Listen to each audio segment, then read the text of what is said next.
At night, lying in bed, Sheng En told Su Jinyan about her deal with Song Wanjun, explaining the difficulties facing the Song family and the risks she was taking. Su Jinyan knew Sheng and wasn't the type to take risks lightly. His intuition told him there was a reason he didn't know. And are you trying to make friends with the Song family and the heir of the Annan Marquis estate? Is there another reason? Sheng En's fingertips traced over the man's eyebrows and eyes, and the pain in her heart resurfaced. If my cooking somehow helps the heir of the Annan Marquis estate survive, one day, if we face a big problem we can't solve, we might have to ask him for help. Risks often come with opportunities. The idea of seeking wealth and safety in danger is the truth. What she wanted wasn't wealth or fame, but a talisman for survival. Perhaps the heir of the Annan Marquis estate is that talisman. Her tragic past, her grandparents' tragedy, the tragedy of her sister and de Kuei, she absolutely didn't want to experience again. Now, she could only gather all her strength to face the deadly challenge 3 years from now. Su Jinyan sensed Sheng En's unease and frowned unconsciously. Anan, are you hiding something from me? Or is it related to that woman named Lu? Sheng En was almost scared by his intuition. She quickly covered his mouth. Don't talk nonsense. I'm just preparing for the worst. Do you understand? Anyway, I promise Song Wanjun. Your opinion doesn't matter. I can't break my promise. Su Jinyan gently removed her hand and looked at her with deep eyes. Twice now. Sheng En was confused. What twice? Su Jinyan sighed softly. Including tonight, and you've hidden 2 things from me. Sheng En suddenly felt guilty and turned her back to him. You're a grown man. Can't you stop causing trouble? Being accused unfairly by his wife, Su Jinyan felt helpless. He turned her over to face him. And if you don't want to say it, I won't ask. But I hope there won't be a 3rd time. Sheng En mentally calculated and hesitated. There probably won't be. The 2 times she hid things were related to her tragic past. It's still about the same matter. And when the time is right, she will tell this man everything clearly. It doesn't really count as hiding. Thinking of this, Sheng En became confident and said, You should study hard. Don't let your mind wander. If you think too much, you won't pass the imperial exam and become an official. How could I have a noble wife and a happy life? Su Jinyan was speechless from her words and could only stretch out his arms to hold her completely in his embrace. You always have so many excuses to block me. Sheng En denied. It's not as exaggerated as you say. If I can stop your words, it means you agree. Since you agree, don't complain. Su Jinyan immediately fell silent. Seeing this, Sheng En was unhappy. She reached out and gently pinched his cheek. Give me a smile to show you're not angry. Only then can I sleep peacefully. Su Jinyan. It turned out Anan cared so much about his feelings. After a moment of self-reassurance, Su Jinyan held Sheng En's face and gave her a gentle, numerous kiss. Your husband is not angry. Sheng En enjoyed his kiss and quickly flattered him. You're the best. Su Jinyan smiled softly and hugged her even tighter. In just 3 days, Song Wanjun acted quickly, and the neighboring courtyard of Shengyuan changed hands. This matter didn't attract much attention. Only Sheng En knew that this smaller courtyard, slightly less grand than Shengyuan, was about to welcome the heir of the Annan Marquis house. In Jichuan courtyard, the maids and servants held their breath, walking carefully and quietly, afraid to make any noise that might disturb the sickly noble guest in the main house. 3 months ago, this noble guest, who had been recovering in Guang'an Prefecture for many years, suddenly came to Jinling to stay at the Song family. She moved into Jichuan courtyard, where the young lady was waiting in her boudoir. Over the past few months, the noble guest had not left her room, and her condition worsened. The imperial doctors came repeatedly, but her health continued to decline. Now she could only lie in bed. Ah, it's all fate. The main house's earth dragon was burning brightly, keeping the winter cold outside. On the bed lay a pale, emaciated man, Ning Sihong, the heir of the Annan Marquis house. Since last night, Ning Sihong had not eaten a single grain of rice, only drinking a few sips of water. 2 imperial doctors stood by the bed, whispering about something. They were the best doctors in the Imperial Hospital, appointed by the Empress Dowager to treat Ning Sihong's illness. But Ning Sihong was weak, and the residual poison had long invaded his internal organs. Over the years, they had not been able to completely remove it, and the doctors were at a loss. Now, standing by the bedside, Ning Sihong's days are numbered. He is unlikely to survive this winter. They must record his pulse daily and honestly report to the Empress Dowager when they return to the capital. Alas, the young master has been unconscious for many days. I don't know when he will wake up. Yesterday, the palace sent an imperial order asking about the young master's condition, but unfortunately, he didn't hear it himself. Has the Marquis of Annan sent someone here? I remember the last letter and gift were 3 months ago. No, perhaps the Marquis is too busy. The conversation stopped here, and the room fell into complete silence. The two doctors knew very well that Ning Sihong grew up in the imperial palace, raised personally by the Empress Dowager. Later, his condition worsened, and he had to come to Guang'an House, which has a spring-like climate, to recover. Now, 10 years have passed, and Ning Sihong has not returned to the capital. The Marquis of Annan already has a loving wife and young children nearby. How much fatherly affection could he have for his eldest son, who has been away since childhood? Sometimes, just remembering that such a son exists is enough. Thinking back, when the Marquis of Annan was still the heir, he shared a deep bond with the heir's wife, Song Hanjian, which became a famous story in the capital. Many ladies and young women envied her. After the heir's wife passed away, the Marquis of Annan was heartbroken and wanted to end his life with her. The old lady of the Marquis's household was furious. Ignoring the Marquis's objections, she insisted on bringing her niece into the house to be the new wife of the Marquis. She pressured the Marquis to produce healthy heirs, or he would be considered unfilial and shameful to their ancestors. The next year, the Marquis's household welcomed a healthy son, and the Marquis no longer sought death. As they recalled these events, the two doctors felt deeply sympathetic for Ning Sihong, who was lying unconscious in bed.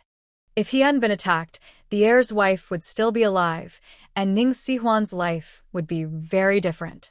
He wouldn't be lying in bed now, as if useless. Song Wanjun hurried in, seeing the two doctors, and secretly relaxed. Once the coldness in his body eased, he quickly approached the bed, looking at his emaciated nephew with a face full of regret. Has the heir always been unconscious? One of the doctors replied, he woke briefly this morning, drank a little water, then fell back asleep. Song Wanjun nodded, dismissed the maids and servants, and asked in a low voice, can the heir move? The weather was very cold and icy. How could the young master move? He probably couldn't even leave the house. Song Wanjun walked back and forth inside, thinking for a moment before making a decision. There is a 300-year-old ginseng in the house. If we hang it carefully, do you think we can safely reach Qingzhou? Before moving to Qingzhou, the two imperial doctors had to go along. This matter couldn't be kept secret from them. Seeing that Song Wanjun had made up his mind, the two doctors discussed briefly and shook their heads. No, Ning Sihong was already like this. The doctors believed that Song Wanjun's plan must have a reason, so no one asked why they were moving. They were ordered to treat Ning Sihong. Since Ning Sihong couldn't move easily, agreeing to Song Wanjun's plan meant taking responsibility. If the Empress Dowager questioned them later, no one could afford to be blamed. Song Wanjun understood the doctor's worries. He went to the bed, took his nephew's hand, and softly called, Sihong, Sihong, can you hear what your Uncle Third is saying? Ning Sihong's eyelids moved slightly. His pale lips parted, and with difficulty, he managed to say in a faint voice, Third uncle. Seeing his nephew like this, Song Wanjun couldn't help but feel sad. He forced himself to stay calm and asked carefully, Sihong, your mother lived in Qingzhou when she was young. Would you like your uncle to take you to see it? He had just discussed with the old lady, who agreed that he could take Sihong to Qingzhou to seek the last hope of survival. As long as Sihong agreed, the two doctors wouldn't be able to stop them. Perhaps it was the mention of his mother that woke Sihong from his coma, or maybe he didn't want to see his uncle sad. After sleeping for a long time, Sihong unexpectedly opened his eyes. His blurry gaze fell on Song Wonjun in front of the bed. "Third uncle, I will go." Song Wonjun breathed a sigh of relief and nodded repeatedly. "Good, good. The boat is ready. We will leave early tomorrow morning." After that, he looked at the two doctors. The two doctors exchanged glances and agreed with the uncle and nephew's decision. That night, they ordered someone to send the news back to the capital. In the afternoon, Sheng-en, who had just woken up from his nap, was told by Shuqi that Song Wonjun had come. Sheng-en didn't expect him to move so quickly. After a quick wash, he went to the front yard. Seeing the exaggerated dark circles and bags under Song Wonjun's eyes, Sheng-en secretly wondered, can the young master of the Annan Marquis' estate really survive? Her special ability is indeed amazing, but it cannot bring the dead back to life. In her past life, a patient with late-stage cancer often came to eat, but they only lived 2 more years. She still died too early, and she has too few useful samples. She hasn't fully understood how her special ability helps patients. Thinking of this, Sheng Xin felt uncertain. Before Song Wonjun could speak, she emphasized again, "Old Mr. Song, we signed a contract that day. I only provide 3 meals a day, and I do not guarantee anything else. If the treatment doesn't work well, the Song family shouldn't come to trouble her." Song Wonjun was not shameless enough to do that. He looked serious and said, "Don't worry, Madam Sheng. My nephew is just staying in Qingzhou for a while, wanting to try the local food." Sheng nodded. "Please, old Mr. Song, lead the way. I need to see the guests taste myself." Song Wonjun couldn't wait to leave and took Sheng to the neighboring courtyard. The courtyard had been tidied up yesterday. Although it didn't have the earth dragons of Jinling's Jichun court, there was plenty of good charcoal burning inside. As Sheng entered, a strong heat hit her, making her feel like it was the hottest days of summer. The room was very quiet. The 2 imperial doctors and maids had been sent away by Song Wonjun earlier. Looking at the man on the bed with bluish lips and a withered face, Sheng couldn't help but gasp. He was so sick, worse than she had imagined. If his chest wasn't slightly rising and falling, she would think he was already dead. Before seeing Ning Sahan, Sheng thought she had a 30% chance of success. Now, she had almost no hope at all. Seeing Sheng's serious face, Song Wonjun's heart sank. "Madam Sheng, do you have any?" Sheng raised her hand to stop him and emphasized again, "Old Mr. Song, I'm just a cook. I can only make good food. I can't do anything else. Don't expect any guarantees from her."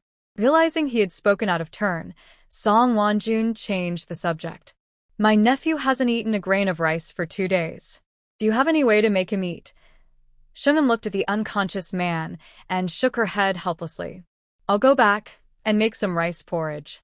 Whatever he can swallow, that's enough." Ning Sahan was close to death and unconscious now. He couldn't swallow anything beyond rice porridge. Song Wonjun understood this truth.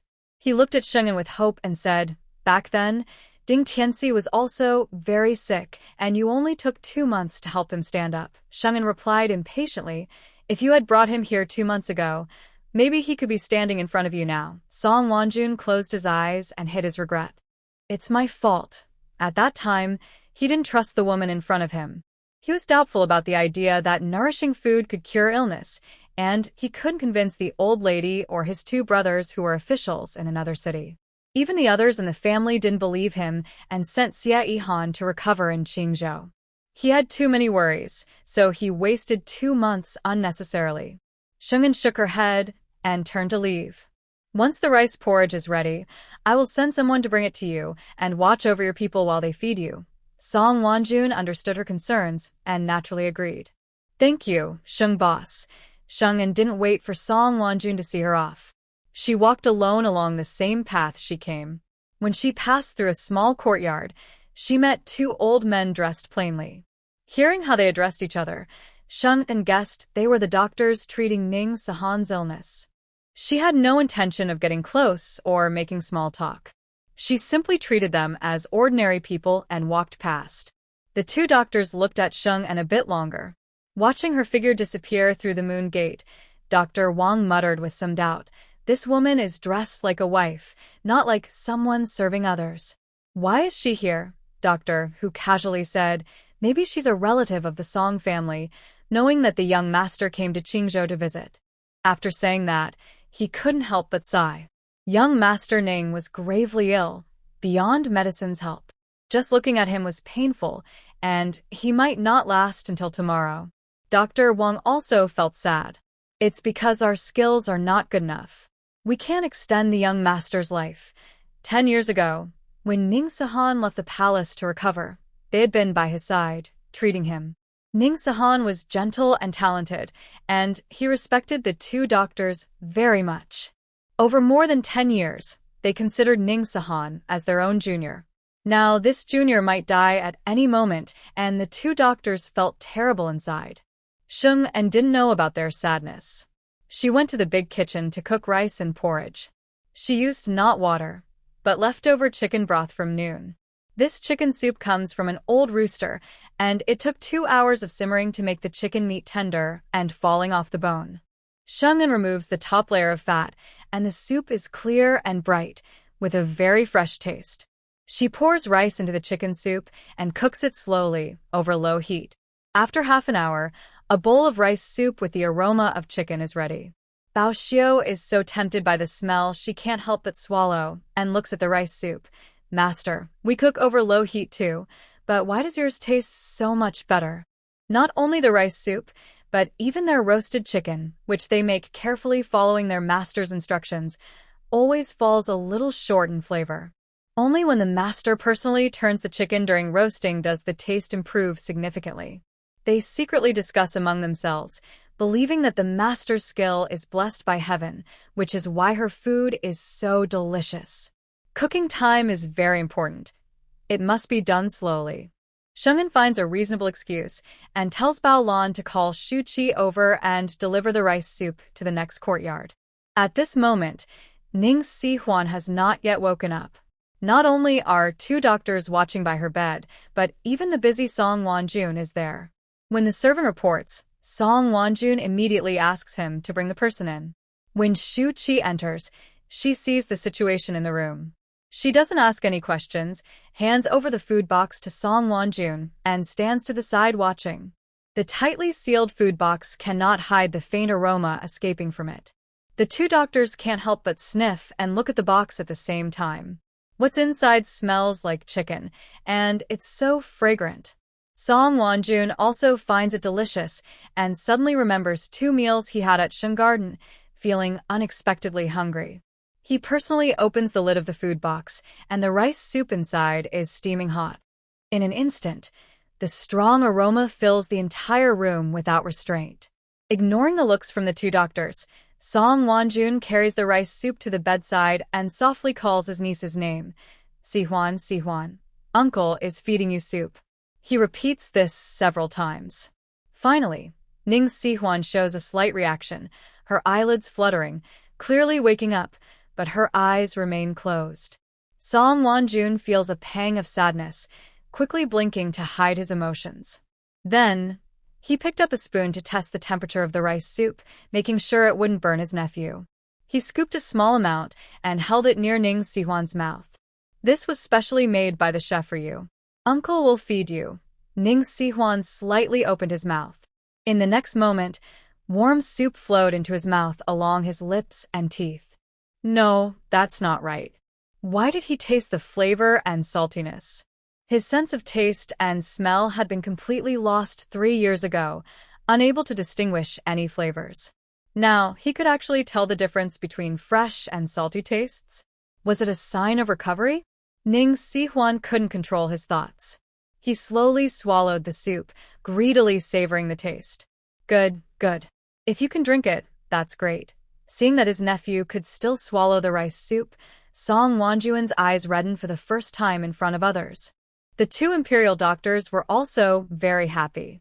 Since last night, Ning Sihuan hadn't been able to swallow even water. If it weren't for the century-old ginseng supporting him, he would have been gone the moment he boarded the boat this morning. Dr. Wang quickly walked to the bedside, reached out to check Ning Sihuan's pulse. The pulse was the same as before, and his hope in his eyes was instantly shattered. Seeing this, doctor, who also checked the pulse and reached the same conclusion. The miracle hadn't happened. The young master was still in critical condition. Song Wonjun didn't pay attention to the actions of the two doctors. He fed his nephew spoonful after spoonful of rice soup. Unconsciously, the bowl was finished. At this moment, Ning Si-hwan unexpectedly opened his eyes. His blurry vision looked at Song Wonjun's second uncle. It's salty. The words, salty, caused Song Wonjun and the two doctors to stare in shock, wide-eyed, unmoving as they looked at Ning Si-hwan. Dr. Wang was the first to react.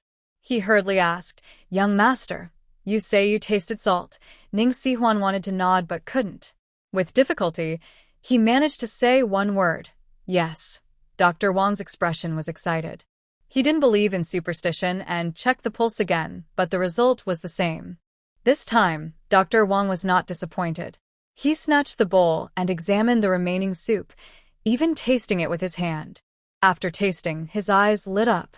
He looked intensely at Song Wonjun and asked, "Third young master Song, who made this soup?" Song Wonjun thought Dr. Wang was just hungry. He pointed in the direction of the next door. "There's a restaurant. The owner is a skilled chef. I asked her to prepare 3 meals a day for Si-hwan." When Dr. Wang heard this, he forgot to put down his bowl and quickly went outside. As he walked, he muttered, "To let the young master taste salt, this chef is really skilled. I must go see for myself." Shuqi heard clearly and hurriedly stepped forward to block Dr. Wang's way. "Our young master is very busy and can't meet visitors right now." Tonight, there was a table of guests. The young master was busy cooking and had no time to chat with this old man. Song Wonjun was also worried about annoying Sheng-en, so he stepped forward to persuade Dr. Wang. "I'll send an invitation to Boss Sheng another day. She's right next door and won't run away." Dr. Wang calmed down and realized that rushing in was not a good idea. He stopped, picked up his soup bowl again, and sniffed carefully. Shu Qi's mouth twitched, suspecting that this old man had some unusual hobby. Dr. Wang didn't smell anything strange. He handed the bowl to Dr. Hu. No medicinal smell. Just a normal chicken soup. Strange, very strange. Dr. Hu also dipped his finger in the soup and tasted it carefully. He nodded, agreeing with his companion. "Yes, it's quite strange." Hearing their conversation, Song Wonjun felt a faint hope. "Old Wang, old Hu, if Si-hwan regains her appetite, do you think her health can improve?" The two doctors looked at each other. It was Hu who replied politely, "If she can eat normally, there is a slim chance. But how could Prince Ning, who is seriously ill, eat normally?" Yet Song Wonjun grew more confident, his eyes fixed on Sheng Yuan's direction. A simple bowl of rice soup that let Si-hwan taste salt enough to prove that Boss Sheng had extraordinary skills. As recorded in ancient medical books, medicine and food share the same source. Nourishing through food is also a form of medicine. He used to not believe it because he had never met someone with such special abilities. Even the two doctors said it was just a legend. Now, seeing the facts before his eyes, he couldn't deny it. Boss Sheng was indeed this extraordinary person. He almost missed it, so close. The more Song Wonjun thought about it, the more excited he became. His face remained calm, and he didn't reveal his suspicions to Wang Hu and the others. He slowly walked to the bedside and said to Ning Si-hwan, who had closed her eyes again, "Rest here peacefully and recover. As long as you can eat something, there will be a day when you get better." Ning Si-hwan was not asleep. She could hear her uncle's voice but was too weak to open her eyes and respond. Bok-chi carried the lunchbox back to report to Sheng, and learning that Ning Si-hwan had drunk a whole bowl of rice soup, Sheng and secretly relaxed. It's good that he can drink it. It seems he can get through today without trouble. Sure enough, Ning Si-hwan survived another day, though he still slept for long periods, with only short moments of wakefulness. Sheng and didn't visit next door but still prepared a bowl of rice soup in the morning, asking Bok-chi to deliver it and watch Ning Si-hwan drink it. Ning Si-hwan didn't disappoint everyone. When he tasted the fresh and salty flavors again, he worked hard to swallow the entire bowl of rice soup. After drinking chicken rice soup for 3 days in a row, Song Wonjun worried that his nephew might get tired of it. He came to Sheng Yuan politely, suggesting they change to a different soup. Sheng'an was silent for a moment and decided not to argue. Old Master Song, you should first understand the benefits of the old hen. Realizing he had been foolish, Song Wanjun dared not mention changing the soup again and left with a bunch of gifts back to the neighboring courtyard. From the two doctors, he finally learned that chicken rice soup was the best current meal for his nephew. From then on, Song Wanjun never interfered again. Whatever Sheng'an decided to give Ning Sihuan, he would feed him without question. Even if it was coarse rice and bran, he would feed his nephew without blinking. After several busy days, the day Shengyuan closed for a break finally arrived. Many customers felt Shengyuan closed too early and asked Sheng'an to stay open until the day before New Year's Eve, even offering to pay an extra silver coin for each dish. Sheng'an remained firm and decided to close on the 20th. The customers were disappointed but had no choice. When they left, each person's carriage carried a roasted chicken and 2 jars of sticky rice wine. This was still a limit set by Sheng'an. Even so, the stock of sticky rice wine was sold out in just one day. Sheng'an kept a few jars for her family, but the customers forcibly took them all. Counting the heavy silver coins, Sheng'an sighed helplessly. These people eat and drink too much. Before making the sticky rice wine, she never thought it would be so popular. Later, she had to make a batch every day, and the storage in the warehouse was never enough for more than 3 days. Sheng'an called the 4 books and the 4 treasures to the front hall, showing them the 8 pouches on the table. Thank you for your hard work these past few months. Inside are the monthly silver and year-end bonuses. The blue ones are for Book Shi, and the pink ones are for Bao Xiang and the others. For the 8 people she personally selected, Sheng'an was very pleased with their performance over the past few months. Naturally, she was generous with their pay. Thank you, my lady. The 4 scholars and 4 treasures happily stepped forward in order to take their purses. The weight of the purses surprised all 8 of them, clearly exceeding their expectations. Bao Xiao was the most lively and opened her purse in front of everyone. Seeing 2 shiny silver bars weighing 5 taels each, she exclaimed, "Wow, so much silver. 10 taels, exactly 10 taels." The lady was so generous. This amount was more than what other servants in the estate earned in a year. Hearing Bao Xiao's excited cry, the others couldn't help but open their own purses, their faces showing happiness they couldn't hide. Seeing the 8 smiling faces, Sheng'an said, "This year, I was too busy to make new clothes for the new year. The clothing shop is still open these days, so you can pick what you like and buy a new outfit." The 8 of them all said in unison, "Thank you, my lady." Meeting such a kind and generous lady was the luckiest thing in their lives. Usually, as long as they did their duties well, the lady wouldn't scold them without reason or punish them physically. Her monthly pay was also very generous, more than what other estate managers received. When the servants in Shengyuan asked about their monthly pay, none dared to tell the truth, fearing these people might have bad intentions and try to take their jobs. Although the chance was small, they didn't want to take any risks. Sheng'an encouraged the 8 people and arranged their tasks for the new year before returning to her small building under the cover of night. The small building was dark. Clearly no one else had returned yet. She went to the small kitchen to heat water for washing up.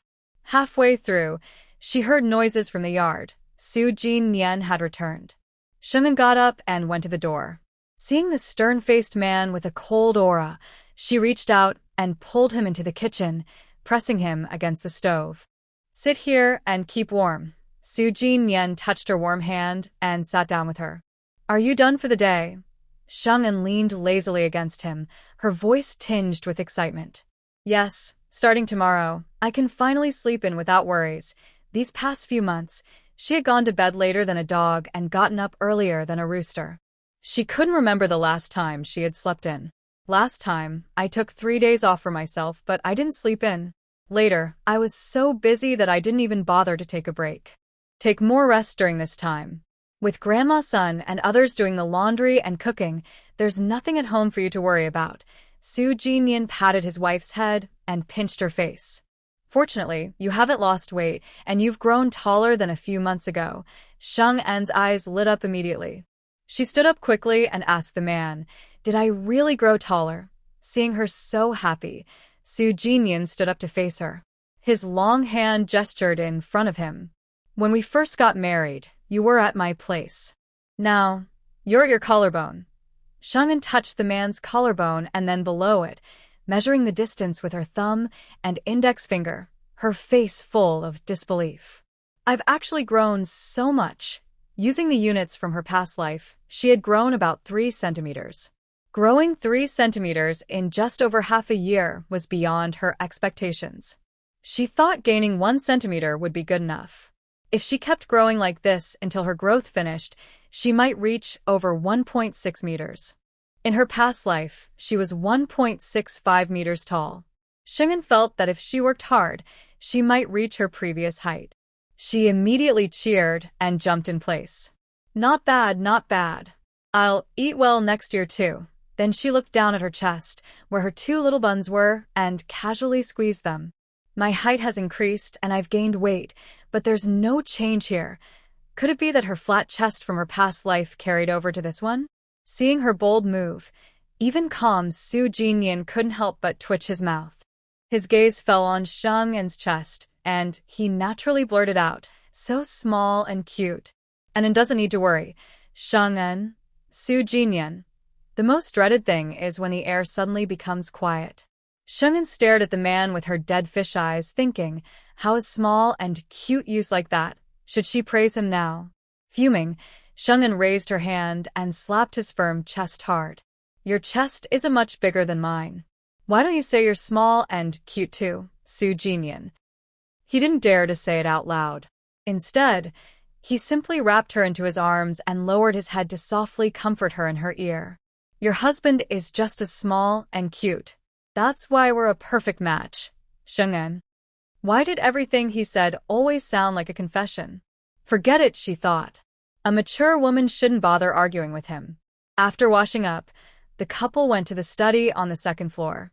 Su Jinyan lowered his head to read, while Sheng'en organized the account books beside him. She had been too busy lately to practice her handwriting, so the records looked messy, but they were still clear enough to read. Before long, the total profit after Xingyuan's opening was calculated. Excited, Sheng'en tugged on Su Jinyan's sleeve and shared her joy.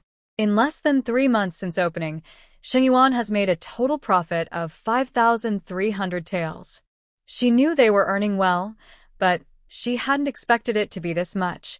It far exceeded her expectations. Seeing his excited wife, Su Jinyan smiled and gently kissed her on the lips. And you're amazing. He hadn't expected such a number either. Oh my, I really am so capable.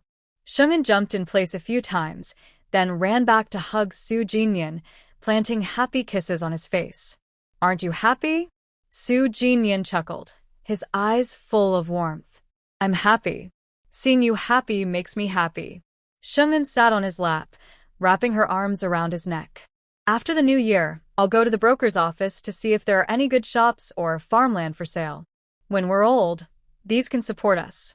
Su Jinyan liked that her plans always included him. His gaze softened, full of affection. All right. Sheng'en cupped his face and kissed him again. I'm in such a good mood today. I'll grant you one wish. As long as it can be done with money, I'll make it happen.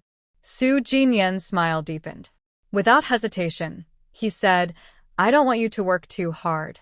Starting next year, how about giving yourself 5 days off every month?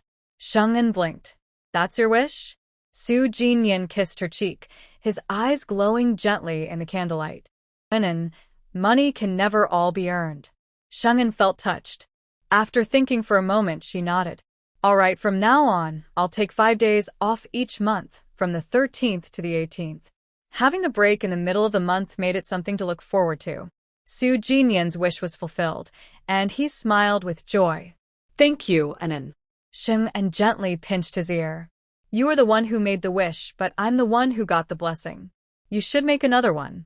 Su Jinyan held her hand and looked deeply into her eyes. I have only one wish, that you live a long and happy life. Long and happy life. Long and happy life. Sheng'en silently repeated those words in her heart, and for some reason, she suddenly felt like crying. In her past life, She had no family, no friends, and lived alone like a wild plant until the age of 25. No one had ever wished for her happiness. But in this life, she had loving grandparents, close friends who cared for her like sisters, and the man before her, whose heart and eyes were filled with her. The regrets of her past life seemed to have been healed in this one. Yet, she knew a great danger still awaited her ahead. Her heart ached sharply. She buried her face in his chest, listening to his steady heartbeat. Jinyan, I will live a long and happy life. We'll both be fine, right? Su Jinyan noticed her unease and guessed it might be related to Lu Huaji. A flash of coldness passed through his eyes before he gently wrapped her in his arms. Yes, we'll both be fine. During the festival, Sheng Garden closed its doors to guests, but the meals for the patient next door could not be stopped. The next morning, Sheng personally brought a pot of freshly cooked rice soup to the neighboring courtyard. Song Wanjun had not returned to Jinling, worried that Ning Sahan's illness might worsen, and he would be too far away to help. When he heard Sheng had come, he went out to greet her himself. Thank you, Boss Sheng. Seeing the usually serious Song Wanjun looking a little more relaxed, Sheng guessed that Ning Sahan's condition might have improved. Without asking directly, she exchanged a few polite words with him and followed him into the room where Ning Sahan was resting. The room was still warm and cozy. As soon as Sheng entered, Doctors Wang and Hu hurried forward with overly enthusiastic smiles. You must be Boss Sheng. We've heard so much about you. Startled, Sheng instinctively stepped back to keep some distance from the two elderly men. Hello, doctors. Seeing her discomfort, Song Wanjun quickly stepped forward to block them. Boss Sheng is here to visit Sahan. If you have other matters, please wait until later. Doctors Wang and Hu had followed Ning Sahan to Qingzhou, but to be cautious, Song Wanjun had not revealed their true identities to the public. Sheng also pretended not to know and walked to the bedside to observe Ning Sihuan's complexion. Compared to 7 days ago when she looked near death, Ning Sihuan's color has improved a lot. Although her lips are still pale and her face remains dull and without shine, she clearly looks like a living person.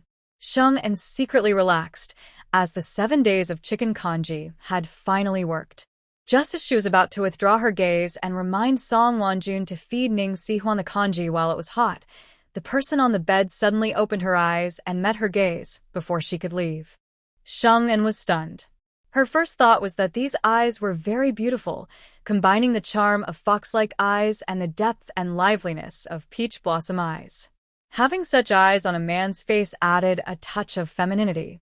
Sheng nodded slightly at Ning Sihuan, then looked back at Song Wanjun and asked, when did young Master Ning wake up? Song Wanjun also noticed that his niece was awake and couldn't help but smile. She suddenly woke up last night. The two doctors checked her pulse and said her condition was improving. Sheng nodded, looking more relaxed. Since young Master Ning is awake, her diet should be adjusted. I will send some food at noon. Song Wanjun was very excited and bowed respectfully to Sheng. Thank you for your trouble. After just a few days of drinking congee, Ning Sihuan's condition had started to improve. Now that she could eat porridge, she would surely get better day by day. Sheng didn't stay long. She watched Ning Sihuan drink the congee, then picked up her food box to leave. Doctor, Hu hurriedly spoke up. Boss Sheng, we have 2 questions to ask you. Could we trouble you to wait a moment? Dr. Wang nodded eagerly, afraid Sheng would refuse. Sheng understood what they wanted to ask. After thinking for a moment, she stopped. Just 2 questions. Go ahead. Dr. Hu almost slapped himself for his impatience. Dr. Wang also felt regretful.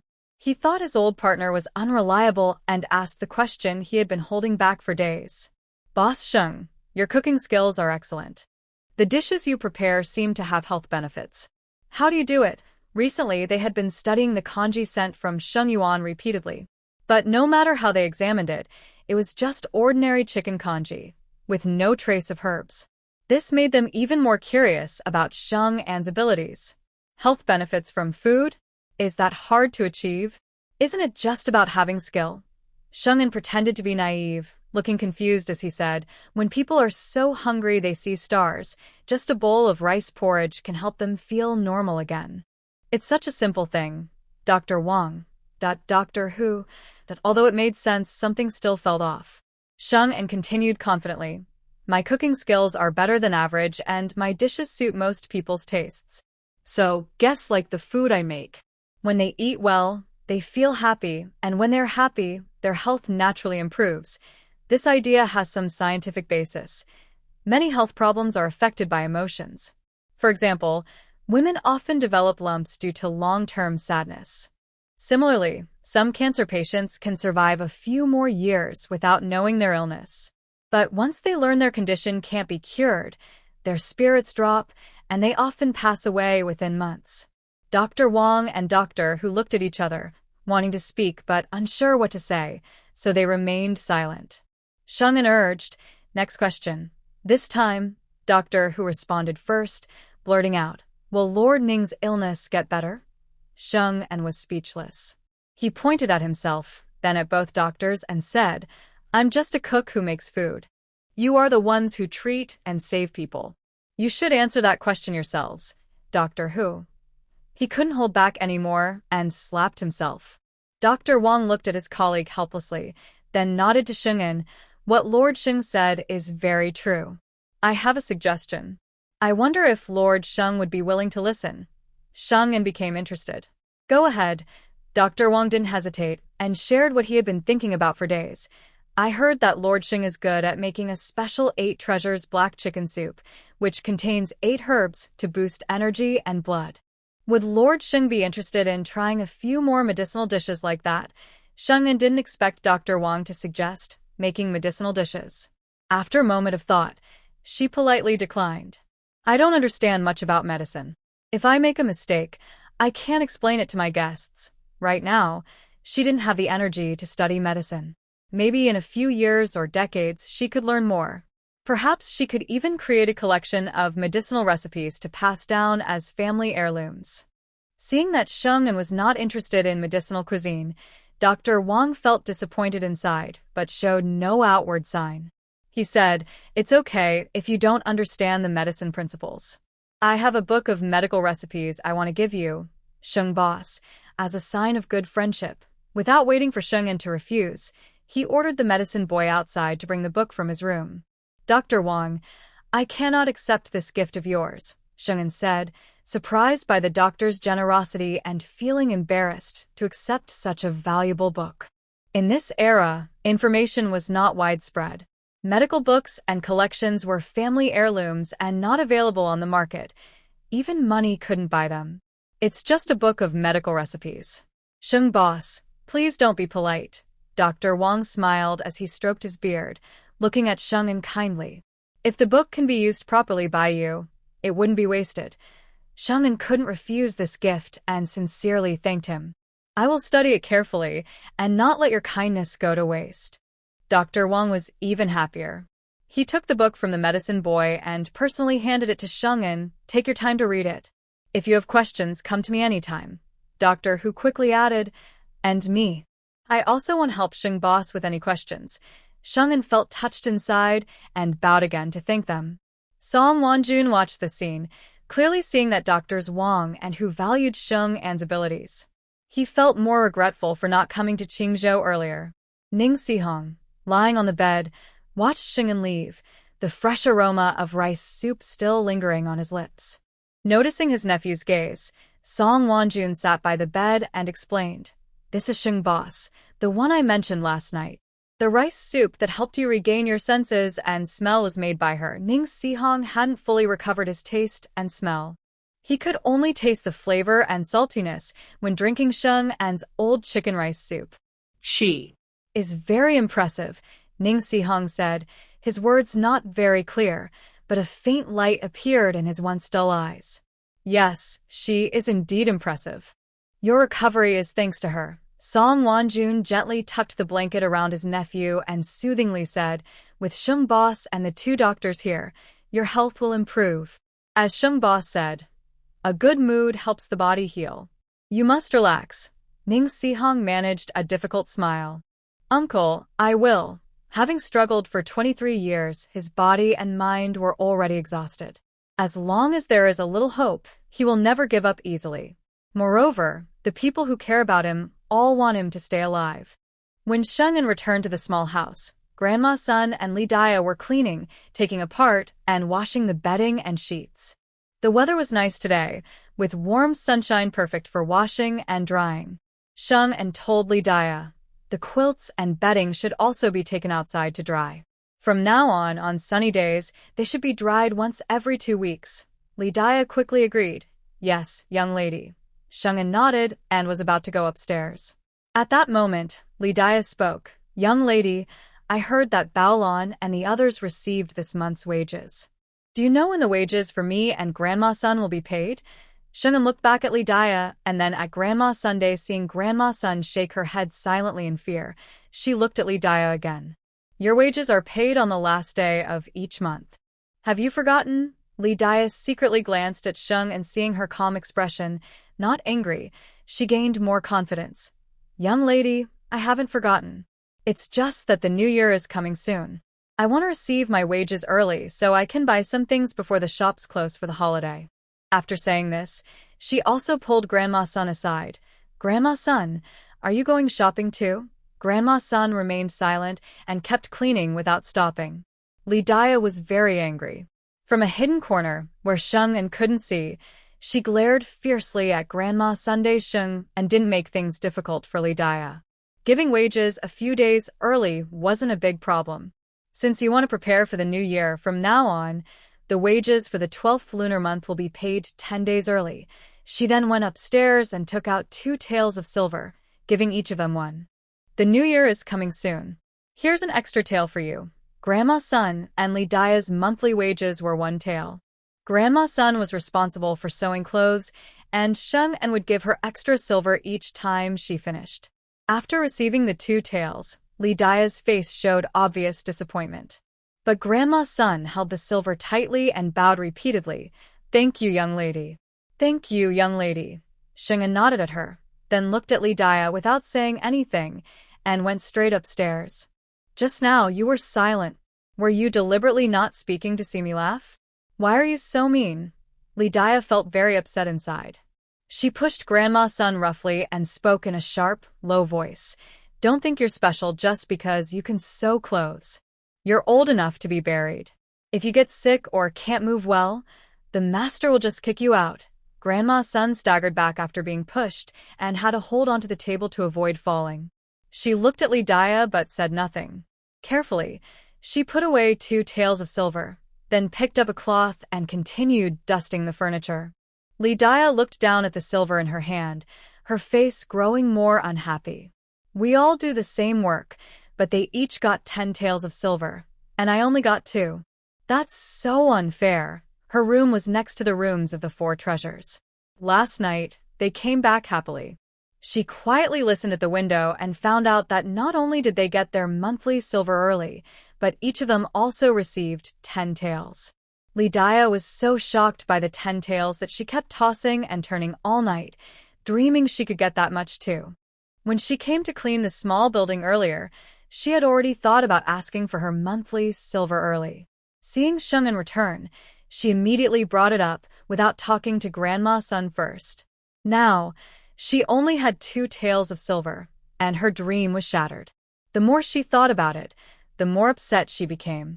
She snatched the cloth from Grandma Sun's hand and threw it on the ground. Being diligent doesn't matter. Even if you work here until you die, you'll never get 10 taels of silver like those 8 in the front yard. Grandma Sun ignored her. She bent down to pick up the dusty cloth but was stopped by Lee Dia stepping on her foot. I'm talking to you. Don't forget, we're in the same boat. Grandma Sun pushed Lee Dia away and picked up the dusty cloth. Old woman, we're not in the same boat, she said. Having lived to this age and experienced being driven out by her hardworking stepson, Grandma Sun knew clearly what she should do. Now, she only relied on Sheng Yuan. She was content with her 1 or 2 taels of silver each month. She had heard from the tooth shop workers before that for women like her, it was good enough to have a place to stay and enough to eat. Even if one day she couldn't work and was forced out of Sheng Yuan, as long as she had some savings, she wouldn't starve on the streets. People like Lee Dia wouldn't have a good ending. That's why Grandma Sun never compared her dignity or monthly silver with Bao Lan, Shichi, and others. Staring at Grandma Sun's back, Li Dia was so angry her chest rose and fell. Fine, fine, you dare to ignore me. Let's see what you'll do next. Seeing Grandma Sun not turn around, Li Dia felt even more upset and tightly clenched 2 taels of silver. No, she was only in her early 30s. She couldn't keep working as a lowly servant, doing hard and tiring chores every day, wasting her life. She should be like the woman upstairs, holding big piles of silver every day, with people washing her clothes and cooking for her, living comfortably for the rest of her life. Sheng and didn't know Li Dia was full of ambition. She was sitting by the bright window, flipping through a medical book. After less than 3 minutes, she closed the book and rubbed her temples non-stop. The rough drawings and strange descriptions made her head hurt just looking at them. Luckily, she didn't agree to Dr. Wang's suggestion, or she would have refused and avoided him whenever she saw him. But Sheng and didn't want to waste Dr. Wang's kindness. She looked at the book a couple more times, then quickly closed it and put it back on Su Jinian's bookshelf, as if she saw a terrible beast. Forget it, she thought. Don't push yourself too hard. Later, she would ask the family genius to translate it into plain language so she could study it carefully. In the evening, Su Jinian returned home. He and Sheng and cooked chicken soup noodles together in the kitchen. Watching the man roll up his sleeves and carefully knead the dough, Sheng tilted her chin and looked at him with admiration. The new year is coming soon. When will you have a day off? Su Jinian didn't stop rolling the noodles. He adjusted the dough and rolled it up again. The day after tomorrow, I don't need to go out. My teacher and his wife are going back to Jinling for the new year. Hearing this, Sheng quickly said, I'll prepare some food for my teacher and his wife to take with them on the road. Su Jinian shook his head. No need to prepare. When my teacher and his wife come back after the new year, I will invite them to our house for a meal. It will be an inn then. Sheng pouted and said, It's just cooking a meal. No need to be so polite. By the way, Teacher Jiang was from the Jiang family in Jinling, much more powerful than the Song family. She wondered if she had ever asked Teacher Jiang for help before the tragedy in her past life. Teacher Jiang was a kind and loyal man, with only his wife, the teacher's wife, in his middle-aged years, showing he valued loyalty and feelings. Given how much he valued Su Jinian, he probably wouldn't stand by and watch. She remembered that Teacher Jiang had a son who suddenly died young, seemingly involving the royal family. Sheng suddenly shivered and looked at Su Jinian's back, lost in thought. If he was an enemy from her past life, his power was beyond imagination. Relying only on Ning Sihuan's connections might not be enough. Su Jinian noticed his wife's silence and couldn't help but turn around to look at her. Seeing her frown and seem lost in thought, he put down the rolling pin and came over, squatting in front of Sheng to observe her face. What are you thinking about? Sheng snapped back to herself and said half-jokingly, Earlier, you mentioned that the teacher's child died young and that it might involve the royal family. I was wondering what really happened to make the teacher give up a bright future and retire from official life. Was it a decision made out of disappointment, or was she forced? Or both? Why think about these things? Aren't you worried you'll stop growing tall? Su Jinian gently patted his wife's hair and changed the subject awkwardly, and Anne's hair has become much smoother. It doesn't feel dry or rough like before. Sheng was indeed distracted and touched her hair twice. Oh, the hair quality has improved. If you hadn't said anything, I wouldn't have noticed. She then played with her hair a few more times, loving the feeling. This month's monthly report looks normal. It seems I've almost recovered. What she said casually carried a deeper meaning in Su Jinian's ears, and his eyes flickered with a faint flame under the lamplight. Sheng didn't notice her husband's change and talked about what happened in the neighboring courtyard that morning. That young Master Ning, who was unconscious for days, has woken up. That's great news. No wonder the old rooster I slaughtered every day wasn't wasted. That old rooster was really old, at least over 3 years. Such old roosters weren't common at the market. The poultry sellers had to go to the countryside to find them. That imperial physician Wang gave me a book of medicines. The content is obscure and hard to understand. When you have time, please help me interpret it. When she said this, Shang-en looked at Su Jinian, only to meet his deep, bottomless eyes. Her heart skipped a beat. What kind of look is that? It's like you want to eat me. Su Jinian closed his eyes briefly, then opened them again with a gentle glow, and you saw it wrong. Shang-en was suspicious. Was it just the dim light, or did she really see it wrong? It wasn't a big deal, so Shang-en didn't mind. She reached out and nudged Su Jinian. Hurry up and cook the noodles. My stomach is already growling. Su Jinian gently rubbed her head, his expression tender. All right. Shang-en didn't do any of the cooking. She just kept talking non-stop. The noodles are a bit thick, so they need to cook longer. Don't add too much salt.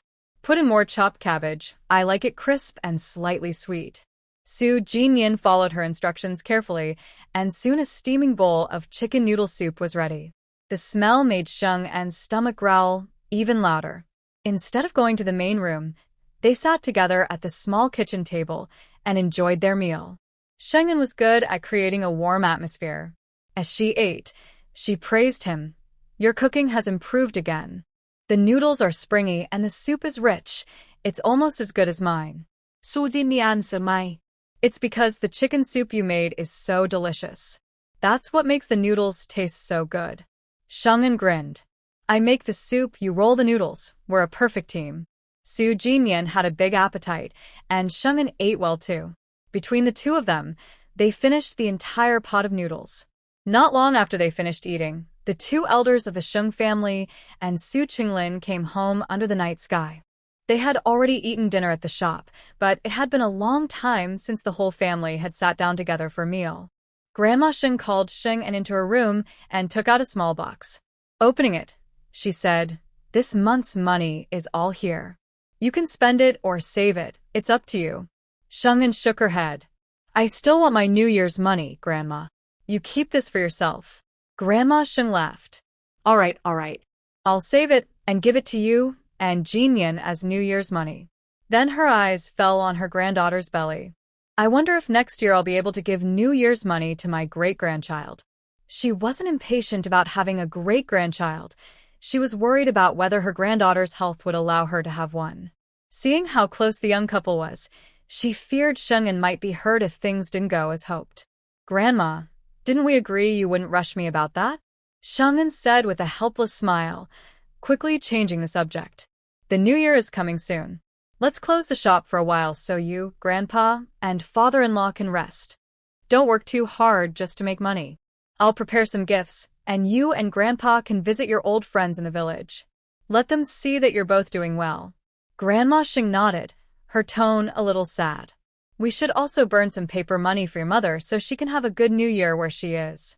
Sheng-en had no memory of her mother in this life, only a faint image pieced together from her grandparents' stories.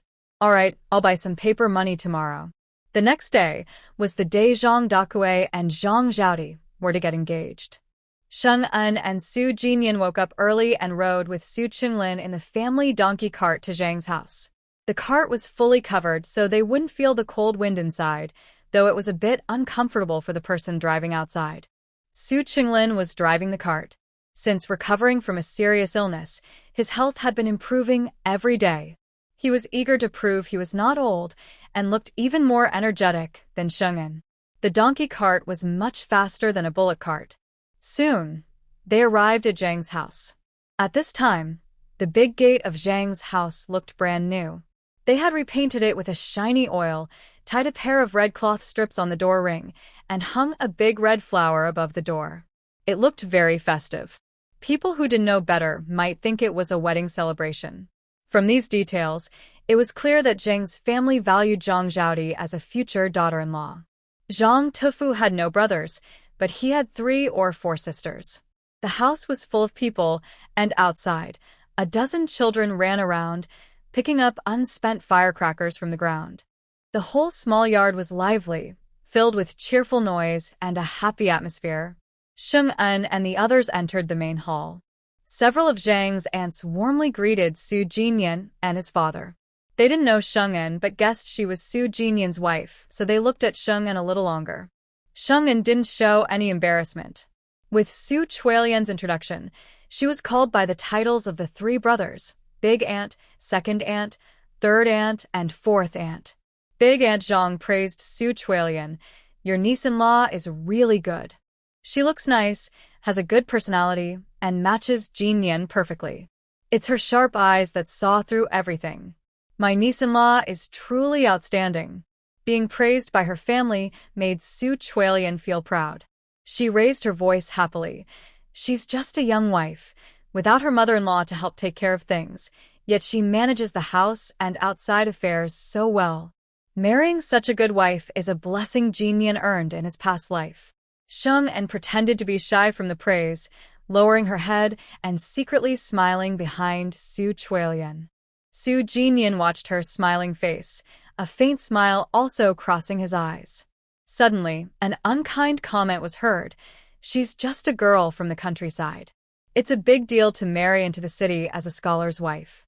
She needs to show some real skills. Otherwise, what's the use of marrying such a wife?"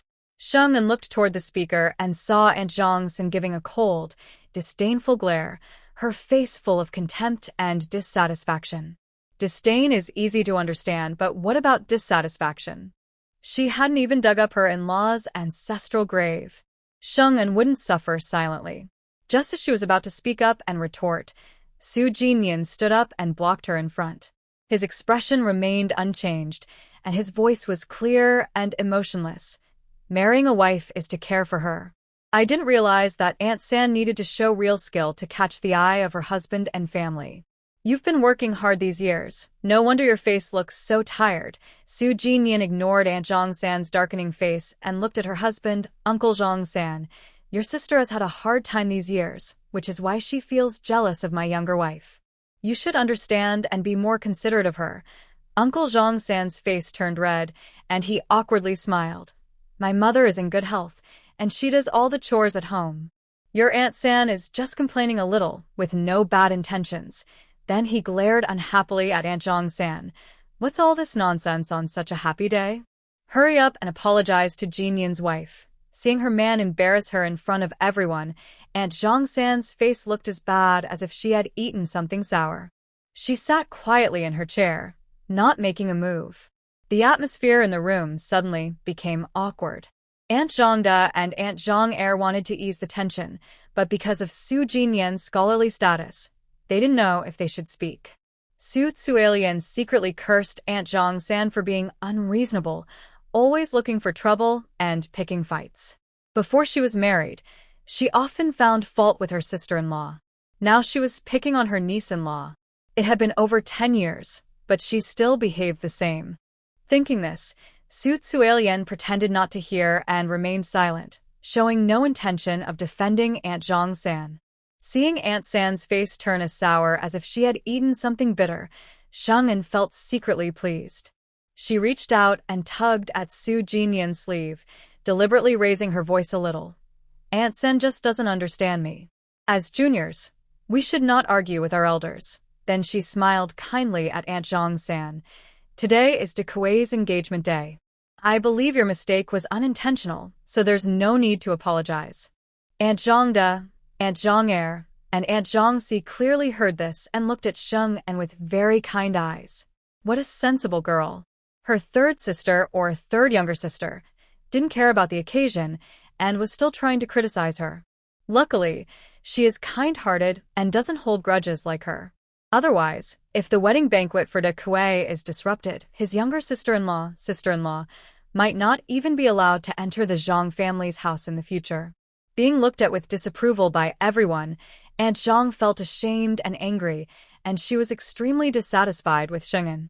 She stubbornly held her head high and refused to speak kindly. Sheng En secretly shook her head, too lazy to pay attention to her. People who refuse to step down even when given a chance are either naturally stubborn or simply foolish. They will never have a peaceful life. She also wondered why Aunt Zhang was so unhappy with her. Could it be related to the person in front of her? Sheng En suspiciously looked at Su Jinyan's back and silently calculated the ages of Aunt Zhang's children. A bold guess was forming in her mind. With the deliberate effort of Aunt Zhang and others to ease the situation, The atmosphere in the room became lively again. Sheng-en enjoyed listening to the gossip, amazed at how good the women in the room were at talking about others, as if she had overheard something from under their beds. Su Tsuelian took a moment to pull Sheng-en aside to the room. She took out a big red paper from the drawer. This is the bride price list for Zhaodi. We will send it to the Zhang family later. Please help my little sister check if the gifts are enough. Sheng-en took the list and read it out loud. 30 taels of silver as bride money, a pair of solid gold bangles, a pair of gold earrings, a pair of gold hairpins, half a pig's leg, a whole sheep, 6 bolts of fine cotton cloth, 10 jars of wine, 10 boxes of sweets. As Sheng-en read, she clicked her tongue. This bride price was quite generous. Just the bride money alone was 30 taels, which was not much different from what a small landlord's family would give. After finishing the last item, Sheng-en confidently said, "Little sister, these gifts are enough. Zhaodi, Uncle Zhang, and Aunt Zhang will surely feel your sincerity and that of your fiancé." Su Tsuelian let out a sigh of relief, a happy look on her face. "If you think it's enough, then it's enough. We've been worried about the bride price these days." Their family was doing well, especially since their homemade sausages sold very well this year, earning nearly 40 taels of silver. But Er Kuei and Xiao Kuei, who are both 16, also need to find marriage partners. She was a little worried that giving too many gifts to Zhaodi might make it hard to prepare similar gifts for her 2 younger brothers later. If the bride prices for the 3 daughters-in-law are different, wouldn't there be chaos at home in the future? It's better to be fair and equal. "Little sister, you are a good mother-in-law," Sheng-en sincerely praised her, feeling happy for her good sister. "Haha, I can't decide what's good or not. When I get old and have a daughter-in-law bringing tea and water by my bed, I won't be considered a bad mother-in-law." Su Tsuelian smiled happily, full of joy about becoming a future mother-in-law. "Zhaodi is the daughter-in-law I like. I will get along well with her. De Kuei is the eldest son, and in the future, I will rely on you and your little aunt to take care of us." Because of this, she would never mistreat Zhaodi, the eldest daughter-in-law. When the young couple is children, she will help take care of them, just like her mother-in-law did for her back then. They talked a few words about the wedding gifts. Sheng-en looked at the door and lowered her voice to ask, "Little aunt, it seems like third aunt has some opinions about me. Do you know what's going on?" Su Tsuelian's smile froze. She hesitated and said, "She's just a stubborn person. Over the years, her relationship with me, your sister-in-law, hasn't been very good. She probably can't stand me praising you, so she said some unkind words on purpose." Sheng-en didn't believe it at all. She held Su Tsuelian's arm and shook it back and forth. "Little aunt, just tell me the truth. Otherwise, I definitely won't sleep tonight. I might even look for trouble with your nephew." Su Tsuelian was speechless. Such straightforward words made her feel like she wasn't considered an outsider. Unable to escape Sheng-en's persistence, Su Tsuelian had to tell the truth. Her eldest daughter, who is the same age as you, was interested in Jin Nian before. She asked me to help set her up with Jin Nian. At that time, Jin Nian hadn't even seen her, and he directly refused. She sighed and continued. Originally, Jin Nian refused, and her third aunt didn't say much. But the problem was that her eldest daughter married a man at the beginning of the year who turned out to be no good. On the second day after the wedding, he beat her so badly she couldn't get out of bed. The beloved eldest daughter married a bad man, and Zhang Sengge's heart was naturally heavy.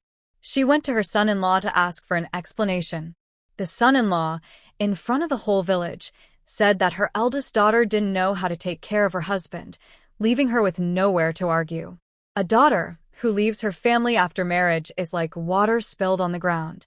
Zhang Sengge couldn't let her daughter leave her in-laws' house and return home, or the unmarried children in the family would face big problems. Zhang Sengge was holding back her anger. When she saw Sheng-en, dressed well and looking very healthy, clearly happy in her in-laws' house, she naturally thought of her suffering eldest daughter. This connection made Zhang Sengge feel that the good marriage in the Su family had been taken away by Sheng-en. If my own daughter married into the Su family, life would be so smooth and happy. After hearing the full story, Sheng En felt sorry for Zhang Sangu's eldest daughter, who suffered from domestic violence. She looked down on Zhang Sangu's actions. She doesn't try to find a way to deal with that troublesome son-in-law, but instead blames me, an innocent person. Is it because she thinks I am easy to bully? Jin Yan didn't take her from her daughter. She has no right to be unhappy with me. Since she is De Kuei Sangu's sister-in-law, I didn't argue with her. Otherwise, I would have made her look bad just now. Su Chui Lian knew her niece-in-law's temper well and quickly said some gentle words. This is her fault. Later, I will ask your uncle to talk to her. There won't be a next time. Sheng En waved her hand. Forget it. We're not close relatives. We only see each other a few times a year. There's no need to make uncle uncomfortable. Su Chui Lian patted her hand. You are too understanding. She has lived so long and still doesn't see things clearly. There were guests in the main room, so Su Chui Lian didn't want to stay inside and came out with Sheng En. When the auspicious time arrived, Zhang de Kuei, after repeated instructions from Su Chui Lian and with the people carrying the betrothal gifts, set off towards Huaishu village, making noise along the way. The gifts were packed in boxes, heavy enough to require 8 carts. The neighbors nearby looked on with envy, wishing the gifts belonged to their own daughters. Some curious people approached Su Chui Lian and asked about the gifts. She said the 30 taels of betrothal money was only 10 taels, and the other gifts were as they actually were. Even so, the neighbors gasped in surprise, and Zhang Sengu also widened her eyes. Watching the gift-bearers walk away and hearing the praise from those around her for Su Chui Lian, Zhang Sengu felt uncomfortable inside. Zhang Degu, seeing her with a sad face, quietly nudged her. It's a happy day. Why are you looking like that? Smile quickly so others won't laugh at us. Third sister was really clueless. She wasn't afraid her sister-in-law would misunderstand and think she was unhappy with her eldest nephew's marriage. Zhang Sangu was truly unhappy. She didn't hide her feelings even from her own sister. I don't understand what's wrong with them. They refuse to marry girls from the city and insist on finding a wife from the countryside. She admired the young men who did this, and her own nephew was the same. One of them became a talented scholar, making a rural girl the wife of a scholar. The other gave a generous dowry, enough to marry 2 women from the city. Big Kuei is the one who wants to marry a wife. His parents have no objections. Why are you causing trouble? Zhang Degu frowned at Zhang Sangu, then gently poked her forehead. Don't think I don't know your thoughts. Jin Yan didn't like the girl back then. Even if you're upset, she didn't do anything wrong to you and your daughter. The girl, Daniel, was a good kid, hardworking and honest. But she was too dull and looked like the old Zhang family. It's normal that Su's son didn't like her. The one he married was the girl he truly liked. That's why he protected her fiercely and wouldn't let her suffer any unfair treatment. If you want to blame someone, blame Daniel's bad luck. She married a troublemaker who was mean to his wife. Big sister, I just can't accept it. If I had known Daniel's life would turn out like this, I should have let her marry Big Kuei. Zhang Sengu covered her chest, her eyes red. At first, I thought the sister-in-law wasn't good, worried she'd be a harsh mother-in-law who would torment her daughter-in-law. That's why I didn't bring it up. I didn't expect she'd be so generous to a daughter-in-law before they even got married. The 8 sets of dowry gifts, worth about 20 or 30 taels of silver, would have made Daniel happy if she married Big Kuei. She would have a good life. Seeing her sister's fanciful ideas, Zhang Degu sighed. Big Kuei and Daniel are cousins, raised together. If Big Kuei liked Daniel, you wouldn't need to mention it. Then she comforted her worried sister. Later, we'll go find Daniel. If she's still being beaten at her in-laws' house, we'll smash their place. Every time Daniel gets hit, we'll go and cause trouble. Let's see if her in-laws care. Zhang Senga hesitated. Isn't that too much? Daniel still has to live her life. What if they take out their anger on her? Zhang Degu was furious. You're just a cowardly troublemaker. If we don't stand up for Daniel and fight for her, has she really been living a good life at her in-laws' house? Suddenly, Zhang Sengu said nothing. Their voices weren't quiet, and Sheng En, standing behind them, overheard everything. She was also speechless about Zhang Sengu's cowardice. No wonder she didn't get along with her sister-in-law. With her personality and temper, it's no surprise her sister-in-law would dislike her. Zhang's family lives not far from Huai Tree Village. The three Zhang brothers finished giving the betrothal gifts, ate a big bowl of brown sugar eggs at Zhang's house, and returned with big smiles. Zhang Xiaokui, being perceptive, leaned over to Sheng and shared how the gift-giving went. Seeing the betrothal gifts we sent, everyone in the village was stunned, thinking we went to the wrong place. The bride's uncle and aunt were so happy. After presenting 30 taels of silver as the bride price, all of Zhang's relatives stared in amazement, constantly praising the bride's family for being lucky, not only because she married into the city, but also because her family was so kind. He saw that the bride, Zhao Di, was so touched her eyes turned red. Now, Zhao Di's family must be happy with him, and in the future, she can marry into the family and live peacefully with her older brother. Sheng asked curiously, "Did your parents discuss the betrothal gifts with Zhao Di's parents before deciding?" Zhang Xiaokui nodded. Yes, they did. The bride's uncle and aunt told us to handle the gifts, and since they didn't mind what we gave, my parents prepared everything themselves. He then looked a bit envious and said, "Our family is really wealthy. Giving 30 taels of silver as a bride price is easy for us. When I get married in the future, my parents will probably give that much too. Zhao Di's family is lucky." Sheng chuckled. "You haven't even married her yet, and you're already jealous of her family? Also, Uncle Zhang and Aunt Zhang care so much about Zhao Di. They probably don't want her to be looked down upon by her in-laws. That 30 taels of silver will likely be brought over by Zhao Di herself, maybe along with some other dowry items. I'm almost 16. It's about time I get married. My mother hopes that my second brother and I can marry early so our wives can do our laundry and cook for us." Zhang Xiaokui shyly scratched his head, clearly eager about getting married.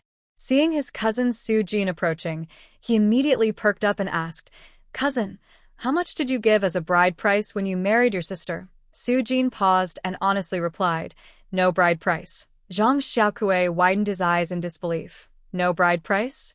You didn't give your sister any?" Su Jin patted his head. "I only gave 3 taels of silver at the time, but my grandparents returned it." Zhang Xiaokui looked helpless and complained, "Your sister is so good, and you didn't even give her a tael of silver. You're so cheap." Sheng held back his laughter and explained to the naive boy, "Back then, your uncle was seriously ill, and the family had used up all their silver. My grandparents couldn't accept your uncle's life-saving money." Zhang Xiaokui's little brain finally remembered this, and he couldn't help but give Sheng a thumbs up. "Cousin, you're so lucky to marry sister.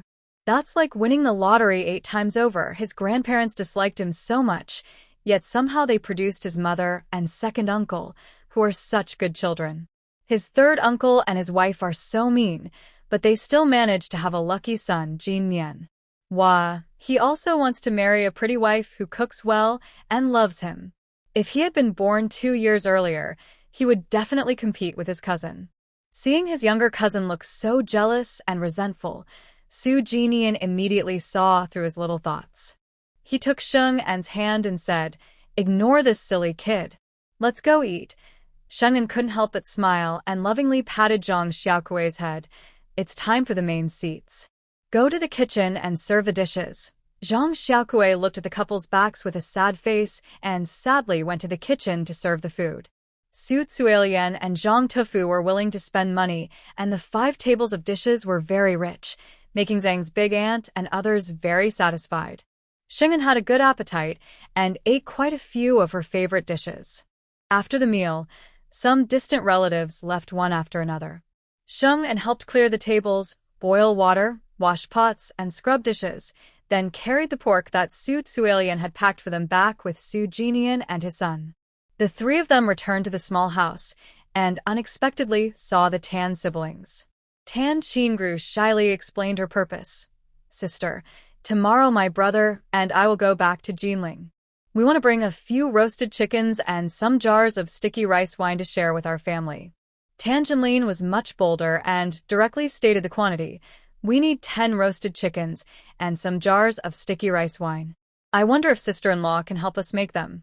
Sheng An smiled and said, just 10 roasted chickens. I'll roast them for you tomorrow. I kept 5 jars of sticky rice wine for you, but only 5.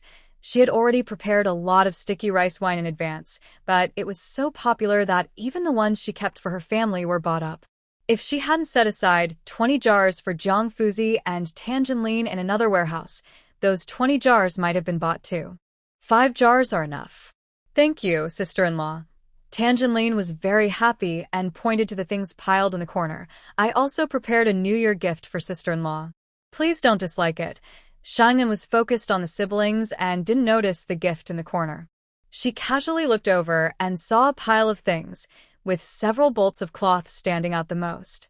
You two are too polite. Shangyan looked helplessly at Tan Qingru, clearly aware that these brightly colored fabrics were chosen by the girl. Tan Qingru blinked her big round eyes. We didn't mean to be rude to sister. We still need her to make roasted chicken for us. Shangyan rubbed her head. It's no trouble at all. When you come back after the new year, Jin Mian and I will host a meal at our home. Before Tan Qingru could speak, Tan Jinlin answered immediately. Yes, yes, yes. I will definitely come with an empty stomach. His eager attitude made Su Jinian almost unable to watch. You and the master's family are not far apart. Bring along the 5 jars of glutinous rice wine. Tansenni nadidigerli. As it grew darker, the siblings didn't stay long and left with 10 jars of glutinous rice wine. Sheng En and Su Jinian sorted the New Year gifts they received, which included 5 pieces of high-quality, colorful fabric, a box of tea, a box of nuts, and a box of pastries, all from well-known shops in Qingzhou City. After organizing everything, Sheng En went to the front yard to find the 4 treasures, telling them to wake up early tomorrow to prepare 20 chickens for roasting, which she planned to give as gifts. The chickens had been purchased in advance and kept in the stables, more than 50 in total, so there was no need to rush to the market early in the morning. That evening, the 2 elders of the Sheng family returned to the small building and asked about Zhang's engagement banquet. Learning that Zhang's family had given a dowry of 30 taels of silver, Grandma Sheng was very happy for Zhang Zhaodi. This girl is blessed.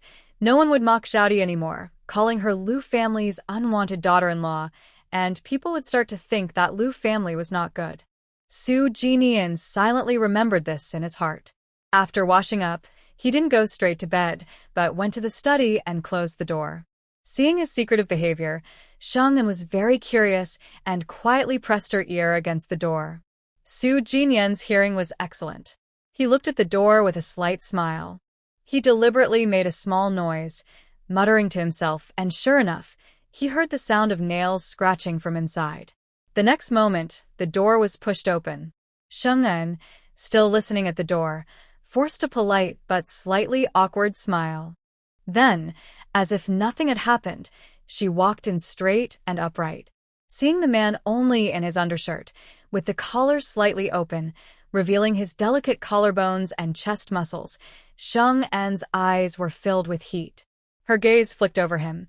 Are you secretly doing something bad behind my back? Su Jinian's smile deepened in his eyes. He lazily spread his arms, causing his collar to open wider with his movement. No. Sheng En's eyes widened, unable to resist her growing curiosity. She reached out to touch the man's chest and confidently made an excuse. You must be hiding a secret. Once I find out, it'll be over. Outside, the cold wind howled. Inside, spring warmth filled the air. Sheng En's cool fingertips brushed over the man's chest muscles, her envy almost tangible. Your body is so good. You rarely sneeze, and even when you're dressed so lightly, you're still warm. Her body was almost fully developed, but she still couldn't compare to him. At night, she had to stay close to him to sleep peacefully. Su Jinian looked down at his figure, then at his reluctant wife.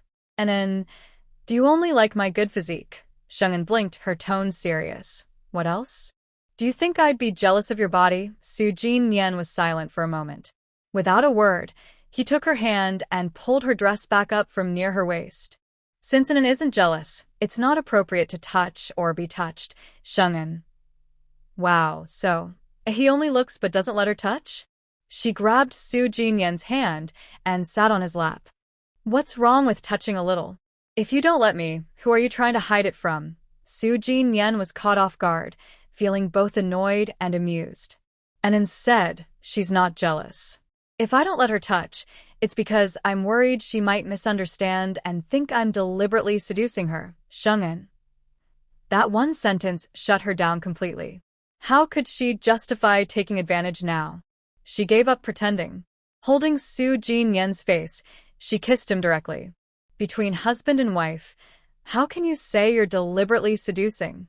A slight smile appeared at the corner of Su Jinyan's lips. His warm hand rested on her slender waist. Sheng'en kissed for a while, but grew tired. Her buttocks pressed against something, startling her into clarity. She quickly broke free from his embrace. You, Su Jinyan, now empty-handed, looked at Sheng'en quietly. The flickering candlelight reflected a faint red in the corner of his eye. Sheng'en felt uneasy, sensing that he seemed dangerous tonight, like he might turn into a wolf at any moment. She swallowed nervously, her voice a little dry. Hurry up and put your clothes on.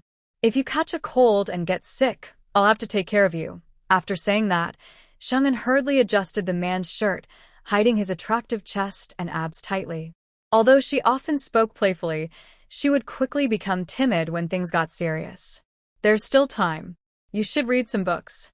I'm going back to my room to sleep. Sheng'en casually said a few words and turned to run away. Before her legs could move, a strong arm wrapped around her waist, and before she could scream, she was pulled back into the man's embrace. Then, she heard his deep, husky voice close to her ear. "Anan, you ran away after teasing me. Are you unhappy with our wedding night?" Sheng'en's scalp tingled, and her breathing quickened. "No, I'm not unhappy." A pleasant laugh sounded above her, and a warm kiss landed on her ear. "So, does that mean you're satisfied, Anan, Sheng'en?"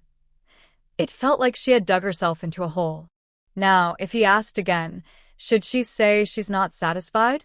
Her memory of the wedding night was vague, only recalling a few romantic moments.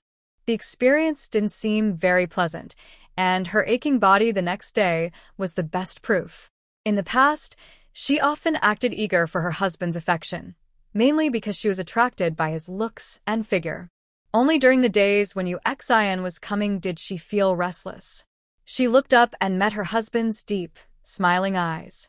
Nervously, Sheng'en swallowed her saliva. "Are you finally unable to hold back, Su Jinyan?" And always said surprising things. A charming smile appeared on his lips.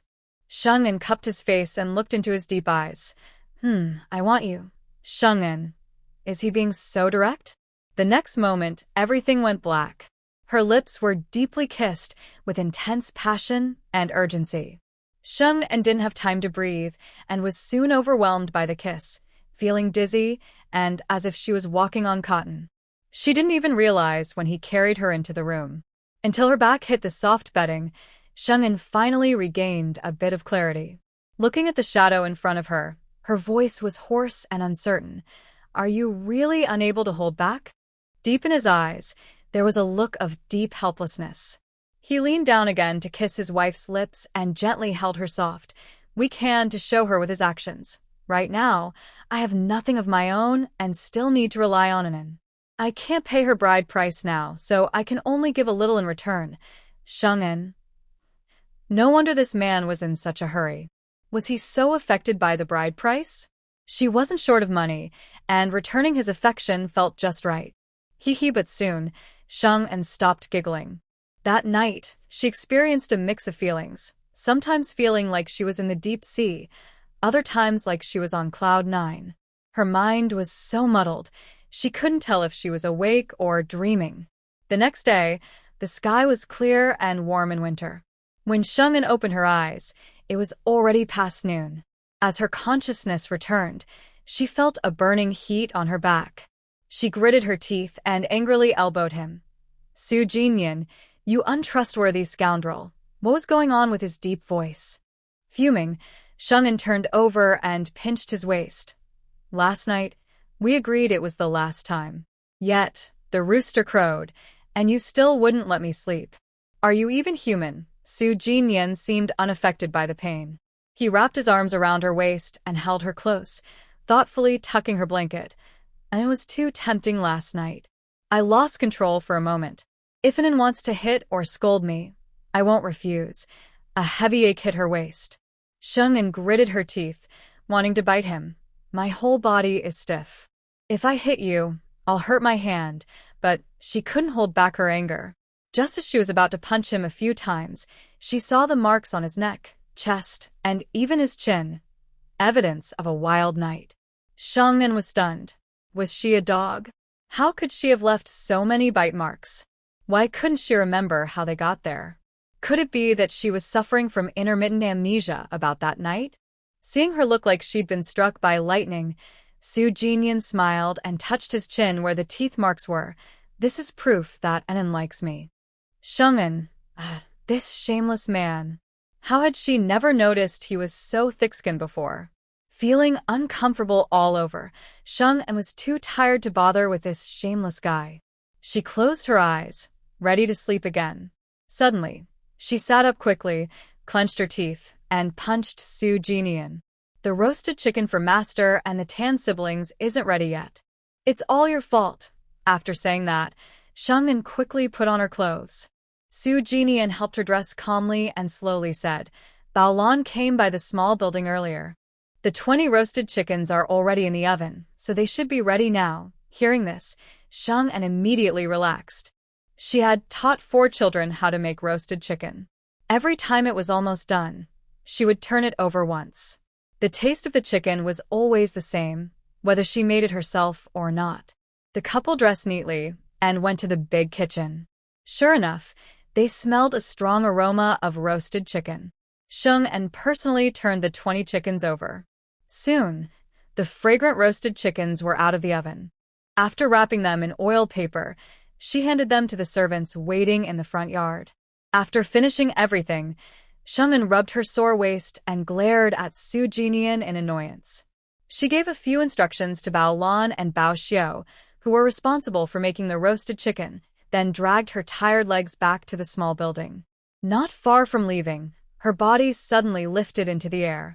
She couldn't help but let out a surprised cry and instinctively wrapped her arms around Su Jinyan in a tight hug. Realizing what happened, her face darkened. Just as she was about to say something, her eyes fell on the bite mark on his chin. Her face instantly turned red. Don't go out today. If someone saw, wouldn't they laugh at her? Fortunately, her grandparents and father-in-law had gone to the shop early, so they didn't notice anything unusual. Bao Lan and Bao Xiao were young girls who hadn't experienced much. When they saw the bite mark on his chin, they thought it was just from their playful fighting and didn't think of anything else. Shungin secretly breathed a sigh of relief and let Su Jinyan carry her back to the small building. Last night, they had stayed up late, and in the morning, they hadn't eaten anything. Both of them were a little hungry. Su Jinyan put on a coat with a fur collar to hide the bite mark on his chin. He went to the shop and bought 2 portions of wontons and half a basket of buns. Shungin had a very good appetite. She finished a bowl of wontons and ate 3 meat buns the size of her fist. Su Jinyan ate even more. The remaining buns were all eaten by him. Yawning, Shungin tried her best to hold back sleep and didn't go upstairs to rest. She took a walk around the yard. When her stomach wasn't so full, she told Su Jinyan, If I don't wake up at noon, don't wake me up. Just as Su Jinyan was about to speak, there was a knocking sound and crying outside the backyard. Second uncle, Jinyan, my mother is in trouble, sobbing. The couple's faces changed suddenly and they quickly went to open the door. Seeing Zhang Xiaokui, tears streaming down her face, her clothes messy and covered in footprints, Shungin hurriedly asked, What happened to my sister-in-law? Who hurt you like this? Seeing her cousin and his wife, Zhang Xiaokui looked like she found her support and angrily said, It's the people from Jiaba. They came to our house early this morning, asking why my parents didn't invite them to the engagement banquet yesterday. My mother argued a few words, and they started hitting her. At this point, tears again welled up in Zhang Xiaokui's eyes. Ma Dahua secretly pushed my mother, causing her to hit the wall and bleed a lot. She fainted right there. Ma Dahua and old Su San and others saw things getting out of hand and ran away one after another, not caring whether Su Tsuelian was alive or dead. Su Jinyan's face looked very grim. He sternly told Sheng-en, "Go to the shop and tell your father. This matter can't be ignored." Sheng-en's heart was filled with anger. "All right, you go and get the donkey cart." After saying that, she told Zhang Xiaokui to wait a moment, then hurried to the shop and told Su Qinglin about Su Tsuelian being injured and unconscious. Su Qinglin was anxious and angry, almost crushing the water ladle. Without hesitation, he took off his apron and rushed outside. Grandpa Sheng and Grandma Sheng were very worried. They quickly held their granddaughter and warned her, "Go watch your father-in-law. Don't let anything happen." Sheng-en nodded repeatedly. "I understand." Then she turned and hurried to catch up with Su Qinglin. Watching their hurried departure, Grandpa Sheng and Grandma Sheng looked worried. The shameless people from Jiaba had already broken ties with Suelian, yet they still dared to come and cause trouble, even beating her into unconsciousness. Such brothers and sisters-in-law are truly unlucky to have. When the four of them arrived at Zhang's house by donkey cart, the yard was crowded with neighbors. Seeing Su Jinyan and his father, a kind-hearted aunt immediately stepped forward and said, "Dekue, your second uncle. Your brothers are too much." Luckily, Suelian is strong and managed to survive. The four of them endured the ordeal, worried that Su Suelian might be in serious trouble. Hearing the kind aunt's words, they finally felt a little relieved. At this moment, Zhang Dakue, who heard the noise inside, came out with his eyes swollen and red. "Second uncle, cousin-in-law, my mother is okay." The doctor said she just needs some rest. Earlier, Su Tsuelian had collapsed into a pool of blood and was unconscious. The Zhang family men were very frightened, their faces pale and their hands and feet trembling, unsure of what to do, like headless flies.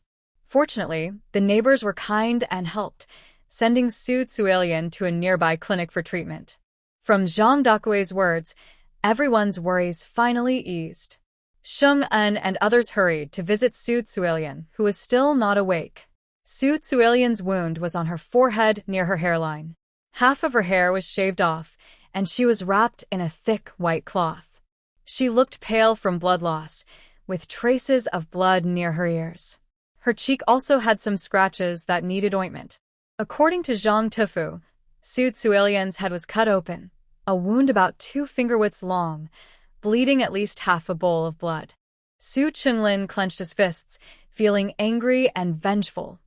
"Brother-in-law, go find some people. Let's go to Zijiaba now and get justice for Tsuelian." Zhang Tufu also hated this and didn't hesitate. "I'll ask Erkue to call his 4 uncles and aunts. With us, we can easily deal with those troublemakers at Zijiaba." He then asked Shingen, "Your little aunt doesn't know when she'll wake up. We don't know when we'll return. Please watch over her for now."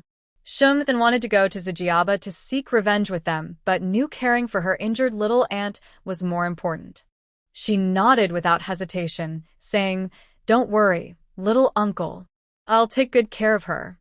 Before the Zhang uncles and aunts arrived, Sheng stayed in the room for a while, secretly signaling to Su Jinyan, then went to the backyard of the Zhang house. Su Jinyan came out and said before Sheng could speak, "I'll watch over Dad and little uncle. I won't let them risk their lives over some unworthy people." Sheng sighed in relief. De Kue and the others also need to be watched. They're young and more impulsive. Su Jinyan patted her head. "Good. Stay here and rest. I'll come to pick you up later." Not long after, the 4 uncles and aunts of the Zhang family and their capable sons arrived. Just now, I learned from Zhang Erkue about the full story. Zhang's 2 aunts and 4 aunts are very angry and keep advising their men. They bullied us so much that it's on our Zhang family now. When you see them at Su's place, don't hold back. Otherwise, they'll think no one in our family can stand up to them. The Zhang uncles all agree. We definitely won't let them get away with it. Only Zhang's 3rd aunt is out of place, saying inappropriate words. Those people are the wife's family. It's really Su's family's business. With so many of us, going there to fight isn't very proper. Hearing this, Zhang's 1st aunt scolds her. "What nonsense are you talking? Your sister-in-law married into our family, so she's one of us. If we don't protect her, she'll suffer for nothing. Zhang's third aunt pouts. It's not my fault. It's because my sister-in-law was too kind to her family before, always sending meat and gifts. That made them bold enough to come and fight. Her husband can't stand hearing this and quickly pulls her aside. Stop talking. She sticks out her tongue. I'm not wrong. Zhang's butcher looks at her with a dark face. If you don't want to go, then don't. One more person doesn't matter, and one less doesn't matter. If you keep talking nonsense in front of your sister-in-law, get out. Zhang's third aunt is afraid of her brother, who is her only brother from her family. Hearing him say this, she quickly shuts up and hides behind her husband, not daring to speak. Everyone in the house agrees to go to Sue's place to seek revenge right away. They all get on their donkey carts or ox carts and head toward Sue's. The crowded house becomes empty. Sheng unlocks the door of the Zhang family and sits by Su Chuilian's bed, watching over her. Su Chuilian is still not awake. Outside, there's knocking on the door and Zhang Zhaodi shouting. Sheng quickly goes to the yard, opens the door, and sees three people, Zhang Zhaodi and her parents. Seeing her anxious face, she quickly says, "Little aunt is fine. The doctor said she just needs some rest, and she'll be okay." The Zhang family, three members all breathe a sigh of relief, especially Zhang's father and mother, whose faces visibly brighten. Thank goodness, the mother-in-law is okay. Otherwise, after just getting engaged yesterday and an accident today, outsiders might say, it's because their daughter is cursed. Sheng'an asks in confusion, "How did you find out that little aunt was hurt?" Mother Zhang explained, "This morning, my little nephew wasn't feeling well. My sister took him to the clinic, and by chance, she saw De Kuei and his father, so she came to tell me." Sheng'an suddenly understood. That was lucky. Mother Zhang's sister went to the Zhang family for a marriage feast yesterday. It was natural for her to recognize the three brothers who delivered the wedding gifts when she saw them at the clinic. Sheng'an led the three people to the room and quietly told them where the Zhang father and son were. Mother Zhang and her husband understood. If their siblings faced such an unexpected trouble, they would gather friends and family to go and see what was happening. After visiting Su Chuilian, everyone went to the main hall to talk. Zhang Zhaodi held Sheng'an's hand, worried about Zhang De Kuei and his father. They went to the house to ask for justice for Auntie. "Do you think the villagers might help those people without knowing the full story?" Sheng'an comforted her. "The villagers don't think highly of those people, and the village chief is fair. He won't support them. Uncle and the others will be safe." Zhaodi felt a little relieved. That's good. Meanwhile, carts pulled by oxen and donkeys rushed into Su's village, attracting the villagers' attention. Some people saw trouble and quickly went to the village chief's house to explain. Su Jinyan and his group went straight to old Third Su's house. Seeing the big lock on the door, Butcher Zhang sneered, took the axe he brought, and struck the lock. With a loud bang, the lock broke, and the old, worn-out gate swung open, startling the chickens and ducks in the yard. They went inside and looked around. Seeing that old Third Su and Ma Hua were not home, Su Qinglin kicked over a three-legged dining table. They can't run forever. "Let's smash this place." The three brothers, De Kuei and his father, loudly agreed and grabbed sticks and axes to start smashing. They broke pots, bowls, and utensils. Even the bedding on the bed and a few torn clothes in the chest were not spared. They scooped a full bucket of manure from the latrine and poured it over everything. In an instant, the house was a mess, smelling terrible, as if robbed. Everyone retreated to the yard and watched coldly. Outside, villagers gathered to watch. Seeing what De Kuei and his brothers did, they couldn't help but talk among themselves. What's going on? Didn't they go to the city this morning to see Cui Lian? Why are they back so soon, and now someone is here to smash the place? Look at this house, what a mess. Who knows? Most likely, there was a disagreement at the Zhang family. These people came to seek revenge on the third family. TSK, it seems the grudge is quite deep.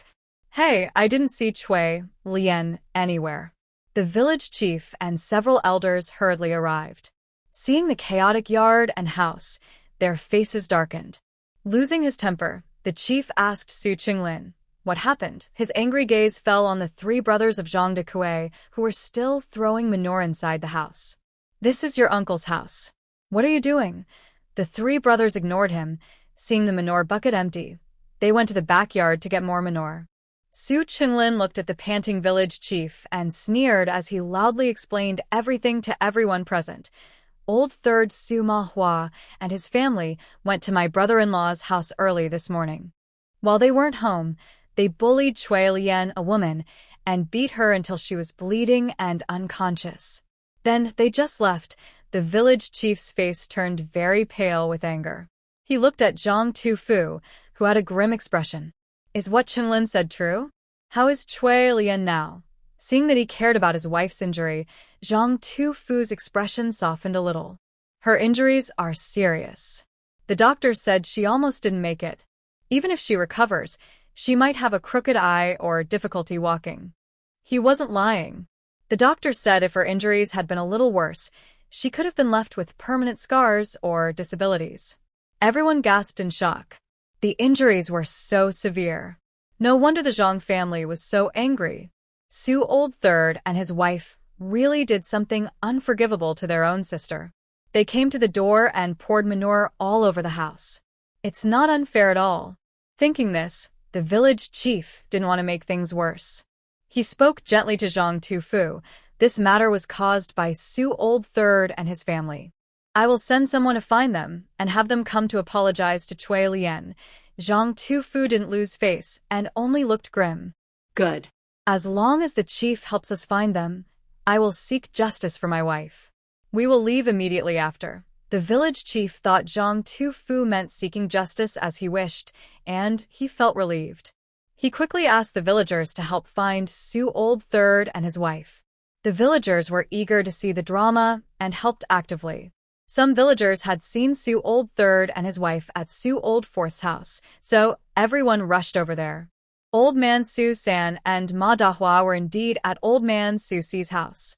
When Zhang Dakue and others first entered the village, they received the news and hurriedly went to Old Man Su Si's house to ask for help.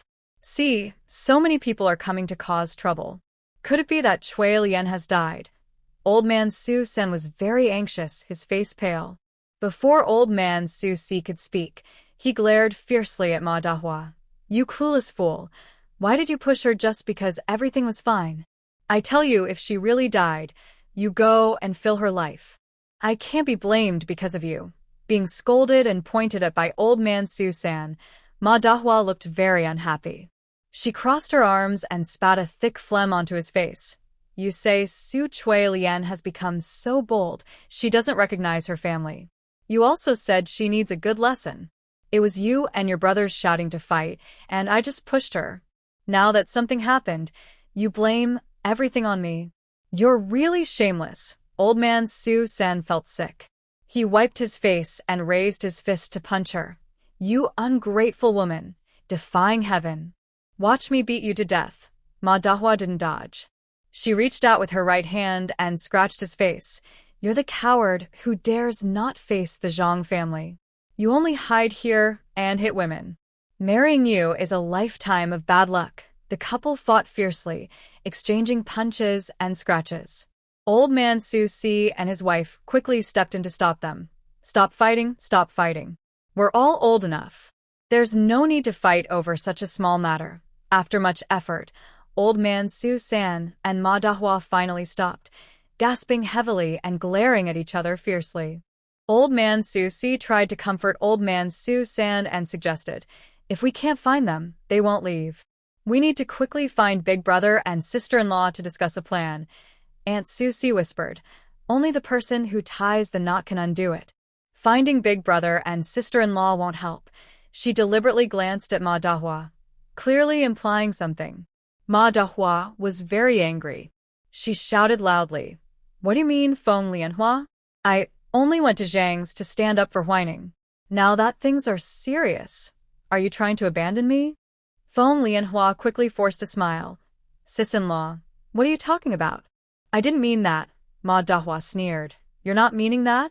Last night, Huining's wife said Chui Lian gave her a dowry of 30 taels of silver. You pretended to cry about not having money to buy ink and brushes for whining. That's why everyone discussed going to Zhang's to ask for an explanation. Feng Lianhua often pretends to be innocent. When she was young, she relied on her clever words to win her mother-in-law's favor, but she often suffered secretly in return. Since it was for whining's sake, she didn't argue with her. Does she really think I am that naive? Feng Lianhua's face changed, and she stubbornly denied it. Third sister-in-law, you should speak honestly. I only care about whining. I didn't mean what you said. Ma Dahua snorted. Even if you won't admit it, don't try to avoid responsibility. I only pushed Chui Lian out of anger for whining. I dare say that in front of outsiders. At this, Su Lao Si's face also changed. He quickly smiled and tried to smooth things over. Third sister-in-law, we're family. We all want what's best for whining. You know, once whining grows up and becomes successful, he won't forget you, his third aunt. Ma Dahua's expression softened a little. If it weren't for whining, I wouldn't have bothered to go to Zhang's this morning. Su Lao Si added a few more words. Having a third aunt like you is a blessing for whining. He is a grateful person and won't forget your kindness. He then signaled his wife Feng Lianhua with a glance. Feng Lianhua had to lower her head. Third sister-in-law, I spoke without thinking. Don't take it to heart. I'll go find big brother and big sister-in-law to discuss how to fix this. Ma Dahua was somewhat satisfied with their attitude and waved her hand, urging, hurry up and go. Feng Lianhua concealed her disdain and tidied her clothes. Just as she was about to leave to find Su Lauda and his wife, outside the door, villagers' shouts could be heard. Chengbai, are your third brother and third sister-in-law at your house? Hurry and let them out. The village chief is waiting right outside their door. The four inside the house looked at each other in shock. Ma Dahua panicked like a headless fly. What do we do? They've already alerted the village chief. They will definitely force me to pay with my life. Su Lao San was also panicked. In his panic, he slapped Ma Dahua. It's all your fault. If you hadn't pushed Chui Lian, our siblings would have made peace. Now we're enemies for good. This time, Ma Dahua didn't fight back. She covered her face and ran around the house, wishing she could dig a hole and hide. Outside, the villagers' shouts grew louder and more numerous. Su Lao Si knew he couldn't ignore it. He lowered his voice and advised Su Lao San, third brother, we have to resolve this. Luckily, Su's land is ours. Even if the Zhang family is powerful, they won't dare to act recklessly. Old man Su's face turned pale, and his hands trembled uncontrollably. They are not afraid of anything. If they make a move, who can stop them? Old man Su also felt scared of Zhang Butcher and secretly felt lucky that he wasn't the one who hit Su Chuilian. He continued to persuade Old man Su 3, the clan leader will stand up for us. They have to give the clan leader some face. With Old man Su 4's reassurance, Old man Su 3 finally calmed down a little. He dragged Ma Dahu, who was too scared to go out, and said, let's go. We'll go out together and call our older brother and sister-in-law too. Old man Su 4 and Feng Lianhua exchanged a glance but reluctantly followed behind Su Old 3 and his wife. When the courtyard gate opened, they saw a large crowd of villagers crowded at the door. Su Old 3 couldn't help but feel nervous. A villager, pretending to care but actually enjoying the gossip, asked, Cheng Song, didn't you go to Zhang's this morning to settle things? Why did you end up hitting your own sister? Su Old 3 stiffened his neck and argued, it was an accident. Chui Lian lost her footing and hit her head herself. We didn't mean to hit anyone. The villagers thought this was nonsense. An accident? They didn't believe it. If it was really an accident, could Zhang Butcher have brought all his relatives here to seek justice for his wife? Most villagers didn't believe Su Old 3's excuse. Some, eager to watch the drama, warned, your house has been smashed, and your 3 nephews are throwing dung everywhere. You can't stay there for now. There were only a few days left before the new year. Their house was now a mess like a pigsty. Su Cheng Song and his wife had no home to go back to. Su Old 3 didn't expect the Zhang family to be so ruthless. His eyes widened, fists clenched tightly. How can they do this? Ma Dahu shouted loudly and sat down on the ground, crying loudly. Heaven, how is this fair? The villagers around looked at them with disdain. When you went to hurt someone, did you ever think about justice? Under the strange gazes, the four of them forced themselves to go to Su Old Three's house.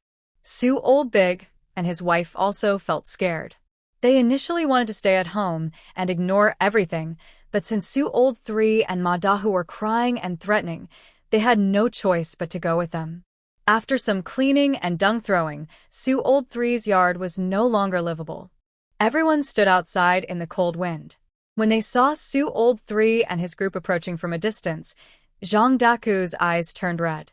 He clenched his shoulder pole and was about to rush forward to avenge his mother.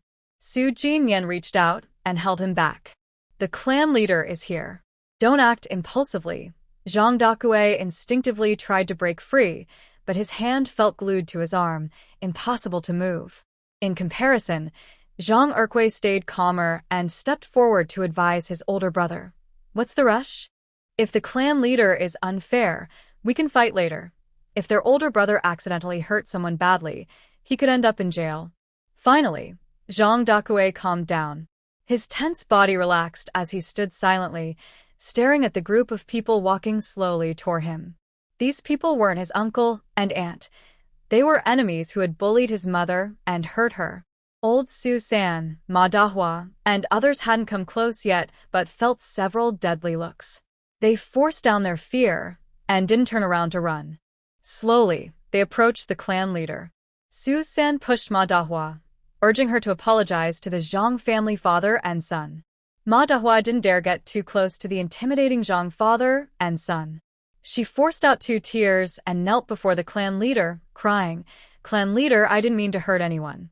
I just pushed lightly, and I didn't think Chui Lian would hit the wall. I know I was wrong, sob sob." The clan leader looked serious. "So, you admit you hurt Chui Lian?" Ma Dahua nodded quickly, then shook her head hurriedly. "I didn't do it on purpose." The clan leader asked sternly, "I heard you came to ask for peace. Why did you attack Chui Lian?" As the head of the Su family, he couldn't believe everything he heard. He needed to understand the full story before deciding who was right or wrong. But when he asked this, Su Laoxi's couple looked nervously at Ma Dahua, worried she might say something that would involve their son. Ma Dahua was anxious, but didn't notice their worried looks. She thought she had a chance to clear herself. Wiping her tears, she angrily said, "Clan leader, Chui Lian is from the Su family. There was a small argument when we were fixing the ancestral grave last time. She even refused to recognize her maternal brothers. It's fine if she doesn't recognize them, but we, her brothers and sisters-in-law, didn't mind. We even came here this morning to make peace. But she turned her face away from us and didn't even give us water, then drove us away." After speaking, Ma Dahua looked at Su San and others. "Quick, tell the clan leader, did Chui Lian say something rude? We argued and fought because of her." The youngest, Zhang Xiaokue, couldn't hold back anymore. His eyes reddened as he shouted angrily, "It's your grandma's fault. Clearly, it was you who had no shame, coming to criticize my mother for not giving enough bride price to my future sister-in-law. It was my mother's anger that made her chase you away." Wow, big news, huge news. Zhang Xiaokui's words were like a drop of water falling into hot oil, causing the crowd to burst into excitement. They stretched their necks to look at Ma Dahua and then at Su Laosan, trying to find out if Zhang Xiaokui's words were true. Ma Dahua was not afraid at all. She glared at Zhang Xiaokue and confidently said, "We are our mother's family. The reason she's been able to live so comfortably in the Zhang family all these years is because we support her. As Su's daughter, helping the Su family is what she should do. Why do you say we are like blood-sucking leeches?" Listening to Ma Dahua's unreasonable words, the calmest among the 3 brothers, Zhang Erkue, also lost his temper. He stepped forward and stared at her. "Our mother has helped her family a lot over the years. What about how you treated our mother? Did she ever take a needle or a thread from your 3 families? Last time at the graveyard, you even bullied our mother to death. You have no shame pretending nothing happened." We brothers remember everything clearly. Reminded by Zhang Erkue, the villagers present also remembered the chaos at the graveyard last time. "Yes, last time, The clan leader judged that the three brothers from the Su family were at fault, and each family paid a few chickens as compensation. The three brothers didn't treat their sister as a person. If she wanted to cut ties with her family, what was wrong with that? How dare Ma Dahua criticize her and come to beat her early in the morning? After hearing Zhang Erkui's rebuttal, Ma Dahua showed no sign of reflection. Your mother helping her family is right. She can't just enjoy good days while her brothers and nephews are eating plain food, right? At this point, Ma Dahua became even angrier. She's enjoyed her family's blessings for so many years. Her brothers and nephews can just disown her if they want. She can give 30 taels of silver as bride price, so why not give her family some money? 30 taels of bride price. That's a lot of money. Su Chuilian was just a spendthrift who wasted money. The villagers watching the scene were stunned by this big news. They were all silenced by the 30 taels of bride price. Wow. The Zhang family is just like butchers selling pork, yet they have so much money. No wonder Ma Dahua was jealous. If it were them, they'd be envious too. Unfortunately, Cui Lian didn't like the girls from Su's village, or else that 30 taels of bride price might have gone to their family. Ridiculous. Before my mother got married, she lived a good life in her family. The elders saw everything clearly. She enjoyed her family's blessings. Zhang Dakue was so angry, he started shouting. If Su Jinmian hadn't stopped him, he would have gone straight to punch Ma Dahua. At this moment, Zhang Tufu, who had been silent, stepped forward. He looked at Ma Dahua, Su Laosan, and the others, who showed no sign of regret, and said to the clan leader with a darker face, "Clan leader, my wife cannot accept the good fortune of the Su family. Today, I am officially cutting ties between my wife and the three Su brothers, Chengkai, Changsong, and Qingbua. Please witness this with the elders and everyone present." Su Laoda and the others were surprised by Zhang Tufu's actions. Their faces changed, and they all said loudly, "No." Over the years, life in the three families had been possible because Cui Lian occasionally helped them with money and supplies. Without her support, how could they survive? Especially since Huining was going to take part in the imperial exam next year, and money was needed. Now that the ties are cut, how will Huining afford the exam fees? Just finding a scholar to guarantee them costs 5 taels of silver, not to mention the expenses for the provincial exam, traveling to Jinling, food, lodging, and boat rides, all of which cost money. Without 20 or 30 taels of silver, they couldn't manage. Zhang Tufu ignored the barking of the others and spoke again to the clan leader. My wife never wanted to cut ties with them. She even planned to resume contact during the new year. But they couldn't wait a few days and came to hurt my wife so badly. I dare not acknowledge such relatives, and I ask the clan leader to witness this. Otherwise, if my wife is bullied again, I don't know if she will still be alive. Some of this was true, some false. Cui Lian had already cut ties with the three Su brothers before, but it wasn't made public. The villagers in Zijiaba didn't know. Now, after Cui Lian was injured and nearly lost her life, they used this opportunity to completely sever the relationship in front of the clan leader, elders, and villagers. This way, the Su brothers would have no reason to come to Zhang's house again. Zhang Dakue and his two brothers stood together, serious, supporting their father's decision. Clan leader, we don't want to lose our mother early, and we don't want to acknowledge these relatives. Please witness this. Seeing the determined expressions of the father and sons, the clan leader sighed deeply. He exchanged glances with the three elders and looked at the anxious Su Laosan and the others. Once a daughter is married, she is like water spilled. They have no right to interfere. Today, we 4 elders will witness this. From now on, Cui Lian will have nothing to do with you 3 brothers. You are not allowed to bother her again.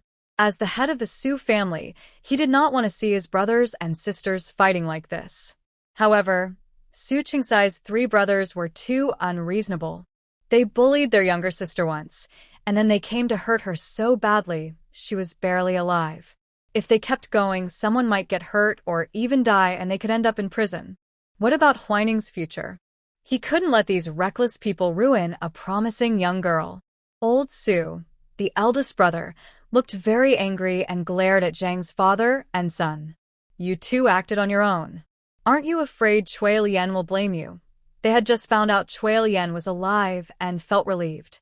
But for such a small matter, the father and son decided to cut ties with the family, showing they didn't respect their brothers at all. Zhang the butcher still didn't look at them. He thanked the clan leader and elders. Cui Lian is from Su family village.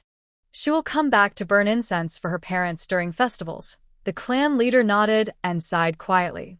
Ma Dahua thought she was safe and looked happy. Just as she was about to stand up, she was kicked hard from behind. She fell face down into the dirt, her mouth hitting a raised stone. Her 2 front teeth, covered in blood, fell out with a loud. Zhang the butcher withdrew his foot and looked coldly at Ma Dahua, who was twisting in pain, blood flowing from her mouth. You pushed my wife. I kicked you back. That settles the score. Ma Dahua couldn't speak. She looked at Zhang the butcher with fear and hatred. Su the third and others saw this, but didn't step forward to help Ma Dahua, afraid Zhang might kick them too. Zhang didn't stop. He reached into his clothes and took out a small book, handing it to the clan leader. This is a record of my wife's expenses over the years and the debts owed by the 3 families. I didn't ask for repayment before because we are relatives and I didn't want to cause trouble. Now that we've cut ties, the debts are settled. Cui Lian couldn't read or write. Every time she bought something from her family or lent money, she asked Zhang to keep track. She did this not for any other reason, but to know where the family's money went each year. The Zhang family also kept a ledger of their expenses. At the end of each year, Cui Lian would review it carefully. The clan leader, who had some schooling, quickly opened the book and started reading and calculating. In the end, his wrinkled face was full of disbelief, and he looked at the 3 brothers of old Master Su with great disgust. How dare you come here to trouble Cui Lian? After hearing the village chief's words, the villagers perked up their ears again. One villager asked directly, Chief, how much money did Cui Lian spend, and how much do they owe the Zhang family? The village chief didn't hide anything about the costs and debts. He simply stated, over 18 years, the total expenses were 22 taels for Qian and 82 won. The total debt is 26 taels, with Su Qingsai's family owing 8 taels, Su Qingsong's family owing 6 taels, and Su Qingbai's family owing 12 taels. The villagers were stunned, their eyes wide with disbelief. 18 years of spending nearly 50 taels of silver on her family, and her brothers even came to beat her half to death. What a huge fool she was. The villagers couldn't help but look at Butcher Zhang with mixed feelings, some sympathetic, some angry, and some admiring.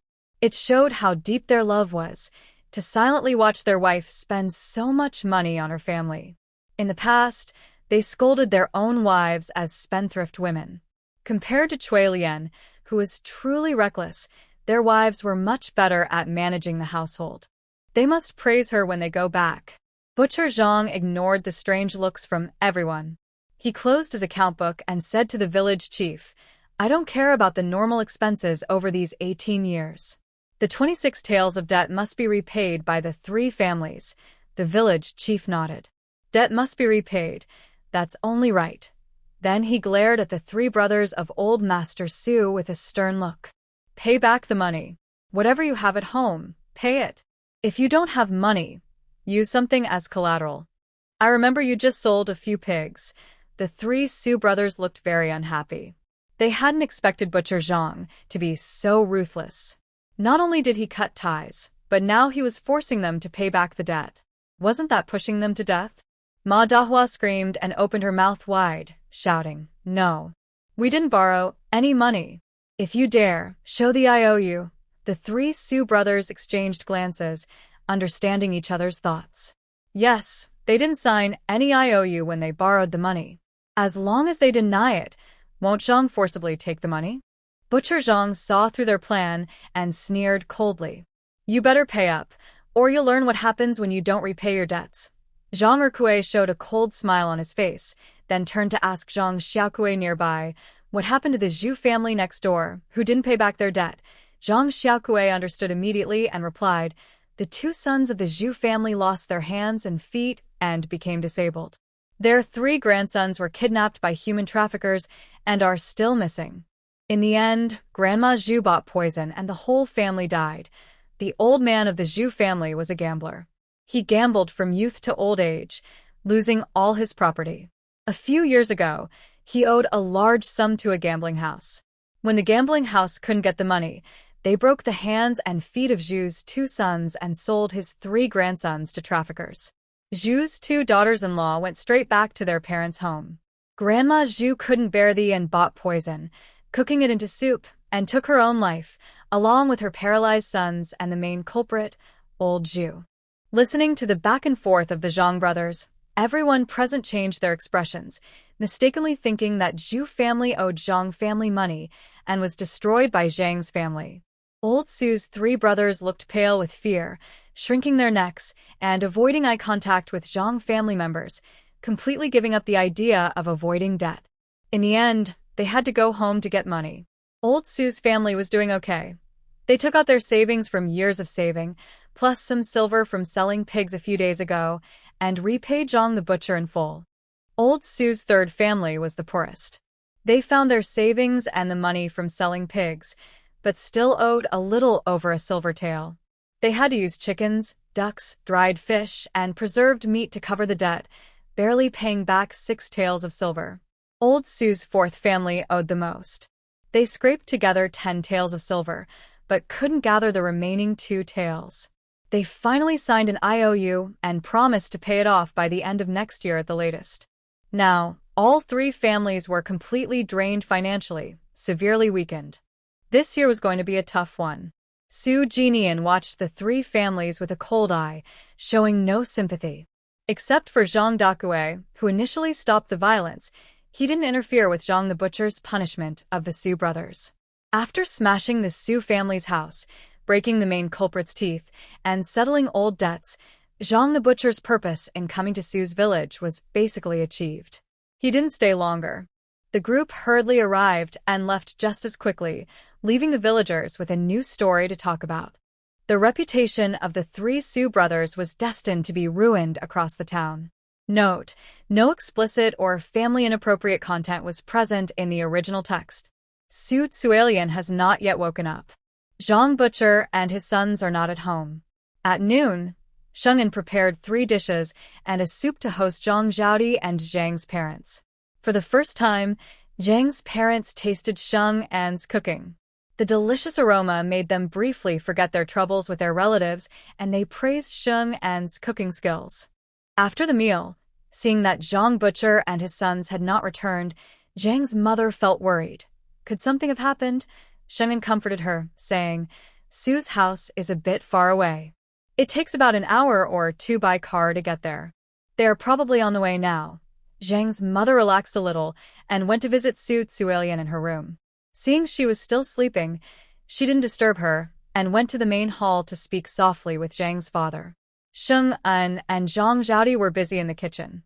Seeing that her good sister's brows were still furrowed, Sheng An knew she was worried about Zhang Dakua.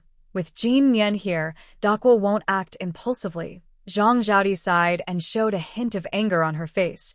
I didn't expect my aunt to be such a kind person, yet her brothers from her family came to bully her. If I had been there this morning, I would have definitely fought back. At yesterday's engagement banquet, the Zhang family gave a generous dowry, which made her parents proud. The village's opinion changed instantly. People said she was lucky to find a family that valued her. She was truly grateful to her future in-laws and promised herself to treat them like her own parents and be filial. But before she could show her filial piety, her aunt suffered such a big trouble. It was her own relatives from her family who caused her suffering. How painful that must be. Every family has its own difficulties. This time, my little uncle and his men went to Su's house to seek justice for my little sister. Most likely, they will cut ties with those 3 families completely, and such incidents won't happen again. Sheng An briefly explained the past conflicts between the Zhang family and the 3 brothers of Su Laoda, so her good sister would understand and not be tricked by those shameless people unknowingly. By the way, the family that arranged Lu Huaji's engagement is Su Lao Si's son, Su Huaining.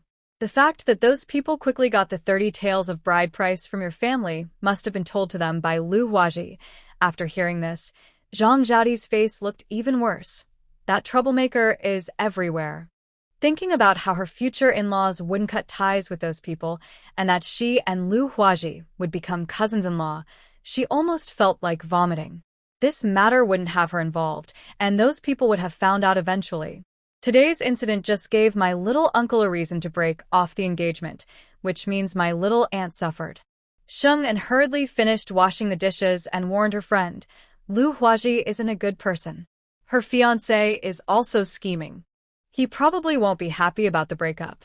If they try to use you to ease the relationship with my little aunt, don't fall for it. Zhang Zhaodi nodded. I wish I had fewer strange relatives like that. I definitely won't be fooled. Her family also had a difficult relative long ago. When they couldn't have a son for many years, this relative stubbornly wanted to adopt her 18-year-old grandson. Claiming to help her family continue the family line, they shamelessly asked for 20 taels of silver, saying it was payment for raising her grandson for 18 years. Later, her mother gave birth to the first boy in Zhang's family. At the baby's naming celebration, that family cursed the child, saying her family was doomed to have no descendants and that even if they had a son, they couldn't raise him. Her grandparents were so angry they cut ties with that family immediately. In the past 10 years, her family has been doing well, with brothers being born one after another and life getting better and better. It shows that losing a strange relative is actually beneficial. While they were talking, they heard Mother Zhang calling from the main hall. Su Tsuelian had woken up. Sheng En and Zhang Zhaodi quickly wiped their hands and hurried to the room. They saw Su Tsuelian sitting up, holding her head and coughing dryly. Little aunt, don't move around. Sheng En immediately recognized the signs of a concussion and hurried to support Su Tsuelian, helping her lie back down. She checked her wound and bandage, relieved when she saw no fresh blood seeping out. After lying down, Su Tsuelian's dizziness, nausea, and vomiting symptoms eased. She turned her head and looked at her in-laws with clear eyes. It's just a bump on the head. Why did you all get so worried? Mother Zhang let out a small cry and held her hand. Such a big cut, and you're still awake. How could we not come to see you? She then briefly explained how they found out about the incident. Su Tsuelian looked apologetic. Sorry to worry everyone. Mother Zhang waved her hand.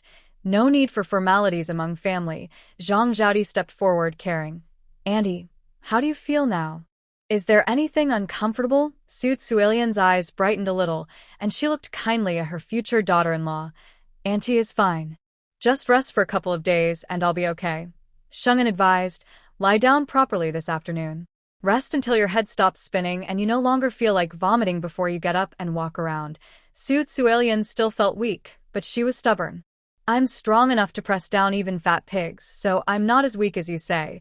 Sheng En couldn't help but laugh and say, then why don't you try pressing us now?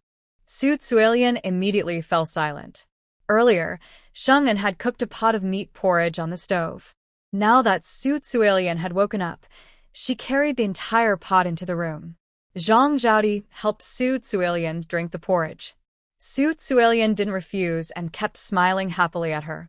After finishing a big bowl of delicious meat porridge, Su Tsuelian started feeling sleepy again. The others didn't disturb her rest and quietly left the room. Not long after, Sheng En heard the sound of wheels rolling over the road outside, followed by familiar voices talking.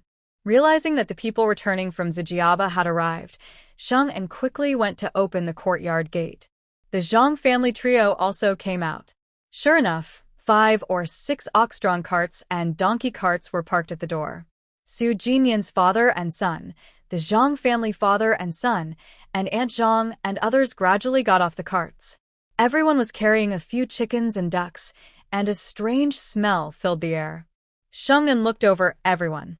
Seeing their clothes were still fairly neat and not showing signs of a fight, she relaxed a little.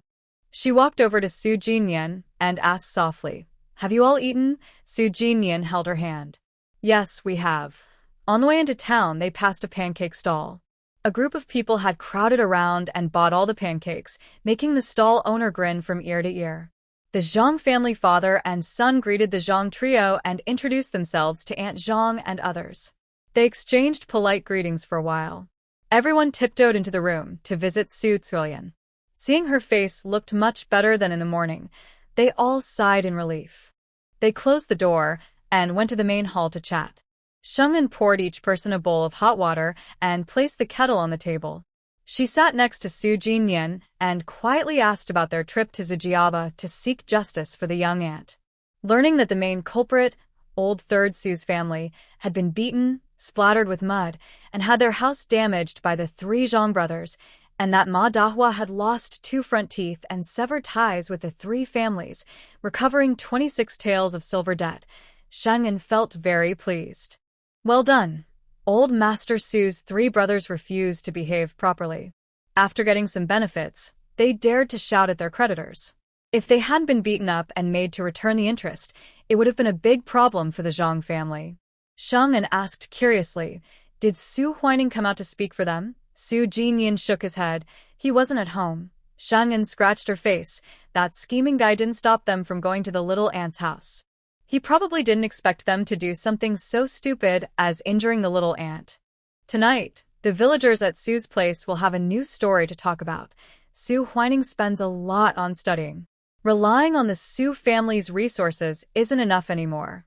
Without the little aunt's help these years, he would have gone back to farming long ago. Now that the little aunt's husband has recovered the debt, their family is completely broke. Next year, Su Huining will take the county exam, and he probably won't even have enough money to guarantee old scholar's loan. Well, that's good. Sheng'an thought happily, a sly smile appearing on her face. Su Jinyan patted his wife's head, liking her lively look. Su Huining is good at maintaining appearances. He won't let outsiders see his troubles, Sheng'an said indifferently. Anyway, he's not here today. He's already lost face enough. He is the son of Su Laosi and his wife. Since they are the joke of the village, can he, as their son, stay out of it? Tonight, he must be feeling pretty upset. Let him be upset. Anyone who can get involved with Lu Huaji is probably not a good person. Sheng'an secretly disliked Su Huining for no reason. She was happy to see him struggle with difficult people. The matter was settled, and it was getting late. Sheng'an and Su Jinyan got up to leave. Zhang the butcher didn't want them to go home empty-handed. He hung 3 or 4 chickens and ducks on the donkey cart for them to take home for the new year. The families of Zhang Zhaodi and Zhang Dagua, among others, did the same, each with 3 chickens and 1 duck. After dividing everything, only a few chickens and ducks remained. Zhang Xiaokui took them to the backyard chicken coop. When Sheng'an returned to her small house, exhaustion overwhelmed her. She quickly washed her face and hands, then crawled into bed to rest, asking Su Jinyan not to wake her for dinner. But Su Jinyan also pulled back the blanket and got into bed, holding her in his arms to sleep together. Sheng'an was very tired. She closed her eyes, took his hand, and placed it on her waist. Press a little longer. Last night, I overused myself, and now I feel very uncomfortable. A warm hand paused at the waist, then pressed gently and steadily, making Sheng'an hum happily. Su Jinyan carefully helped his wife feel better until Sheng'an fell into a deep sleep, breathing softly. Only then did he stop and gaze at her peaceful face. After a long while, Su Jinyan smiled slightly, kissed her full forehead, held her close, and closed his eyes to sleep. As Sheng'an expected, in the evening, Su Huining returned to the Su family farm. Before reaching his own home, he heard from others about the good deeds his parents and uncles had done. Su Huining forced down his anger and went home. Seeing the quiet yard with no chickens or ducks, he clenched his fists, closed his eyes, and slowly walked into the dark main hall. Their family savings had been completely taken, leaving not a single coin. Su Laosi and Feng Lianhua were heartbroken and overwhelmed. They had no mood for anything else. Lying on the bed, they kept cursing Zhang's family and Su Chuilian, ignoring that their own son had just returned home. Su Laosi and his wife cursed loudly until Feng Lianhua's peripheral vision caught a shadow at the door. She screamed in fright, nearly losing her soul. When she realized it was her son, Feng Lianhua ignored Su Laoxi's complaints and quickly put on her shoes. She went to the door and asked softly, "Are you tired? Are you hungry? Sit for a moment. Mother will cook for you. I'll make some egg pancakes, your favorite." Su Huining took a deep breath, looked at his mother, who was only up to his chest, and asked with difficulty, "Mother, this morning you went to my aunt's house and beat her so badly she fainted?" Feng Lianhua's breath caught, and she hurried to explain. No, it wasn't us who hit your aunt. It was Ma Dahua did it." Su Huining Zhuge bitterly. Under the dim light, his eyes were full of disappointment and hatred. "Does it matter who did it? Is there a difference between her and you?" His voice was a low growl, strained from his throat. Feng Lianhua's face turned pale. She couldn't help but step back. "Huining, this isn't our fault. It's all Ma Dahua's impulsiveness. She pushed your aunt and hit her against the wall, and that's how things turned out." She felt she had no responsibility, but couldn't help but angrily scold Su Tzuelian. "Your younger sister-in-law is too heartless. She cut ties with us over such a small matter. Without her family, she won't have a good life. One day, if she is mistreated in her husband's family, we will not support her." Like Ma Dahua, Feng Lianhua believed that Su Xiaozue could marry into the Zhang family and live a good life only because she had many brothers and nephews supporting her. The Zhang family wouldn't dare mistreat her. Over the years, Su Tzuelian took advantage of her family's generosity. It was right for her to help with money and supplies. Now that Su Tzuelian refuses to help, she is unkind and unfaithful, showing no family loyalty. She won't even have the face to see the two elders of the Su family after she dies. Support? Huh.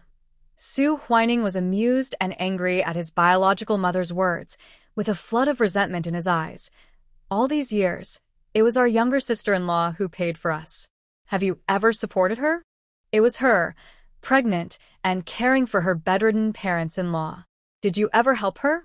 Or after Erkue and the 3 brothers were born, did you help her with her postpartum care? Or was it her father-in-law working early and late, slaughtering pigs to sell, to support the family? Did you ever lend a hand?" He looked at Feng Lianhua with a hint of hatred. "I really hate how unfair heaven is to let me be born in your family, with parents like you. Useless and incapable, he had the chance to live in a spacious, clean brick house, study under a talented scholar who retired from official service, but everything was ruined by this short-sighted woman in front of him." Feng Lianhua stared in disbelief at her son, who had been raised with care, and doubted her ears. "Why, Huining, what are you talking about?" Behind her, Su Laoxi suddenly became furious. He ran barefoot to Su Huining, pointed at his nose, and shouted angrily, "What did you say? Say it again. You good for nothing. What does it mean that heaven is unfair, with parents like them who are useless and can't support their own children?" Over the years, they worked hard to support him with food, clothes, and education. They kept the best food for him, and they were too poor to even take a bite themselves. And now, is it their fault? Seeing the fingers that seemed ready to poke into his eyes, a trace of self-mockery flashed across Su Huining's face. His deep-seated anger was tightly suppressed. He ignored old Fourth Su and turned to walk slowly to his room. "Stop right there. Stand still, and let's clear things up tonight." Old Fourth Su rushed forward to block Su Huining. Under the light coming through the doorway, he stared hard at his son, whom he had raised with great care. "Are you tired of us? Tired of this family? You spent more than half a year living at Su Tzuelian's house, and it completely shaped your mind, didn't it? I knew Su Tzuelian wasn't a good person. She corrupted my good son and made you look down on your own mother and father." Su Huining felt it was incomprehensible. His face showed deep exhaustion. "Whatever Dad thinks, that's his business. Now that my aunt has cut ties with us, my future is also ruined." After saying this, he didn't even glance at the surprised old Fourth Su. He went around him and returned to his room, closing the door with a loud bang. Old Fourth Su stood there blankly, unable to react. Feng Lianhua was frantic. She hurried over and tightly grabbed his sleeve. "What does Huining mean? What does he mean his future is ruined?" Old Fourth Su didn't know what to think. He irritably scratched his head. If you want to know, just ask him directly. But Feng Lianhua didn't dare. She held onto his sleeve tightly. Did we do wrong? Should we have let Su Laosan and his wife send Huining to school? If they hadn't caused trouble, maybe today we would have made peace with Su Tsuilian. Old Fourth Su's face flickered with emotion. He stared at the closed door opposite. Just for this small matter, this scoundrel is turning against us. Listen to what he just said. That's not what a son should say. Feng Lianhua's heart ached for her son more than her own feelings. Tears streamed down her face. He is our only son who can stand firm. He was just angry earlier and spoke harsh words. Don't argue with him over small things. The couple had 4 sons after marriage. Sadly, the first 3 died before 3 months old due to various reasons. The only survivor was their youngest son, Su Huining. Encouraged by Feng Lianhua, Old Fourth Su's anger eased a little. He frowned and thought, he's always envied that unlucky star who is a good teacher. Not only is his talent far above his teacher's, but he's also from a famous family in Jinling. His connections and knowledge are far beyond what ordinary teachers can match. Could it be that he wants to study under this teacher? Old Master Su increasingly believed his guess was correct. Combining this with the last time Su Jinyan returned to the village to honor their ancestors and observing his biological son's behavior, he finally remembered that every year when Su Jinyan came back, his son would try very hard to get along with him. Realizing this, Old Master Su's face kept changing expressions. Feng Lianhua was still crying. What is a lonely star? What is a talented star descending from the heavens? That little brat should live right under our noses, without a chance to stand out.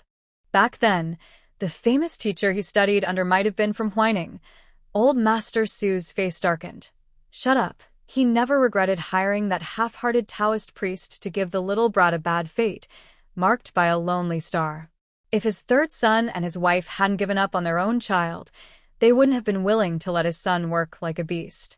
The trouble started when the second son interfered, adopting the little brat as his own, letting him grow up well, and lucky enough to study under a famous teacher. Thinking carefully, it was just that the little brat blocked his own son's path. Old Master Su hated himself for softening back then, for not taking strong action to cut off Su Jinyan's future, so his own son could be just a background figure, a joke for the villagers. Unaware, Shunin, who was sleeping, accidentally guessed the plot against her and her husband from years ago. She finally woke up late at night, hungry. She pushed the heavy stove behind her, her voice hoarse. Su Jinyan, I'm hungry. Go cook something. Su Jinyan tightened his arms around her and kissed her near the ear. And what do you want to eat? Shannon was very hungry and didn't care much. Anything is fine, just no meat. It was too late for meat. It's harder to digest, so eating vegetables would be better for her health. Su Jinyan didn't hesitate. He lifted the candle on the bedside, then started to get dressed and put on his shoes. Shin and couldn't sleep either, and got up with him. The first floor was dark, with no sound. Clearly the elders had already gone to bed. They tiptoed to the kitchen and saw the pot lid tightly closed, guessing the elders had left food for them. Sure enough, when they opened the lid, a faint steam rose. Inside was a small steamer with 8 warm buns, and at the bottom was a soup with shredded pork and pickled vegetables. The couple didn't mind at all. They added some fire to the stove, warmed the soup and buns, and sat in the kitchen to eat. Shungin ate 3 buns and drank more than half a bowl of pickled vegetable and shredded meat soup. The rest all went into Su Jinyan's stomach. After eating and drinking enough, Shungin touched her slightly bulging belly and looked at the dark night outside. She had no desire to go out to digest her food. Seeing she didn't want to take a walk, Su Jinyan didn't insist. He washed the dishes and sat down to chat with her. The night breeze was cold and blew in through the door. Shungin felt a little chilly. She moved her small stool closer to the man's warm embrace and sighed. This kind of peaceful, comfortable life is really nice. If conditions allowed, she might really just lie down every day, bask in the sun, and sleep. How relaxing that would be. Seeing her longing expression, Su Jinyan lowered his head, pressed his face against hers, and wrapped her whole body in his arms. Tomorrow will be a good day too. How about we go mountain climbing and enjoy the sun? Shang and was surprised. Is there a mountain nearby? I won't go too far. The road might shake me half to death. Su Jinyan chuckled and kissed her cheek. The closest mountain is a bit far, but we can ride horses there. Shang and became interested. Whose horse is it? Can we borrow one from Fuzi's family? Su Jinyan nodded. Fuzi and his wife have gone back to Jinling. They didn't take the fine horse with them. Master Fuzi is generous with Su Jinyan. He can ride his treasured horse whenever he wants, as long as he doesn't tire the horse out. Shang-en agreed happily. All right, teach me to ride too. After the new year, I plan to go to Jinling for fun and see if I can buy a good horse. At home, they only had a donkey that could carry loads and people, but it was much slower than a horse. She still wanted to get a good horse. Not asking for 1,000 miles a day, just 500 miles in half a day would be enough. She wasn't greedy. Such horses are not cheap. They usually cost at least 200 or 300 taels of silver, and luck is needed to buy one. Tomorrow, they planned to go mountain climbing. After going to bed, the couple embraced and fell asleep peacefully, without doing anything else. As Su Jinyan said, the next day was indeed a clear, windless good day. Sheng-en didn't forget her main task. After a simple wash, she went to the big kitchen to prepare food for Ning Sihuan, who lived next door. Given Ning Sihuan's current health, heavy meats and rich foods were hard to digest. Sheng-en made light but very tasty fish dumplings and a basket of chicken broth radish buns. As soon as she finished preparing the 2 types of filling, the aroma spread out. Bao Xiu, who was helping her, couldn't help but swallow hard. Madam, even though it's raw filling, it smells so good. Forget the smell. She could hardly detect the fishy scent of the fish or the spicy smell of the radish. It was as if, under the master's skillful hands, these smells had turned into invisible wisps that disappeared. Having learned cooking from her mistress for a few months, she still hadn't mastered the skill. Her mistress often praised her for her talent, but she felt she was quite clumsy compared to her mistress. It's because you didn't eat breakfast this morning. That's why everything smells so good to you. Sheng-en joked and changed the subject, telling Bao Xiu to start the fire. Bao Xiu wasn't very curious and believed Sheng-en's words completely. She obediently went to the stove to start the fire and boil water. Sheng-en prepared enough for 2 meals, including the lunch portion. She told Bao Xiu to cook another bowl of wontons at noon, reheat the buns, and have Shuqi personally deliver them next door. Bao Xiu remembered everything without asking who the guests next door were. She wasn't really curious. She understood Sheng Yuan's rules. Don't ask what you shouldn't. Don't pry into what you shouldn't. When Shuqi left carrying the food box, Sheng-en returned to the small building, washed up again, and changed into comfortable clothes suitable for mountain climbing. Bring this cloak. The wind will be strong when we ride later. Su Jinyan opened a seldom-used wardrobe, took out a bright red padded cloak, carefully folded it, and placed it into a cloth bundle. Sheng-en was surprised. Where did this cloak come from? I don't remember buying it. Earlier, Grandma Sun had made clothes for the whole family for the new year. She thought there were a few unworn outfits left in the wardrobe, so she didn't ask Grandma Sun to make her one. But without her knowing, a bright red cloak had appeared in the wardrobe. And Anne's skin has become fairer, and this vibrant color suits her. I asked Grandma Sun to make one for you. It was originally for cold weather when traveling to Jinling, and today, riding horses, it's just right. Su Jinyan explained the origin of the red cloak, his gaze falling on Sheng-en's porcelain white face. Do you want to try it on? Hearing this, Sheng-en became a bit interested. Sure. Su Jinyan reopened the bundle, gently shook out the cloak, and personally helped Sheng-en put it on. His slender fingers skillfully fastened the collar. The white fur trim looks so nice, and the embroidery on the chest is delicate. Grandma Sun's craftsmanship is excellent. Sheng-en touched the white fur trim on her hat. She wasn't sure if it was rabbit fur or from another animal, but the white against the red looked striking. She truly admired Granny Sun's skill in making clothes.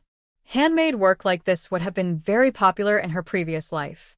The cloak looks nice, but you look even better, Su Jinyan said softly, brushing her cheek before giving her a gentle kiss. This color suits you. Let Granny's son make you a few more red outfits." Shungin couldn't quite believe it and quickly went to the bronze mirror. Her face was delicate and small, her features well-shaped, and her almond eyes full of life. The bright red made her lips and teeth look even more beautiful.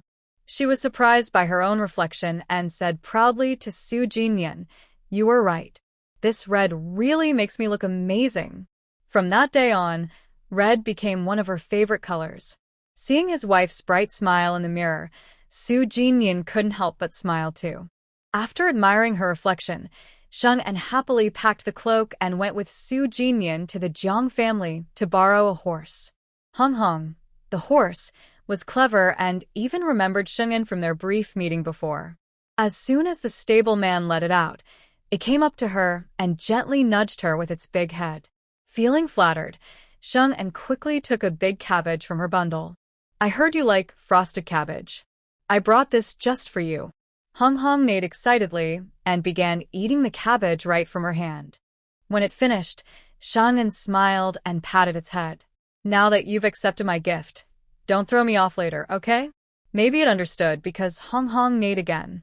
After enjoying her touch, the horse walked over to Su Jinyan, bumped his chest, and pawed the ground as if urging him to hurry. Watching this, Sheng'en liked the smart horse even more. After saying goodbye to the stableman, they led Hong Hong out of the Jiang residence.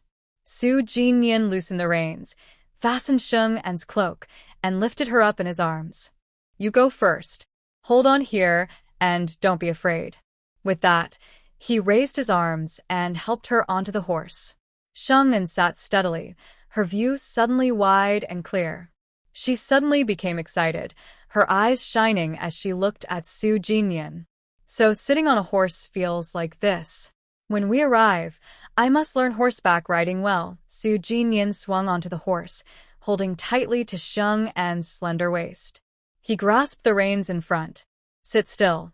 Sheng'en quickly adjusted her posture, leaning slightly forward with the inertia of the horse's start. "I'm ready. Let's go." A hint of a smile appeared in Su Jinyan's eyes. He gently squeezed the horse's belly with his legs. "Go." Red immediately trotted forward at his command, her black mane flying in the wind, shining with colorful glints under the sunlight. The street was busy with people, so Su Jinyan carefully controlled the horse's speed and chose a less crowded alley. Soon, the two of them and the horse passed through the North City Gate and started fast riding on the empty main road. Ah, a cold wind hit their faces. Sheng'en couldn't help but scream repeatedly. She wasn't scared, just felt excited. "Jinyan, is this Red's fastest speed?" In response, Red increased her speed again, kicking up dust as she dashed across the wide, deserted road, making a joyful chirping sound. Su Jinyan was a bit speechless about this eye-catching horse. He lightly pulled the reins to slow her down. "Slow down." Red was a smart horse and obediently reduced her speed. The couple's destination was Xinyu Mountain, 50 miles away. The mountain's shape resembled a fierce tiger descending from the mountain, hence the name. There was a temple halfway up, where local Buddhists would go to pray for blessings. However, as the new year approached, few people visited the temple, and they hardly saw anyone heading to Xinyu Mountain along the way. Red, known as a 1,000-mile horse, had excellent endurance and speed. They reached the foot of Xinyu Mountain in less than an hour, traveling part running, part walking. At the foot of the mountain was a wide, open space. The couple was surprised to see a few horses tied to a tree nearby, slightly inferior to Red, and more than 10 guards dressed for protection. Sheng'en guessed that these were young men or women from the city out for a trip. She looked for a moment before turning her gaze away. Xinyu Mountain had many hardy trees. Sitting on the horse and looking up, she saw only lush greenery, unable to see the top of the mountain. Su Jinyan helped Sheng'en down from the horse. As her feet touched the ground, her legs suddenly went weak. Fortunately, Su Jinyan had anticipated this and quickly supported her, preventing her from falling. Only then did Sheng'en realize her legs and feet had gone numb and she couldn't use her strength. Worse, her thighs were sore from rubbing, which she didn't notice while riding the horse, but now she clearly felt uncomfortable. If she hadn't been wearing thick clothes in winter, Shungin believed her skin would have been raw. Thinking of this, her small eyes unconsciously looked at Su Jinyan's legs, wanting to ask if it hurt there. Shung's thoughts showed on her face, and Su Jinyan could easily see. He was a bit speechless and said, "I'm fine." After a moment he added, "Your husband will take care of himself. Don't worry about me being young and alone." On the streets, men often gathered and talked about inappropriate things. Every time she passed by, she heard some of those words. Before marriage, he couldn't understand what those strange jokes meant. Now, after having a second close moment with Anin, he realized how important a man's ability in that area could be. Shungin was surprised when Su Jinyan suddenly said this. She twitched her mouth and glared at him annoyedly. "What are you thinking about in broad daylight?" All that nonsense. Not far away, a dozen people were nearby. If they heard, they might think she was very eager. Su Jinyan cleared his throat, realizing he was too eager. He quickly changed the subject calmly. "Can we walk now?" Shungin looked at him, then lifted her leg to see if her leg had recovered normal blood flow. When she was sure, she said, "It's fine now." "Let's take our time." Su Jinyan held her hand with one hand and the horse's reins with the other. Walking up the steps. Mount Tai was not very steep, so climbing was not difficult. The couple climbed and chatted, feeling no fatigue. Red thought they were slow. She shook her head and broke free from Su Jinyan's hand, trotting ahead. Su Jinyan didn't mind and kept his pace, always holding Shung's hand and walking with her. Suddenly, a clear female voice came from above. "Hey, this horse is really nice. It doesn't have an owner with it. Could it be a temple's horse?" Right after, a male voice responded, "Temples don't usually keep such fine horses. Maybe its owner is below." Seeing that Red was extraordinary at a glance, it was clear that these two people were not ordinary. Shungin guessed that the guards below might be their people. But this was none of her business. Her curiosity wasn't that strong. She wiped the sweat from her forehead and grabbed Su Jinyan's hand, continuing to climb. The conversation between the man and woman kept going. "Sixth brother, we've already visited that sickly person. There's nothing fun here. When will we return to Beijing?" "Sixth brother has official duties. He will pass through Jinling tomorrow, but the earliest he can return is after spring." "After spring? That's too late." "No, Jinling is not as good as the capital. After the new year, I will set out to go back to Beijing." The woman's voice was quick and sharp, showing a bit of spoiled stubbornness, clearly spoiled by her family. But the man firmly disagreed. "I told you not to follow, but you cried and made a fuss, insisting on coming. Now it's too late to regret. You must leave with me." From the way they called each other, it was clear they were siblings. The older brother seemed strict with his sister, but he was actually worried about her safety. Shungin listened quietly and whispered to Su Jinyan, "With so many guards and coming from the capital, their status isn't ordinary." Su Jinyan nodded slightly, guessing they might be from a noble family. Their voices grew closer, accompanied by the sound of several footsteps, showing many people were with them. The narrow stairs could only fit two people side by side. When it looked like they might meet, Shungin quickly pulled Su Jinyan aside. This was a wider flat area, meant for visitors to give way and avoid accidents. As soon as they stepped aside, the siblings and their group came down. Shungin first saw the elegant, luxurious clothes and instinctively looked up, just in time to meet the woman's gaze. The woman was young, about 16 or 17, with delicate eyebrows and eyes and handsome features. But her proud, spoiled attitude spoiled her beauty. Shanmin also saw Shungin. She noticed Shung's natural beauty without makeup, and a flicker of envy appeared in her eyes. Then she saw Shung's simple clothes, without any adornments, and immediately knew she was a low-status commoner. Her disdainful eyes looked down on her. Shanmin considered herself very noble. To her, common people were not even worth mentioning. Earlier, after being scolded by sixth brother, she was holding a grudge. She planned to have her maid slap Shungin. Before she could give the order, her peripheral vision caught sight of Su Jinyan's handsome face. She suddenly stopped, her face showing a bright, Stunning surprise. Su Jinyan noticed Shanmin's gaze, his face suddenly turning cold as he looked over. He has practiced martial arts since childhood and is very sensitive to people's eyes. He can almost tell at a glance whether someone is good or evil. These two looks made him feel disgusted. Shanmin, however, was seeing a man glaring at her for the first time. She felt a strong desire to dominate. She stood on the stone steps, looking down at Su Jinyan with a charming smile. "What is your name?" she asked. Su Jinyan ignored her, lowering his eyes to hide his dislike. Just as Shanmin was about to speak, her gaze fell on the hands of the two men holding each other, and she immediately understood their relationship. Her eyes showed displeasure and suspicion. The man she called sixth brother frowned, glancing at Sheng-en and Su Jinyan. Then he grabbed Shanmin's arm and urged her, "It's getting late. We need to leave the mountain quickly." But Shanmin stood still, her eyes returning to Su Jinyan's face. "This lord, I'm asking you, what is your name? Where do you live?" Su Jinyan's voice was cold. "It has nothing to do with you." Shanmin didn't expect him to be so rude. Her eyebrows raised in anger, ready to explode. Suddenly, she thought of something, suppressed her anger, and showed a meaningful smile. "Even if you don't tell me, I can find out. Hope you won't be scared when I do." The man beside her urged again, "Let's go." Since she couldn't get an answer from Su Jinyan and was pressed by sixth brother, Shanmin had no choice but to follow the crowd, walking down the mountain with many backward glances, until their figures disappeared completely from sight. Not even a corner of their clothes could be seen.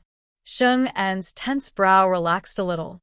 "Jinyan, this woman gives me a bad feeling. Do you think she might hold a grudge against us?" Earlier, when she mentioned this lord, she immediately changed her tone. Could she be a princess from the royal family? In this era, where social classes are strict and commoners are treated like grass by the powerful, being targeted by someone of such status is like a disaster. Su Jinyan tightly held Sheng-en's slightly cold hand and tucked her loose hair behind her ear. "Don't be afraid. I'm here." Sheng-en felt uneasy inside, a strange feeling of hatred rising for no clear reason. It wasn't because she resented this woman for coveting Su Jinyan's beauty, nor because of her sudden malice. She couldn't even explain where this feeling of hatred came from. The mood of looking far and wide from the high place was spoiled. Sheng-en really wanted to turn back to Huaishu village and ask Lu Hua about the name Shanmin, whether she had heard of it in her past life. No. If this woman named Shanmin was really a princess from the royal family, maybe Jiang Fuzi would know. When Jiang Fuzi returned after the new year, she planned to find a chance to ask him. Perhaps Ning Sahan from the neighboring courtyard or Dr. Wang knew something.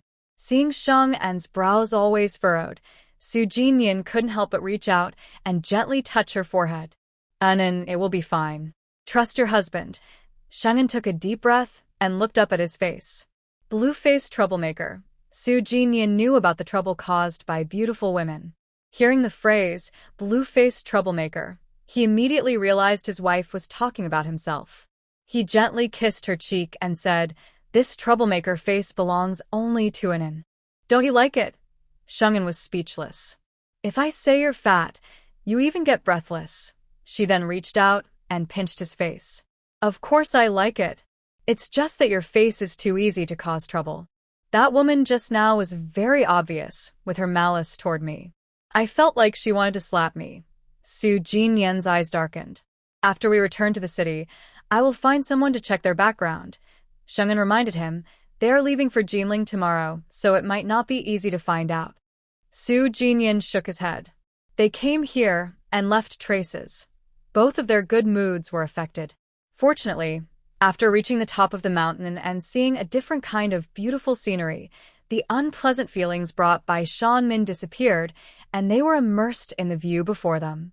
They stayed at the top of the mountain for nearly an hour until the wind started to, making Sheng-en's face hurt. Su Jinyan then held her and Hong Hong's hands, and they went down the mountain, without visiting the temple to pray. The couple was not religious and didn't feel the need to go inside and worship like other visitors. Sincerity brings blessings. Since their hearts were not sincere, There was no need to insult the gods and Buddhas. At the foot of the mountain, they found a farmer, paid him some money, and had a simple lunch at his home. After eating, Su Jinyan took Sheng to a wide open space to teach her how to ride a horse. Hong Hong was a very intelligent horse. Knowing Sheng was a beginner, it was very patient with her and didn't try to throw her off by jumping around.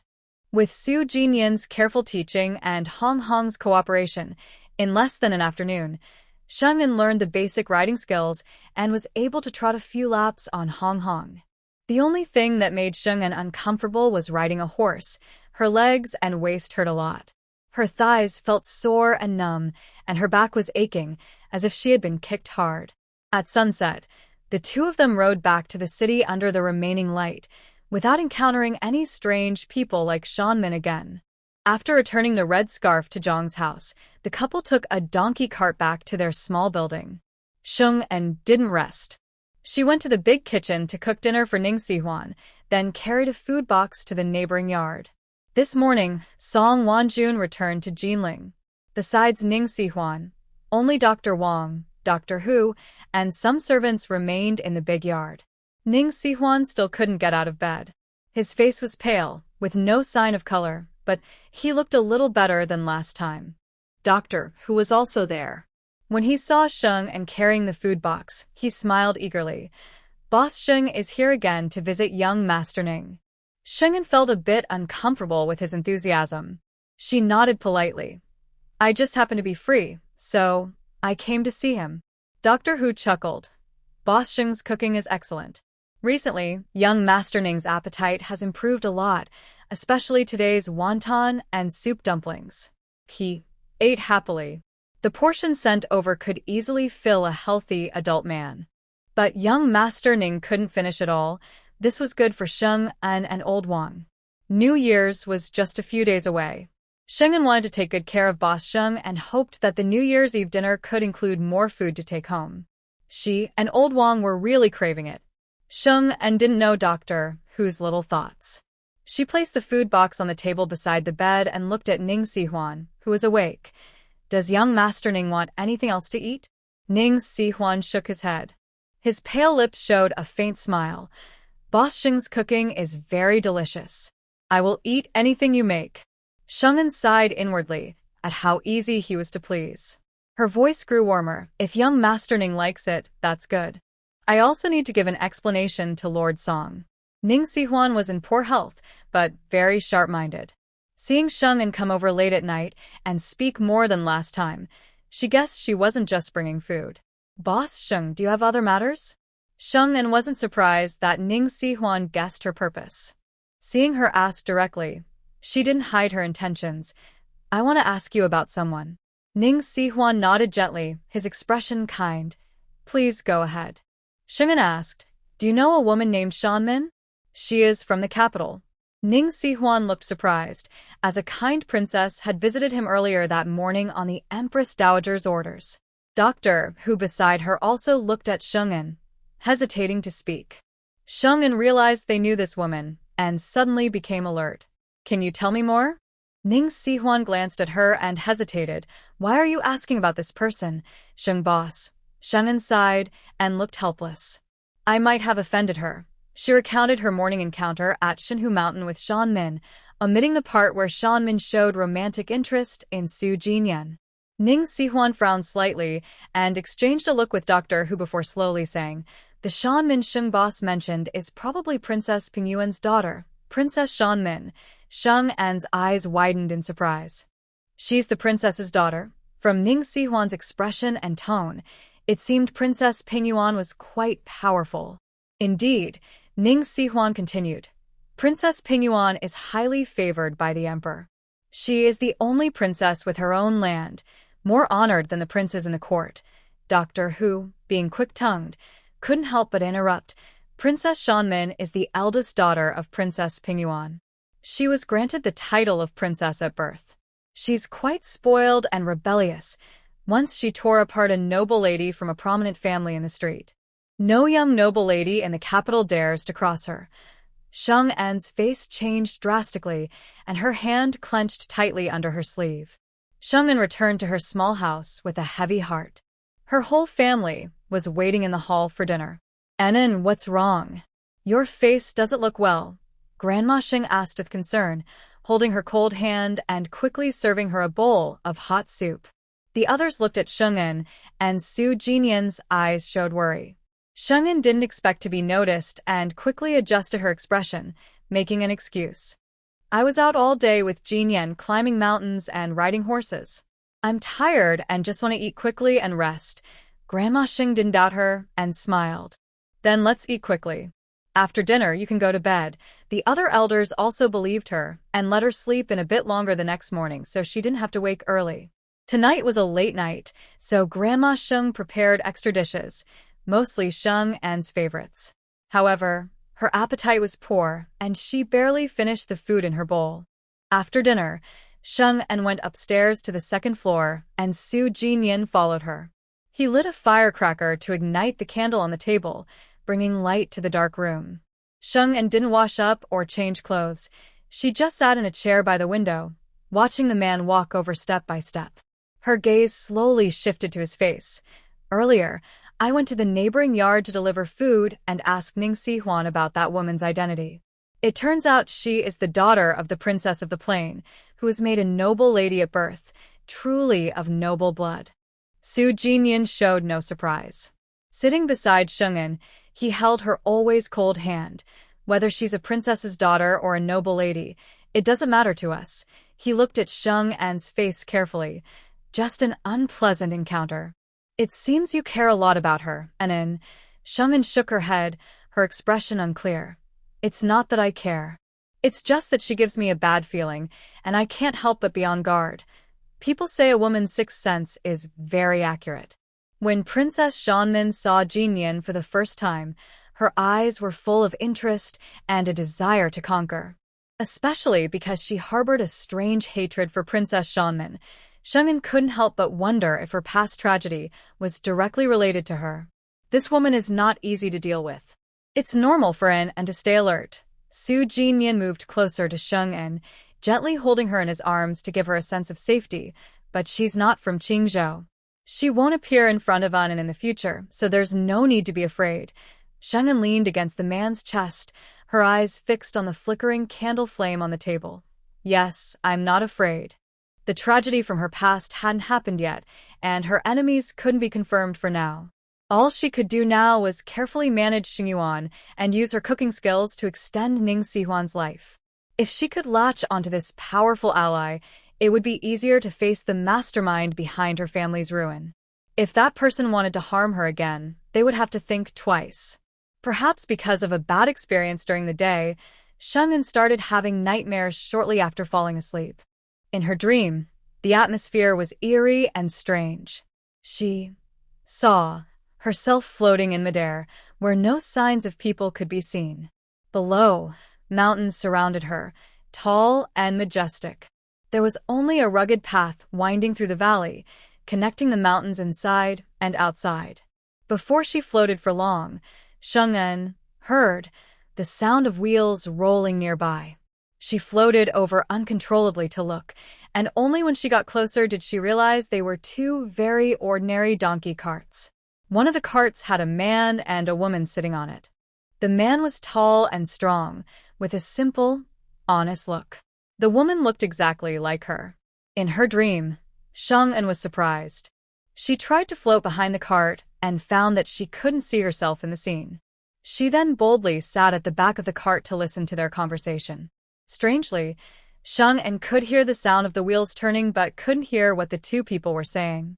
Suddenly, the scene shifted. In a place with no village or shop nearby, a group of masked people appeared, blocking the road. These masked people each held a knife and quickly attacked the man and woman on the cart. The man, strong and brave, protected the woman and fought off the dozen or so masked attackers. The people on the cart behind them were very scared. They immediately turned the cart around and fled quickly, disappearing in the distance. The man, unarmed, was no match for the masked attackers. He was soon stabbed in the chest and fell to the ground. The woman, trapped, couldn't escape. She was stabbed in the stomach by one of the masked people. Shung wanted to rush over and save them, but it was as if an invisible barrier kept her outside. She could only watch in horror as blood spilled everywhere, and the man and woman's breaths grew weaker. The air was thick with the smell of blood. Shung in her dream couldn't stop vomiting. Then a more brutal scene unfolded. One masked person stomped on the woman's lower belly, pressing down hard. The master ordered us to see this woman's unborn child. Such trouble, no matter how much he pressed. The woman's lower body showed no response. The masked attacker cruelly cut open her belly and pulled out a bloody piece of flesh. The head and limbs of the flesh piece were clearly visible. Shung screamed in her dream, woke up sweating profusely, and sat up. Her heart was pounding so hard it felt like it would jump out of her chest. Su Jinyan immediately woke up, sat up, and tightly hugged Shung, gently patting her back and softly comforting her. "Don't be afraid. Don't be afraid. It was just a nightmare. None of it is real." Shung was breathing heavily and couldn't tell if she was still dreaming or awake. After a while, she fully snapped out of the nightmare and regained her senses.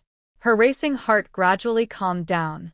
Listening to the man's gentle comfort, Shung curled up into a ball, clutching her stomach tightly, as if the pain had been carved into her soul. Su Jinyan noticed something unusual about his wife. He gently placed his hand on her belly and asked, "Does it hurt here?" Shung looked up at him, her voice trembling slightly. "Su Jinyan, I had a dream that I was pregnant. Some bad people cut open my stomach and took the baby out." She couldn't finish her sentence. Tears slowly rolled down her cheeks. The dream felt so real. Shung realized it might be something that happened to her in her past life, or else the details wouldn't be so vivid. In her dream, the man with her was De Kuei, which matched what Lu Huaji had told her. This couldn't be explained by just a simple thought or a dream. In the dark, Su Jinyan felt worried, but kept his voice gentle. "No, Anin, you're not pregnant, and you haven't met any bad people. If you did, I would protect you and keep you safe." Shung wasn't a sensitive person, but this nightmare must have been caused by the woman she saw earlier during the day. The candle on the table was lit again. Shung clearly saw the worry in Su Jinyan's eyes. She hesitated for a moment, then asked seriously, "You said before that studying was to get a good reputation. How would you choose between fame and wealth or me?" Su Jinyan frowned and reached out to touch Shung's forehead. She was surprised and gently pushed his hand away. "I'm not feverish. Just answer my question honestly." He took her hand and gently held it, feeling her palm. He confirmed she wasn't feverish and didn't let go. His brow relaxed, and he looked at her very seriously. "I choose you." Shung looked into his eyes, trying to tell if he was being sincere. Su Jinyan sighed and looked into her eyes deeply. "Fame and wealth are tempting, but they aren't important to me. I used to value my father-son relationship with my father most. Now I want to include Anin." After saying this, his gaze fell on Shung's belly. "And our future children." Hearing him mention children, Shung felt her throat tighten. She also remembered her nightmare. She shook her head and looked at Su Jinyan again. "If your feelings for me fade, or if you think fame and wealth are more important, would you give up on me to climb higher?" Su Jinyan didn't hesitate and replied directly, "That's impossible." Shung pulled at the corner of her lips. "Nothing is impossible.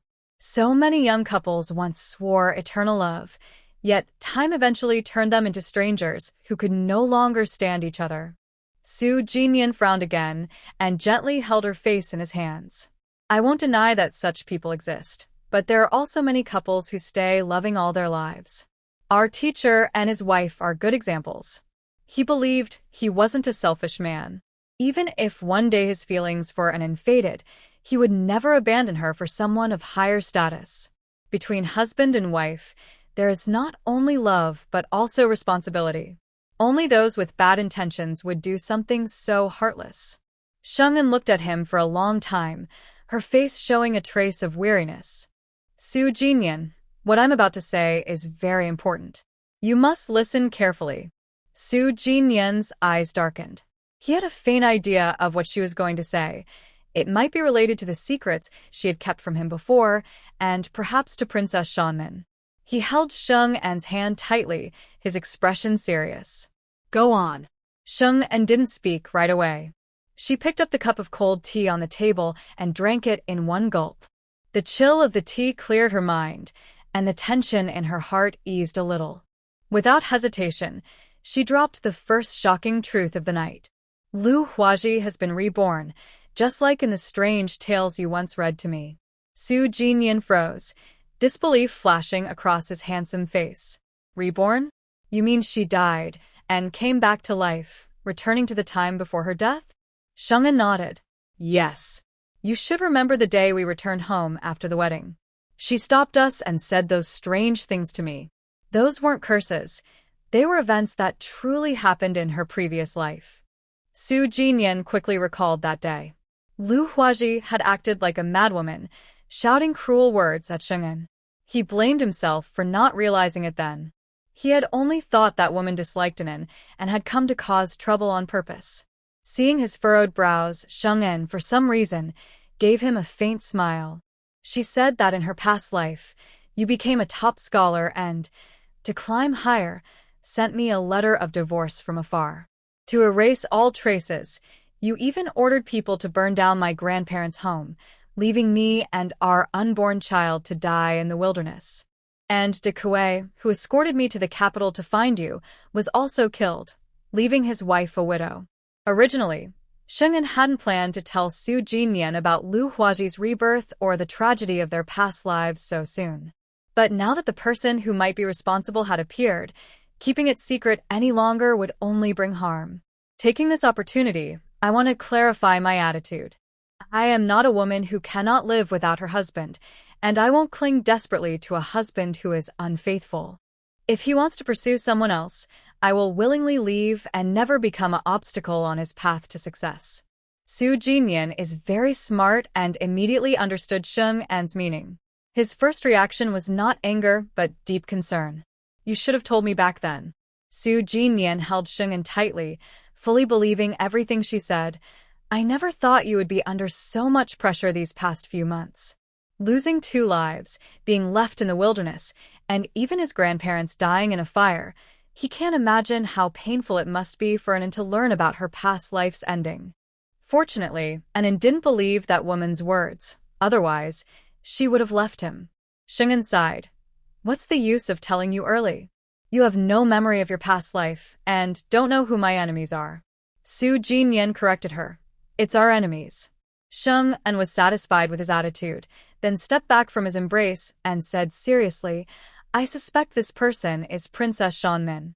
The first time I saw her, I inexplicably hated her. Su Jinyan's expression turned cold. Whether it's true or not, we will know in 3 years. Sheng-En shook her head. There are too many variables. The deadly ordeal from the past life might happen earlier. Su Jinyan felt a tightness in his chest and kissed her lips softly. Don't talk nonsense. He felt so powerless in his past life, unable to protect An and their child. Thinking of the child, Su Jinyan also remembered Sheng-En's dream. Her eyes filled with stormy emotions, and a strong sense of anger grew in his chest. Sheng-En noticed his unusual behavior and comforted him. Nothing has happened yet. Don't get angry now. Su Jinyan cupped her face, pressed his forehead to hers, and his low voice was full of guilt and gratitude. And thank you. Sheng-En understood what he was thanking her for. I also took a big risk, betting that your character is good enough not to do something worse than an animal. Whether she called herself love-struck or blinded by beauty, after months of sharing a bed with this man, she didn't believe he was a scoundrel. Su Jinyan's heart felt even more distressed. He held her tightly, and then, I won't let you lose. The situation was explained, and Sheng-En relaxed completely, quietly snuggling in his arms. Without realizing it, she closed her eyes and fell asleep. Su Jinyan couldn't sleep. Gently, he held the person in his arms and lay down. He covered her with a blanket and watched her peacefully sleeping face without blinking until the candle burned out and the sky turned pale with dawn. Then he closed his eyes. The couple woke up late and, in good understanding, didn't mention what happened last night. After breakfast, they went together to visit Su Tsuelian at the Zhang family's house. Su Tsuelian was recovering well. Her nausea and vomiting had completely disappeared, and she could move around normally. The couple felt relieved. Sheng unintentionally tried to get along with Ning Sihuan. She started making delicious food for her, and every other day, she would visit the neighboring yard to listen to Wang Hu and the other doctors discuss medical topics. In just a few days, Shang'an learned a lot. She also became more familiar with Ning Sihuan, who was waking up more often. On New Year's Eve, she specially prepared several dishes for the neighbors so they could enjoy a hearty and delicious New Year's dinner together. This was Sheng'an's first New Year in Dai, and also the first with family and a partner by her side. To her, it was destined to be a very special one. After the rooster crowed 3 times, the small house lit up and the whole family of 5 got up. Sheng'an dressed neatly, then opened the window to let in fresh air. She could clearly feel a cold, stuffy chill. She looked up at the dark sky, but saw no stars, only a faint cloud cover. She said to Su Jinyan with anticipation, "It might snow today." Su Jinyan came over to look at the sky. His tall hand reached outside the window to feel the subtle change in the air. The weather changed yesterday afternoon. It's very likely to snow. Sheng'an also reached out to feel, but she didn't notice anything. It hasn't rained for a while. If it snows today, it will help ease the winter drought. Last time they visited Shinhu Mountain, the wheat and rapeseed along the way looked very dry. The couple discussed the weather briefly, then went downstairs to the kitchen. Grandma Sheng was the first to wake up. She was sitting by the stove, burning fire to cook cured meat and sausages. The cured fish and sausages had dried out. Frying or boiling them before eating would make the texture less tough and reduce the saltiness, improving the flavor. Seeing her grandson-in-law come in, Grandma Sheng hurriedly said, "It's enough with me and in here. You go help your dad. There are a lot of paper money to fold." Sheng'an pushed Su Jinyan gently and said, "Go ahead. Dad bought a lot of yellow paper. You help him fold it." Su Chenglin felt that his luck was especially good this year. Not only had his illnesses disappeared, but his whole family moved into a new house. He needed to burn more paper money for their ancestors to bless the family with good fortune in the coming year. Su Jinyan looked around to make sure there was nothing else she needed to do before leaving. The pot was bubbling, and Sheng'an lifted the lid to poke at the salted fish with chopsticks. However, she couldn't pierce it, so she covered the pot again and continued cooking. Grandma Sheng added 2 sticks of firewood to the stove and chatted with her granddaughter, who was preparing ingredients. "When do you and Jin Yan plan to go to Jinling?" Sheng'an shook her head. "Not sure yet. Probably after the 7th day of the Lunar New Year." She was originally looking forward to visiting Jinling, but the thought that the person responsible for her past life's suffering was there made her lose much of her excitement. Jinling was neither too big nor too small. If she ran into that woman again, it would be too upsetting. It was better to stay home, enjoy the sun, and relax. After the 7th day is fine too. The Su family doesn't have many relatives visiting. Only your little aunt's family. You can go to pay New Year's visits on the 4th day. You and Jin Yan won't have other plans. Grandma Sheng looked at her granddaughter kindly, feeling sorry for her busy past few months. It's rare to have a few days off. You and Jin Yan should have fun. Don't worry about money when you go to Jinling. Sheng'an smiled and said, "Grandma, don't worry. I'm not someone who worries about money." Grandma Sheng scolded her playfully. "You say you don't care about money? Not long ago, you only bought a big gold bracelet for Grandma. You didn't even buy one for yourself." Sheng'an felt helpless. "Grandma, you know me. I find these things bothersome." Because she didn't buy herself a gold bracelet, the old lady kept nagging her for days. Sheng'an's ears were almost sore from it. "Gold bracelets on your wrist won't cause any trouble. Just listen to Grandma. After the new year, buy yourself a pair. They look so good on you." Grandma Sheng waved her hand and showed 2 shiny gold bracelets. "Jin Yan is a scholar, and you're his wife. You should wear gold and silver jewelry." Sheng'an was still too young to understand the importance of dressing well and looking good. In the past, she didn't have the means to dress up. Now that her family was well off, she needed to take care of her appearance.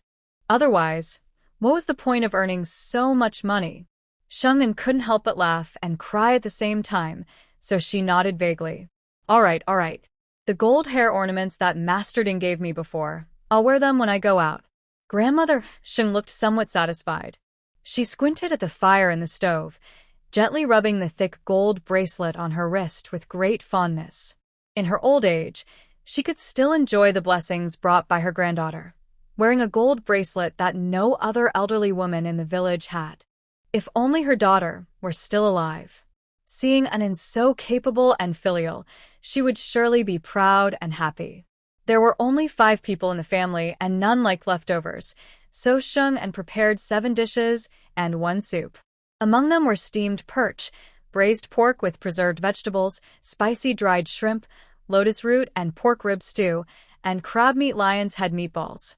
She made double portions of these and packed 1 set into a large food box to personally deliver to the neighboring courtyard. Physician Wang and Physician, who had been waiting early in the morning, eager to see what delicious dishes Sheng'an would bring today. When they saw the heavy food box, both smiled broadly and came forward to take it. Thank you, Boss Sheng. You've worked hard to bring us such wonderful food so early. These days, they had often shared her meals and were deeply impressed by her cooking skills, even claiming that the palace chefs might not be as good. If there was one thing that set her apart from the royal chefs, it was that she didn't focus much on presentation. Her dishes looked less refined. Today is New Year's Eve, so I made a few extra dishes. Except for the spicy shrimp, the rest should be fine for young Master Ning to try. Sheng'an placed the dishes neatly on the table and also brought 3 large bowls of rice. It was the first proper meal Ning Sahan had eaten in quite some time.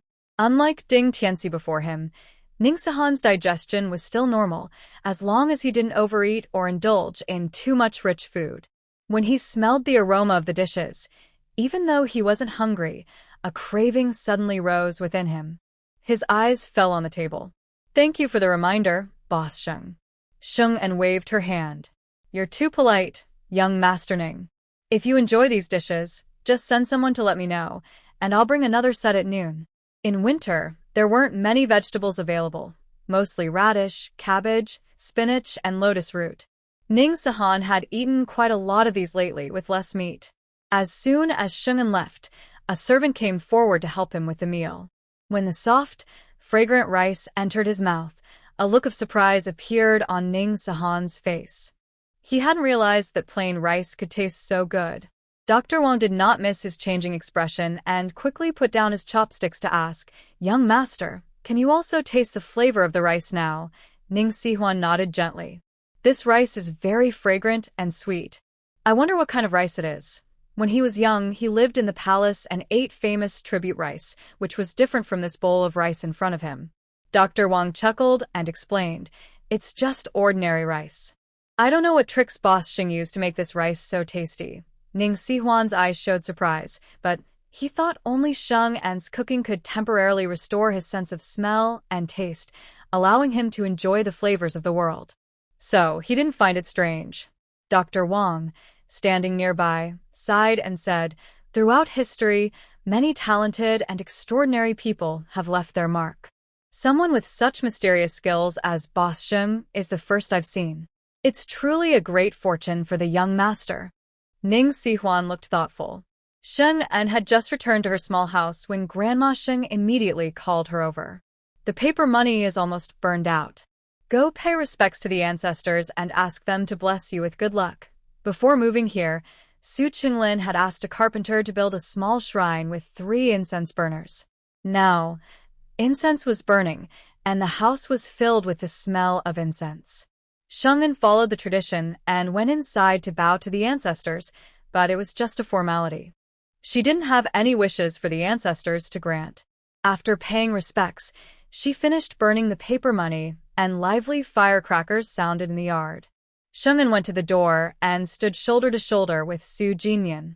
Watching the sparks flying from the firecrackers amid the smoke, she smiled brightly. These firecrackers are so loud. Next year will surely be smooth and successful. Last time she visited her younger sister, her sister complained about her husband, saying he bought poor quality firecrackers last year. They didn't make much noise before going silent. Because of this, she missed out on the protection of the Zhang family ancestors and was pushed, resulting in a head injury. Su Jinyan brushed away the fragments on Sheng En's shoulder and looked at her deeply with his starry eyes. It will be fine. May Anan be safe and worry-free, and may all her wishes come true. The worship ceremony went smoothly, and everyone was very happy. At the dinner table, Su Qinglin took out his treasured wine. This was given by an old friend. I've kept it for 10 years, and I'm reluctant to drink it. Grandpa Sheng also loved this drink. His eyes brightened as he looked at the wine jar. The wine gets better with age. Today, the old man is lucky to taste it. Su Qinglin chuckled and quickly uncorked the jar. Instantly, the room filled with the rich smell of wine. You could tell it was good without even tasting. For the first time, Sheng En was tempted by the smell. Her eyes also lit up as she looked at the jar. Dad, does this wine make people drunk? Su Qinglin picked up the jar and poured some into her bowl. You'll find out if you're drunk after trying it. Sheng En sniffed the strong aroma, picked up some with her chopsticks and put it in her mouth. A spicy feeling spread across her tongue, making her eyes water. Oh, I'll just have a little at the bottom. She thought she could handle drinking a bowl after practicing her drinking skills for a few months. But she didn't expect this 10-year-old wine to be so strong. She only took a sip and started to feel overwhelmed. Everyone laughed at Sheng En's funny look. Grandma Sheng quickly served her a bowl of soup.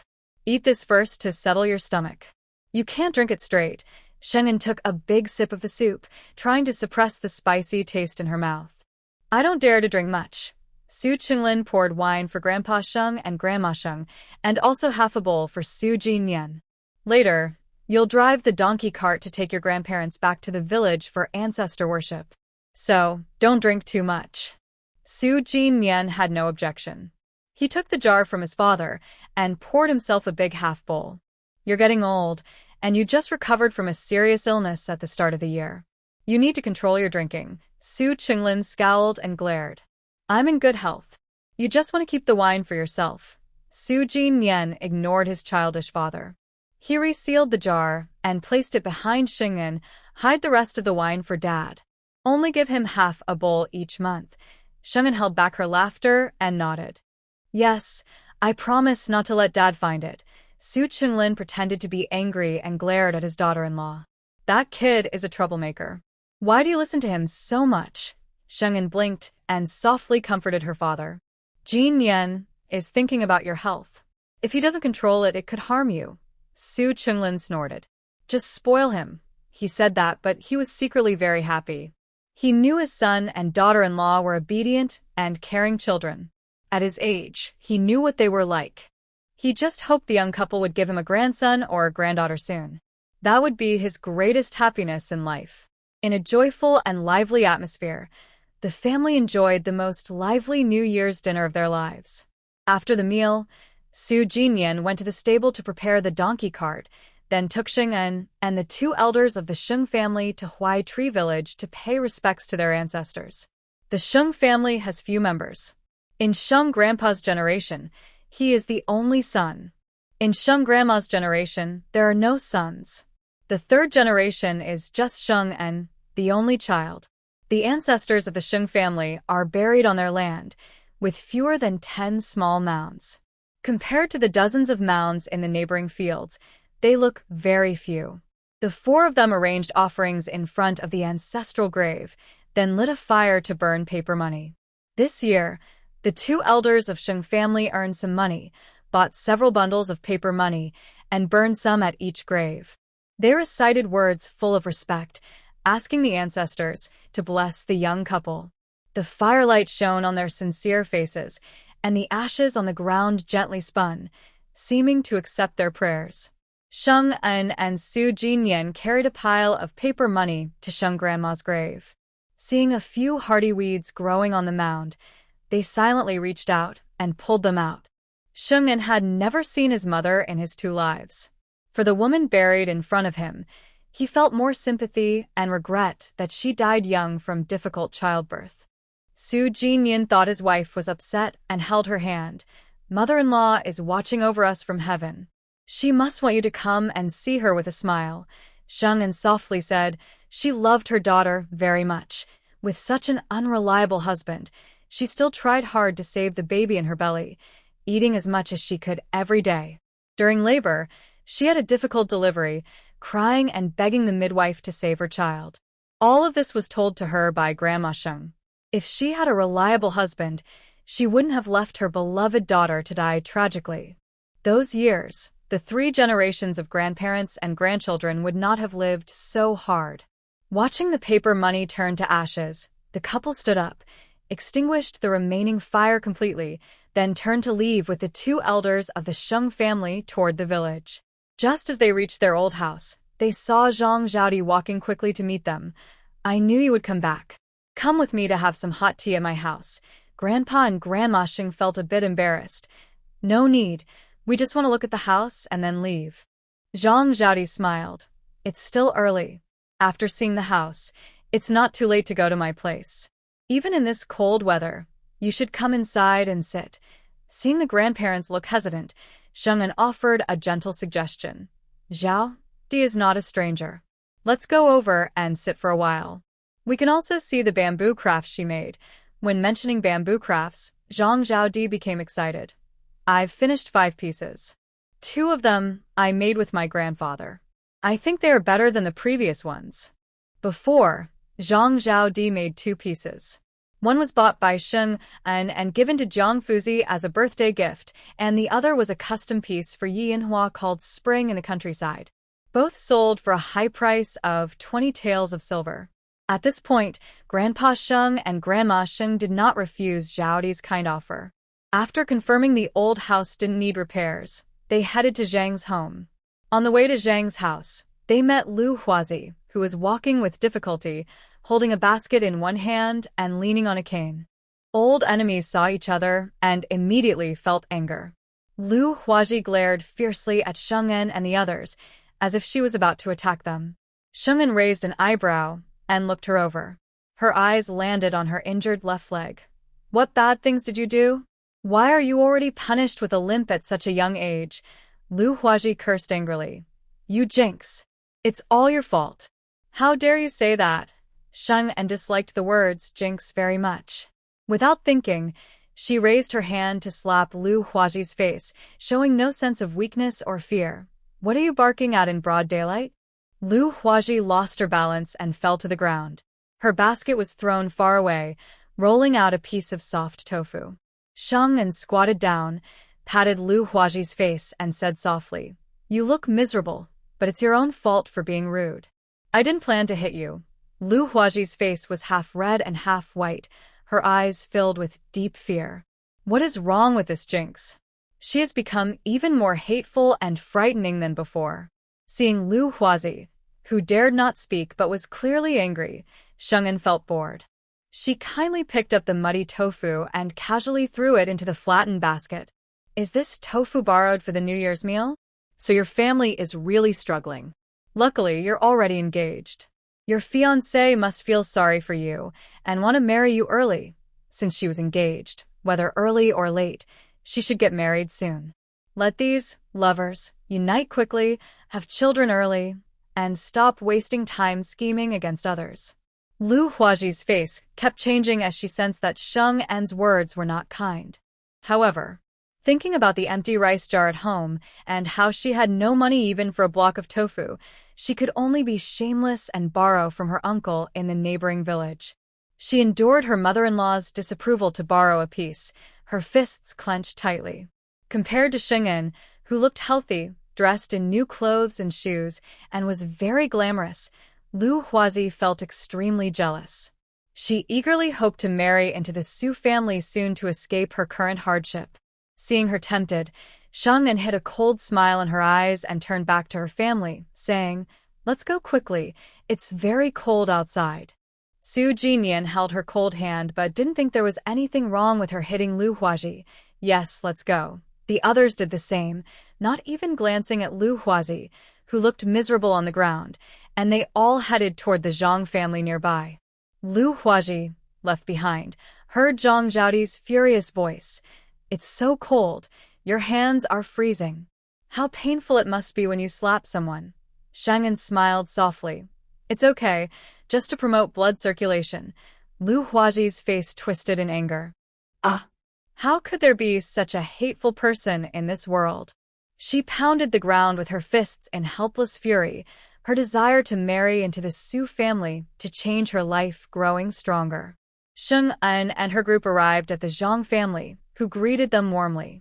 Zhang Zhaodi was very eager and quickly greeted everyone before pulling Sheng En into her room. Su Jinyan couldn't follow and stayed behind to talk with Zhang Babei, who was brought along to keep him company. Zheng's father took out some tea, leaves he was reluctant to drink himself, and invited Sheng En's grandfather to enjoy tea together. A full plate of roasted peanuts was placed on the table.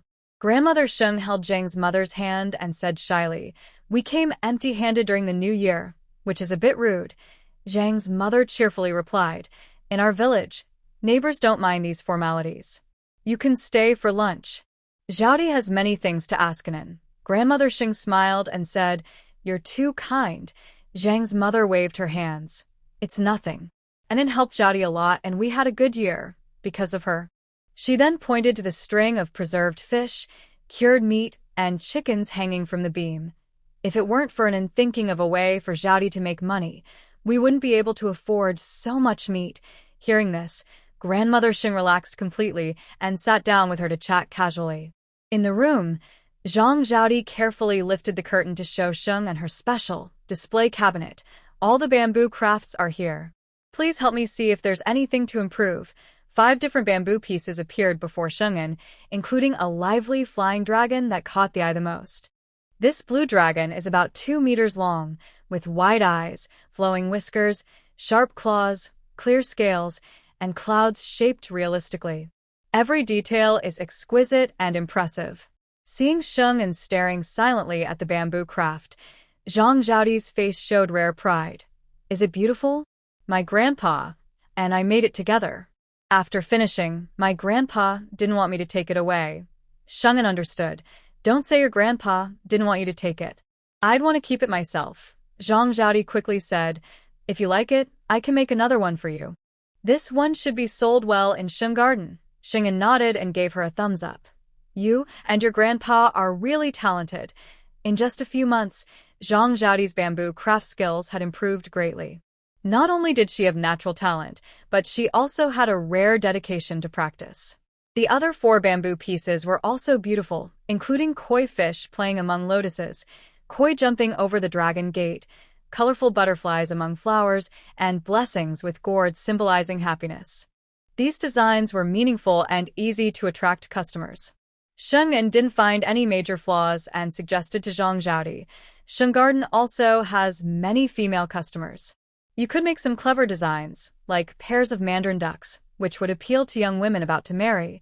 Zhang Zhaodi nodded eagerly. "Good idea. I'll think about it." She had never seen mandarin ducks before, so she couldn't imagine how to make them. She planned to go to the market later, especially to the embroidery shop, where the embroiderer's mandarin duck patterns would surely be beautiful. After finishing their work talk, Sheng'an asked about Zhang Zhaodi's personal affairs. "Your wedding with De Kuei is in March. Is the wedding dress and veil ready? If you're busy, I can ask Grandma's son to make them. She's very skilled." When the topic of marriage was mentioned, Zhang Zhaodi's face turned red for the first time in a while. "The red fabric you gave me is so nice. My hands are rough, and I've already pulled out some threads while cutting. I haven't dared to cut the wedding dress yet." Later, I told De Kuei, and he took it to the city to have someone make it. She then opened her wardrobe, revealing a complicated red wedding dress. "The tailor is very good. She cut 3 layers directly, using most of the fabric you gave me." Sheng'an walked to the wardrobe and admired the bright red wedding dress. "It's very beautiful. On that day, you'll be the most stunning bride." Zhang Zhaodi hugged her tightly. "Thanks for the fabric you sent." When De Kuei brought the wedding dress over, my mother cried. She said that wearing such a beautiful dress, you'll have a happy marriage. Girls from rural families are lucky to have a red veil for their wedding. Her mother and several aunts and relatives didn't even have a veil. They wore their best clothes to pay respects to heaven and earth. And even those best clothes had patches. At the beginning of the year, and was getting married but couldn't wear a red wedding dress. Yet, An let her wear it. An is her lifelong good sister. The two good sisters chatted about many fresh gossip stories, mostly from Lu family in Huai Tree Village. The latest gossip from Lu family was shocking. All 5 members were injured, with broken legs, and they had to sell everything to afford the surgery to fix their legs. They had to stay home resting for months to recover. During this time, Lu family had no income and was just spending their savings. They couldn't even afford dry food and had to sell their remaining grain for money. After a while, everyone became thin and hungry. The least favored Kong Dazhuang was almost skin and bones, only drinking a bowl of porridge every day. Today was New Year's Eve. Lu family even had ingredients for the annual feast, which led Lu Huaji to borrow tofu from her uncle's house. The borrowed tofu, under Sheng En's messing around, got covered in dirt. Lu Huaji returned home and was scolded. Imagining Lu Huaji's miserable state, Zhang Zhaodi showed no sympathy. She caused her aunt to bleed and hurt her head. Not breaking her skull was already being generous. She then laughed. I wonder which hero or brave person caused their family to be missing a good leg. During that time, everyone in the village was scared, worried their own family members would get their legs broken in the middle of the night. Sheng En felt embarrassed and quickly changed the subject. Will you visit your younger sister-in-law after the new year? I went to see her a few days ago, and she kept mentioning you. Zhang Zhaodi nodded quickly. Yes, I will. On the 4th day, De Kuei will come to my house to pay New Year's respects, then I'll go back with him. Sheng En's eyes lit up. That's perfect. I'll also visit my younger sister-in-law on the 4th day. I'll bring a deck of cards, and we can play some games afterward. Zhang Zhaodi immediately agreed. Sheng En reminded her. On that day, De Kuei's aunts will probably come too. They might ask about your family. Just see how it goes. Zhang Zhaodi felt a little nervous. His aunt saw me last time, but his aunt was hurt and didn't get to talk to them. I don't know if they'll be easy to get along with. Sheng En comforted her. It's okay. They're just relatives. They won't live under the same roof with you. Just be polite and get along. Zhang Zhaodi thought about it and relaxed immediately. You're right. I only heard that sisters-in-law might argue, but I haven't heard of the aunts fighting with their niece-in-law. With her mother-in-law watching, she didn't have much to fear. Sheng En thought for a moment and added, De Kuei's 3rd aunt isn't very nice. She likes to pick fights. If she tries to bother you that day, just act like you're upset. The other 3 aunts will defend you. Zhang Zhaodi remembered carefully and asked, Is the 3rd aunt the one with the vertical line on her forehead? Sheng En frowned. How do you know? Did she say something to you that day? Zhang Zhaodi shook her head. She didn't say much, but her eyes looked at me strangely. I can't tell if she was disgusted or looked down on me. Sheng En sighed.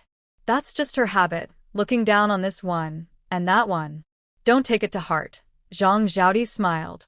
People who don't matter, I won't care about. If her future mother-in-law looked down on her or disliked her, she might choose to ignore it. She's just a married daughter-in-law. She wouldn't swallow her pride. At noon, Zhang Zhaodi and her mother prepared a hearty lunch to host Sheng En and the others. The atmosphere at the table was lively. Unexpectedly, Zhang's mother raised her glass to toast Sheng En and, thanks to you, Zhaodi is where she is today. You're her benefactor, our whole family's benefactor. This drink is for you. Sheng En quickly stood up. Auntie, Zhaodi is my good friend. I just talk a little. You don't need to thank me. Zhang's mother shook her head, her eyes a little red. Thank me, thank me. If it weren't for your encouragement, Zhaodi wouldn't have learned that money-making bamboo weaving craft. And, because of you, she got to meet De Kuei. You're like half a matchmaker for them. At that time, Zhaodi's reputation was not good. People interested in her were mostly hoping to get some benefit. She didn't say she wanted to sell her daughter. Her daughter is a good girl. How could she marry those second-rate men who have remarried and are not honest? It wasn't until Zhaodi and De Kuei got engaged, and the in-laws gave a bride price of 30 taels of silver, that her family felt proud in the village. No one anymore pointed fingers at Zhaodi.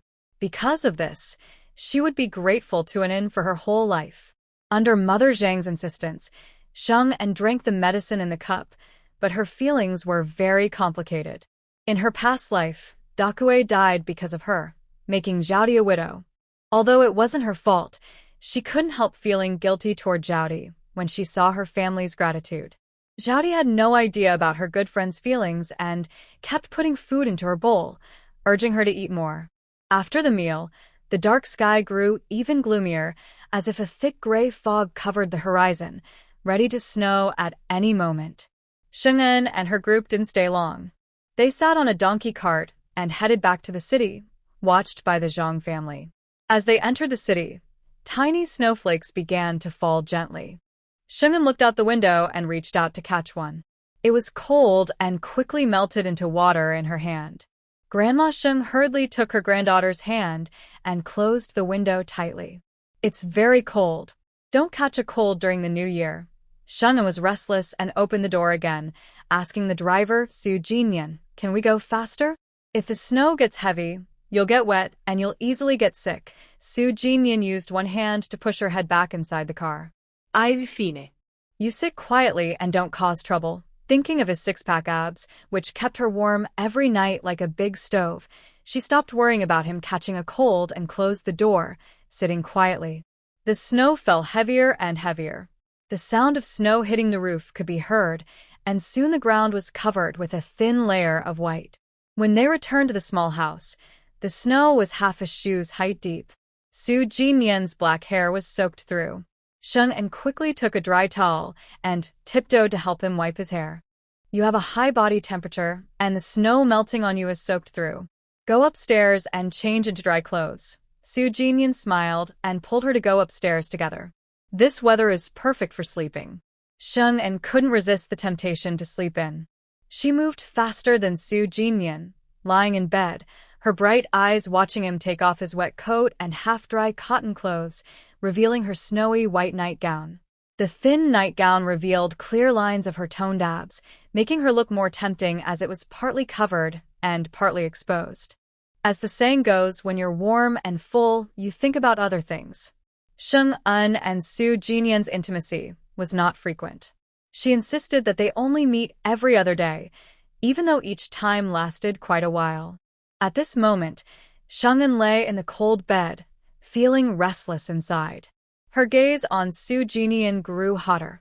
Since she was going to sleep anyway, was there a difference between sleeping during the day or at night? The answer is no difference. Sleep early, enjoy more. After a satisfying workout, Sheng'en was exhausted, lying limply in Su Jinyan's arms, slightly panting. Her cheeks were flushed, like she was drunk. Su Jinyan's large hand felt her trembling, and his eyes grew darker and deeper. The previously calm fire inside him started to stir again. Sheng'en clearly sensed his change. Her body trembled involuntarily, and she quickly moved back a little, clutching the blanket tightly as a barrier. "Enough. It's wrong to indulge during the day. You're supposed to be a scholar." Su Jinyan raised an eyebrow. "Indulge during the day?" Just now, Anin was the one who took the initiative. Before he finished, Sheng'en, looking guilty, quickly covered his mouth. "What if I took the initiative? Isn't it because your self-control is too poor? Otherwise, I wouldn't have to force myself on you." Su Jinyan. "Is this a case of only allowing officials to set fires, but not letting common people light lamps?" Realizing he couldn't reason with his wife, Su Jinyan patiently coaxed her. "Your husband was wrong. Next time, I will resist An's temptation." Sheng'en wasn't happy and pinched his waist. "You resisted temptation? Are you letting me stay a widow?" Su Jinyan, annoyed by her fuss, stretched out his arm and pulled her into his embrace. "What does An want?" Sheng'en huffed. "If you listened to me in bed, I wouldn't cause trouble." This guy was very easy to talk to in bed, but once they were there, he stopped listening. He kept tormenting her until she was exhausted, only stopping after she coaxed him with flirtatious words. Thinking about those provocative words she had just heard, Sheng'en's face turned red. She pinched Su Jinyan's waist again. "Can you be more serious?" Su Jinyan's eyes grew deeper and more intense as he gently held his wife's soft hand and guided it downward. "And then, Whatever you say is what I will do. When her palm touched a self-heating stick, Sheng'an looked at the calm man in front of her and suddenly gave a mischievous pinch, making a sharp face. As expected, she heard the man's muffled groan, and Sheng'an's mood instantly lifted. Look at you, still not being honest. Su Jinyan's eyes reddened slightly as he quietly looked at his wife, who remained silent. Feeling guilty under his gaze, Sheng'an quickly leaned in and kissed his lips, her face still flushed, showing a bit of pleading. I didn't mean to hurt you. It shouldn't be too painful, right? Su Jinyan looked expressionless and didn't give her any face. It hurts. Sheng'an choked and uncertainly said, I didn't press hard. Without waiting, she ignored the cold air and quickly pulled back the blanket to check his pants. Let me see if it's swollen. She had never been with a man before and didn't know how fragile that area was. In her previous life, she read online that the pain from a broken egg was 10 times worse than childbirth. Although she was sure she hadn't pressed hard, everyone's pain tolerance is different. If she accidentally caused real harm, it could ruin their happiness for the rest of their lives. The more Sheng'an thought about it, the more anxious she became. Her grip tightened. I've used it before, so just take a look. It won't hurt to see if there's a bruise.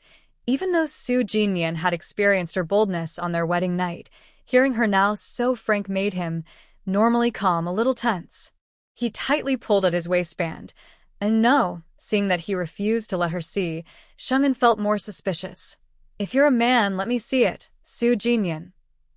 Isn't it the one who knows best whether he's a man? Sheng'an's strength was no match for a man's, and in the end, Su Jinyan protected his waistband, gently pressed her down, and completed another intimate moment, showing with his actions that he was unharmed. Sheng'an, exhausted, curled up weakly in his arms, so tired she couldn't keep her eyes open. Only then did she realize she had been tricked, and she let out a tiny, angry curse. Su Jinyan, you. Su Jinyan's face was full of satisfaction as he leaned down and kissed her lips. You're right to curse me. I am a. Overcome by his shamelessness, Sheng'an closed her eyes and fell into a deep, sweet sleep. Su Jinyan was full of energy and had no sleepiness. As he listened to the sound of snow falling outside the window, he carefully adjusted Sheng'an's sleeping position to make her sleep more peacefully, while also sharing a tender moment to express his deep love. Perhaps because he was too tired or relaxed, Sheng'an slept very soundly. It wasn't until Grandma Sheng came upstairs and knocked on the door, calling them down for dinner, that she slowly woke up. Looking at the dark window, Sheng'an realized it was already night. She glared at the man who had brought her clothes, saying, It's all your fault. Grandma must have guessed we were up to something. Su Jinyan helped his wife get dressed and took the chance to kiss her. Grandma won't say anything. Sheng'an was speechless. Was this something to keep secret? This guy's nerve is getting thicker. As Sheng'an expected, as soon as they went downstairs, they met Grandma Sheng's knowing gaze. She felt so embarrassed she wanted to hide somewhere, cursing Su Jinyan in her heart dozens of times. Fortunately, Grandma Sheng pretended not to notice and didn't ask why the young couple had slept so long. Instead, she placed 2 big bowls of soup in front of them. Yes, pig kidney soup. Sheng'an didn't like the soup. She casually took a few sips and then poured the rest into Su Jinyan's bowl. You've been studying hard. You need to eat more. Su Jinyan thought. Wasn't unhappy with his performance this afternoon? Sheng'an didn't realize that the man might have misunderstood. She picked up her bowl and ate quietly. After a busy afternoon, she was starving. After dinner, the family sat together by the fire, chatting and waiting for the new year to arrive. Sheng'an was excited to stay up with so many people for the first time. She obediently listened to the elders talk about the past. Later, she felt it wasn't enough just listening, so she went to the kitchen, prepared ingredients, and scooped some flour to make dumplings. The filling was made of garlic sprouts and cured meat, with chopped added. Compared to plain meat, it had a richer flavor, and just smelling it made her very hungry. People in Qingzhou eat dumplings, but there is no tradition of eating dumplings on New Year's Eve. Seeing Sheng'an so enthusiastic, everyone found it interesting and got up to join her at the table to roll out wrappers and make dumplings together. Shungnan loved the warm family atmosphere of making dumplings. While wrapping, she suggested, from now on, every New Year's Eve, we should make dumplings. It will make the celebration more festive, Su Jin-yen's wife sang, and her husband followed. Anen's suggestion is good. I agree. The three elders also nodded happily. Anen is right. Making dumplings together is lively and adds to the festive atmosphere. The proposal was unanimously approved. Seeing the genuine smiles of their family members, Shungin felt very happy and suddenly wanted to cry. She had been looking forward to such a joyful family day for 2 generations. Shungin wished time could stay still at this moment forever. The heavy snow stopped only in the early morning, and the ground was covered with snow up to her ankles. After a lively family meal of dumplings, they fell asleep to the sound of firecrackers outside. Shungin slept until late morning. When she opened her eyes, she heard the firecrackers exploding downstairs. The first day of the Lunar New Year is the day to visit relatives. Shung's family had no relatives in their village, and the elderly in Shung's family didn't need to visit anyone. However, many relatives from Su's family lived nearby, and Su Jin-yen's father and son needed to visit them. The snow on the ground was a bit thick, and riding in a donkey cart would be bumpy. Su Jin-yen didn't want Shungin to suffer that, so he dressed and said to her, "My father and I will go back alone. No one will expect you to bring gifts." Shungin was happy and relaxed. "All right, you and Dad go early, and come back early. The road is difficult, so drive slowly." Su Jin-yen leaned down and kissed her on the face. "Stay at home obediently. If you get bored, go play cards with Bao Xiu and the others. I will try to come back early." Shungin waved her hand. "Grandpa and Grandma are at home. I won't be bored." After thinking for a moment, she warned him, "The money from the 3 families has been emptied by my younger brother-in-law. This year won't be easy. They might take it out on you and Dad. Please advise Dad not to get into a fight over it." She knew her husband's temper well. Even if he hated someone, he wouldn't fight openly. Her father-in-law might be different. He's still hot-tempered despite his age, and someone needs to persuade him when he goes to Su's family. Su Jin-yen chuckled and rubbed Shung's head. "Got it." Having finished her warnings, Shungin tidied her hair and went downstairs with him. The 3 elders saw the young couple and took out the red envelopes they had prepared in advance. "Although you're now married and considered adults in our eyes, you're still kids. You need to give these red envelopes every year." Grandma Shung happily handed 2 red envelopes to her granddaughter and grandson-in-law, offering her best wishes. "Grandma hopes you live happily and healthily together." The couple took the envelopes and responded in unison. "Thank you, Grandma and Grandpa." Su Chunlin also joined in, giving them 2 red envelopes. "I don't have much to ask for. Just have a good year ahead." The couple replied again, "Thank you, Dad." After the tradition of giving lucky money, the family sat down at the table for breakfast. They ate dumplings filled with garlic sprouts and cured meat, made the night before. Even after sitting overnight, they still tasted delicious. The 5 of them ate happily and contentedly. After breakfast, Su Jin-yen and his father took a donkey cart to Zijiaba, while Shungin went to the big kitchen to prepare food for Ning Si-hwan. Bolin and Baiyun were busy inside, preparing breakfast for 10 people, including Grandma Sun and Li Dia. The breakfast was simple, a pot of porridge and leftovers from New Year's dinner reheated, quick, easy, and convenient. Seeing their dark circles, Shungin asked curiously, "Was it the loud firecrackers outside last night that kept you from sleeping?" Bolin shyly replied, "We were so happy last night that we invited Shuki and others to play billiards. We played until late. Xingyuan has 2 billiard rooms. When there are no customers, Bolin and Shuki can go play after finishing their work, especially to teach guests who don't know how to play. Sometimes they also play friendly matches for fun, not to win big, but to satisfy the guests. So, they practice from time to time." Shungin asked out of curiosity, 8 people playing together? Who wins in the end? Are there any prizes? Bolin shook her head quickly. "We didn't bet money." In the end, Shuki and the others won. Even though they played happily, they knew Xingyuan's rules and wouldn't dare to gamble money. Even on New Year's Eve, no one dared to mention prizes. Just as they were having fun, Li Dia suddenly came over. She said playing like this was boring and wanted to set up a betting game and be the dealer herself. But no one paid attention to her, so she left feeling disappointed. Shungin didn't know that Li Dia had done such a thing, but she was very pleased that Baolon and the others were following the rules. There are still nearly 20 days of holiday. If you're bored staying in the yard, you can go outside to play. I heard that starting from the third day of the new term, there will be stage performances and street shows with acrobats. Baolon and Baoyan were very interested and asked eagerly, "Master, can we go to watch?" Shangin smiled and said, "Of course you can. As long as you take care of your own tasks, you can go out to play. But be careful, don't get pickpocket, and watch out for human traffickers. Young girls and boys are like shining silver in the eyes of traffickers, so they must stay alert and cautious." Baolon and Baoyan agreed repeatedly, saying they would go together and not give thieves or traffickers a chance. Sheng and carried a food box to the neighboring yard.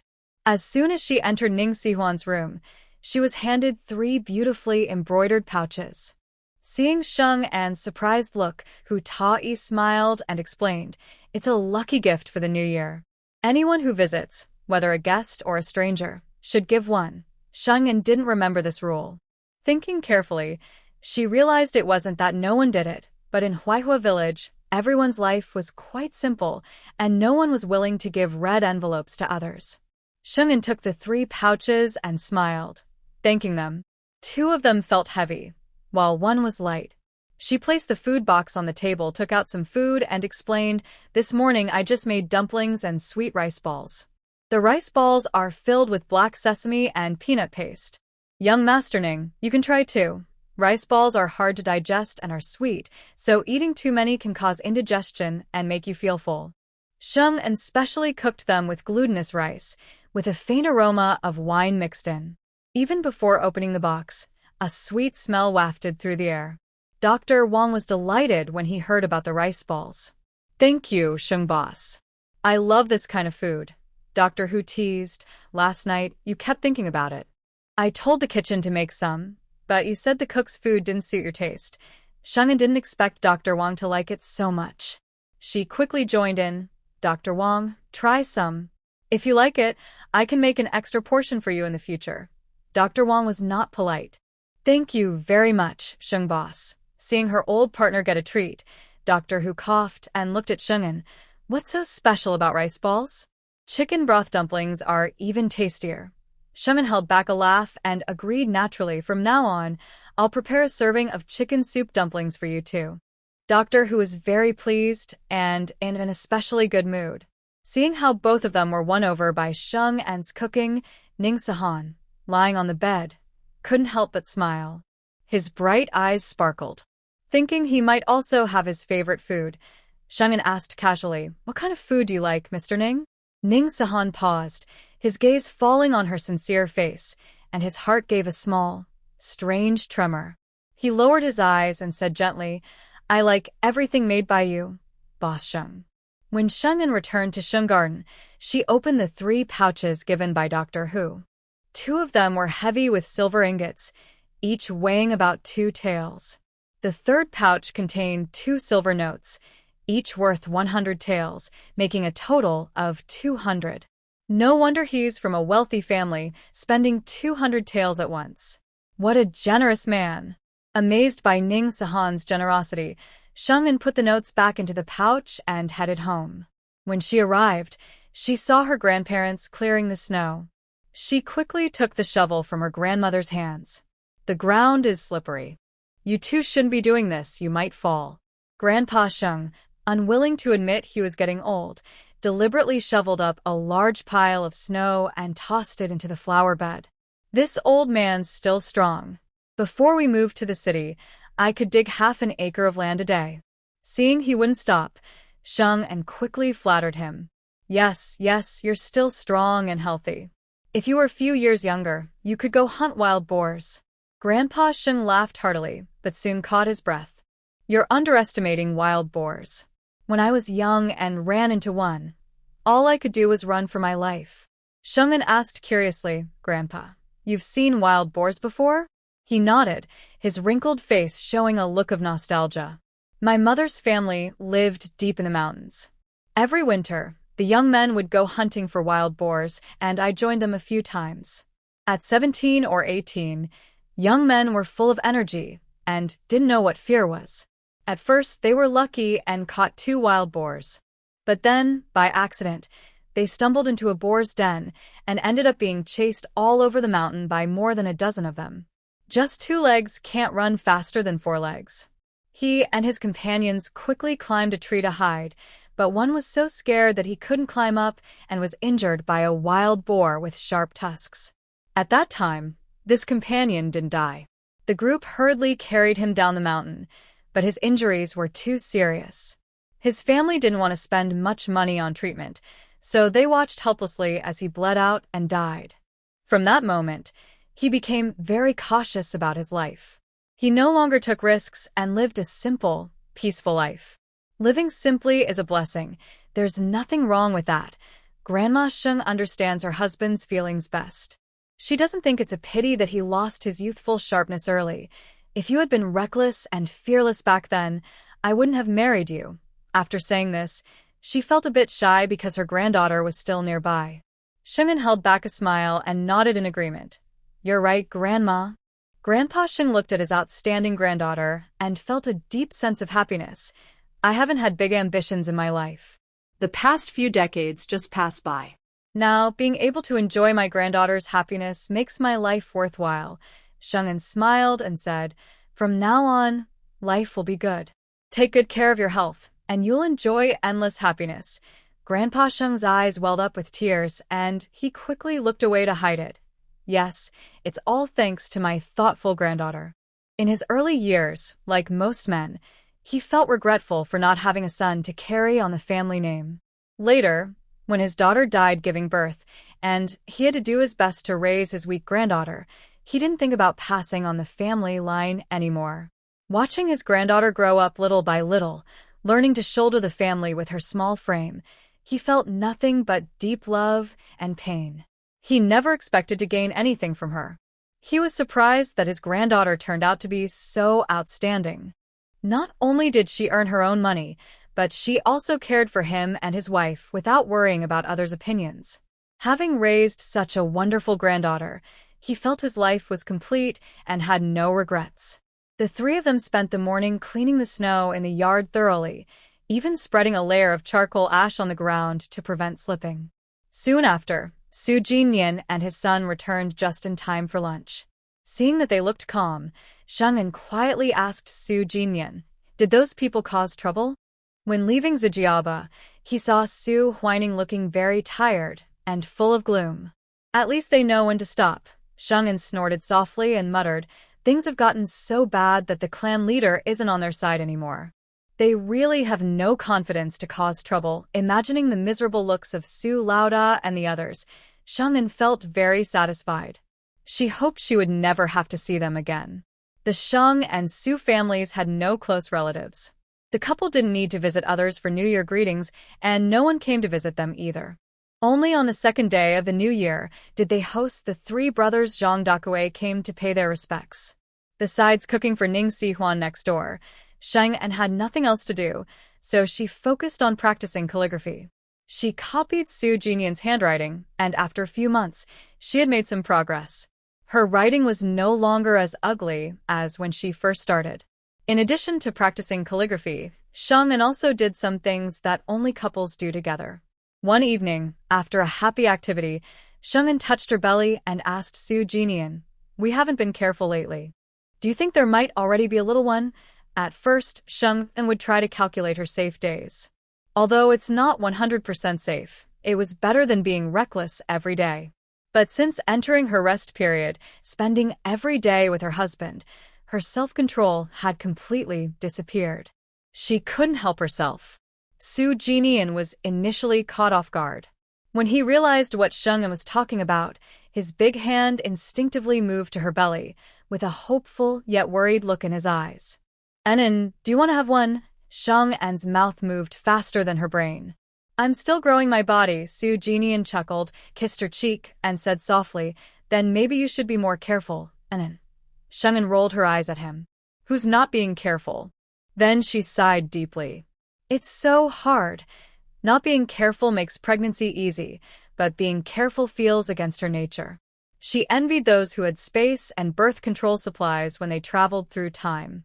Soo Jin-yeon didn't know what his wife was thinking. Seeing her look so distressed, he felt a pang of sympathy. "Why don't we sleep in separate rooms? If you don't see me, you won't be tempted to." Shung-in quickly stopped him, glaring fiercely. Enough, is he addicted to blaming her? Even if most of it was her initiative, wasn't he happy about it? It's not like she forced him. She is so small, who could she possibly intimidate? Shung-in thought this man needed a lesson. She grabbed the flesh around his waist and said, "If I get pregnant, I'll have the baby and let you raise it." "I'll be so annoyed by that little brat." Soo Jin-yeon didn't dare move. He held her face and kept kissing her, saying, "Whatever Anan says is what I believe. I'll listen to you." Shung-in felt like hitting a pillow, soft and useless. She closed her eyes and started to sleep, muttering softly, "When you turn into a greasy, smelly, sweaty man weighing 200 pounds, I won't even bother to look at you." No matter what she said, her beauty was too tempting. If only she had a phone with internet, she could watch handsome guy videos to pass the time. That way, she wouldn't focus all her attention on this man after dark. On the 4th day of the new year, Shung-in prepared 2 meals for the neighbors and took a gift of New Year's money with her. She rode a donkey cart with Soo Jin-yeon to visit Jang's family. When they arrived, 4 cars were parked at the gate, showing that Jang's relatives had also come. Inside the main room, Zhang Singu's sharp voice rang out. "Sister-in-law, it's so late. Why hasn't your good daughter-in-law arrived yet? We're all waiting here." Before Su Chuilian could speak, Zhang Degu cut her off. "We just got here too. Why are you complaining? She needs to serve Da Kuei a meal. She can't just let him go hungry." Zhang Singu still sounded unhappy. "She's not your daughter-in-law. Why are you protecting her? She's not even here." Why do you care so much?" Su Chuilian couldn't take it anymore. She snapped back sharply. "If you want to wait, wait. If you don't, then leave. I don't want my daughter-in-law to see your face." Zhang Sangu looked annoyed but tried to act kindly. "Sister-in-law, I'm not trying to cause trouble. You should know that mother-in-law and daughter-in-law are naturally at odds. Either the east wind overcomes the west wind, or vice versa. If you don't set clear rules before she marries in, she won't listen to you." Su Chuilian was speechless. She shot back, "Stop talking nonsense in front of me. When I married your brother, I had a good relationship with your mother-in-law. Don't think that just because you don't get along with your mother-in-law, all mother-in-law and daughter-in-law relationships are enemies." Zhang San's aunt was so annoyed by these words that she rolled her eyes, thinking her sister-in-law was ungrateful. "There's no other mother-in-law like mine in the world. If not, you wouldn't be so angry about the 40 or 50 taels of silver I spent on my own family over the years, enough to make you so mad you'd want to lift the coffin lid." Su Tsuelian immediately exploded and stood up to scold her. "Zhang Manhwa, are you blind or deaf? I only lent out 26 taels and I only spent a little over 20 taels. That's for 18 years of expenses. You don't spend any money when you visit your family." As she spoke, Su Tsuelian suddenly remembered. "Oh, I almost forgot. You haven't brought anything when you visit your family all these years. You even take a little meat when you leave. How can you say I spend money on my family?" Seeing her sister-in-law get really angry, Jean Degu quickly tried to smooth things over. "Suelian, your sister is just talking nonsense. Just ignore her." But Zhang San's aunt was not convinced. She raised her chin and said, "Did I say anything wrong? A daughter who gets married is like water spilled. I definitely wouldn't use my husband's money to support my own family." Zhang Degu just felt a headache coming on. She glared at her sister. "Say less." Su Tsuelian, instead of getting angry, pointed at Zhang San's aunt and said, "Fine. Since you said a daughter who gets married is like water spilled, I'll show you how much I've spent on your family over the years." Then she stormed into the room, rummaged through a drawer, and took out a ledger. Just as she came out, she saw Shung-an and Su Jin-yeon standing at the door, unsure whether to come in. Without a word, Su Tsuelian pulled Shung-an inside and shoved the ledger into her arms. "You can read, you're literate. Read out how much benefit this family has gained from me over the years. Sheng held the ledger, feeling dazed but strangely grateful that Su Jinyan was an only child, free from mother-in-law and sister-in-law troubles. Suddenly, she felt like she had gained 20 years of life. How could that be? Thinking this, Sheng looked at Su Jinyan with an unprecedented gentle gaze. Su Jinyan. A strange, prickly feeling suddenly arose in her heart. Sheng sincerely opened the first page of the ledger and began reading out the expenses Zhang's family had spent on Zhang San's aunt. 3 qian of silver for the full moon celebration of the eldest girl, 2 sets of fine cotton clothes costing 2 qian silver. The New Year's lucky money for the eldest girl was 101. Big girl's first birthday celebration. Sheng silently counted as she read, only getting through 4 or 5 items before realizing she had spent nearly 1 or 2 silver coins. The cost was not much less than at the Su family's place. This Zhang, Manhwa always finds fault with everything. Could she be born a hedgehog? At this moment, Aunt Zhang's face was like a color palette, shifting from green to red, yet she stubbornly refused to admit her mistake. What's wrong with spending money? Big girl and little treasure are nieces, and it's right for the uncle and aunt to spend on them. Zhang Daegu and others felt uneasy and wanted to slap this irresponsible sister, or sister-in-law. Now she says it's right for the uncle and aunt to spend money on nieces, but earlier she was the one causing trouble, bringing up her own sister-in-law's expenses for her family. How can she have the face? Seeing how stubborn and unreasonable Aunt Zhang was, Sheng couldn't help but think, this person really has no sense of occasion and double standards. She just read a few lines out of the account book, then handed it back to Su Tsuelian and silently gave her a thumbs up. This record-keeping was excellent. Bringing up old accounts provided solid evidence, making it impossible for anyone to argue back. Su Tsuelian carefully stored the account book, glared at Aunt Zhang with a cold snort, and said, "My daughter-in-law will come later. I don't want to bother with you. If you dare to pick a fight with her, don't even think about entering the Zhang family's door in the future." Aunt Zhang was both ashamed and angry. She wanted to lash out but was stopped by Zhang Daegu and others, who almost dragged her outside the door. Amid this awkward and strange atmosphere, Zhang Dakue finally returned with Zhang Zhaodi. Seeing the crowded main hall, this was Zhang Zhaodi's first visit as the prospective daughter-in-law of the Zhang family. She felt a little nervous under the gaze of so many eyes. Fortunately, she kept her composure. With Zhang Dakue's introduction, she politely greeted Aunt Zhang and others. Aunt, second aunt. When she reached Aunt Zhang, she hummed lightly, which immediately drew several disapproving looks. Aunt Zhang's expression stiffened, and she forced a smile. You're lucky. So many people are backing you up. When you marry in, your mother-in-law won't dare to let you suffer. Zhang Zhaodi had already been warned by Sheng and knew Aunt Zhang was not well-liked. Hearing her sarcastic words, she showed a sincere expression. Auntie, if you're willing to be my mother-in-law, it's truly a blessing I've earned in my 8 lifetimes. Most people can't get this kind of luck. Having brought several younger siblings into the family and escaped the shame of being childless, Zhang Zhaodi, before being rejected by the Liu family, was indeed praised by villagers for her good fortune. Aunt Zhang's mouth twitched, and she turned her face away, ignoring Zhang Zhaodi. Su Tsuelian laughed loudly and held Zhang Zhaodi's hand, repeatedly praising, "A lucky girl like you should be my daughter-in-law." "It seems I, as a mother-in-law, am also fortunate," Zhang Zhaodi modestly flattered back. "Without me, Auntie is also a lucky person. Everyone in the village says you're generous." Seeing the harmonious scene between mother-in-law and daughter-in-law, Zhang Sengge's chest felt tight, and his face stretched into a long line. But no one paid attention to his feelings. Everyone, including Zhang Daegu, was teasing Zhang Zhaodi and Zhang Daku, making the young couple blush with embarrassment. Today, there were many guests at home, so they had to prepare 2 tables of food. Su Tsuelian was busy and couldn't handle it alone, so she asked Zhang Erkui and Zhang Xiaokuai to work in the kitchen. Zhang Daku, as the eldest, stayed behind to entertain his cousins and brothers. These young men felt bored inside the house, so they went outside to the yard to chat with their fathers.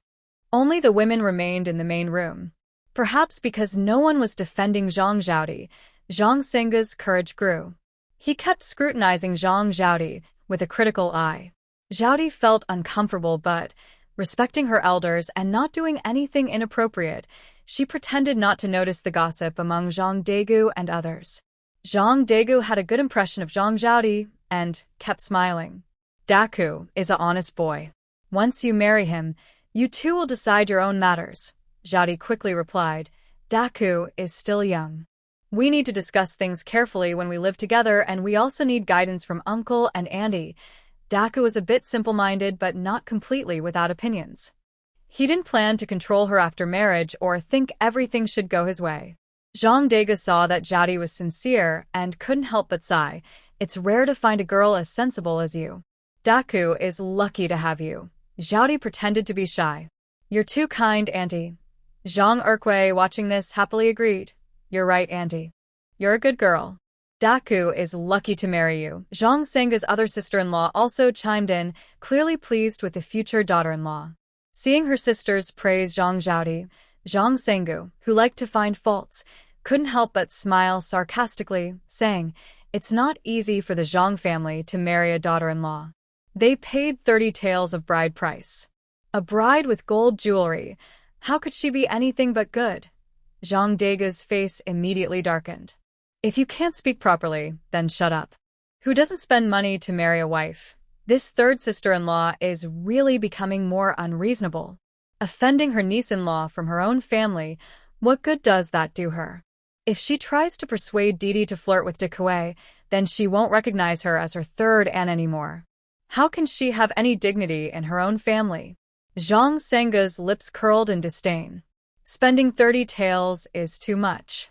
It only takes 7 or 8 taels to marry a wife from the city. You could have married 3 women with that money.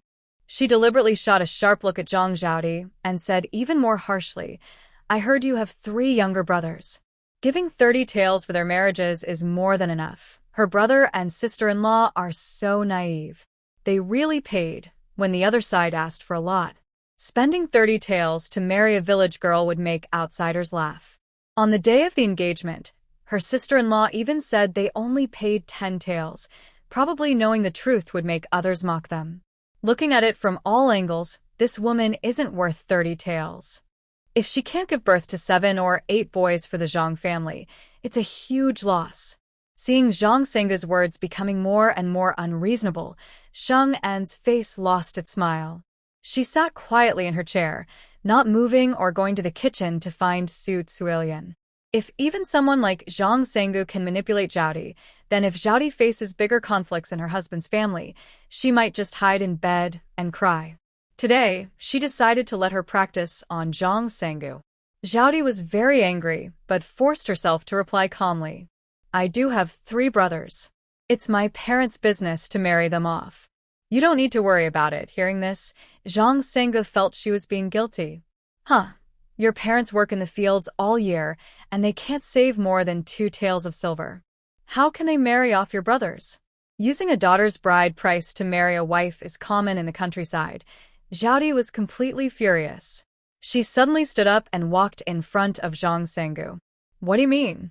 Do you look down on country folks, or do you look down on me and my family? Are you brave enough to go back to the village with me now and say this in front of my family? Zhang Sengu didn't expect her to be so fiery. Her face darkened immediately. You're really from the countryside, daring to yell at elders. That's your family upbringing. Zhang Degu slapped her thigh and, with the authority of the eldest sister, scolded sharply. Shut up, Zhang Sengu stubbornly said. I didn't say anything wrong. Zhang Zhaodi chuckled angrily and stepped forward, grabbing her hand. Since you think you're not at fault, come with me to my house so we can clear things up. Aunt Zhang's face changed and she screamed, trying to pull her hand away. What are you doing? What do you want? You're not even officially married into the Zhang family, yet you dare to act high and mighty in front of me? Why should I go with you? Zhaodi's eyes were cold, and she held Aunt Zhang's wrist tightly like crab claws. Because you look down on villagers and mock me and my parents. Seeing the situation might escalate beyond control, Aunt Zhang and others quickly stepped in to mediate. Manhwa was wrong. You should apologize to Zhaodi. Zhaodi, it's the new year. Calm down. Don't let outsiders see you upset. The noise in the main room was loud enough to reach Su Tsualian in the kitchen.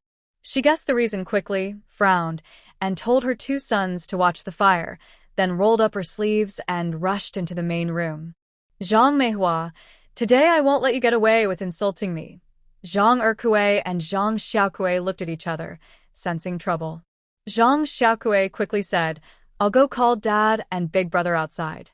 You watch the pot so the food doesn't burn. After saying that, he turned and ran outside. Su Tsualian stormed into the main room and saw her favorite prospective daughter-in-law, emotionally upset, grabbing her sister-in-law's wrist with red eyes and tears of grievance, accusing her. You look down on me. Look down on my parents. If you think you're right, then come back with me. Say everything clearly in front of my parents. As long as you do, I'll break off the engagement with Decay and return the bride price.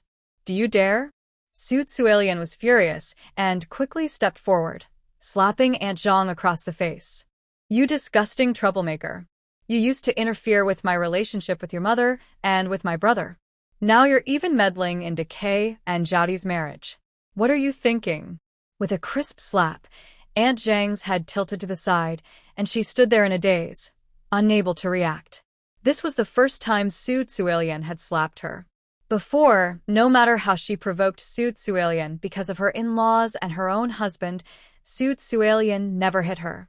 But this time, she had provoked Zhaodi and even caused her to threaten breaking off the engagement. Su Tsualian's long-standing resentment finally exploded. Zhang Daegu and the others were also shocked, each one feeling helpless and unsure of what to say. Zhang Zaidi couldn't help but loosen her grip on Zhang Sanggu, looking a bit nervous and uneasy.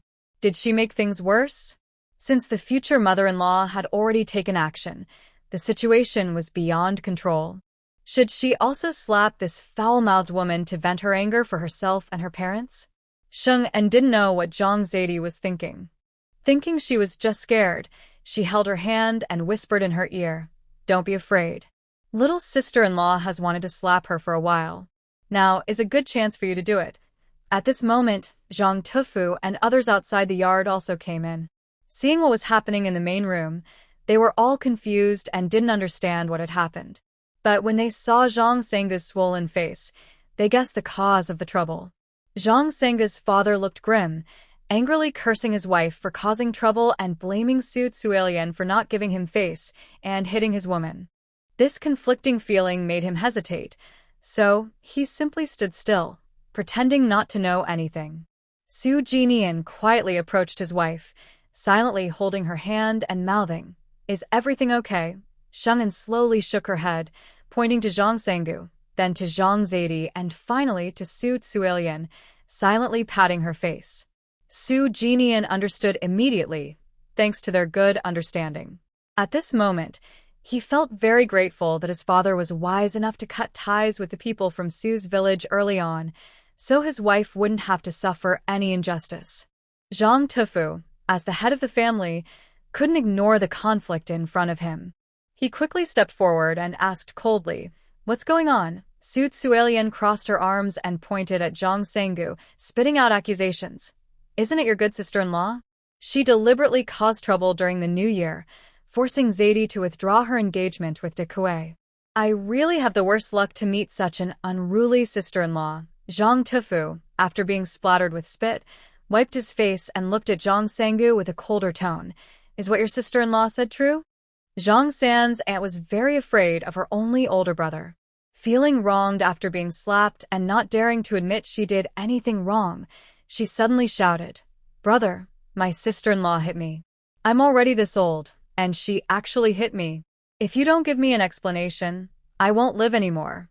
Boo-hoo! Zhang the butcher was annoyed by her crying and shouted loudly, Shut up! Her crying stopped abruptly, and she hiccuped uncontrollably, looking eagerly at her own brother. Zhang the butcher ignored her and turned his gaze to Zhang Zhaodi, whose eyes were red. His expression softened a little. Zhaodi, you are Decay's fiancé. Your mother and I like you as our daughter-in-law. If you feel wronged, we will stand up for you. De Kuei, like a sad little dog, moved closer to Zhang Zhaodi and said eagerly, Zhaodi, I also support you. We won't cancel the marriage. Zhaodi had no complaints about her future husband's family. Moreover, her future mother-in-law had just offended her, and her future father-in-law was not a fool. How could she possibly cancel the marriage? She forced herself not to look at De Kuei, wiped her eyes, and choked with emotion. Uncle, Sangu said that my family took 30 taels of betrothal money, as if my parents sold me to marry into the Zhang family. She looked down on me as a country girl and thought I wasn't worthy to be a Zhang family daughter-in-law. I got angry and said a few words, and she scolded me for having no manners. When she said this, the tears she had just wiped away started to fall again. I'm from the countryside, but my parents never thought of selling me. They gave me all 30 taels of betrothal money, so I could live a good life with De Kuei. My parents care so much for me, but Sangu is mistreating me like this. Maybe this marriage isn't right after all. After hearing this, everyone's faces changed. Wasn't Sangu just a troublemaker? That slap was truly deserved. Sangu's husband and her children also felt that their wife, mother, was overdoing it. It was one thing to cause trouble at home, but she even interfered in her nephew's marriage. Just giving her one slap was already showing some respect for the relatives. After listening to Zhaodi, Sangu couldn't help but scream. You say nice things, but who knows if it's true? Your family doesn't want Zhang's money, so why are you asking for so much betrothal money? Zhang the butcher couldn't bear it anymore. Shut up, Sangu was so frightened she fell silent, but she still looked defiant. Su Tsuelian saw everything and was amused by this foolish person. The bride's family didn't ask for a dowry at all. The 30 taels were decided after I discussed it with your brother. Don't think that the bride's family will let Zhaodi bring anything back. Even if she brought no money, your brother and I wouldn't mind. Every girl is not raised just to drink northwest wind. Zhang Sangu's mouth moved, but no words came out, and endless regret filled her heart. They were so generous, not even caring about 30 taels of silver, and they defended the soon-to-be daughter-in-law everywhere. Why didn't she see clearly that her own suffering daughter was being married off? Luckily, Su Tsuelian didn't know about Zhang Sangu's foolish hopes, or she would have been so disgusted she might have vomited her dinner. She had no problem with her niece, Dinyo, but if she became related to Zhang Sangu, she would be so sick she couldn't stand it. In the end, under Zhang Dakuei's strong pressure, Zhang Sangu reluctantly apologized to Zhaodi. She didn't even eat lunch, and was quickly taken away by Zhang Sangu's husband, looking embarrassed. The conflict was settled, and everyone didn't think Zhaodi was at fault. They even felt sorry for her, having suffered Zhang Sangu's humiliation for no reason. Especially Zhang Dagu and others, they felt embarrassed to speak well of Zhang Sangu and told Zhaodi not to take her seriously. Su Tsuelian held Zhaodi's hand and said, When you marry Dakuei, I promise your aunt won't come to cause trouble for you. Zhaodi felt touched but hesitated on her face. We're relatives, isn't that a bit bad? Su Tsuelian snorted. What's wrong with that? You're just too soft-hearted, which is why she can bully you like this. Zhaodi was speechless. If she didn't know her future mother-in-law's personality, she would think these words were mocking her. Zhang Dakuei hurried over and secretly tugged Zhaodi's finger from a hidden angle. We're in the same boat. We can't let outsiders ruin our feelings. Zhaodi was speechless. Which aunt do you see getting on a boat? Zhang Dakuei was momentarily confused, not noticing the problem in his words.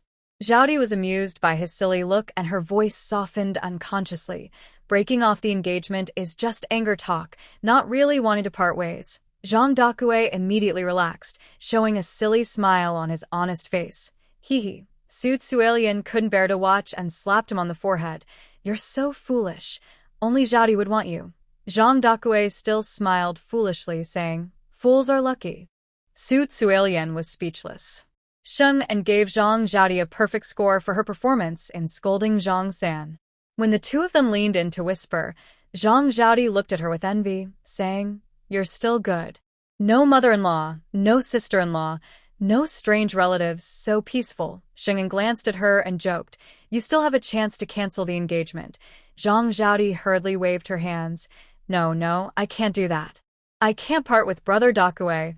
Sheng'an patted her shoulder and said, "Nothing is perfect. I don't have a difficult mother-in-law or sister-in-law, but I also miss the fun of arguing with everyone." Zhang Zhaodi was speechless. "Then you divorce the scholar husband and marry a man with 7 or 8 brothers and sisters-in-law." Sheng'an waved her hand, imitating her earlier tone. No, I can't part with brother Jinyan." Zhang Zhaodi. "Ugh, so disgusting."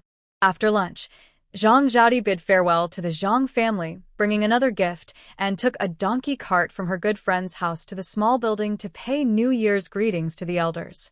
She wanted to get home before dark, chat with the 3 elders for a while, then leave. Sheng'an saw Zhang Zhaodi off, then went upstairs to rest. Passing by the study, she saw Su Jinyan reading a book. She thought for a moment and went in to ask, "Are we still going to Jinling?" Su Jinyan put down the book, looking confused and puzzled. "Anin doesn't want to go." Sheng'an shook her head, showing a conflicted expression. "The trip to Jinling was planned months ago, but ever since I met that woman on Shinhu Mountain, and knowing she's in Jinling now, Princess Shanmin is not easy to deal with. Last time, she even wanted to attack her. She really didn't want to meet her again.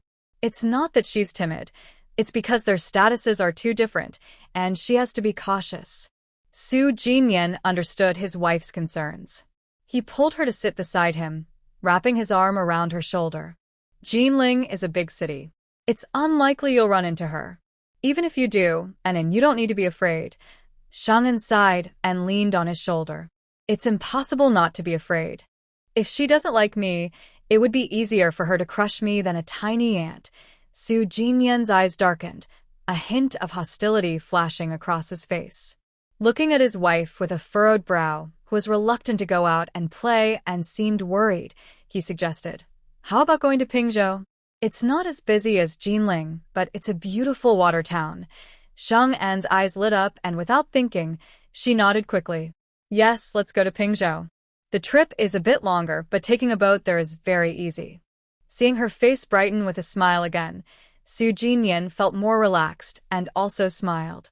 "All right, we'll go to Pingzhou." Sheng'an leaned on his neck and nuzzled him. "Jinyan, you're so kind." A smile appeared at the corner of Su Jinyan's lips. He gently lifted her chin with his long hand and said in a charming tone, "Anan, can you call me Jinyan Gij?" Sheng'an's eyes widened, and she immediately refused. "That's so cheesy, I don't want to." She had lived 2 lives, and in her previous life, she lived until 25. If she called him, it would be him calling her sister. Seeing her firm attitude, Su Jinyan looked a little disappointed. "You don't find it embarrassing to call me that in front of friends, but you won't do it in front of me. It seems that in your heart, friends are more important than your husband." Sheng'an, what is he talking about? Oh no. Could it be that earlier this morning at her sister-in-law's house, when she imitated her, saying Jinyan Gij, this guy overheard it? The more Sheng'an thought about it, the more she believed that was the case. Her cheeks flushed with embarrassment. "You heard wrong. I didn't call him that." Seeing she wouldn't admit it, Su Jinyan looked even more disappointed. "It seems friends are more important than your husband." Sheng'an, don't think that pretending to be sad will make me soft. Her heart was made of steel. How could she be easily melted by a man? Next moment, Sheng'an sat on the man's lap, tightly hugging his neck. She lowered her voice to a teasing tone and called out, "Jinyan Gij." Su Jinyan's ears twitched as if a frog spirit had crawled in. "Ha!" Sheng'an burst out laughing, tears streaming down her face. She grabbed his handsome face with both hands and continued her playful teasing. Jinyan Gij, please pay attention to me. If you ignore me, I'll be sad by the end." She couldn't hold back anymore, making a dramatic gag and laughing so hard her whole body trembled, becoming even more playful. Su Jin let out a deep sigh and gently wiped away tears from his wife's eyes as she leaned into his arms. "Is it fun?" Sheng'an nodded and smiled. Yes, it's fun, especially when she saw his shocked, speechless, and helpless expression. She kept recalling it over and over in her mind. Seeing that his wife was truly happy and had forgotten her earlier worries, Su Jin secretly relaxed. He then put on a slightly angry look and said, "Anan only cares about her own happiness. Does she not care about my life?" Sheng-en was not afraid of him getting angry. She hugged his neck again and kissed his lips willingly. Don't be angry. I'll cheer you up right now. Su-jin kept a serious face, his lips pressed tightly, like a shell. Sheng-en didn't think he was pushing his luck. Instead, she seemed to enjoy the challenge and tried her best to comfort him. Please don't be angry. It's my fault. I shouldn't have built my happiness on your discomfort. Silly me. Su-jin still remained unmoved, quietly watching her with his beautiful eyes. Seeing this, Sheng-en couldn't tell if the man was truly angry. She thought about the reason for his anger and suddenly felt inspired. She softly called in his ear, Jin Yen Gij. In an instant, her world spun around, a gentle breeze rushed past her ears, and when Sheng-en regained her senses, she found herself lying in soft bedding. She looked closely and saw the flames in his eyes. He was thinking, ahem, women who act cute are often the luckiest, though she probably doesn't realize it, but she definitely eats well. Sheng-en had been helping him with a whole afternoon of body exercises. Just before she closed her eyes, she heard rustling outside the window. She didn't have time to wonder if it was snowing again, and quickly fell into a deep sleep. Su-jin kept his promise. The next day, he went to the dock to inquire about ships heading to Pingzhou. However, there weren't many ships going to Pingzhou, and they wouldn't depart until after the 15th day of the Lunar New Year. He directly approached the ship owner and asked to charter the entire boat. The cost of chartering the boat was not much for the young couple, but it was a significant income for the boat owner, who happily agreed. Being able to rent the boat for travel, Sheng-en was very pleased and praised Su-jin for being capable. Once the travel date and destination were confirmed, Sheng-en went to the neighboring courtyard and told Ning Sahan that she would be back at the earliest in 7 days. Years ago, Sheng-en once told Ning Sahan about this. Since she couldn't eat her homemade food for 7 days, Ning Sahan didn't blame her at all and sincerely wished her a happy trip. Sheng-en always thought Ning Sahan was a very polite guest, so she prepared a few quick prep dishes for her. These included pearl meatballs, chicken juice sticky rice lotus root, and water chestnut shrimp cakes. Since the weather was cold, it was fine to keep these dishes for 3 days. With her excellent cooking skills, the taste might vary slightly, but the flavor would stay mostly the same.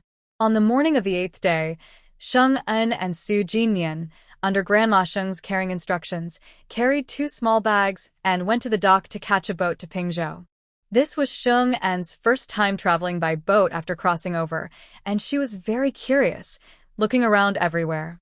Seeing that the boat cabin was very clean and had a faint pleasant smell, she gave Su-jin a thumbs up. Good eye, spending 30 taels of silver was worth it. The experience was very enjoyable. However, happiness turned to sadness quickly. Less than a moment after the boat set sail, Sheng-en leaned on the bow and vomited violently. She was seasick. Enon, drink some water. Su-jin held Sheng-en with one arm and fed her water with the other, showing worry and care on his face. Sheng-en was very seasick. Her eyes didn't dare to open, and she obediently opened her mouth to drink. After half a glass of water, she felt a bit better in her stomach and weakly leaned into Su-jin arms, complaining, "It feels like my soul is floating in the air, and my head is filled with a big ball of cotton." In her previous life, Sheng-en had some motion sickness, but when she was seasick, she just wanted to sleep, and her body didn't feel uncomfortable. Before setting out, she had thought she might get seasick, but she never expected it to be this bad. She looked almost dead, just as the saying goes. Su-jin wiped the water from her lips and spread his bright red cloak over her. "Can you hold on? Or should we let the boat stop and take a carriage instead?" Sheng-en shook her head. "Just the boat. Carriages are too bumpy. The water route from Qingzhou to Pingzhou wasn't far.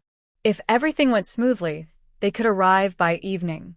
She didn't want to bother with landing and changing transportation. Maybe because her stomach was empty from vomiting, she didn't again, but her head was spinning badly. She couldn't sleep, didn't want to talk, and could only lie in the boat cabin. Su-jin didn't go anywhere else. He just sat nearby, watching over her. Near noon, the cook on the boat brought meals for the couple. Besides a few simple vegetables, there was fresh fish just caught from the river. The cook's skills were average. The vegetables tasted plain, just cooked enough to eat. The fresh fish was made into fish soup, with green onions, garlic to remove the fishy smell, and a little salt. The soup was very tasty, with almost no muddy taste. Shung An's stomach was empty. As she smelled the delicious fish soup, her appetite suddenly grew. She picked up the bowl of fish soup and slowly started to eat. Seeing she could eat, Su Jinyan relaxed and scooped some fish meat into her rice bowl, carefully removing all the fish bones. Just drinking soup makes you hungry. Try eating a few bites of rice. Probably used to the boats rocking, Shung An didn't feel as sick as in the morning. She was just not very hungry for rice, and after eating a few bites of rice and fish, she couldn't eat more. Su Jinyan didn't force her. He finished her leftover food and left the fish soup for her. With the fish soup filling her stomach, Shung An didn't feel hungry and had enough strength to go outside and enjoy the sun, watching the river scenery along the way. There was wind on the boat. Su Jinyan carefully draped a cloak over her shoulders. The trip is going smoothly. We will arrive in Pingzhou in about 2 hours. Shung An asked, "Have you been to Pingzhou? I heard people there, both men and women, are very good-looking." "Is that true?" Su Jinyan nodded. "When I was young, I went to Pingzhou with my father. That was 6 or 7 years ago. The water and land there are not very different from Qingzhou, and not everyone is handsome." Hearing this, the man looked at Shung An and asked quietly, "And do you want to see beautiful people?" Without thinking, Shung An replied, "Of course. Who doesn't like to see pretty people?" Su Jinyan pursed his lips but said nothing. Shung An didn't notice anything unusual. She kept talking happily. "In history, famous brothels and opera houses, many are in Pingzhou, right? I heard there's also the biggest Nanfeng Pavilion. Since we're here, we must go see it." She was very curious about ancient brothels and opera houses. These places didn't restrict female visitors, so she could go in, listen to music, or watch performances without any problem. There were several brothels in Qingzhou. Once she passed by one, she wanted to go in and see, but she was too poor at the time and couldn't afford it, so she gave up the idea. Later, she earned some money but was busy every day. When she finally had free time, she just wanted to sleep, so she never went. Now, when going to Pingzhou for fun, the main goal is just to enjoy oneself. She started to feel a bit excited again. Seeing her wife get more and more enthusiastic, Su Jinyan's face darkened. "Anan, there are many fun places in Pingzhou. It's best not to go to those kinds of places." Shung An was confused. Why? "It's just listening to music and watching shows. There shouldn't be any taboos, right?" Su Jinyan looked helpless and lowered his voice. "Those songs and shows are not what you think." He hesitated for a moment before choosing a careful word. "Proper." Shung An was shocked, opening her mouth wide, with a spark of excitement in her eyes. "So, they're improper?" "Improper is good. I want to see some improper things." Su Jinyan. He covered his aching forehead and said helplessly, "Seeing improper things, I can teach you slowly. There's no need to go to those shady places." Shung An had many questions and looked up and down at the seemingly proper man. "Do you know?" Suddenly, she remembered something and exploded. "You've been there? If you haven't gone, how do you know it's improper? Did you learn something improper inside?" If this man had been messing around before marriage or cheating after marriage, she would definitely make him regret it. Seeing her expression, Su Jinyan guessed her thoughts and didn't know what to say. A hint of helplessness flashed across his face. He stepped forward and hugged his restless wife. "No, I've never been there. I only heard about it from Jinlin a few times." "Jinlin? Dan Senlin?" Shung An was extremely shocked. She didn't expect such a cheerful, bright young man to go to Qinlu Chu Pavilion for fun. Thinking about it, it made sense. As the son of the prefect, he wasn't short of money or power. It wasn't strange that he went to broaden his horizons. But are men so open-minded? Do they share improper experiences freely? I remember reading a news story in my past life. It said a certain hospital department was caught doing inappropriate things, and the director personally went to rescue the staff. TSK, men have always been quite adventurous. Shung An looked at Su Jinyan, her eyes seeming to evaluate something. Su Jinyan felt that if he didn't clarify things today, he might be a monk for decades in the future. He tightly held his wife's hand. Jinlin went to listen to music and watch shows, and he wouldn't do anything improper inside.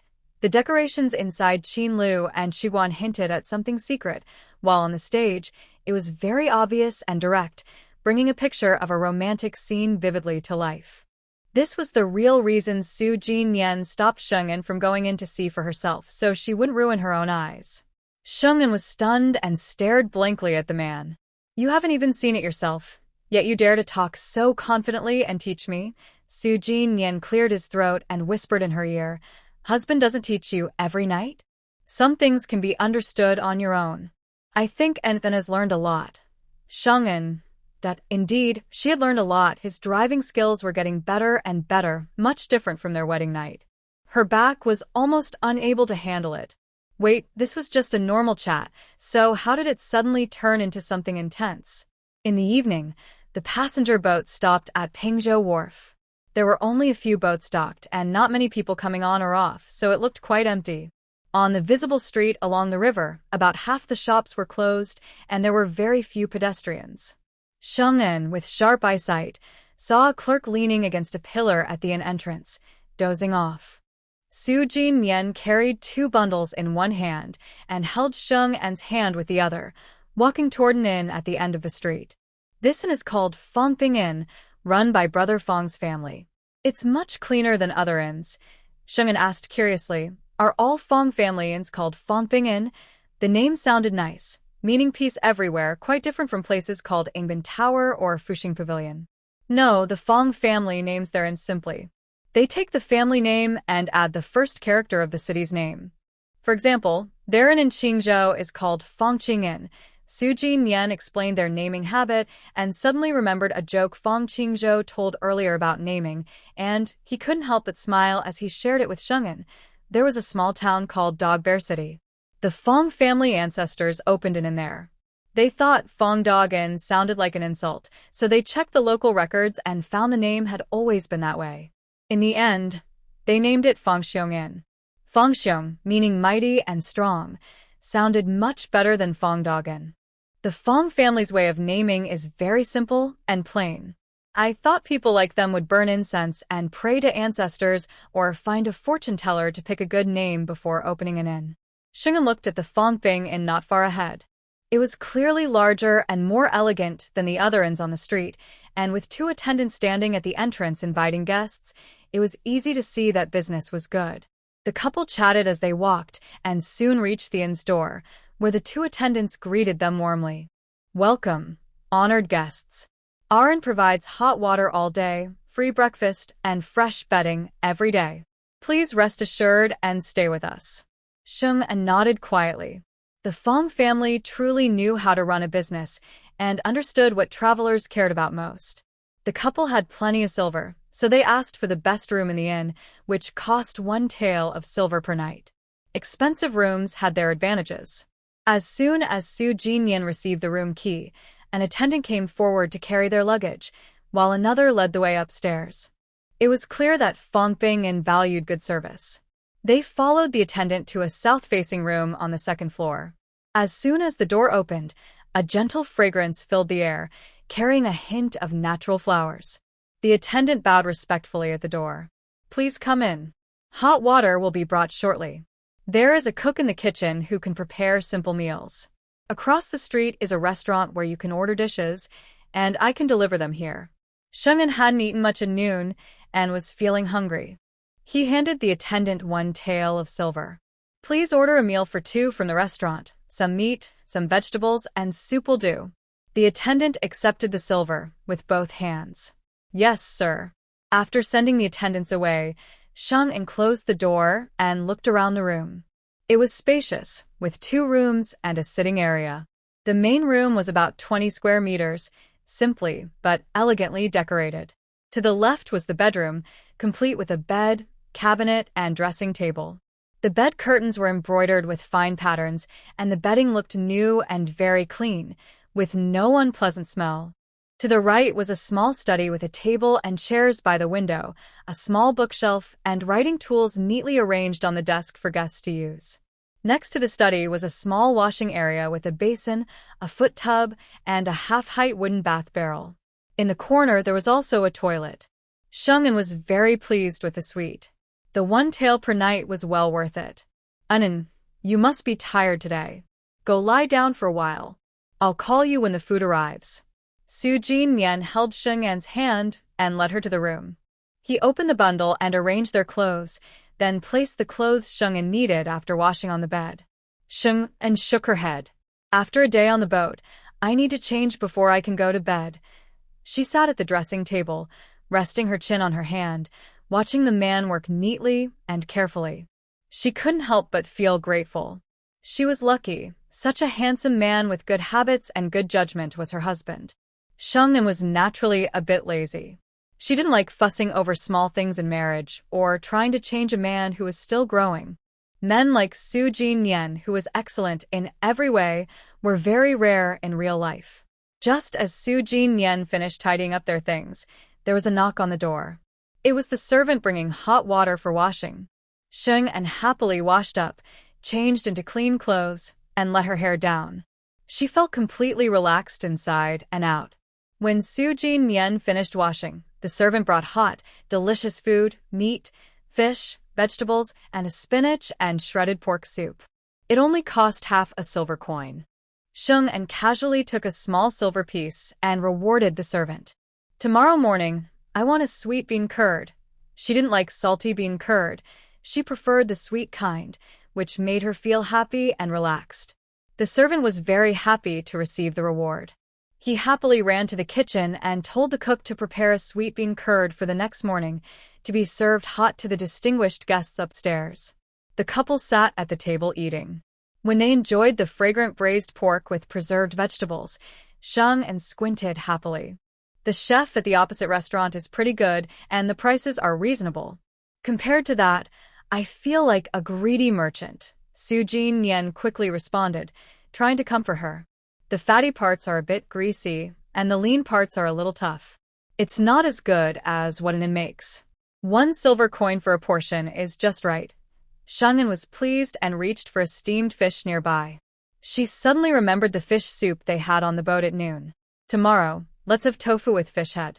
I haven't had that in a long time. Su Jinyan nodded silently, remembering it in his heart. They finished all 4 dishes and the soup, both feeling quite full. Shungnan was very tired. She couldn't lie down now, so Su Jinyan wrapped her in a cloak. Holding her arm, they went for a walk on the street. It was completely dark now, with only the crescent moon in the sky providing light. The married couple walked to the end of Yenha Street. When they turned back, they saw the brightly lit dock, with several figures faintly visible standing there. The ships docked nearby were tall and clearly more luxurious than the ones they had traveled on during the day. Shungnan guessed it was a wealthy family going out and casually sighed. Having money is really good. If they didn't have money, they wouldn't be able to afford such a luxurious room costing a silver or 2 for 1 night. Su Jinyan's hearing was better than Shung'an's.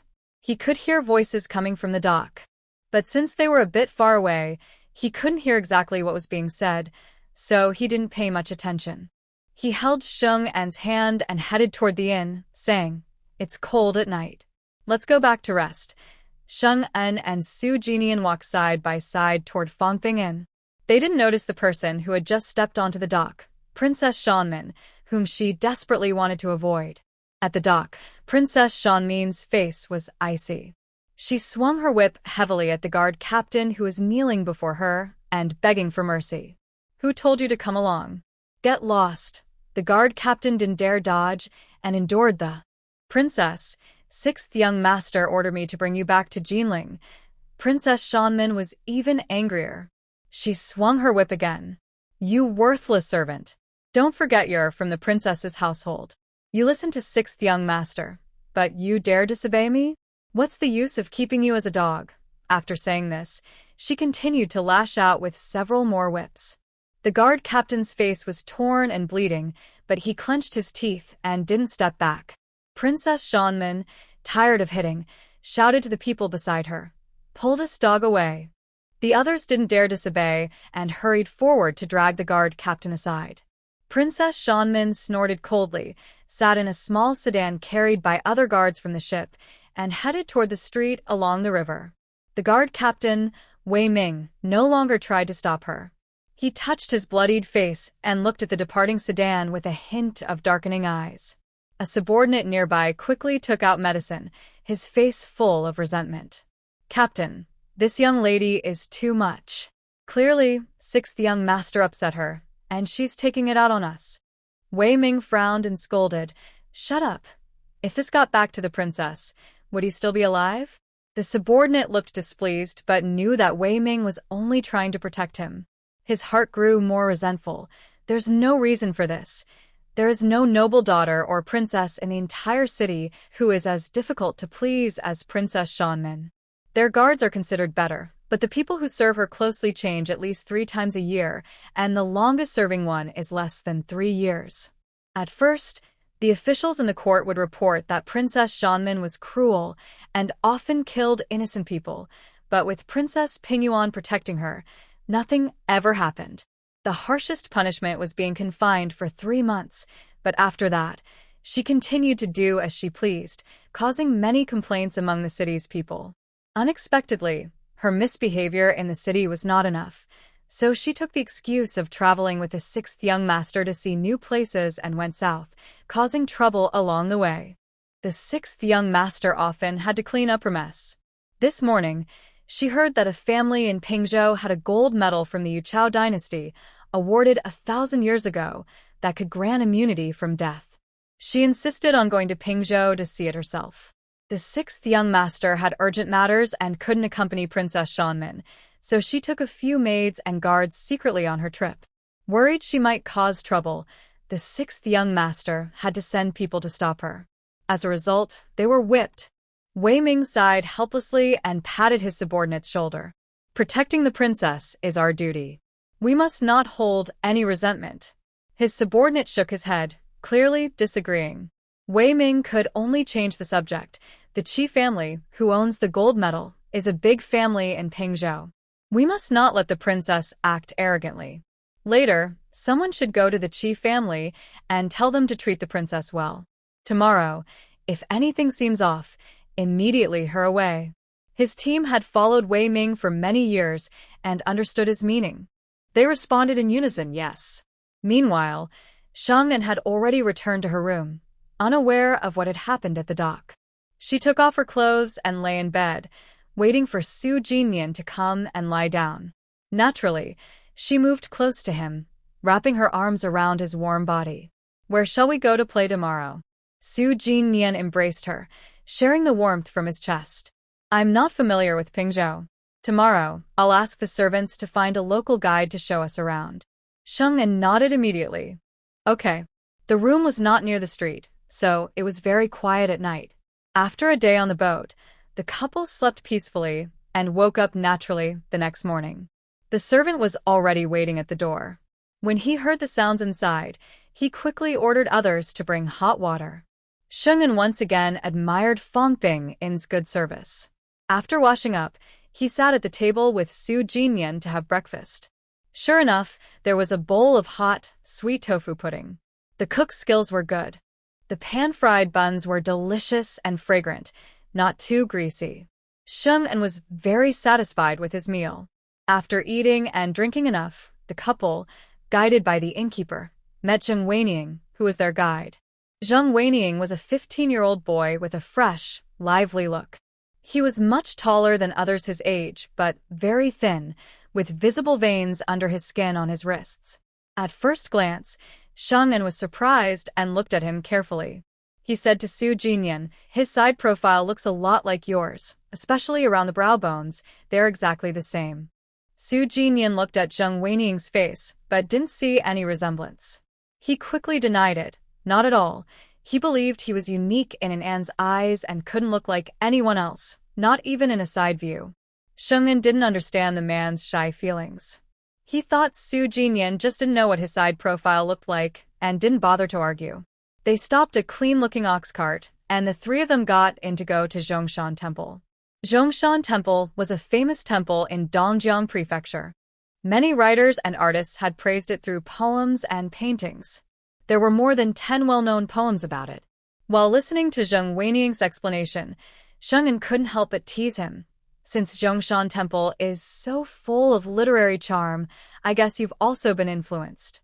Why not write a poem for me? If it's good, I'll reward you. Zheng Weining was a very talkative boy. When Sheng'an teased him, his face turned bright red. Sister, I'm not good at studying, and I don't have the mind for poetry. I might disappoint you. Sheng'an chuckled and handed him a box of snacks. Thank you for guiding us. Take this back to your brothers and sisters to try. Zheng Weining didn't expect to get snacks before finishing their task. He instinctively wanted to refuse. No need, sister. You've already paid me. Sheng'an pretended to be angry. If I give it to you, take it. If you don't, you're looking down on me. Tears welled up in Zheng Weining's eyes. He tightly hugged the snacks and said, Thank you, sister. This sister was very generous. She paid him half of his fee up front, 30 coins, and even promised to cover his meals for the next few days. On this day, he managed to earn 60 coins, enough to feed his 3 younger siblings for several days. Before their family fell on hard times, 60 coins were not worth much.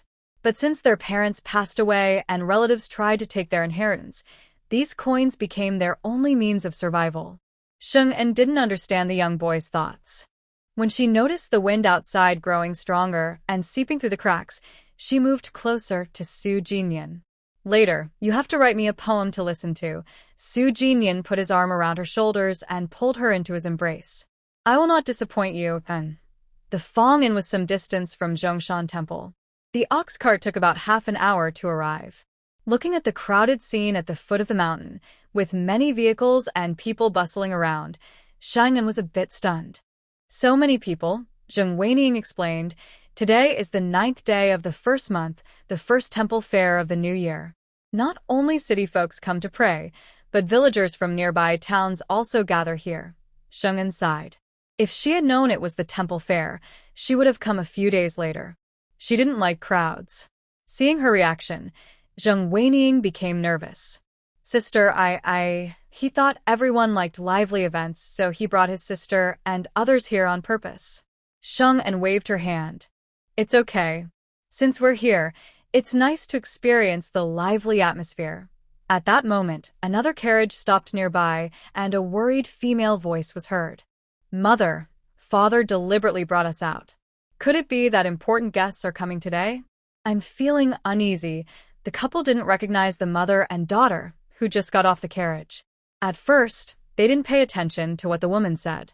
But then, they heard a familiar name from the middle-aged woman. Don't be afraid. The visitor is Princess Shinmin. She just came to see the medal of exemption from death. Once she sees it, she will leave. Sheng'an suddenly stopped and exchanged a glance with Su Jinyan. Only one thought crossed her mind. This is too much of a coincidence. Su Jinyan frowned slightly and softly reassured her. It's okay. Sheng'an couldn't help but look at the mother and daughter who just passed by. They were dressed well, and their accompanying maids, guards, and servants numbered more than 10. Clearly, they were from a wealthy family in Pingzhou. Zheng Weining noticed that the couple was interested in the mother and daughter talking, and she quickly identified their identities. This is Mrs. Qi and Mississippi. The Qi family is a long-standing noble family that has been around for 1,000 years. Many important people came from their ancestors, but they gradually declined in the current dynasty. Thinking about Mrs. Qi mentioning her family's lucky gold medal, Zheng Weining guessed that Sheng'an might be interested, so she couldn't help but say a few more words. The ancestors of the Qi family once received a special medal from the Yuchao dynasty. It has been kept in the ancestral hall for thousands of years, and ordinary people can't see it. Sheng'an looked thoughtful. It's been 1,000 years. I suppose that medal isn't very useful anymore. Zheng Weining replied seriously. It is still useful. During the previous dynasty, someone from the Qi family committed a crime, and they used this medal to save their life. Otherwise, the Qi family would have been punished, which is why they kept the medal in the ancestral hall. Sheng'an didn't ask Zheng Weining how she knew so much and quietly asked Su Jinyan. Princess Shanmin came all the way to Pingzhou just to see a medal from the Yuchao dynasty? Was it just curiosity? Su Jinyan, unfamiliar with Princess Shanmin, shook her head. It's hard to say. Shungin felt a bit sympathetic toward the Qi family. With Princess Shanmin's temper, if they didn't host her well, she might cause a big fuss. Perhaps knowing that Princess Shanmin was not easy to deal with, the mother and daughter of the Qi family came early to Zhongshan Temple to avoid direct contact with her. Since it wasn't her business, Shungin thought for a moment and then relaxed, continuing to stroll with Su Jinyan. The temple fair at Zhongshan Temple was indeed lively. There were many worshippers coming from afar to pray, as well as locals just here to have fun. Many vendors set up stalls, selling all kinds of food and goods, making it a lively scene. Shungin saw some delicious snacks she liked, took out money, and bought a lot, eating from start to finish. She couldn't eat so much alone, so she usually just tried a few bites of each, and then handed the rest to Su Jinyan. Su Jinyan, with a big appetite, couldn't finish it all, so she let Zheng Weining take some home for her younger brothers and sisters to try. This gesture once again moved Zheng Weining. When the three of them reached the top of the mountain, they saw Zhongshan Temple, grand and solemn, with incense burning everywhere. Shungin couldn't help but sigh. So many people. Indeed, it was a famous temple in Dongjiang Prefecture, receiving many donations every year. Thinking about a famous monk from a well-known temple in a past life, who during his time in office amassed great wealth, kept many wives and concubines, and had a large family, ultimately receiving a silver bracelet as a reward, Shang An's gaze at Zhongshan Temple became a bit complicated. Su Jinyan noticed that his wife was feeling uneasy. He gently held her hand and asked, "What's wrong?" Shang'an snapped out of her thoughts and quickly shook her head. "It's just something interesting I thought of." Su Jinyan became curious. "Can you tell me?" Shang'an firmly refused. No.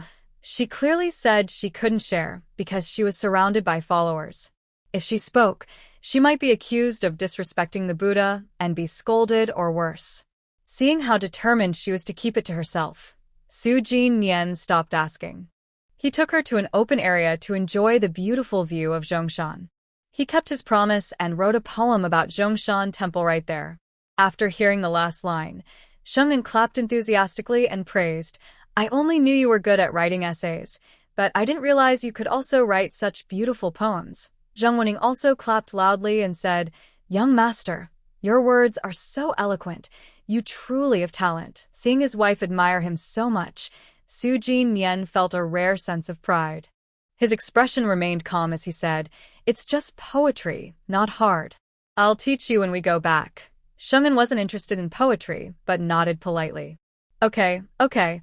They stayed on the mountain for a long time, only leaving when the sunset was near. On the ox cart, Sheng'an gave Zheng Wening another payment. Zheng Wening refused to accept at first, saying he had eaten enough today to cover the remaining 30 coins. Sheng'an insisted he take it, threatening that he wouldn't be allowed to guide them in the next few days if he refused. Finally, Zheng Wening, with tears in his eyes, accepted. Watching Zheng Wening walk away, wiping tears, Sheng'an couldn't help but sigh. He's a poor kid. At such a young age, he has to shoulder the responsibility of supporting his family. It's even harder than what we went through before. Before, they had a hard life because they lacked enough money to spend freely. But Zheng Wening not only had to support himself, but also 3 young siblings. A child barely over a year old supporting a struggling family. Only Zheng Wening truly understood how tough and painful that was. Su Jinyan was not a sentimental person. He didn't feel deeply about Zheng Wenying's situation but was willing to go along with Shang An's feelings. This kid is smart and kind. When the time comes, give him some extra money to help him out. Sheng'an also had this thought. It's not because she has too much money to spend, but because she saw her past self in Zheng Weining. In her past life, she had no parents. She was lucky to grow up and build her own career, thanks to many kind people, deans, teachers, and classmates who helped her along the way. Since she wasn't short of money, she was willing to help those who deserved it, like Zheng Weining. The two didn't go straight back to the inn. Instead, they went to a nearby restaurant for dinner. Sheng'an didn't ask for a private room. She sat in the main hall with Su Jinyan. It was dinner time, and most tables were occupied. They were led by a waiter to a corner. Sheng didn't mind. She picked up her teacup and took a sip. By chance, she overheard a conversation at the next table about the Qi family.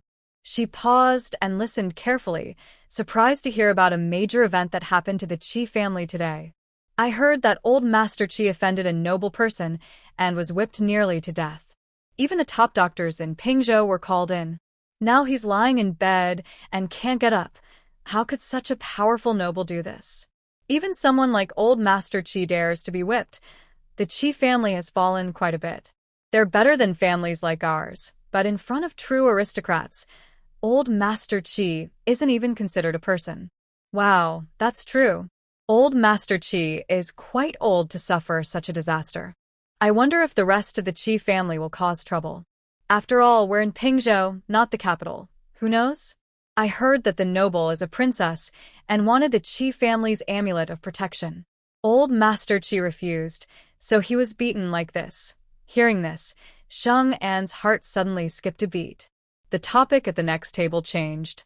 They were no longer talking about why old Master Qi was whipped, but whether the family should give up the family's sacred amulet of protection to ensure their safety. Sheng An frowned deeply, her face looking grim.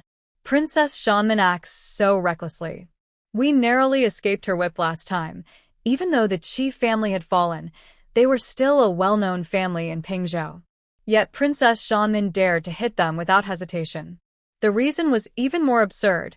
She was angry because they failed to steal the family heirloom. Her anger led her to do this. Thinking of how Princess Shanmin dared to ruin even a noble lady's appearance, and how old Master Qi was beaten, it seemed like nothing serious. Even if this news reached the capital, she wouldn't be punished. Sheng An felt very uncomfortable inside, her face dark as a pot bottom. Su Jinyan held Sheng An's cold hand, feeling her trembling, and saw her worry clearly in her eyes. Sheng An took a deep breath and shook her head. It's nothing, don't worry. Su Jinyan couldn't help but worry, his lips pressed into a straight line. And was not a timid person. The gentle princess could make her so cautious. Could it be that the dream An had last night was some kind of warning? Sheng An couldn't stand seeing his furrowed brow, so she gently stroked his forehead. Really, it's fine. Dinner is almost ready. Don't cause yourself stomach pain or bloating, or I'll have a hard time taking care of you tonight. Su Jinyan calmed his emotions and held his wife's hand. Yes, I don't want to think about it anymore. Then neither of them spoke. When the waiter brought the food, they silently picked up their chopsticks and started eating. The chef's skills were good. The tofu and fish head stew was very delicious. Sheng An, tasting the tasty food, forgot her earlier unhappiness and focused on eating. Seeing this, Su Jinyan's appetite also improved. He occasionally scooped some food into her bowl, trying to coax her to eat more. After dinner, the couple took a walk along the street to digest their food. It was completely dark when they returned to the inn to rest. Over the next 2 days, guided by Zheng Weining, the tour guide, Sheng An and Su Jinyan visited 2 more beautiful scenic spots, with few tourists, making the visits very enjoyable. That day, they played late. When they returned to the city, the sun had already set. The ox cart was still some distance from the inn. Sheng An saw the servant who waited at the door every morning, standing anxiously by the street, looking around. When she saw her ox cart, he quickly ran over, and before he reached her, a voice came from afar. Winning, Winning, hurry, hurry home. Your younger brother and sister have been hurt by a horse.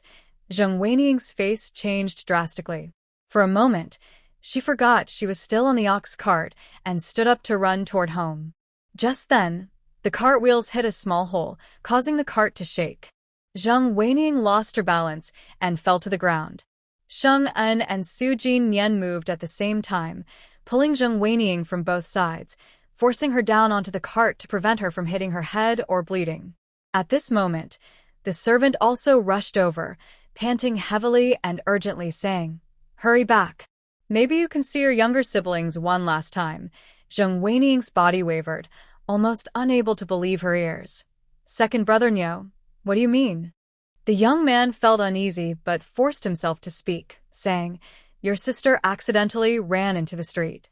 When your 2 brothers saw a horse coming, They rushed to save her, but both were injured by the horse. What he didn't say was that after the children were trampled, their injuries weren't too serious. With proper rest, they could recover. However, the person on the horse was very cruel. She thought the 3 siblings had bumped into her, so she whipped them harshly.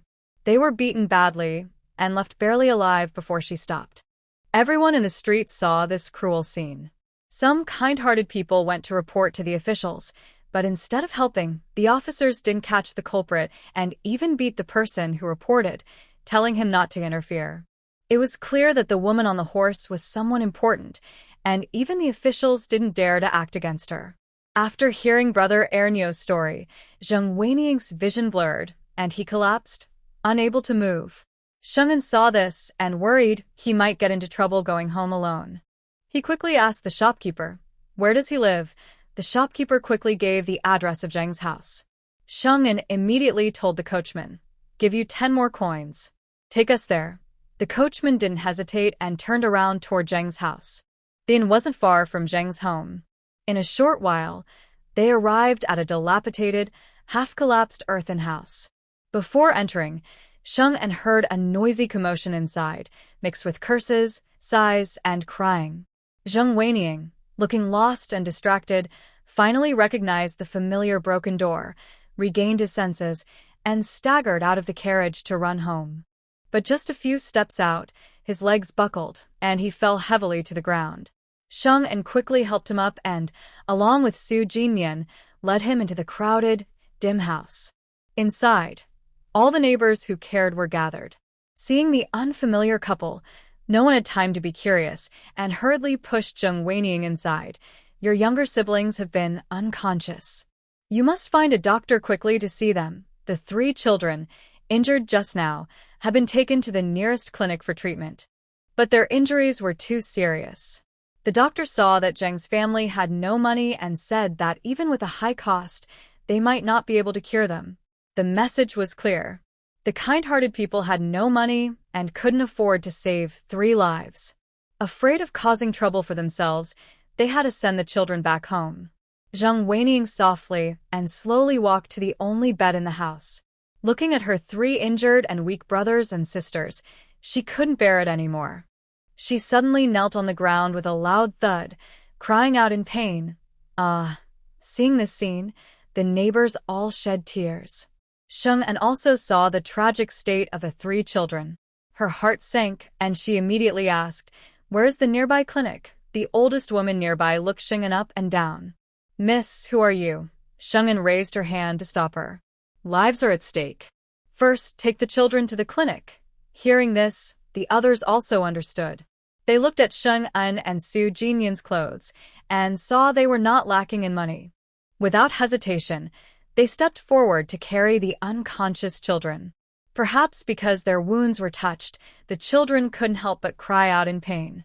Sheng'an quickly pulled Zheng Weiniang, who was lost in grief and didn't know what to do. "Your brothers and sisters can still be saved. As their older sibling, you need to stay strong." Zheng Weiniang's eyes, which had been dull like dead water, finally showed a glimmer of hope. She wiped her face fiercely, said nothing, and quickly followed. Sheng'an looked at Su Jinyan. Su Jinyan nodded and stepped forward, holding her hand.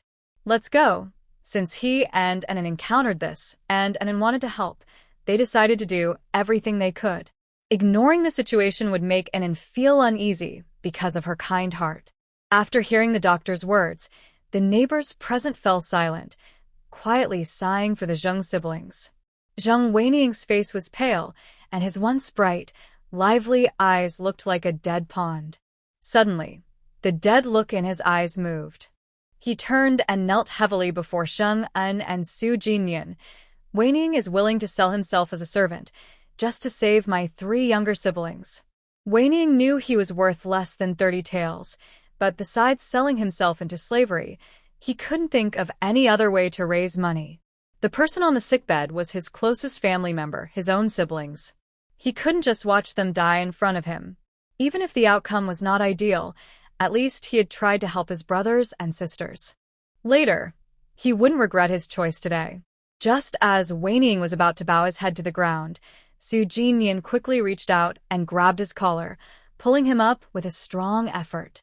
Sheng didn't look at Wei Ning but spoke seriously to the doctor. Please do your best to treat them. I will pay for the medicine and consultation fees. The doctor looked surprised but quickly regained his composure. A doctor's duty is to save lives. I will do my best. He then immediately wrote a prescription, instructing the medicine boy to prepare the herbs quickly and give them to the 3 unconscious children. Wei Ning was in a daze, as if he couldn't believe what he had just heard and seen. Clearly, their relationship was just a temporary employment. He had no hope when begging for help, but they helped. A neighbor hurriedly reminded the stunned Wei Ning, "You're lucky, kid. You've met a kind-hearted person. Thank them quickly. With your build, you wouldn't get more than 30 taels." Finally regaining his senses, Wei Ning knelt down again with a thud, tears falling straight to the ground. "Thank you, benefactors. Thank you for saving my brothers and sisters." Sheng helped him up. "Take good care of your siblings. They're so young, they need you." Wei Ning was not foolish. He understood Sheng's unspoken words. His delicate face showed a look of urgency. "Sister, from now on, I will serve you and the young master. I will work as a servant all my life to repay your kindness." Sheng shook her head. "We don't need you to work as a servant. You're only 15, and you have many years ahead. This money is a loan from us." Wei Ning opened his mouth but choked on his words, unable to say a single thing. Tears streamed down even more fiercely. He wiped away his tears harshly, then borrowed a pen and ink from the doctor. He wrote a loan agreement promising to borrow 30 taels and repay 40 taels, including interest, within 10 years. Zheng Weining dried the ink on the note carefully and held it up to Sheng with both hands. "This life-saving money, our brother and sister will never default." Sheng took the note casually, glanced at it, then folded it and put it into her pouch at her waist. She patted Zheng Weining on the shoulder to encourage her. "You're a person who keeps promises. I believe you can do it." For her now, 30 taels of silver was not much. Being able to save 3 young lives was a great gain. But since the child was determined to repay the debt, she wouldn't refuse. The medicine prescribed by the doctor worked well. After drinking 3 large bowls of dark medicinal soup, the high fever of the 3 children subsided. Sheng and Su Jinyan didn't stay long. They said a few words to Zheng Weining and then left. Zheng Weining stood at the door of the clinic, watching their figures disappear into the night. On the way, Sheng's stomach was so hungry it hurt. Seeing a small noodle shop open by the roadside, with a tempting aroma coming from inside, she pulled Su Jinyan in and ordered 2 bowls of pig's foot soup noodles and some tasty side dishes. The owner of the noodle shop was an elderly couple who had been making noodles for decades. Their taste was simply amazing. Sheng ate without lifting her head. The 2 bowls of noodles and a few small dishes cost only 50 cents. Sheng couldn't help but sigh to Su Jinyan. "The prices at Xingyuan are high. I almost forgot what normal prices are. Forgetting your roots is a very scary thing. It can make people lose their basic judgment. Shenyuan and this small noodle shop are different. Just like some people are born ordinary and others are born extraordinary. Ordinary life has simple happiness. Extraordinary life has its worries." Su Jinyan wrapped his arm around Sheng's waist, leaning half a body to block the cold wind from the side. "Whether ordinary or extraordinary, as long as I can be with Enon, every moment is beautiful." Hearing his long speech, which ended up being a declaration of love, Sheng's lips unconsciously curled up. She tiptoed to kiss him on the cheek when no one was around, then pouted and said, "No honey in this? Why is it so sweet?" Su Jinyan smiled softly and whispered in her ear, "Enon is even sweeter." Sheng was caught off guard and couldn't help but smile even more, until she saw the 2 lanterns hanging outside the inn. She suddenly remembered an important matter. The Zheng siblings were hurt by a woman riding a horse across the street. The officials are too afraid to arrest her. Could this woman be her? Su Jinyan's eyes darkened. "It's possible." Sheng thought it was likely and frowned. "She's too bold. A few days ago, she injured Lord Qi from a noble family in Pingzhou. Today, she went on the street and whipped 3 children. Someone so reckless and indifferent to human life is sitting in a high position. Ordinary people find it hard to accept. To be blunt, her bloodstains from the murders might not be less than hers.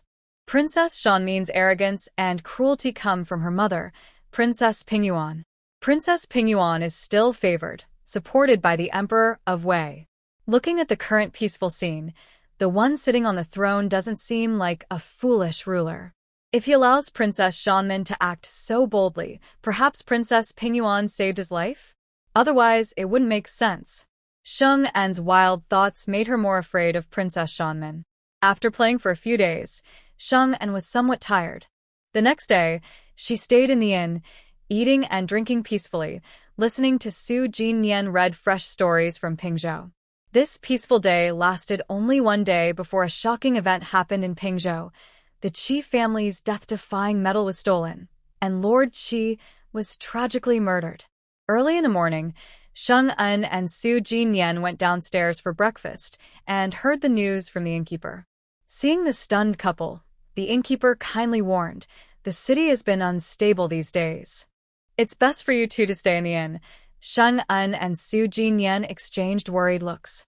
After the innkeeper left, they finished their meal slowly, then got up, went upstairs, and closed the door to their room. Without hesitation, Sheng En opened her wardrobe, took out 2 bundles, and started packing clothes. "We need to leave quickly, or the city will be under strict police control," Su Jinyan agreed. "You pack first. I'll go to the dock and hire a boat," Sheng En urged. "Hurry up. As long as we leave before noon, it's fine even if we spend a bit more silver." She then counted out 200 taels from a stack of silver notes and handed them to Su Jinyan. "Go quickly and come back soon." Su Jinyan took the silver note and held her hand. "Don't go out. Wait for me to come back." Sheng En nodded and signaled him to hurry to the dock. After Su Jinyan left, Sheng En quickly packed all her clothes into her bag. Perhaps she was too nervous, and her mouth was dry. She hurriedly poured herself a glass of water and drank it all in 1 gulp. Looking out the window at the warm winter day, Sheng En felt a cold chill in her heart. The Qi family is a long-standing, 1,000-year-old family. Even if they have fallen on hard times, they are not to be offended easily. Last night, the family's safety talisman was taken away.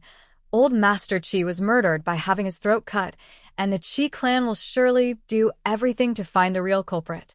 Such a big case, the authorities won't ignore it. Even if they pretend not to care, they will have to give the Qi family an explanation. Most likely, they will find a few scapegoats. Sheng En doesn't know who the real criminal is, and she's too lazy to guess whether it's related to Princess Xianmin. She and Su Jinyan are outsiders, with no connections in Pingzhou. They arrived at a bad time, and while the authorities are sealing off the city to catch the murderer, they can't leave. If they happen to be caught and become suspects, that would be trouble. About half an hour later, Su Jinyan returned. He carried 2 bags in one hand and held Sheng En's hand with the other. "The boat is ready. We're leaving now." Sheng En was very happy. "Then let's go quickly. We've been away for days. I miss home." Before going upstairs, Su Jinyan paid the bill and handed the room key and card to the clerk. When they walked far away, Sheng En thought of the Zheng siblings and couldn't help but look back. "I wonder how those 3 kids are doing." Su Jinyan comforted her. "I asked a worker named Nyo. He said the 3 kids woke up yesterday and are not in danger anymore." Sheng En relaxed. "That's good to hear." The couple walked on the street and noticed there were few pedestrians, all in a hurry. It was clear the authorities had already taken action. They quickened their pace to the dock.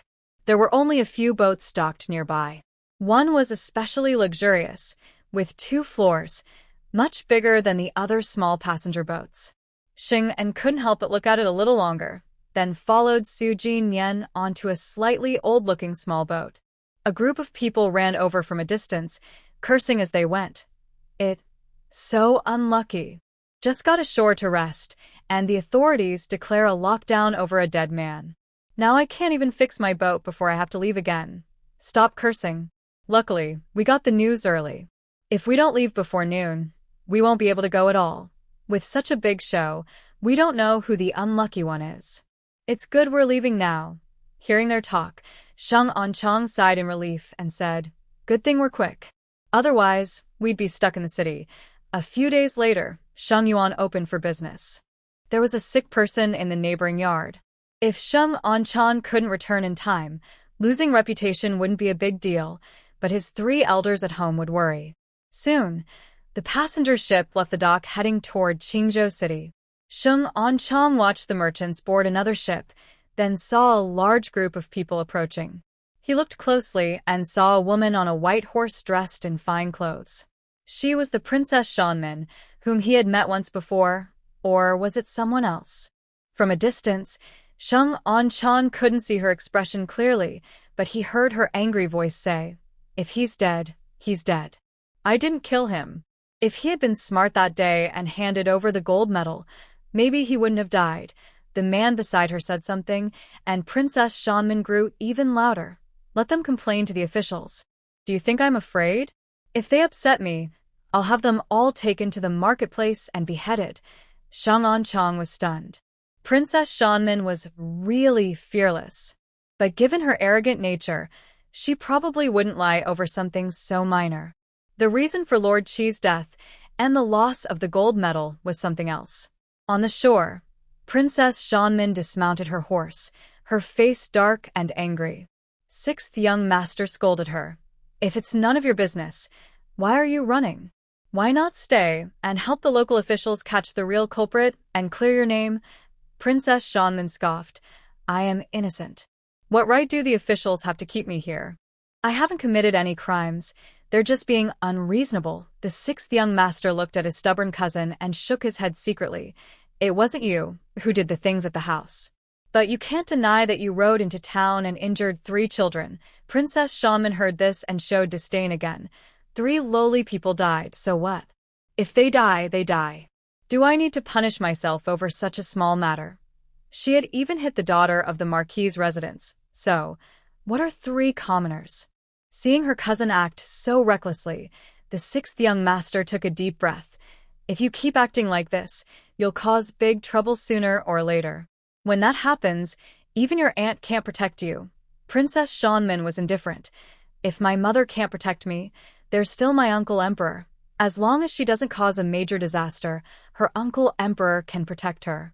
The 6th young master shook his head helplessly. "If my aunt can't protect you, I will be punished by the Emperor.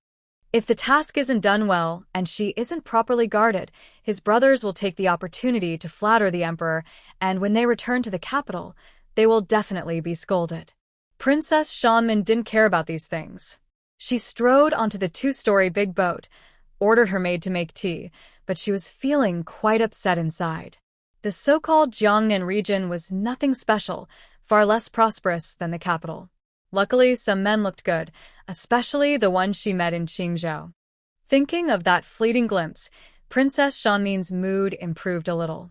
She then glared fiercely at the guard Captain Wei Ming. "Can't find someone even after you were told? Useless." Wei Ming lowered his head to admit fault. "It's my subordinate's incompetence. Please forgive me, Princess. Wasn't he already enough of a troublemaker? He was tired of being an accomplice." That day, he deliberately didn't investigate carefully. The boat gradually moved away, and Shengmin couldn't hear the conversation between the cousin and cousin-sister. He gently patted his chest. "We almost collided head-on." Su Jinyan also saw Princess Shanmin. A flash of hostility crossed his face. He embraced the frightened woman softly to comfort her. Late at night, a small passenger boat docked at Qingzhou Pier.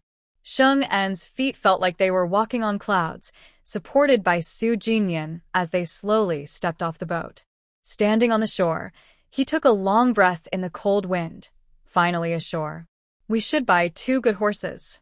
In the future, I'll ride when traveling far." Traveling by boat was really exhausting. Su Jinyan helped Sheng'en forward.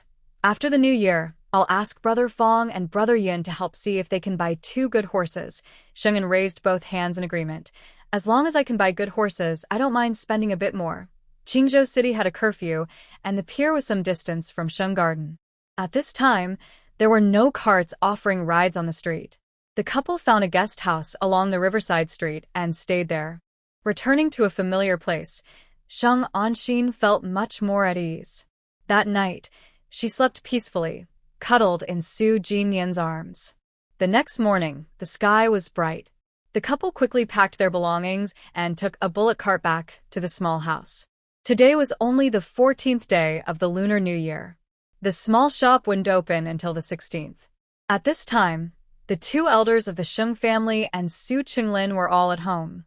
Seeing the young couple return unexpectedly, the elders were very surprised.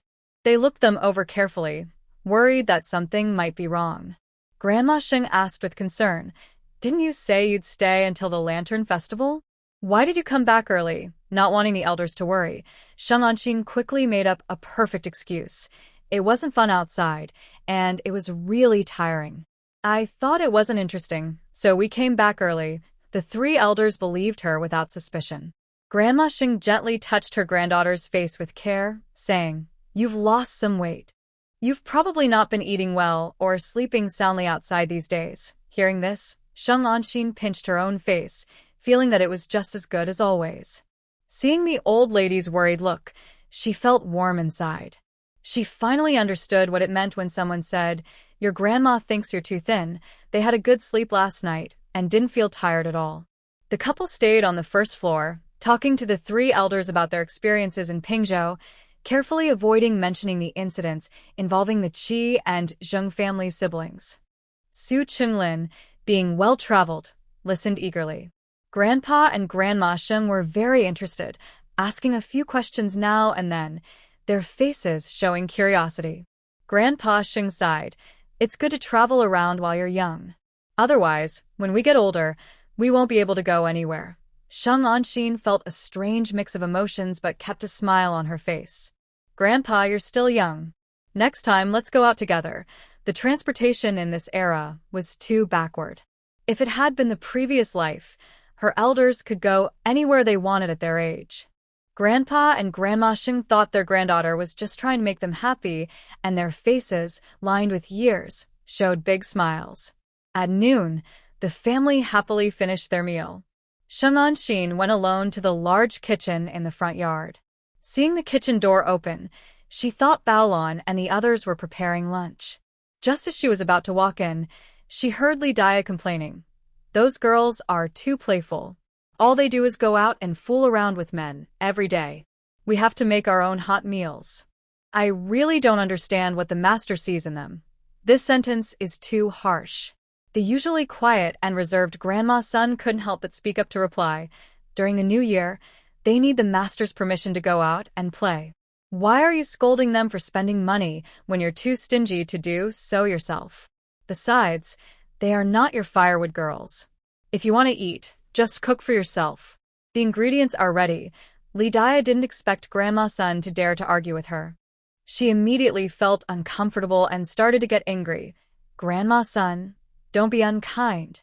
They are not my firewood girls, but they always do the work in the kitchen. Now, they're just playing, and I can't say anything? You're praising them for their bad habits, but they haven't given you any benefits."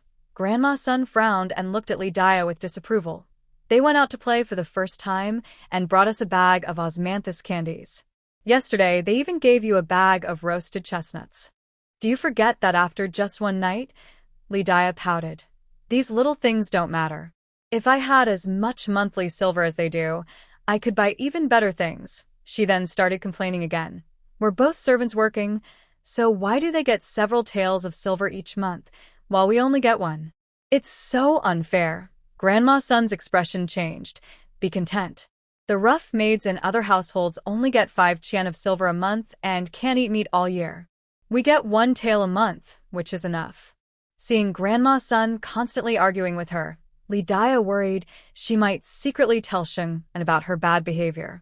She didn't dare to continue arguing and quietly scooped a ladle of water into the pot. Their conversation was overheard by Sheng'an. She furrowed her brows, recalling Li Dia's usual behavior. Besides asking to settle her December wages early before the New Year, there was nothing wrong. Maybe she was just too busy to notice Li Dia's inappropriate behavior.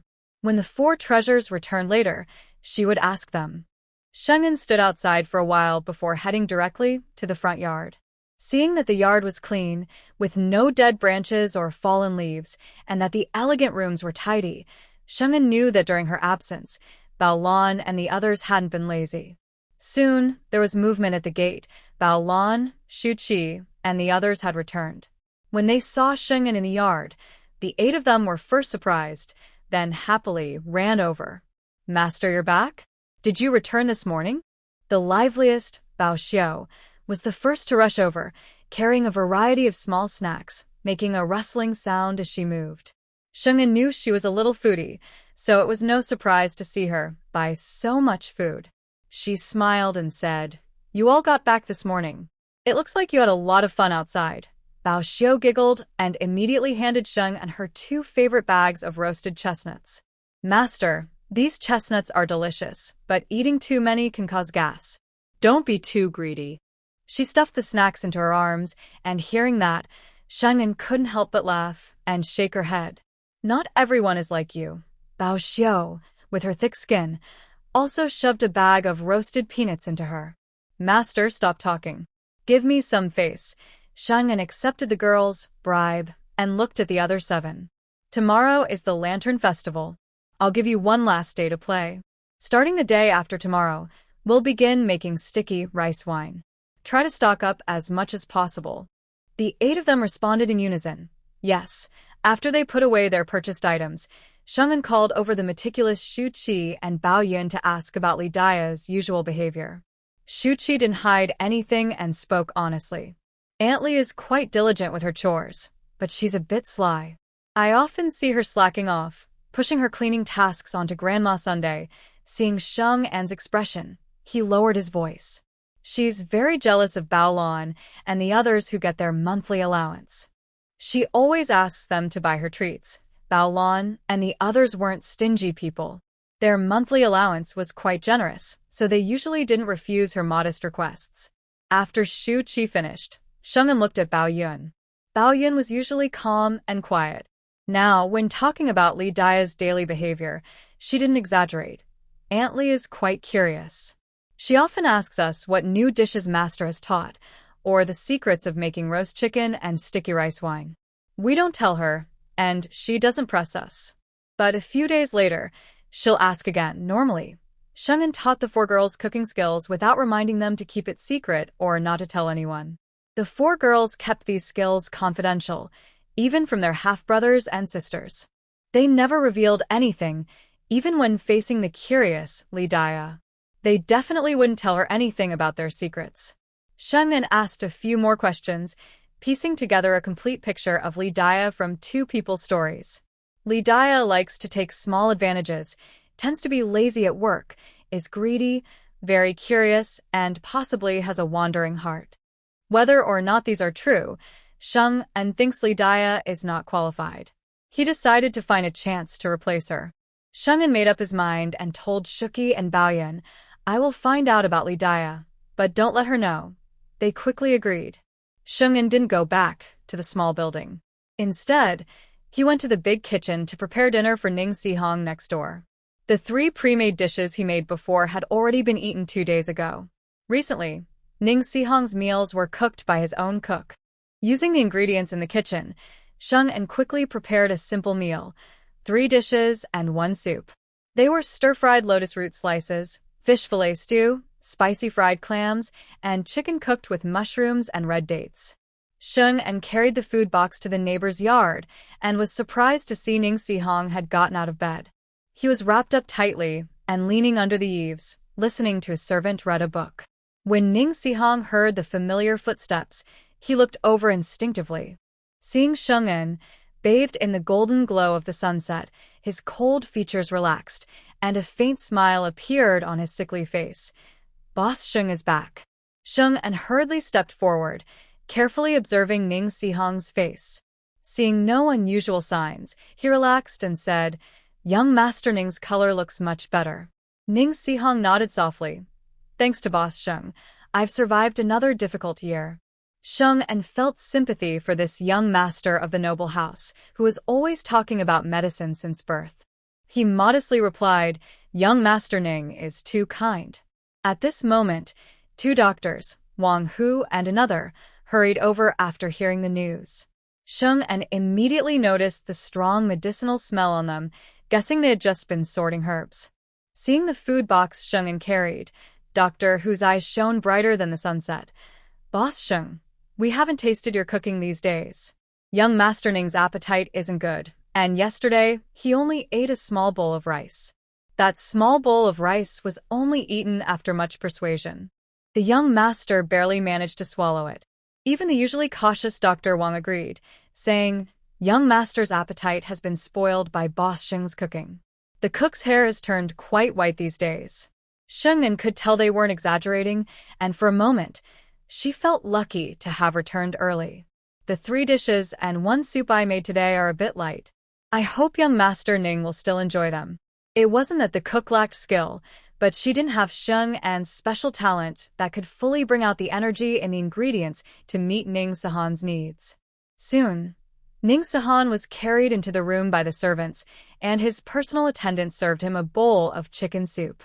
This time, no one had to persuade him. The aroma of the soup awakened his appetite, and before he realized it, he had finished the whole bowl. Imperial physicians Wang and Hu exchanged glances, both sighing with genuine relief. "It's thanks to Boss Sheng that the young master has made it through this year." They had been checking his pulse every day and clearly noticed the changes. Just yesterday and today, when he hadn't eaten Sheng An's cooking, his pulse had weakened slightly. All afternoon, they had worried whether Sheng An would return on time, afraid that even a few days' delay might worsen his condition. Fortunately, she came back early. The two physicians secretly rejoiced, their eyes filled with admiration as they looked at Sheng An feeling awkward under their intense gazes. Sheng An urged, "The food tastes best while it's hot." The two doctors chuckled and happily began eating. When all 3 had finished, and Ning Sahan showed no signs of discomfort, Sheng An gathered the dishes and prepared to leave. But Ning Sahan suddenly asked, "Boss Sheng, you returned earlier than planned. Did something happen during your trip?"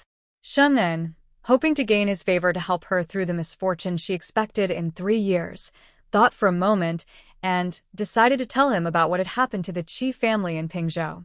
"I heard something serious took place." She used the words "I heard" and repeated the story exactly as she had been told, but when she mentioned Princess Shanmin, she quietly observed Ning Sahan's expression. The room fell silent. The two physicians looked troubled. That Princess Shanmin was becoming more and more reckless. It was bad enough that she bullied people in the capital, but now she was causing trouble even in Pingzhou. Did she not fear that one day her actions would bring disaster upon herself? In contrast, Ning Sahan remained calm, his tone showing no emotion. What a pity for the Qi family. Sheng An couldn't tell whether he pitied Master Qi or the imperial pardon token that had been taken from them, so she stayed silent. Doctor Hu directly said, "Princess Shanmin is very strong-willed. She wouldn't send someone to secretly steal things in the middle of the night. Someone might be using her name to cause trouble." Shannon moved next to him, and she thought the same. Dr. Wang looked at her and quickly signaled to his old friend to keep quiet. Doctor Hu refused to stop and seriously warned Shannon, "Princess Shanmin is not someone to be messed with. Last time, she didn't hurt you because you were lucky. Next time, stay far away." Over the years, anyone who offended Princess Shanmin, whether young or old, had a bad ending. Even the chief doctor at their hospital was once harmed by her because he openly said she had too much anger, which affected her health. At that time, Princess Shanmin drew her sword and stabbed him, cursing him for talking nonsense and having bad intentions.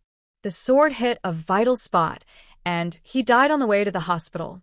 In the end, Princess Shanmin only received a 3-month house arrest and paid his family 5,000 silver coins. Dr. Wang saw that his old friend dared to say anything and felt helpless about his loose tongue. Shannon watched this and sincerely thanked Dr. Hu. "I will be careful."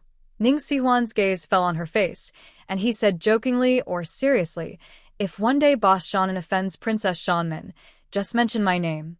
For the sake of the Annan Marquis house, I think she might let it go." Shannon returned to her small house, and everyone could see she was in a good mood. Grandma Shan smiled and asked, Why are you so happy? Did you find some silver?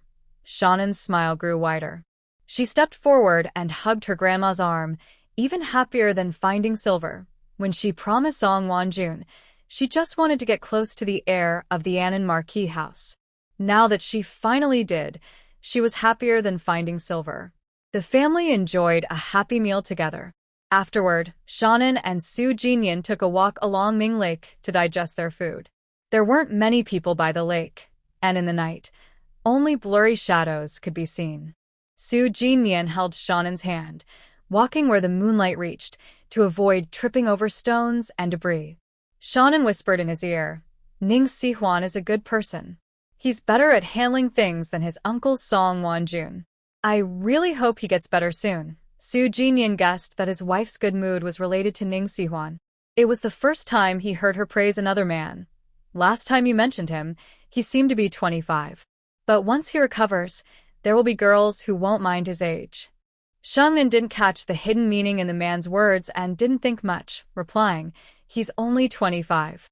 That's the best time in life." With his looks and family background, no girl would dislike him. Su Jinyan's lips pressed into a thin line, and he unconsciously stroked her hand with his finger. "Ning Sihuan is very good-looking," Sheng'an nodded, praising him highly. "His features are perfect, especially his eyes. They're the most beautiful I've ever seen. If he hadn't been sick for so long, he would be the most sought-after young man in the capital." Su Jinyan remained silent and quietly moved forward. Sheng'an found it strange, glanced at him, and under the bright moonlight, looked at his perfect side face. She realized that this man was jealous. "Ha ha ha." Sheng'an couldn't help but laugh out loud. Her laughter grew louder under the quiet moonlight, startling the wild ducks sleeping by the lake. Su Jinyan's stern expression couldn't hold up, and he pursed his lips in annoyance before biting her lip. "You're still laughing. Ow, you're such a dog." Sheng'an pushed away the man who was biting her and covered her mouth, glaring at him fiercely. "You're jealous over me praising another man." Su Jinyan knew he was in the wrong and tightly hugged her, not letting go. "I am not jealous." Sheng'an really wanted to roll her eyes. Okay, you just spilled the jar of vinegar." Su Jinyan had no comeback, and his voice carried a hint of grievance. In Annan's eyes, "I am not the only man she sees." Sheng'an was speechless. "Isn't that obvious? I can't choose to be blind." Su Jinyan felt a pain in his chest from her words and couldn't help but lower his head to kiss her. In Annan's eyes, who is more handsome, me or Ning Sihuan, Sheng'an? What's there to compare? Seeing the serious expression on his face, Sheng'an felt that if she didn't give him a clear answer, she might not sleep well tonight. She decisively decided to shut him up. "I praise Ning Sihuan's looks, just like appreciating a flower or a tree. In my heart, you're not only the most handsome but also irreplaceable by anyone else." When she reached this point, Sheng'an patted the man's shoulder and said, "You eat too much jealousy. You'll make yourself sick. As long as you're consistent, no other man can surpass you in my eyes." Su Jinyan's heart beat faster, and he felt a strange excitement. Was it in showing her feelings for him? Seeing his dazed look, Sheng'an couldn't help but chuckle softly. Her cool fingertips brushed his handsome face. "This is the first time I've seen you act a bit silly." Su Jinyan held his wife's hand and gently kissed it. "No matter what I look like, and will never dislike me," Sheng'an hummed. "That's quite confident of you, especially after just being jealous." Su Jinyan's eyes were full of smiles as he held her hand and continued walking forward. "Worrying too much makes you anxious." Sheng'an accepted this reason and shook their linked hands. "So, we need to trust each other. At least, don't worry that someone else might steal your face." She looked at faces, but she wasn't so easily swayed by appearances. Loving many people in a lifetime would be exhausting.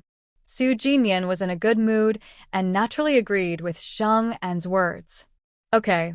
Even after clarifying everything, Sheng'an still couldn't escape her husband's charm that night. He was even more persistent and skillful, as if he wanted her to remember him from her heart and body. The next day, Sheng'an woke up late as expected. She yawned, finished making breakfast for Ning Sihuan, and asked Shuqi to deliver it to the neighbor's yard. Today was the Lantern Festival. During the day, there was a lion dance and at night, a lantern fair. The streets were lively all day. Sheng'an decided to join the festivities and went with Su Jinyan and 3 elders to watch the lion dance and enjoy the lanterns. Unexpectedly, they saw Zhang Zhaodi and Zhang Dakue out having fun too. The two secretly held hands when others weren't paying attention, and the air was filled with a sweet, romantic feeling. It was Zhang Dakue who first spotted Sheng'an and her group. His honest face broke into a silly smile, and he didn't let go of Zhang Zhaodi's hand. Zhang Zhaodi was so embarrassed she blushed deeply. She waved her hand twice but couldn't pull away. When she saw Sheng'an teasing her with a smile, her face turned even redder. Finally, she threw aside her sticky candy and ran over to hold Sheng'an's arm. "I knew you'd come out, so I would have gone shopping with you," Sheng'an teased back. "Then maybe it's better to stay home and focus on building your relationship with Dakue." Zhang Zhaodi's face blushed again as she playfully scolded her good sister. "What are you talking about?" Sheng'an chuckled happily and, taking advantage of the 2 men not paying attention, leaned in to whisper in her ear. "Holding hands is fine, but definitely don't do anything before marriage. There are still 2 full months until the big day. If the young couple can't control themselves and cause trouble early and someone finds out, it wouldn't be good." Zhang Zhaodi is a girl who hasn't experienced much, and she looked at her sister with a confused expression, not understanding what she was saying. Seeing her innocence, Sheng'an worried she might teach her the wrong things. She thought for a moment and said simply, "You can't take your clothes off before marriage, Zhang Zhaodi." Married people are different. They even dare to say such embarrassing words openly. There's nothing to be shy about. Later, I'll do your makeup and give you a nice gift."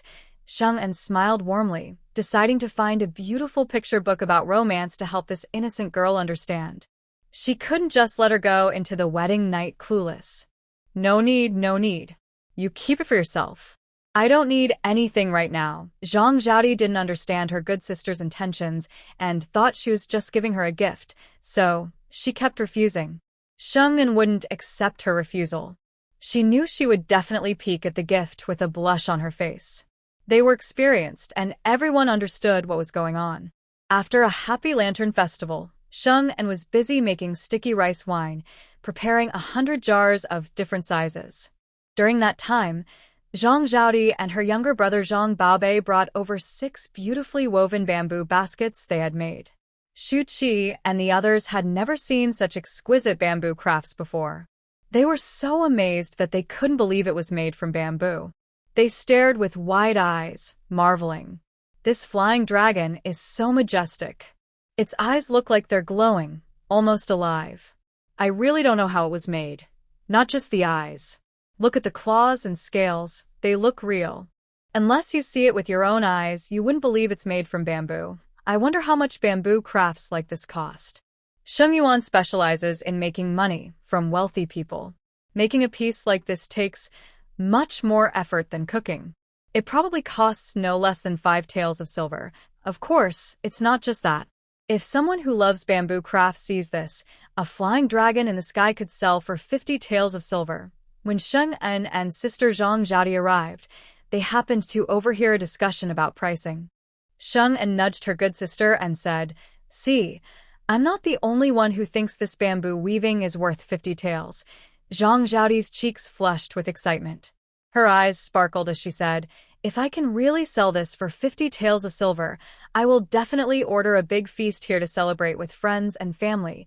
Sheng'an patted her on the shoulder and said, "No need to host a feast." Zhang Zhaodi was so touched she was about to insist on hosting a thank-you meal, but her good sister suddenly cut her down. 50 taels of silver isn't enough. Zhang Zhaodi was speechless.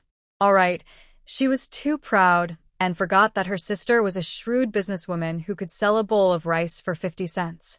Sheng'an took the brother and sister into the hall where the bamboo crafts were displayed and handed a prepared set of sales talk scripts to Shuki. "Only you can read here. In your free time, you need to memorize this and teach it to the 3 calligraphers and painters. When customers ask about the bamboo crafts, you will introduce them." Then Sheng'an looked at the other 3 and said, "Remember these scripts well. If you talk confidently and make the customers interested enough to buy, I will give you a good reward. Shuki and the others looked excited and answered together. Yes, young lady. Sheng'en nodded and said to Shuki, get familiar with these scripts. If you have any questions, just ask me. Shuki quickly agreed. Sheng'en took Zhang Zhaodi and her brother to the tea room. They drank tea and talked about bamboo weaving. Zhang Baobei couldn't say much, but listened very carefully. Sheng'en's clever ideas amazed him. He wondered why he hadn't realized how talented Enin was before. His sister was so lucky to have a good sister who planned everything for her. He, on the other hand, hadn't found a good brother who would do the same for him. Sigh.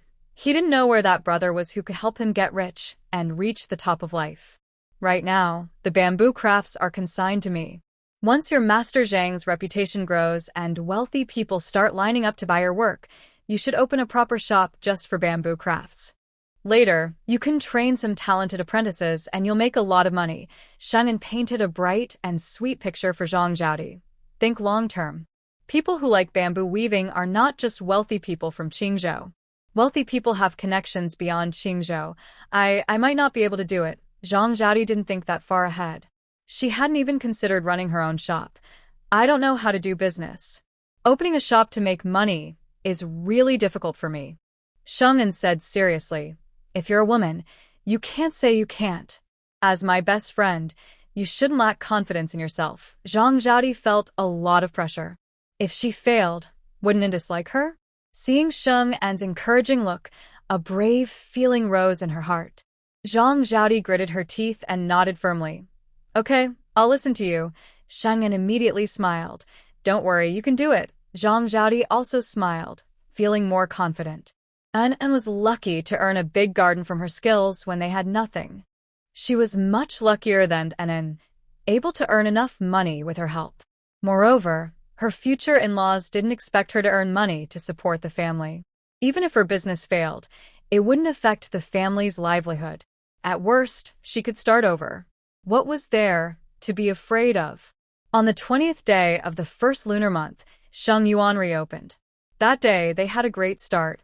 In just 1 hour, they sold 2 ovens of roast chicken and 30 jars of sticky rice wine. Regular customers who ordered meals kept coming, filling the month's orders.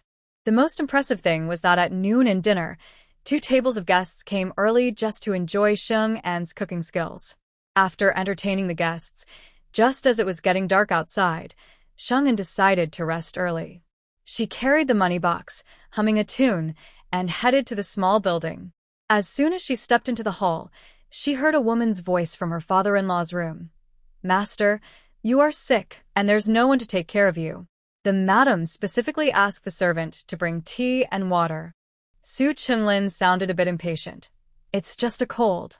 I can eat and walk around, so I don't need anyone to take care of me. You should go back to the front yard and do your own work. When the madam returns, I will tell her. Lida Yaya was not willing to give up and became more pretentious. Master, I can't leave you alone. Please let me stay and serve you. After saying that, she seemed unsteady and suddenly lunged toward Su Qinglin on the bed. The teacup in her hand flew out as she moved. Sheng'en quickly rushed into the room and saw the scene. Anger rose in her heart. She didn't have time to scold Li Dia when she heard her scream, in pain. Li Dia fell backward to the ground with a loud thump. The object that hit Li Dia was a pillow. Su Qinglin's face darkened. He was about to tell Li Dia to leave, but when he saw his daughter-in-law come in, his expression softened a little. Enin, this person has bad intentions. Send her away. He thought she just caught a cold and was resting at home for a couple of days, but this woman almost took advantage of the situation. Having been single most of his life, he had lost interest in women and didn't want to ruin his reputation now. His loud voice woke Li Dia, who was crying on the ground. She was scared and turned her head to look at the door. When she saw Sheng'en's cold gaze, her face changed. She hurriedly knelt and begged, Madam, I saw that the master was sick and had no one to take care of him, so I took the initiative to come to the small building. Please forgive me. Hearing Li Dia's vague excuse, Sheng'en didn't get angry immediately. She said coldly, the master needs rest because he's unwell. You may leave now. Lee Dia trembled all over, feeling anxious. She looked carefully at Sheng An's expression but didn't dare to stay any longer. She hurriedly ran away. At this moment, Sheng An was very angry. After realizing Lee Dia was not suitable to stay in Sheng Garden, she decided to find a chance to send her away. But in just a few days, Lee Dia caused such trouble and even had her eyes on her father-in-law. If her father-in-law hadn't been honest and uninterested in women, she might have had another mother-in-law. The more Sheng An thought about it, the angrier she became. She suppressed her anger and apologized to Su Qinglin. "Father, I misjudged this person. Don't worry, I will have someone send her to the pawn shop tomorrow." She had initially thought Lee Dia had never done anything wrong and planned to let her buy her freedom with her own money. But now that Lee Dia had caused such trouble, she decided to send her back where she came from. "It's that woman with bad intentions, not your fault." Su Qinglin did not blame his daughter-in-law and instead comforted her. "You are busy every day and don't have time to watch over a maid. Still, chores need to be done, so just find someone like Granny Sun, older and easier to manage. Too young isn't good either. What if she has her own ideas about my son? It's better to find an older woman. She may not be as quick as a young person, but just find a couple of them. It won't cost much." Seeing that his father was affected by Lee Dia's actions, Sheng An felt more guilty. "I heard my father say he will personally pick 2 reliable women from the tea house." Su Qinglin was feeling unwell. After saying a few words, he started to feel sleepy.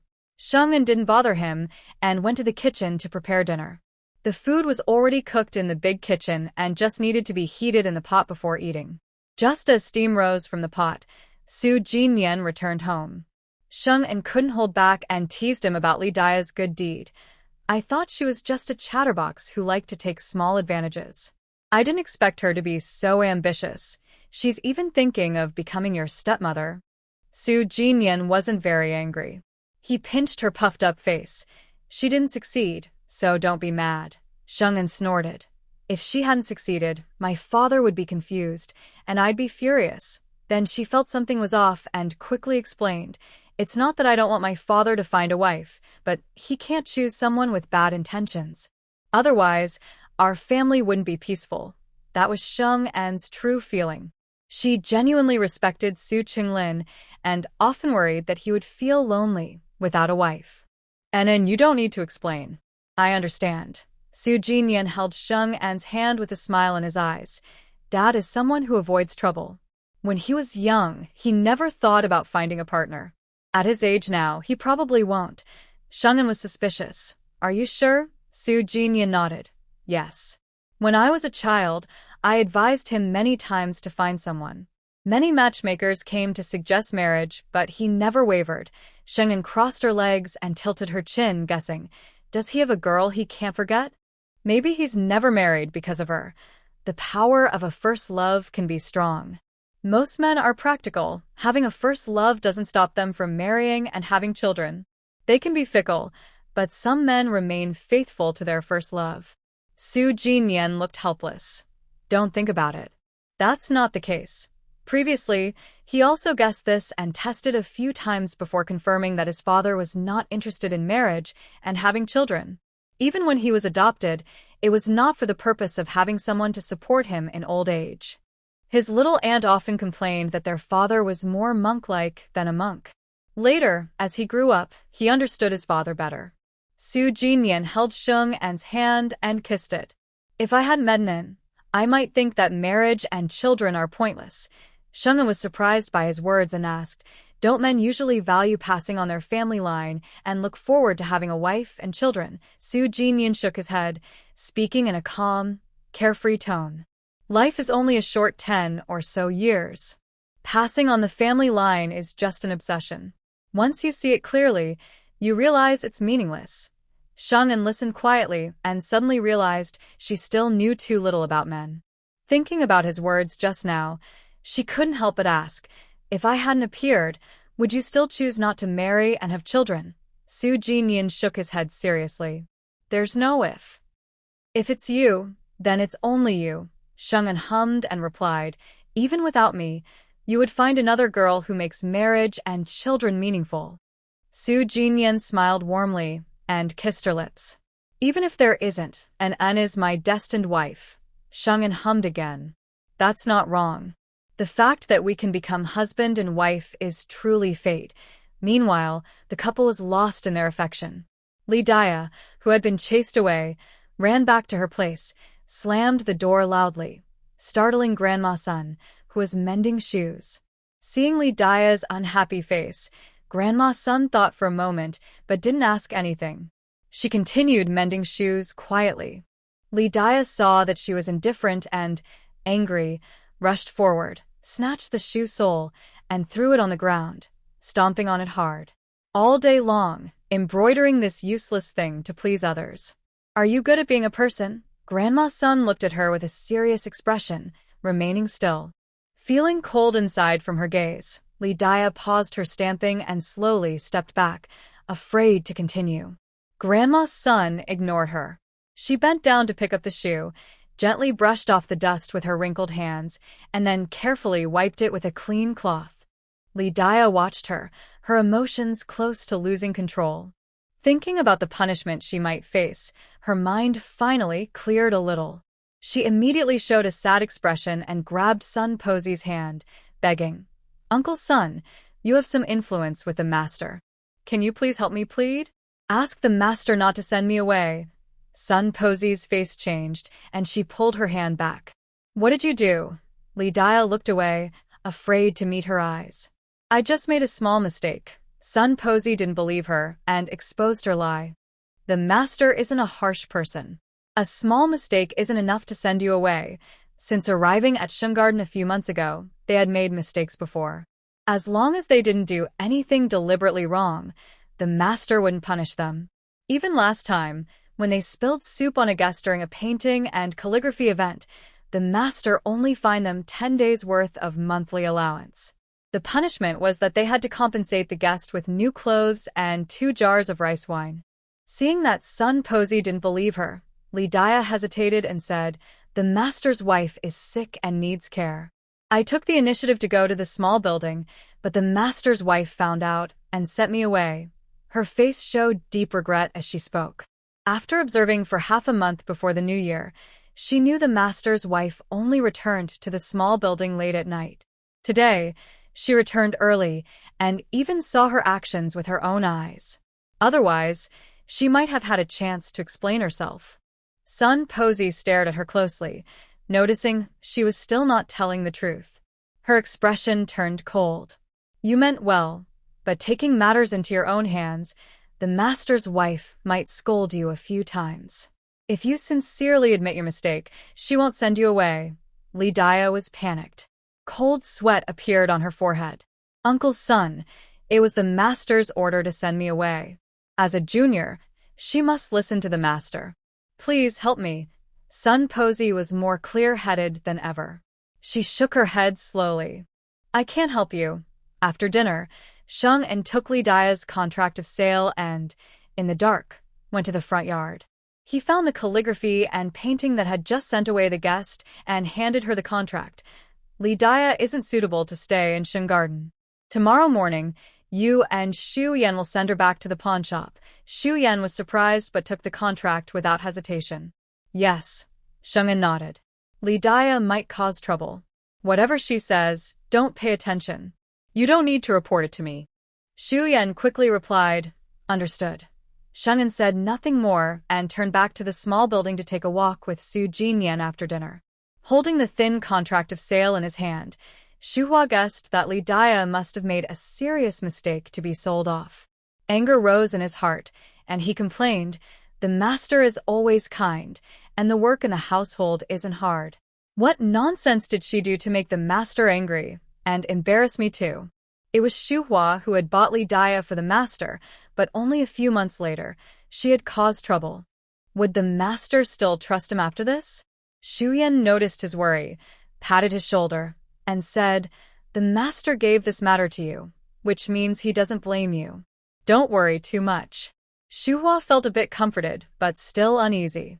"No, I have to scold Li Dia a few times, or I won't sleep tonight."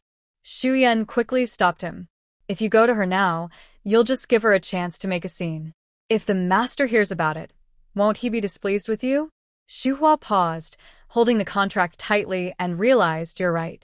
We'll fetch her early tomorrow. I can scold her on the way. Li Dia had no idea what Shuhua and Shuyan were planning. After being refused help by Granny Sun, she sat nervously in a corner, waiting for Sheng'en to come and scold her. But even by midnight, Sheng'en never came. Thinking the matter had passed, Li Dia finally relaxed, climbed into bed, and fell asleep. In her dream, everything went her way. She married Su Qinglin, became the mistress of the small building, and lived a life of wealth and comfort. She treated Granny Sun, who had refused to help her, with cruelty, and in the end, she even drove her out into the cold, watching her struggle on the streets. The dream was so pleasant that Li Dia didn't want to wake up. Then came a loud bang. The door was pushed open hard. Startled, she jumped up in fear. When she saw the two people standing at the door, a bad feeling rose in her heart. What are you going to do? Shuhua said coldly, the master wants to see you. Li Dia's face turned pale. She asked cautiously, why are you two the ones calling me? Shuhua scolded, hurry up and get dressed. Why are you asking so many questions? If you delay the master's business, can you afford the consequences? Too frightened to argue, Li Dia quickly began to look for her clothes. Book Chi closed the door, while Shu Shen waited outside. Next door, the four treasure boys left early in the morning to work in the big kitchen. Sun Posey, who shared a room with Li Dia, got up early to clean the small building. They were not present at this moment. When Li Dia was dressed properly, Shu Hua and Shu Yan quickly moved to tie her hands. Li Dia was terrified and shouted, what are you doing? What do you want? Shu Hua coldly said, you know what you did wrong. Naturally, you know where you came from and where you should go. Then, she directly stuffed a cloth into Li Dia's mouth. Li Dia struggled desperately, trying to break free and run to the big kitchen. Be good. Shu Hua was furious. She pulled her arm hard and, along with Shu Yan, dragged her toward the small side door. If you don't want to stay in Xingyuan, then go ahead and suffer.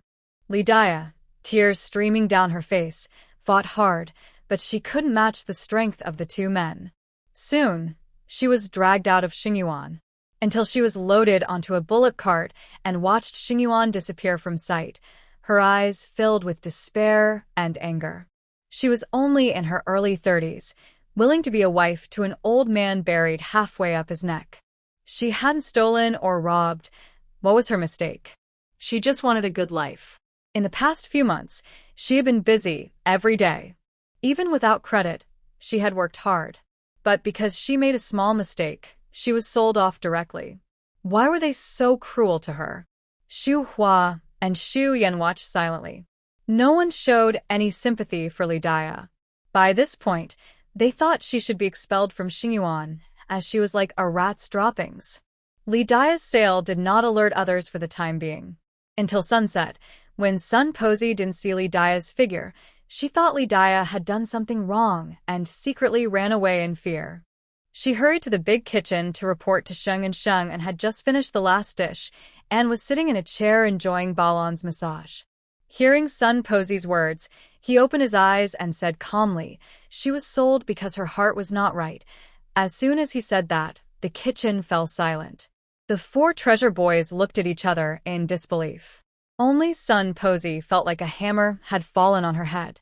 She had little reaction to Li Dia's fate. Noticing the slackening of pressure on her shoulders, Sheng'en reminded Baolan, is she hungry? If she is, then let her eat first. When Baolan regained her senses, she quickly increased her grip and said, I am not hungry. Sheng'en nodded and said to Granny Sun, you've been working hard these days. Once I have time, I will personally go to the pawn shop to pick out some people. Granny Sun hunched her body and replied, thank you, young lady, for your kindness. Sheng'en was very pleased with Granny Sun and took the opportunity to reassure her. From now on, just do some simple chores and take care of the newcomers. When you can no longer work, Sheng Garden will still provide for you. A faint light flashed in Granny Sun's cloudy eyes, and her dry, hoarse voice revealed a hint of excitement. Old servant, old servant thanks the young lady. She trembled as she knelt respectfully and bowed her head to Sheng, and Sheng gave Bao Xiang a look, and Bao Xiang immediately stepped forward to help Granny Sun up. Tears flickered in Granny Sun's eyes, and the fear caused by Li Dia being sold had completely disappeared. Sheng looked at the four treasures and spoke calmly. You all do the same. As long as you work honestly and don't cause trouble, Sheng Garden will cover for you. The four treasures never questioned Sheng An's words. Hearing this, they all expressed their loyalty. We will obey the young lady's instructions. Sheng An didn't stay long and left the main kitchen with today's earnings and tonight's dinner. As she left, the kitchen became lively again. Bao Xiu approached Granny Sun and asked, Grandma, do you know what Li Dia did wrong? The other three treasures looked at Granny Sunday. They were just curious about what mistake Li Dia had made, not doubting Sheng An's decision. Granny Sun wanted to warn these young girls and honestly told them what Li Dia had done. She has a big heart and intends to become the mistress of the small building. The four treasures gasped in shock. This Li Dia, who wanted to be the lady of the house, truly had a big heart. Being sold was no surprise at all. The story of Li Dia being sold was like a drop of water falling into a clear lake, causing only a tiny ripple that quickly disappeared without a trace. Sheng Garden was short-staffed, so Sheng An took a moment to visit a nearby pawn shop and bought 4 people, 2 elders and 2 young ones, in less than half an hour. The 2 elders weren't very old, just over 40, women with no family or children. Their names were Mu Lan and Gua Erjian. Gua Erjian's name is really insulting. Sheng An directly changed her name to Gua Zhen.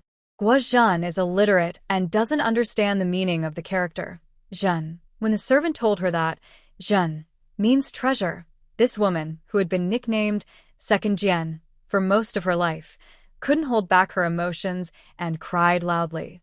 The 2 young men, Xu De and Xu Li, are about 16 or 17 years old, and both are clever and lively. Sheng An continued the tradition of naming by using characters related to books, naming them Xu De and Xu Li based on their ages. Mulan and Guizhan were assigned to Grandma Sun, who took them around Shingarden and showed them their daily tasks. Xu De and Xu Li were temporarily under Xu Qi's guidance, and they followed Xu Qi's instructions on what to do. Grandma Sun, who was old but very clear-headed, arranged accommodations for Mulan and Guizhan. The first thing she did was encourage them about Li Dia's situation. Once, someone lived with the wife, but a few days ago, she offended the master's taboos and was sold. I heard that the trading house sells offenders to the harshest places. I wonder if she can endure the hardships. Mulan and Guizhan were not foolish. They immediately understood Grandma Sun's intention and nervously said, "We will be careful and won't cause trouble for the master." Grandma Sun looked at them with dull eyes for a moment before slowly nodding. "As long as you don't have bad thoughts, the master won't mistreat you." She then explained the benefits and treatment in Shungarden. A monthly silver of 1 or 2 taels, 2 sets of new clothes and shoes each quarter, 3 meals a day with enough food, at least 1 meal with meat, and if you perform well, you might receive an extra month's salary at the end of the year. Just having 3 meals a day with at least 1 meat dish made Mulan and Guizhan excited and a little in disbelief. At lunch, when they ate 3 dishes and 1 soup, with 1 dish being large chunks of meat, they ate while crying, and their anxious hearts finally calmed down. With Grandma Sun watching over the new arrivals, Shang'an was not worried about any trouble they might cause and fully focused on her business of making money. That morning, she instructed the 4 treasures on handling ingredients. Xu Qi hurried overexcitedly. "Master, the flying dragon in the sky has been sold to a customer." Shang'an was very happy, her face full of joy. "Who has such good judgment?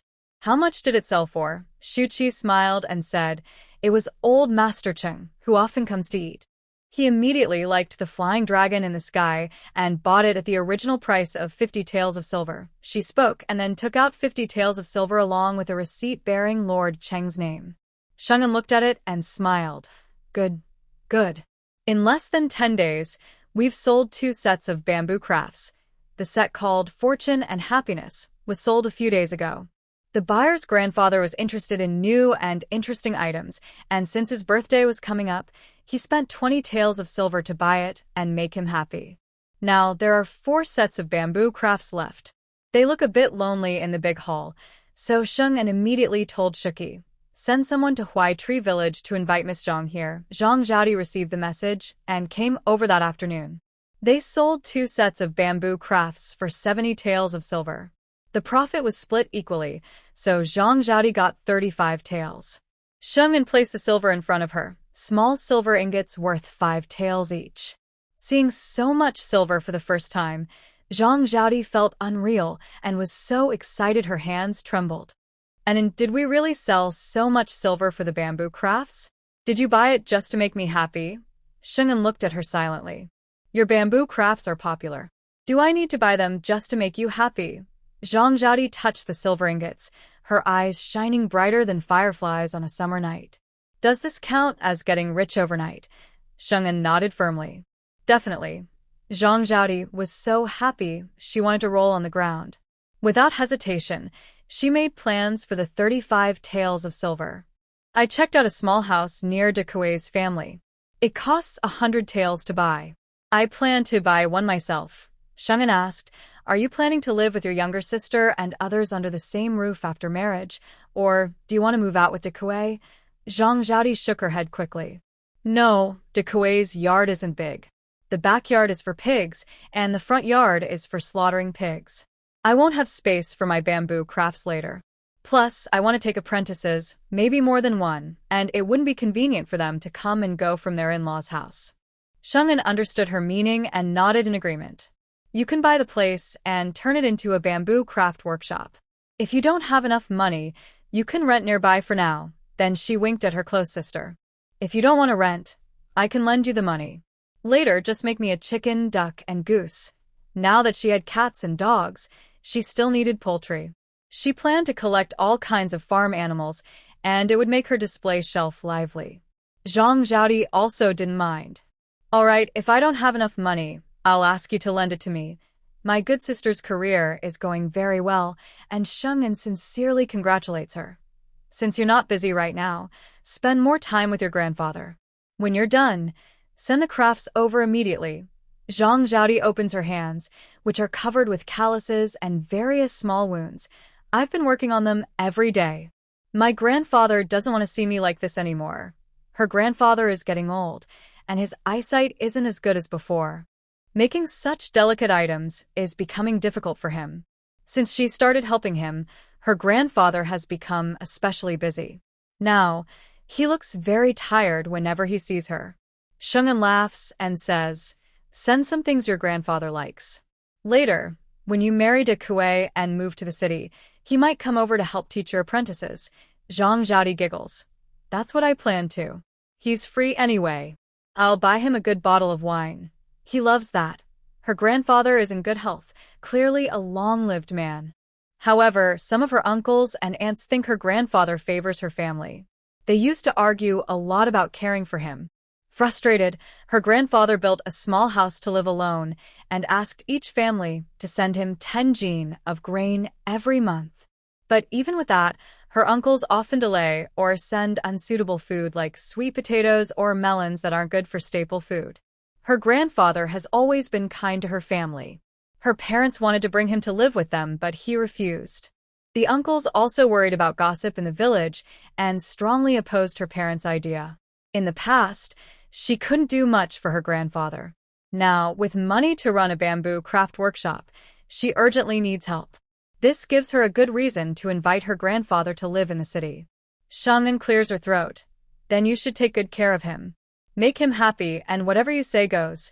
If she were old and had failing eyesight, busy taking care of her grandchildren, she might shiver just thinking about it. Suddenly, Shangnan feels she's not a very good person for giving her sister such a sneaky idea. She feels guilty. After discussing the main matter, Zhang Zhaodi brings up gossip about Lu Huaji. Last year, she got engaged to someone from Shizhebei. But on the 4th day of the Lunar New Year, she didn't come to pay New Year visits. She went there with a cane, and people in the village say she was crying when she left. During this time, she went out more often, working from early morning until late at night. Yesterday, She secretly caught the only old hen at home and was scolded and beaten by Peng Chunlan all night. Zhang Zhaodi couldn't understand Lu Huaji's way of thinking and suspected she had no brains at all. Our family is about to run out of food, yet she still tries to please her in-laws by giving them the old hen that can be sold for money. Now, even the 3-year-old children in the village laugh at her. Sheng'an didn't pay much attention to Lu's family matters. When she heard about Lu Huaji doing such a foolish thing, she slightly twitched her mouth, suspecting that Lu Huaji had listened to her words on New Year's Eve. Seeing Zhang Zhaodi's disappointed look, Sheng'an understood that her empathy as a woman was at work. She wants to change her fate by marrying someone. She's risking everything, so it's not surprising she did such a thing, Zhang Zhaodi sighed. Seeing her go down this path to the end, I can't help but worry for her. She had no deep hatred for Lu Huaji, even playing with her in mud when they were children. But as they grew older, they drifted apart, and Lu Huaji became best friends with Anan. Eventually, they became strangers. But you're right. She's betting her future on this, probably prepared to lose everything. It's not up to others to worry about her. Maybe she'll be lucky and win the gamble. Zhang Zhaodi shook her head and thought of herself. Women still need to stand on their own. Having the confidence to live a good life is the real way to achieve what they want. At this point, she was very grateful to Sheng'an. My confidence comes from you. If I can't get along with De Kuei in the future, I won't have to worry about being wronged. Sheng'an waved her hand. It's all because you're capable yourself. If you were like Lu Huaji, opportunities in front of you would be wasted, she then reminded her. You're about to marry De Kuei soon. Since you've decided to buy a yard, discuss it with him. Let him help you watch for nearby yards. If there's a good one, act quickly, Zhang Zhaodi hurriedly said. I'll talk to my uncle and aunt. As long as they have no objections, De Kuei won't have any ideas. Both women were busy, each going to handle their own matters after talking. At this moment, Lu Huaji was in deep trouble. Last night, she was beaten badly by Peng Chunlan, and today she hadn't even had a meal all day. Lu Huaji was so hungry, she felt dizzy and blurry-eyed, still suffering from her family's anger and accusations. Seeing her in such a weak state, Lu Zhuzi felt no sympathy. He thought that just scolding her with words was not satisfying enough. He limped over and gave her a heavy punch on the back. You foolish, money-wasting girl. That hen wouldn't even be killed for New Year's dinner, but you took it to please your in-laws. Look at you. So worthless. Who would respect you? Lu Huaji screamed in pain, curling up and glaring at Lu Zhuzi with hatred. You don't understand. You have to keep your children close to catch a wolf. If I don't show Huining how good I am, why would he treat me well? As Lu Zhuzi started to step forward again, he hit her once more. You brainless girl. Have you forgotten how this marriage happened? Huining doesn't come home for New Year's, which means he doesn't care about you. Yet you stupidly go to him, hoping to get his attention. If you don't try to please him, you'll never succeed. Lu Huaji's face turned pale from the scolding. She couldn't help but look at the others in the family, but they all looked away coldly. Feeling extremely embarrassed and wronged, she suddenly burst out crying and shouted at them. You don't understand. You all don't understand. Huining will be successful someday. He will become a top person. As long as I marry him, we all can live a good life. I've been thinking of you all. Why do you hit and scold me? No matter how many times she explained, her so-called family refused to believe her. In her past life, after Huining passed the imperial exam and became a scholar, a powerful person took notice of him. That person took him to the capital, and in just 3 years, he became a high official. He changed his life and became someone all women wanted to marry. She married too early and died too soon, never having a chance with Huining. In this life, she worked hard to secure her relationship with Huining. She saw that as long as she pleased him, in 3 years she could live a good life with him. But her family kept holding her back. A chicken was nothing. Once she married Huining and sat with him in high positions, she would enjoy endless wealth and honor. How could these short-sighted people not understand her feelings? Seeing her stubborn daughter, Peng Chunlan frowned tightly and sternly told her younger son, Lu Shirtu, watch her carefully. Don't let her go to Sue's farm again. Lu Shitu quickly nodded. Yes, mother. I'll watch her closely. This second sister was getting crazier. If he didn't keep a close eye on her, she might even sweep the chicken droppings into the Su family's fertile land. There is a sister who is completely devoted to her husband's family, and she is truly unlucky in life. Why doesn't she learn from Zhang Baobei's sister? Look at how impressive her sister is. She doesn't bring things to her husband's family, and they often send her pork as a gift. In the end, it's because the second sister is just too useless. Even if her so-called brother-in-law becomes rich, he would probably kick her out first. Then she wouldn't get anything from her family. Lu Shitu thought more and more that this was true, and his gaze at Lu Huaji was very unfriendly. Lu Zizi felt the same way and said to Peng Chunlan, Mother, this useless girl is hopeless. We should marry her off quickly so she doesn't ruin the walls of our house. Kong Dazhuang kept agreeing. That's right. The Su family isn't a good family. We shouldn't expect them to give a bride price. There's no need to keep her at home wasting food. Hearing her son and husband's words, Peng Chunlan hesitated a little. After thinking for a moment, her hesitation turned into firm resolve. Girls should leave home early. This girl is crazy. It's better to marry her off to the Su family soon. Xingyuan's business continued to be very busy, with new customers coming every day to order food. The guests who came to eat could see the bamboo crafts displayed in the hall. After a few days, 4 bamboo pieces were reduced to 2. Some customers interested in bamboo crafts wanted to see Zhang Zhaodi, the only direct disciple of the hidden bamboo craft master. Yes, thanks to Zhang Zhaodi's excellent bamboo craftsmanship and the persuasive words of Shuki and others, customers believed strongly in her reputation. It must be said that Sheng An's brainwashing was very effective, making buyers feel that spending 20 taels, 50 taels, of silver on the bamboo crafts was worth it. Amid the busy days, spring arrived in March. The flowers, grass, and trees that had been nurtured all winter in the yard began to bloom again. 2 pieces of news also reached Sheng. An old third Su from the Su family in Zijiaba had double happiness. Su Huining scored first in the county exam and was about to marry Lu Huaji. The news was brought by Lu Huaji herself. After resting for a few months, her leg injury was completely healed, and she could walk freely without any problem. However, Lu Huaji's condition was not good. Her once fair face looked very haggard, as if she had aged several years. Her curvy figure had shrunk quite a bit, and her clothes were very old and stained with unremovable dirt. Compared to her good condition before the new year, she didn't look like the same person. Sheng An was delivering food to the neighbor's house when she saw Lu Huaji squatting in the corner. She looked twice before recognizing who she was. Lu Huaji seemed startled by her gaze, like a frightened snake tensing up, and she looked at Sheng An with suspicion. Sheng An frowned slightly, her face turning cold. What are you doing here? Are you looking for trouble? She raised her hand as if to hit her. Lu Huaji reacted instinctively, quickly stepping back and standing 3 meters away from Sheng An.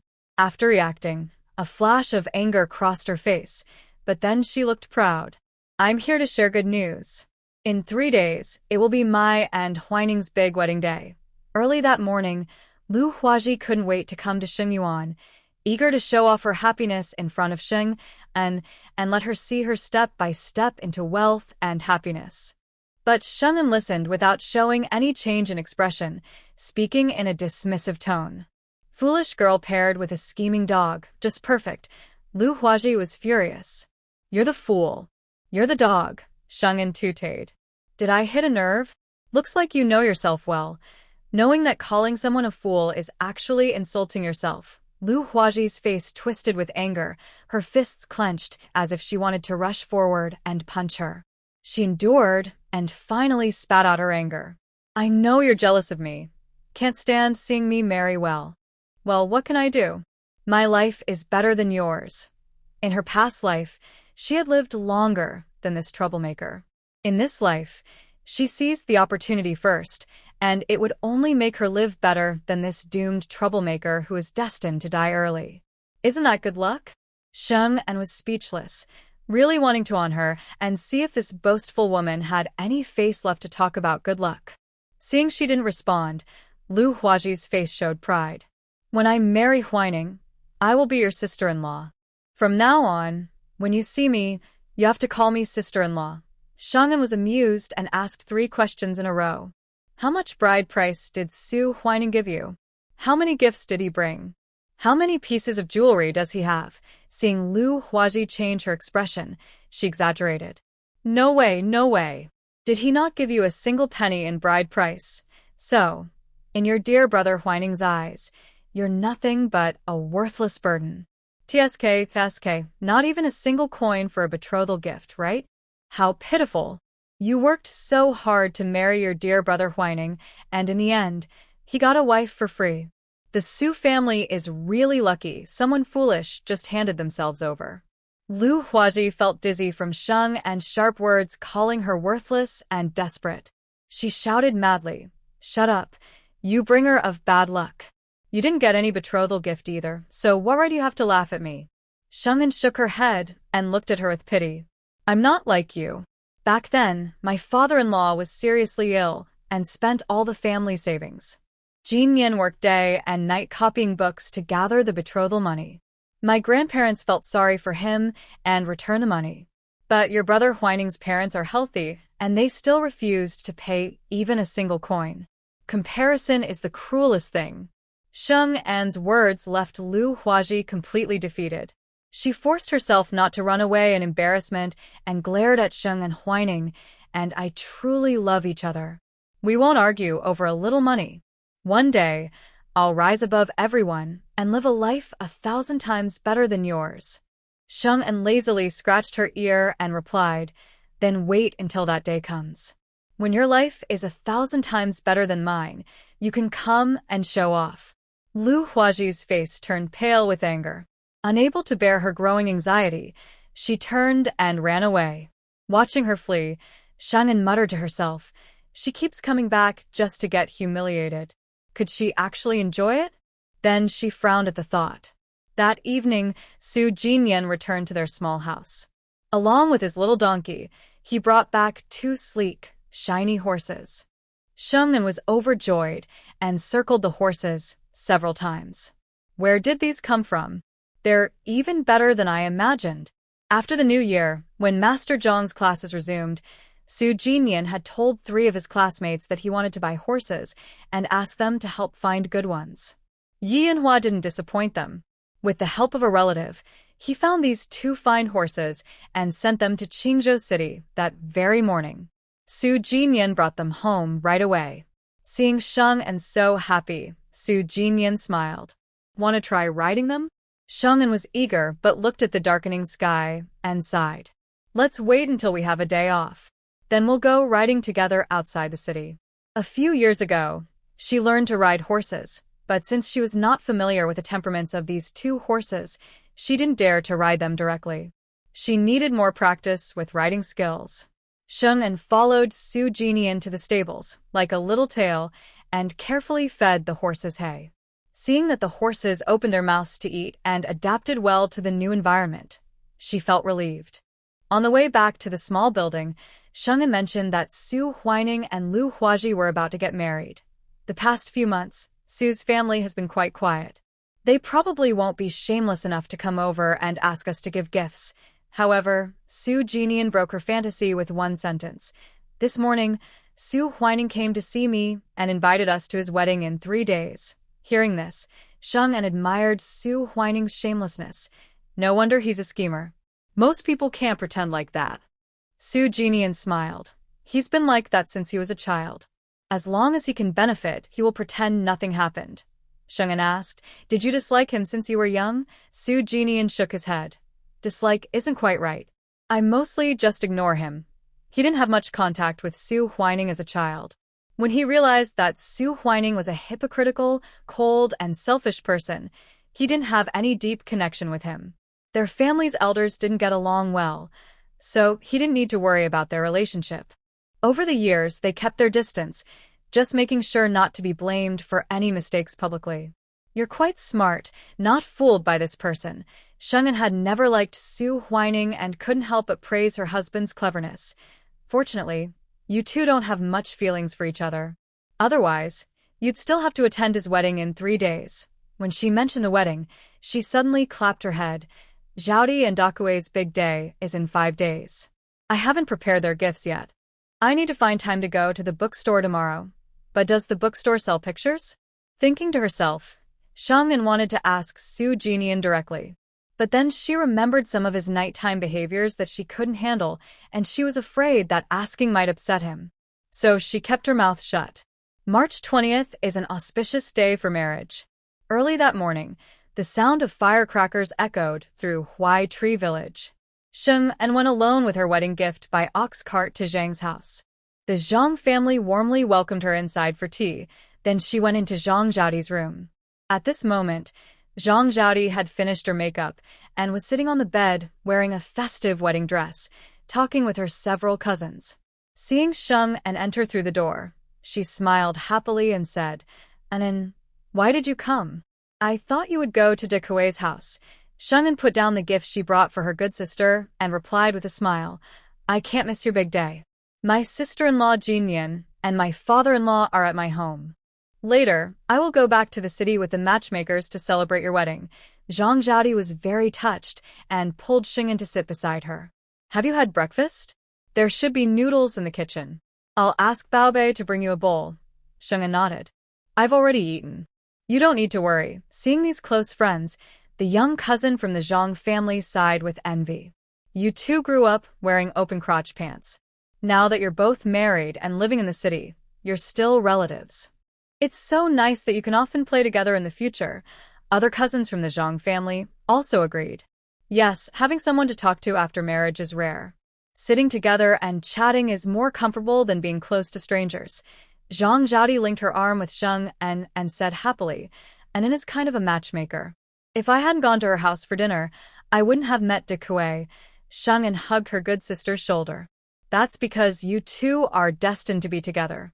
Seeing each other and liking each other is what made this marriage happen." Seeing her shy, blushing younger cousin, the Zhang cousins felt very happy. For a family like Zhang's in the city, finding a good match really depends on fate. After being rejected by Lu's family, Zhaodi's reputation was badly damaged.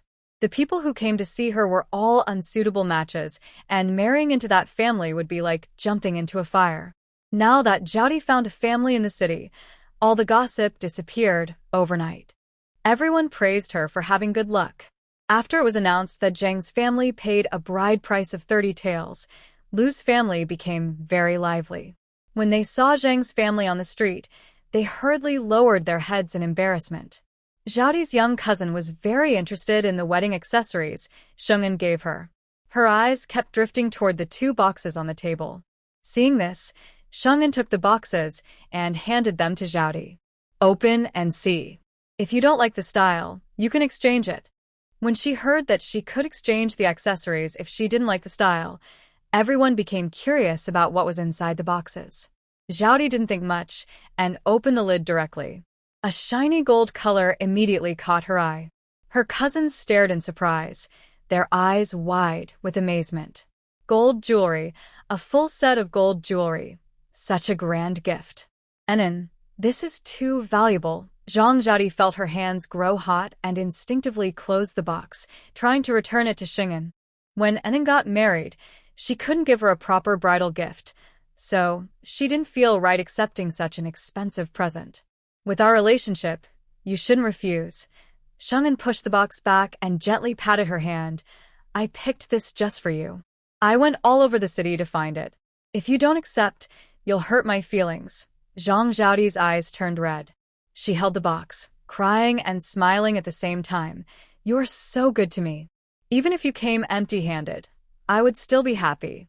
Sheng'an quickly wiped her tears. "You're getting ready for your big day. Don't cry so much or you'll ruin your makeup. If you cry too much, it might scare Dakue tonight." Everyone in the room laughed at her words. Zhang Zhaodi felt shy and quickly stopped crying, opening the box carefully to admire the jewelry. "It's so beautiful. I like it very much." Thank you, Enin. Her older cousins looked on with envy. They wondered why they didn't have such a generous and kind-hearted best friend. The second box was harder to open. Sheng En didn't move. She simply handed it to Zhang Zhaodi, telling her to look at it quietly when no one was around. The others didn't understand and thought there might be some gift that shouldn't be shown in front of others. When they got married, they had heard vague stories from their mothers about the wedding night, but they weren't given any physical education or shown any pictures of the bridal chamber. The older cousins were very considerate. Seeing that Zhang Zhaodi didn't want to open the box, they didn't insist. After sitting for a while, they were soon busy with their own children and had to go outside to play. In the room, no one else was there. Zhang Zhaodi pointed to a pile of things on a stool across from the bed and said, "All these are from my parents. 6 beds of cotton quilts, 6 bolts of cloth, and all the pots and bowls are ready. The dowry from Decay's family is also all brought back." She lowered her voice happily. "The money I earned from selling bamboo crafts, my parents only kept 50 taels, and the rest they gave to me. Now I have exactly 100 taels, which is enough to buy a small courtyard." A little over 2 months after the new year, Sheng Yuan had sold several sets of bamboo crafts. Plus what she saved from last year, she had accumulated this much. "Your parents have done well by you." Sheng En felt very emotional. Under the traditional idea that values sons most, parents like Uncle Zhang and Aunt Zhang, who care about their daughter, are rare. Zhaodi, as a daughter, did not disappoint their efforts. She worked hard to master exquisite bamboo weaving skills, mainly to help her family live better. They talked for a while, then heard the sound of drums and gongs outside. Uncle Zhang was here to pick her up. Sheng En peeked through a door and saw guests crowding at the main entrance. The yard echoed with calls of "The groom is here." Zhaodi quickly covered her head with a veil, nervously grabbing Sheng En's hand. "Enin, I'm scared alone. Stay here and keep me company," she said. Sheng En held her hand gently. "Don't be afraid. The box I gave you earlier, keep it safe. When you get to Zhang's house, look at it quietly when no one is around. You'll understand everything tonight and avoid trouble. The journey for newlyweds can be full of challenges." Sheng En and Jin Yan had also taken some time to get used to each other and find joy in their union. Hearing this, Zhaodi became even more nervous. What kind of trouble will happen tonight? What exactly did you go through the night you got married? Sheng En almost choked on her own saliva and quickly comforted her frightened sister. "It's hard to explain in a few words. Just open the box and look inside. You'll understand everything." The illustrated book of love scenes she bought with great effort was beautifully bound. It depicted scenes vividly, with detailed illustrations. Even couples who couldn't read could imitate what they saw. She liked it so much, she secretly kept a copy for herself. Over the past few days, she often looked at it and learned a lot. In the main hall, everyone was lively, teasing and joking with the groom. After some playful teasing from her brothers-in-law and tossing in handfuls of copper coins, Uncle Zhang, tall and strong, finally appeared at the door. "Zhao, my bride, I've come to pick you up," he said in a deep voice that trembled slightly, obviously very nervous. Zhaodi's face was flushed under her veil. She muttered softly, "We haven't even had the wedding ceremony yet. Who's your bride?" Sheng En smiled quietly and went to open the door. Looking up, she saw Su Jinyan. Sheng En immediately relaxed and quickly moved closer to her. "Why are so many people here?" Su Jinyan held her hand and slowly walked toward the door, pushing a few noisy kids outside. "My sister-in-law's family knows a lot of people, so they came to join the fun." Sheng En looked at the crowded room and directly pulled Su Jinyan to block the doorway, preventing others from pushing in. "Getting married is for a lifetime. It's nice to have a lively celebration." She didn't mind the noisy kids, but she definitely didn't want them to cause trouble inside. The couple, handsome and beautiful, exuded a natural charm. Standing at the door, the noisy crowd didn't dare come close, only watching them from inside the main hall. Some relatives who didn't know Zhang's family asked Uncle Zhang and Aunt Zhang, "Who are these two? They're so close. Are they a married couple?" Uncle and Aunt Zhang explained their identities. The relatives suddenly understood. "Your son-in-law looks strong and rough, but his cousin looks like a fairy from a painting. Being strong and rough was a compliment. Zhang's parents didn't mind and smiled. De Kuei's cousin is a scholar. A learned person is elegant and handsome. Hearing this, the relatives felt envious. Wow, he's a scholar. Such a young scholar. His future will be bright. He came to pick up the bride because he cares about your son-in-law. When he becomes successful, he'll definitely help your son-in-law. Your daughter is really lucky. Zhang's parents were happy to hear this. Having a promising relative for their daughter and son-in-law meant that even if they became successful later, they might not need to rely on them, reducing unnecessary trouble. The couple standing at the door overheard the conversations, but didn't pay much attention to what was being said. Soon, the door opened from inside. Surrounded by people, Zhang de Kuei led Zhang Zhaodi out to say goodbye to Zhang's parents. Aunt Zhang couldn't hold back her emotions and covered her mouth, crying. This scene moved many women with daughters, especially the older women who had watched Zhang Zhaodi grow up. They comforted each other, and also couldn't help but tear up. Shengnan couldn't help but imagine herself in that situation. She shook Su Jinyan's hand and quietly said, "If we raised our daughter for over 10 years and she married someone else, I might cry even more than Aunt Zhang." Su Jinyan thought for a moment, pursed his lips, and frowned slightly. Then she shouldn't marry. When Shengnan heard this, she couldn't help but laugh softly. Is it up to you whether your daughter gets married or not? Thinking that her daughter hadn't appeared yet and feeling sad about her marriage, she was speechless herself. Forget it, forget it. Whether we have a daughter in the future is uncertain. Let's not make ourselves suffer here. Su Jinyan's gaze unconsciously fell on Sheng'an's belly and a slight movement in his heart. If Anan likes it, there will be a way. Sheng'an was even more speechless. Can you just look at yourself? Su Jinyan misunderstood and lowered his voice. Your husband will try his best. Sheng'an. The villagers looked at Zhang Zhaodi, dressed in a bright red wedding dress with shiny gold bracelets on her wrists, and began whispering, Zhaodi's family really knows how to throw a wedding. Unlike the Liu family the other day, they didn't even have a proper wedding dress or a new red veil. They just wrapped a small bundle and took her away. Yeah, Liu's family can't compare to Zhaodi. Her groom isn't as good either. On the day of the wedding, he wore very old clothes and arrived in an ox cart. When they left, a bunch of relatives crowded around Liu's family. Well, he's a scholar, but his family is very poor. Having a cart was already good. They didn't even walk there. Liu's family has a better figure and looks than Zhaodi, but she married a poor scholar who was blinded by greed. Hard times are still ahead. That's not right. If the scholar had worked hard and passed the exams, her good days would come, wouldn't they? What good days? I heard Liu's family used some shady tricks to get engaged to that scholar. Their sudden visit this time was also forced, and it's no wonder he doesn't care about her. Yeah, on the day of the return visit, Liu Huaji looked unhappy, like she hadn't slept for 3 days and 3 nights. She was probably worn out by her in-laws. Sheng'an listened carefully and nudged Su Jinyan. Su Huining's willingness to let Liu Huaji marry early is suspicious. Could it be that Liu Huaji has some leverage and is forcing him to marry her? Su Jinyan nodded. That's possible. Sheng'an scratched her face. What could it be? Maybe we should have Ah Tu and Ah Shui keep an eye on them. If Liu Huaji really had some leverage, uncovering it might be useful someday. Su Jinyan thought for a moment and agreed. Then let them try. Zhang Zhaodi said goodbye to her parents and was carried away on a joyful sedan by her younger brother, Zhang Baobei. Zhang Dakue rode a small donkey nearby, with a simple face full of a bright smile. His white teeth shone especially in the sunlight. Other people who came to see off the bride also loaded their dowry onto carts. Su Jinyan and Sheng'an sat together on their donkey cart. The group moved forward in a grand procession toward the town. When passing by the Liu family's house, Sheng'an saw the Liu family members standing at the door, watching.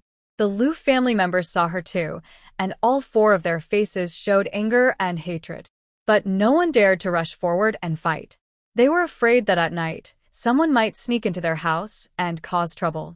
Sheng'an sneered coldly, looked at them as if they were trash, then turned away and left on her donkey cart. Kong Dazhuang cursed loudly. Rebellious girl. Rebellious girl. We should have stopped her back then. Peng Chunlan was impatient. Enough talking. What good is just arguing? We need to think about how to get some food. There's only a few sweet potatoes left at home. Lu Ziji looked at the departing group with regret. If I had known the Su family was so poor, I wouldn't have listened to Huaji and let her marry someone from the city. If she could find a city man like Zhang Zhaodi did, we wouldn't have to worry about food. Lu Shitu thought even more deeply. The Zhang family gave Zhang Zhaodi a lot of dowry. If she was rejected by the Lu family, and you went to ask for her hand, those dowries would belong to us. Lu Ziji agreed, feeling regretful, and slapped his thigh. Why didn't I think of that? He turned and scolded Lu Shitu. Why didn't you say this earlier? Lu Shitu pouted, because you looked down on Zhang Zhaodi for being dark and not a proper woman. If I had said anything, you'd hit me. Lu Ziji was speechless and angry, punching Lu Shitu. You didn't say anything before, now what are you talking about? Lu Shitu didn't want to be hit for nothing and punched back. You're the one who can't marry a wife, so don't take your anger out on me. Soon, the brothers fought fiercely, punching and kicking each other. Bowing to heaven, bowing to the elders, couples bow. Under the witness of friends and family, Zhang Zhaodi and Zhang Dakue officially became husband and wife. They were surrounded and taken into the bridal chamber. Su Tsuelian hurriedly pulled Xing'an aside and warned her, keep an eye on the bridal chamber. Watch out for those with shallow eyes who might steal Zhang Zhaodi's dowry. Xing'an was surprised. Is that really possible? Su Tsuelian lowered her voice. Of course. Last year, in another household in the alley, the bride's hidden silver was stolen. To this day, no one knows who took it. Xing'an felt alert and quickly ran into the bridal chamber. Don't worry, little sister-in-law. I will watch over everything. The bridal room was crowded with men and women, almost blocking the door. After squeezing inside, Xing'an saw several unfamiliar people standing near the dowry pile. Coincidentally, she saw a hand reaching toward Zhang Zhaodi's dowry box. The box was locked, but the hand grabbed the lock and tried to twist it. After several attempts, it couldn't open, so the person gave up. But the thief didn't stop. Instead, he looked at a few new quilts stacked together. He took out a small knife from his pocket and secretly started to cut the quilts. Xing'an quietly moved closer, smiling as she looked at the short, thin man trying to tear the new quilts. Big brother, you look unfamiliar. Are you a cousin of Dakue? The man was startled and quickly hid his knife. His smile was stiff. I am a childhood friend of Dakue. I'm 2 years older than him. Xing'an realized and smiled more warmly. Having a childhood friend like you is really a blessing for Dakue. On his wedding day, he tried to steal and even cut the bride's dowry quilts. He's a twisted thief and a petty person. She decided she must warn her little sister-in-law to be careful. Seeing Xing'an's friendly smile and that she didn't seem suspicious, the man relaxed a little. But watching the lively scene in the room, he felt annoyed and his face darkened with jealousy. Xing'an clearly saw this. She decided to stay put and occasionally complimented the bride and groom. The short, thin man couldn't take it anymore. When others weren't paying attention, he left with a gloomy face. Xing'an checked Zhang Zhaodi's dowry carefully, making sure nothing was damaged before she felt at ease. She watched the happy couple among the crowd. When the onlookers were asked to leave by the matchmaker to give space for the bride and groom to get closer, Xing'an gave them a few words of advice before leaving happily. Su Tsuelian heard someone trying to cause trouble in the wedding house and asked about the appearance of the thin, short man. She slapped her thigh in anger and cursed loudly. It's that scoundrel, Xing'an asked. Is this person really Dakue's childhood friend? Su Tsuelian spat and looked full of anger. Childhood friend? We only played together when we were young. Later, this scoundrel often cheated Dakue out of his New Year money and even convinced Dakue, who can't swim, to play in the deep river, almost drowning him. I told Dakue not to play with him anymore. I don't know if it's because he's done too many bad things, but his family is full of tall, big people, and he's the only short, ugly one. Over the years, he's been saying he can't find a wife. He's probably jealous that Dakue has someone, so he sneaked into the wedding house to cause trouble. I also heard he's been involved in shady activities. Now that you've caught him red-handed, the rumors are probably true. Last year, the theft on the day of the wedding was almost certainly him. This is just a guess, with no proof, so it can't be taken as fact. Shungin was worried that her sister-in-law might get angry and confront him, so he warned, find a chance to step on him, but don't tell him about this. Su Tsualian said, my sister-in-law isn't stupid. She wouldn't just go barging in and say something. I know what's going on. I won't let that scoundrel have another chance to harm us. Today, many people came to celebrate Zhang's wedding. Not only was the main hall and courtyard full of people, but Zhang Erkue and Zhang Xiaokue's rooms were also crowded. Shungin didn't like noisy places, so he stayed outside talking with Su Jinyan until it was time to eat. Compared to the lively Zhang family, Su Jiaba's, Su Laosan's family was very quiet. In the kitchen, Lu Huaji was wearing a dull gray outfit, busy cooking pig feed at the stove. Feng Lianhua walked in with a long face. Seeing she hadn't prepared lunch, her face grew even longer. It took you the whole morning just to cook pig feed. Even a 3-year-old can do better. What exactly are you good at? If I had known you were so useless, I wouldn't have agreed to let you marry in. This unworthy girl's life has been unlucky ever since Huining's engagement. Nothing has gone smoothly for her. Huining saved Li Jiren's only son, who was then taken as a student and is expected to have a bright future. Why can't he marry a good family girl? Instead, he has to marry this jinx? Lu Hua married into the Su family, and in just 3 days, she spent almost every day being scolded. She was used to Feng Lianhua's insults and didn't react at all, ignoring her words completely. Feng Lianhua grew angrier. She reached out and pinched Liahua's arm hard. You lazy girl who only acts flirtatious in bed. Without a man to take care of you, you look like this. I tell you, if you don't work hard, you won't have any food to eat. Lu Hua felt the pain and, without thinking, pushed Feng Lianhua away. She pointed at her nose and yelled, you wicked old woman. Because of Huining Ge, I haven't argued with you. Don't think you're so important. Feng Lianhua was pushed and nearly lost her balance. She hurriedly grabbed the table to keep from falling. Seeing Lu Hua shouting and daring to hit her, she couldn't believe her ears. You pushed me? How dare you push me? Unfilial girl. This girl had no right to be so confident. She had just married in, and she was already so bold. Lu Hua was not afraid at all. She looked at Feng Lianhua with disdain. What if I pushed you?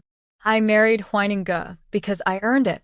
I'm here to enjoy life, not to serve you, an old witch.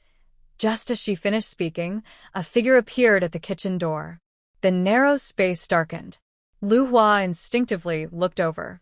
When she recognized who it was, she immediately put away her arrogance and stepped forward happily, her voice sweet and sticky.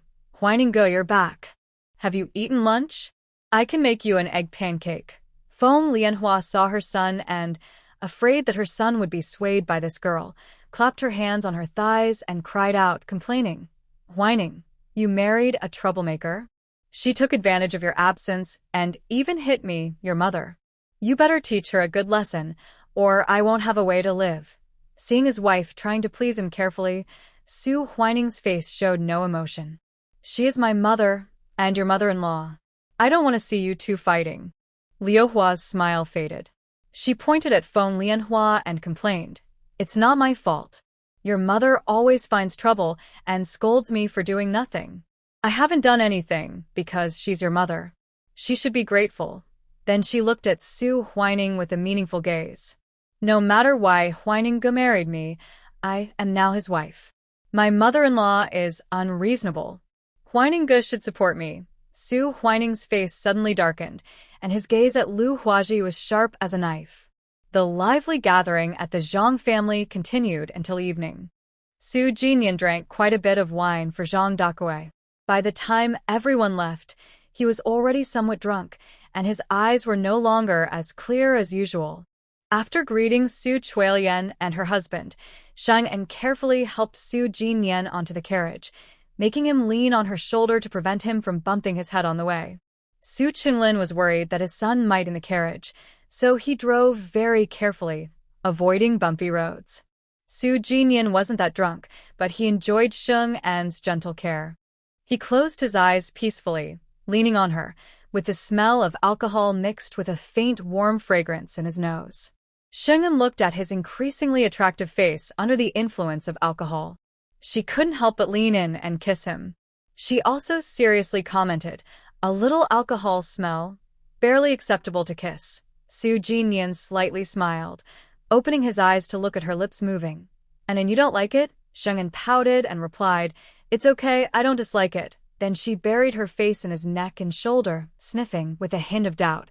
"People usually smell like alcohol when they're drunk, but you don't. Why is that? Could it be that he didn't drink enough?" Su Jinyan gently stroked her soft hand. Under the influence of alcohol, his hand felt a little warmer. People who drink heavily all the time will smell like alcohol. "I do it to prevent you from disliking me. I won't develop a habit of drinking excessively." Sheng En felt very comforted and rewarded him with another kiss. "People who drink too much won't live long. You should keep good habits." Just as she was about to pull away, a strong hand suddenly held the back of her head, and a hot, alcohol-scented breath washed over her. Her father-in-law was outside, driving the carriage. Sheng En was so overwhelmed by the kiss that she dared not make any sound, only glancing at the intoxicated man with warning eyes, reminding him to stop. But the drunk man had no reason. While kissing, he softly comforted her. "Father's hearing isn't good anymore, he won't know we're up to no good." Outside Su Qinglin, "You might as well consider me dead." Sheng En desperately wanted to pull the dog's man's hair and complain. Knowing they were doing something bad, why was he so brazen about it? Fortunately, Su Jinyan still remained calm.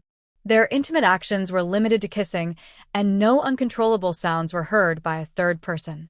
When Sheng En's lips, which had turned red and swollen from the kiss, made her want to raise her hand to touch his face, Su Jinyan finally let go of her, burying his face in her neck and shoulders, taking shallow breaths.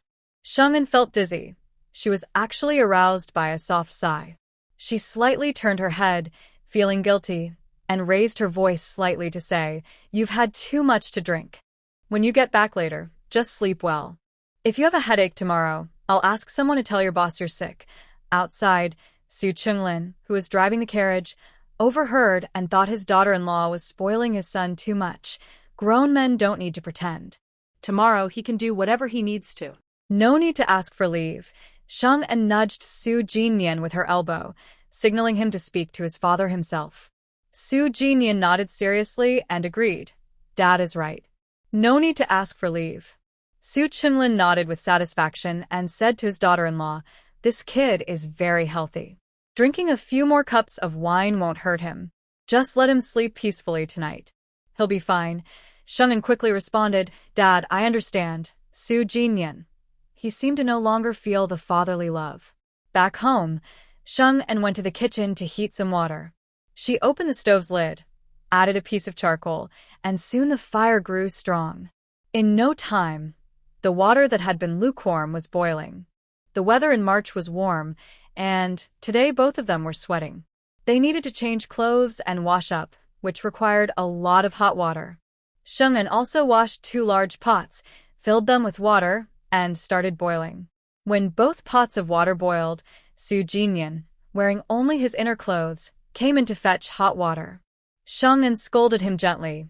"It's cold at night, and you've been drinking. Aren't you afraid of catching a cold?" Perhaps because he was completely drunk, Su Jinyan's voice became more lazy. "Hot." Sheng En urged him. "Hot? It's all in your head. Hurry up and take a shower. I'll go upstairs and get you some clean clothes." The first floor had a bathroom, and when it wasn't cold, the couple would shower and change clothes there. Su Jinyan was hurried into the bathroom with the hot water. Sheng En was worried he might get confused from drunkenness and burn himself, so she diluted the water and quickly went upstairs to get clean clothes. When she returned with the clothes to the bathroom, Su Jinyan had already taken off all his clothes, revealing his well-defined, perfect body. For the first time, she saw the man's figure without any cover. Sheng En was so surprised that she widened her eyes and stood still, her gaze seemingly having a mind of its own. glued to the man, enjoying the view. Her clothes and her arms almost couldn't hold on, about to fall to the ground. A long arm reached over and easily caught her clothes before they dropped, casually placing them on a nearby shelf. With her other hand, she pulled the stunned person closer and then closed the bathroom door. Sheng-en finally snapped out of her daze, swallowing hard. Her originally fair face had turned bright red.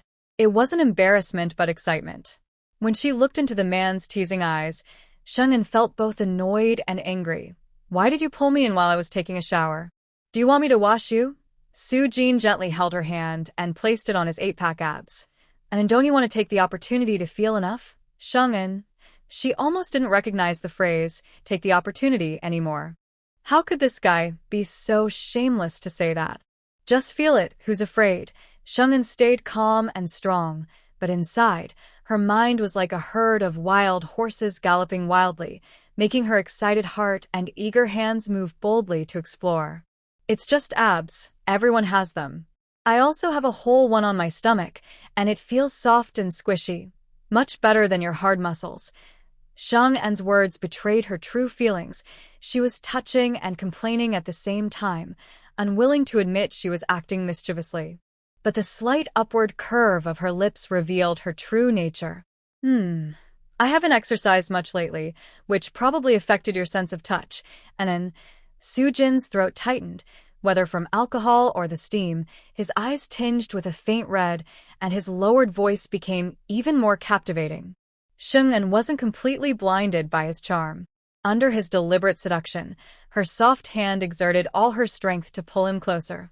"What are you doing messing around late at night? Hurry up and wash, or I won't take care of you if you catch a cold." Could a strong-willed woman like her be easily tempted by beauty? Taking off her clothes to feel his abs was nothing. Without putting some pressure on him, how could she make him willingly show his greatest sincerity? Su-jin, already caught in her trap. Sheng-en satisfied her curiosity, but didn't mess around with Su-jin in the bathroom. After finishing her washing up, Su-jin carried her to the bed. Their breathing intertwined as they playfully tried new things. Sheng-en, feeling drowsy, thought the new play was familiar, as if she had seen it somewhere before. But before she could figure it out, she grew tired and fell into a deep sleep. The next morning, Sheng-en was awakened by the rustling sounds beside her. She looked at the man sitting on the edge of the bed dressing himself. Her foggy mind cleared, and she finally realized where the sense of familiarity from last night came from.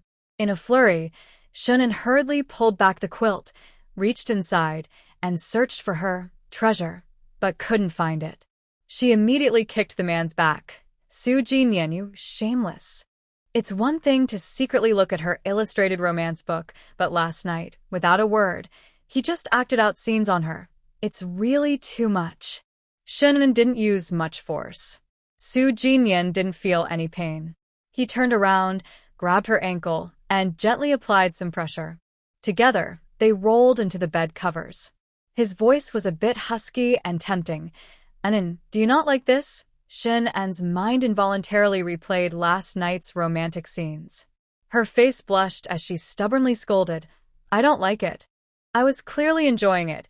You were the one having fun." Su-jin showed a hint of apology on his face and softly coaxed her. "Last night, I didn't perform well. Next time, I will do my best to satisfy you." "Sheng-en, do you even listen to what you're saying? He looks like a gentleman, but underneath, he's so mischievous." She really was blind to trust him back then. She looked at the silly man and pretended to be fierce as she pinched his face. "You take advantage and act innocent. I think you just deserve a scolding." Su-jin held her hand and kissed it gently. "And are you willing?" Sheng-en snorted coldly, pulled her hand back and spread it out. "Bring it here." Su-jin understood what she meant. With a helpless smile, he opened the drawer of the bedside table and took out that illustrated romance book. Sheng-en snatched it away fiercely, glaring threateningly. "Just look at it, but no practicing. There are so many shameless poses. Just looking at the pictures makes it hard to handle." She definitely didn't want to be practiced on and end up unable to get out of bed. Su-jin seemed to take her words seriously. He lowered his eyes, obedient and well-behaved, and replied, "Whatever Nin says, that's what it is." Shunin was somewhat satisfied with his attitude. She rubbed her aching waist, yawned, and lay back down, covering herself with the quilt. "You can go now. I want to sleep a little longer." After the new year, she usually has 5 days off each month. This month, she needed to attend Zhang Zhaodi and Zhang Dakui's wedding, so she pushed her days off 2 days later. Today and tomorrow, she can rest again. Su Jinian dressed up, leaned down, and kissed Sheng-en on the face before leaving. Sheng-en didn't sleep long during her nap. When she woke up again, it was bright outside. She went to the big kitchen and made 3 breakfasts, packed them into lunchboxes, and took them to the neighboring yard. The weather today was nice, with bright sunshine, a gentle breeze, and a lovely floral scent in the air. Ning Sihuan sat in the corridor, basking in the sun, covered with a thick blanket. After 3 or 4 months of proper diet and care, Ning Sihuan's health had greatly improved. His pale face now showed some color, and his thin body had gained a little weight.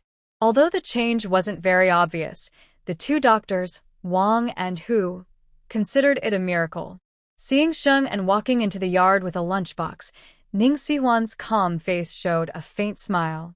"Boss Sheng," Sheng asked with concern. "Young Master Ning, how do you feel today?" Ning Sihuan softly replied, "I feel very good." "Thank you for your concern, Boss Sheng."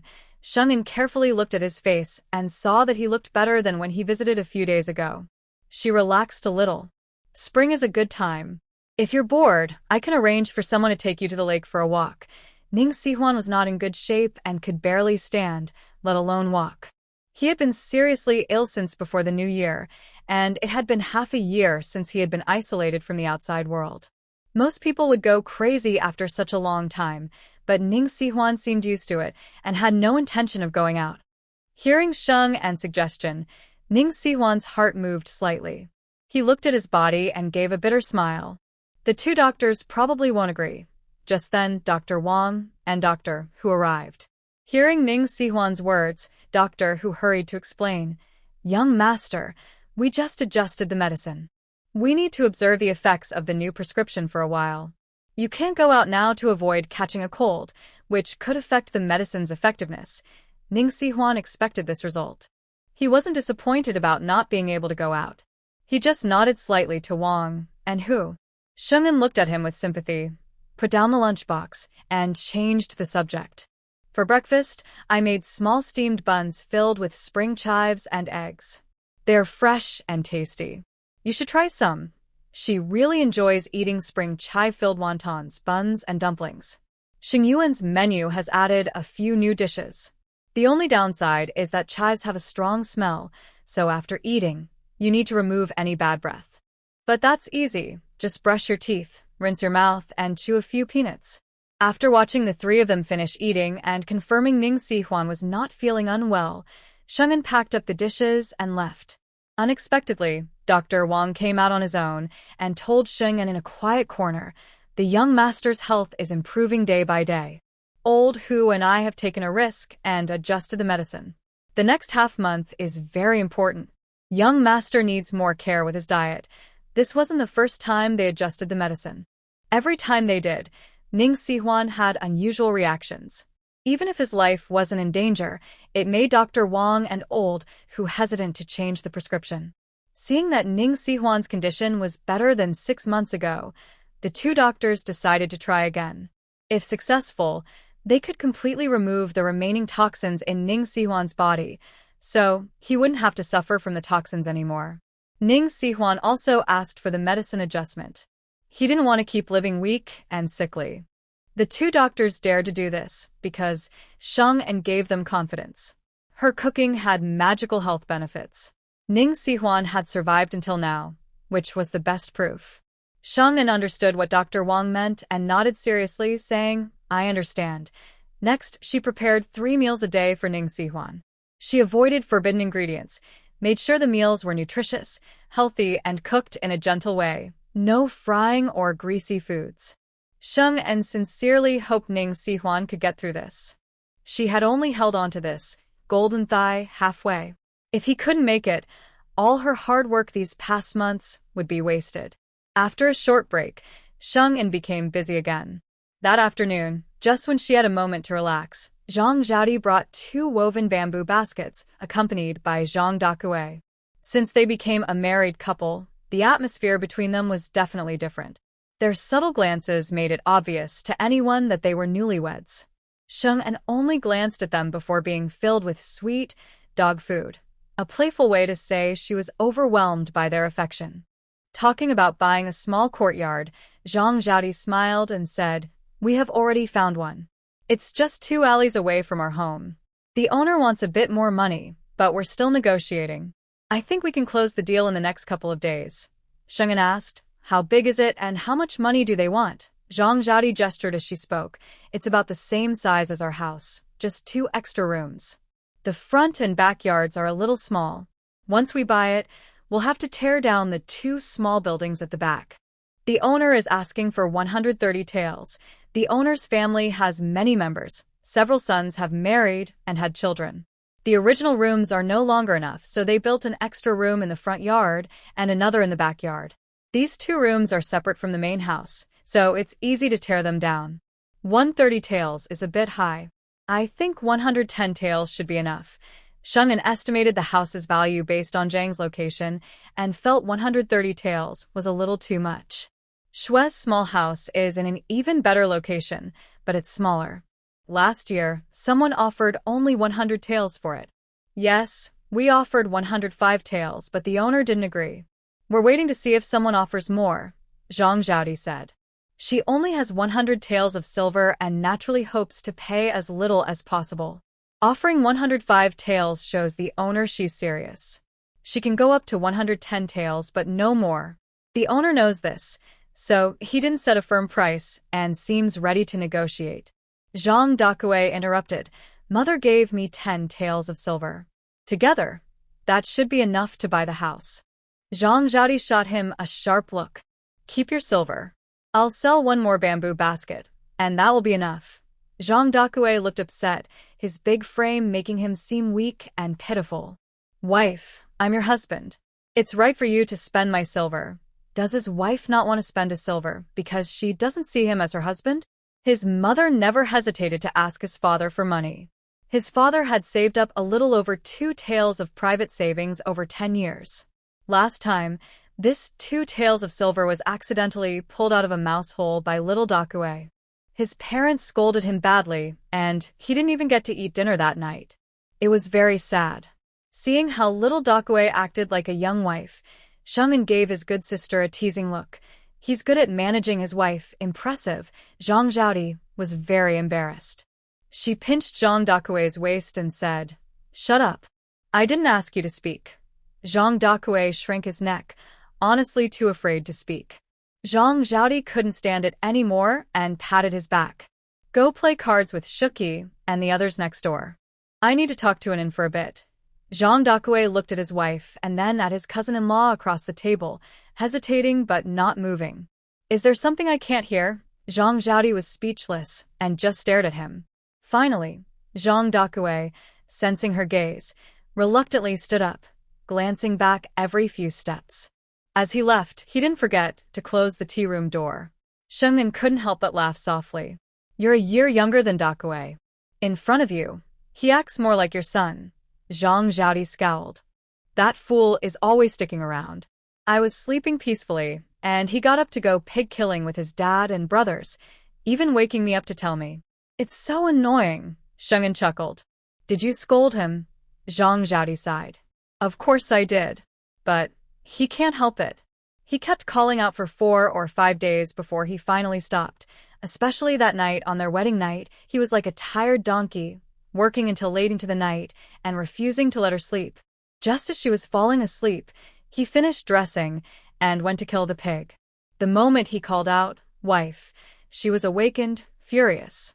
If she weren't worried about her in-laws and younger brothers thinking she was a bad wife and sister-in-law, she'd have grabbed a knife and given him a few slaps."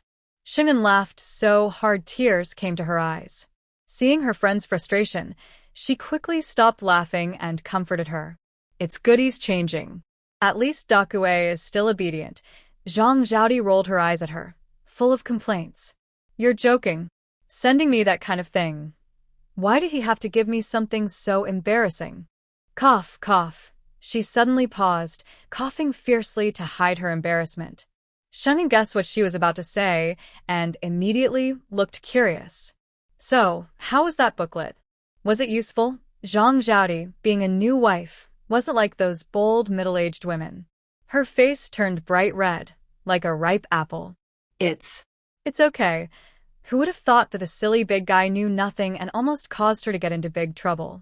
If she hadn't secretly looked at the booklet, she might have been completely confused and let him do whatever he wanted. Sheng'an chuckled softly and winked at her good sister. As long as it works, I don't mind. It was worth going all over the bookstore to buy it myself. Zhang Zhaodi blushed and said, Thank you. Such private topics are hard to discuss deeply, even among close friends. The two of them quickly changed the subject and talked about something else. Zhang Zhaodi is adjusting well to her new family. She gets along with her mother-in-law, Su Zuelian, and her two younger brothers-in-law respect her as the eldest sister-in-law. They haven't made her do chores like laundry or cooking. However, Zhang Zhaodi still does some light housework, like sweeping and washing dishes, often before Su Zuelian does.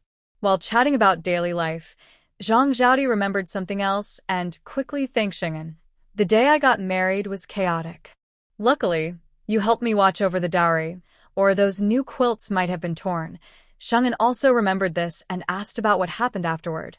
What did you do about it? Zhang Zhaodi replied, We didn't punish the person responsible. My mother-in-law found a gossiping auntie who hinted at something, and that auntie spread the news. The family suspected of having their dowry money stolen by a short, thin man went to complain directly. The man denied everything. The night before, he had gone out too and was caught and beaten badly. He still can't walk properly. This incident caused a big fuss. The neighbors became very cautious of the short, thin man, worried they might be robbed too. Sheng'an wasn't surprised by this outcome. She advised Zhang Zhaodi, Everyone knows you have a lot of dowry. Once you buy a house, tell everyone how you spent it, so no one will try to take advantage of your family. The Zhang family is known for being fierce, so no one dares to mess with them.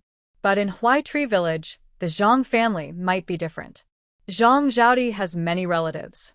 Who knows if someone might be jealous and try to ask her for money? Zhang Zhaodi nodded quickly and said, I understand.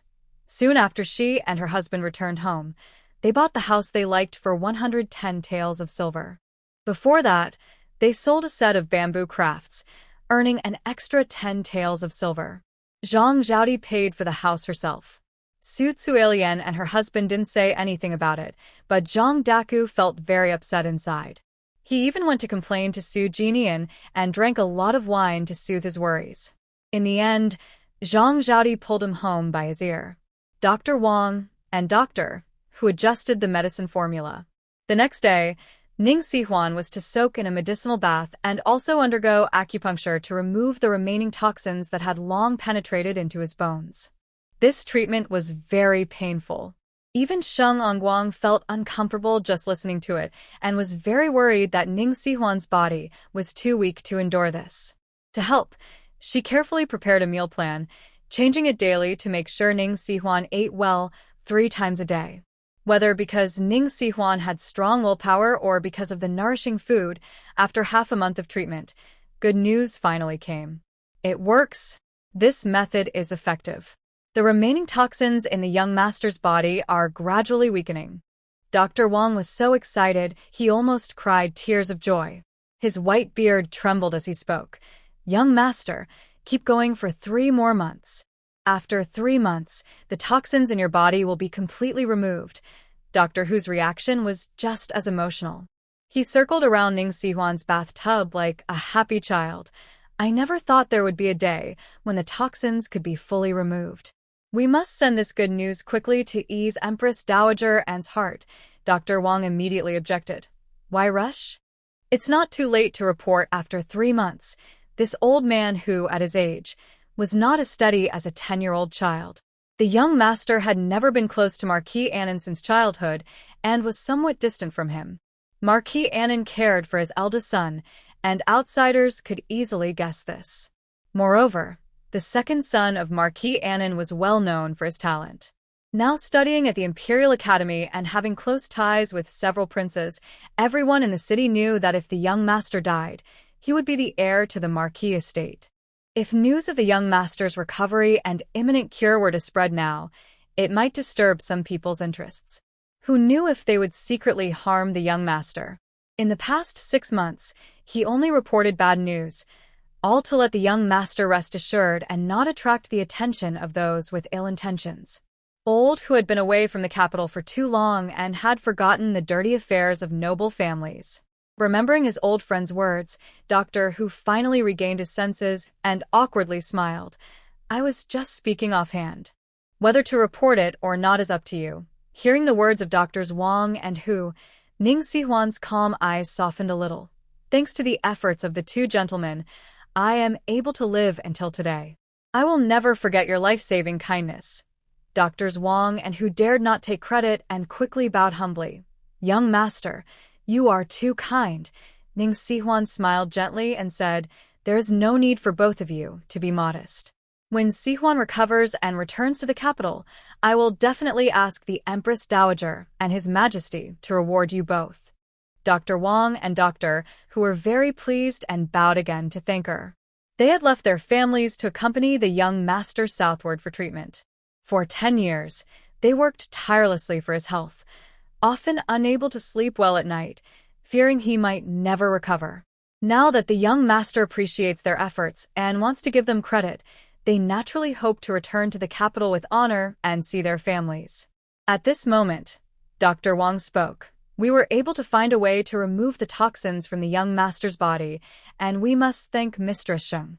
Without her preparing 3 meals a day for him, his body wouldn't withstand the pain of strong medicines and acupuncture. They had tried similar methods before, but each time, the young master became weaker and couldn't resist the residual toxins. Later, they dared not act rashly, fearing they might shorten his life and prevent him from recovering. Doctor Who sighed. It would have been better if we had met Mistress Sheng earlier. Then the young master wouldn't have suffered so much from the residual toxins. Dr. Wang, noticing he was rambling, couldn't help but comment, Mistress Sheng is only 17. Are you expecting her to cook 3 meals a day while standing on a stool? Doctor Who stared at him. What's wrong with standing on a stool? Do you look down on short people? Dr. Wang was speechless. Does he really look down on short people? Old, who was becoming more unreasonable. Hearing their conversation, Ning Sihuan couldn't help but smile and stop their teasing. Thanks to Mistress Sheng's help, I was able to turn danger into safety before the new year. When I return to the capital, I will also ask for her credit. Dr. Wang chuckled. That's the way it should be. If we could get His Majesty to issue an imperial decree granting Mistress Sheng entry into the Imperial Medical Office, I believe with her help, more difficult cases could be cured. Doctor Who eagerly agreed. Yes, such talent should not be kept out of the Imperial Medical Office. They still didn't understand how Shingen managed to make ingredients so powerful in nourishing the body. They had even observed the main kitchen but found nothing unusual. In the end, they could only conclude that Sheng En's cooking skills had reached the highest level, maximizing the medicinal benefits of the ingredients. Actually, this guess is not wrong. Sheng En's special skill is to maximize the energy of ingredients, providing nourishing food without burdening the body. When Sheng En came to deliver food, she learned from Doctor Who that Ning Sihuan's internal toxins had decreased. Her worries from before instantly disappeared, and she happily returned to Sheng Garden. At the gate, she saw Tan Qingrou's carriage. Sheng En quickly walked into the yard and saw the lively girl waiting under the shade of a tree.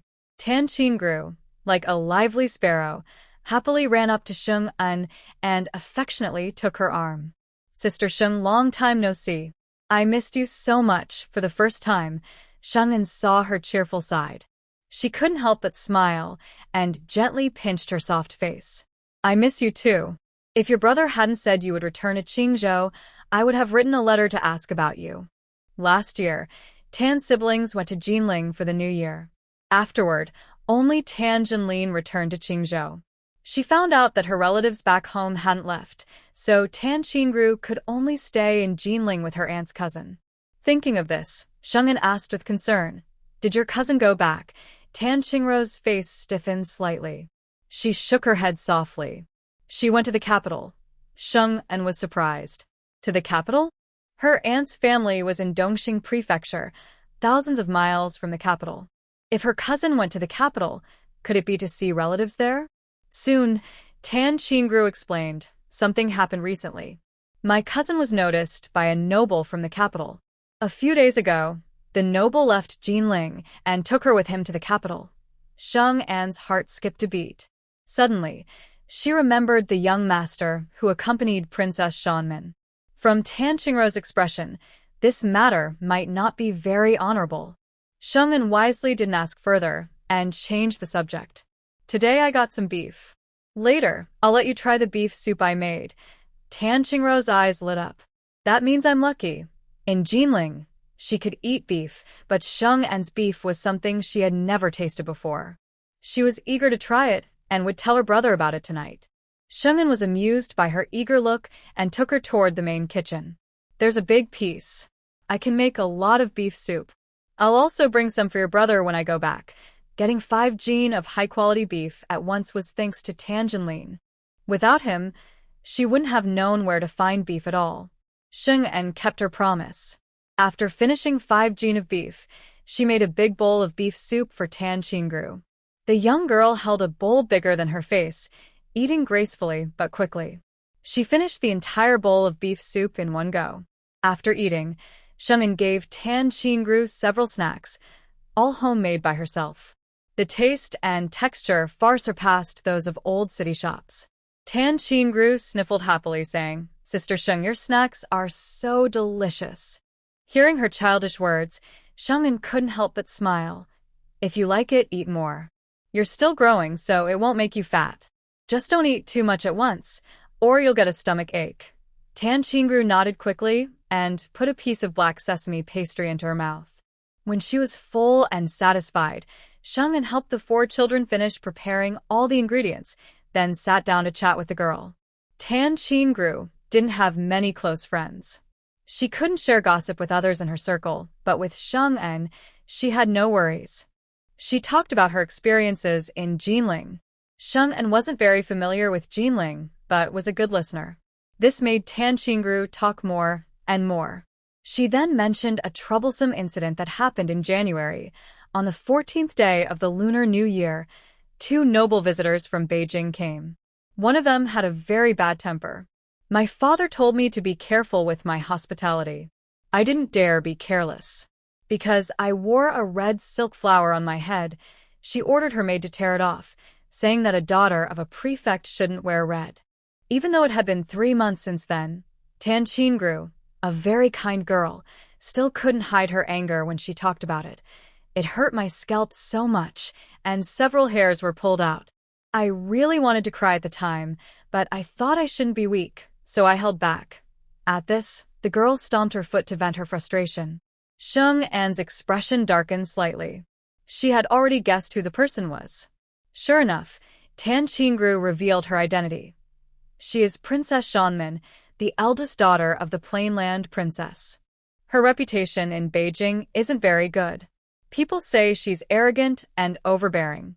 I used to think others exaggerated, but now I see it's true. Sheng'an nodded calmly. That kind of person is indeed bad. Luckily, your father is a prefect. She didn't hurt you badly. Tan Qingru shook her head. It's not because she was worried about my father. Before coming to my house, she caused a big trouble in Pingzhou. During that time, my father was very busy trying to fix everything. Sheng'an asked, "Is this a big matter about the Pingzhou Qi family master being attacked?" Tan Qingru didn't expect her to know and quickly nodded. "Yes, that's it. Sister Sheng, you heard about it too."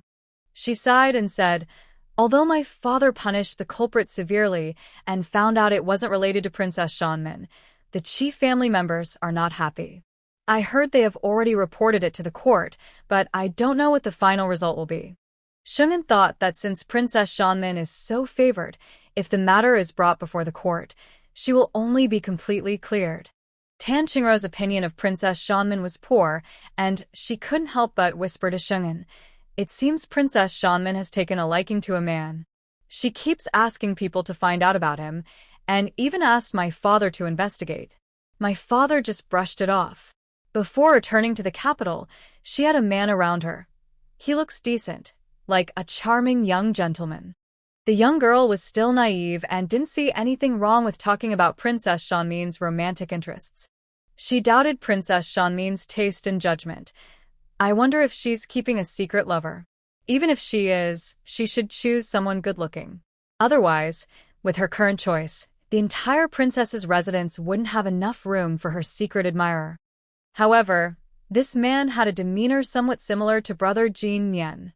When she saw his back, she almost thought Brother Jin Nian had come to Jinling to visit her brother.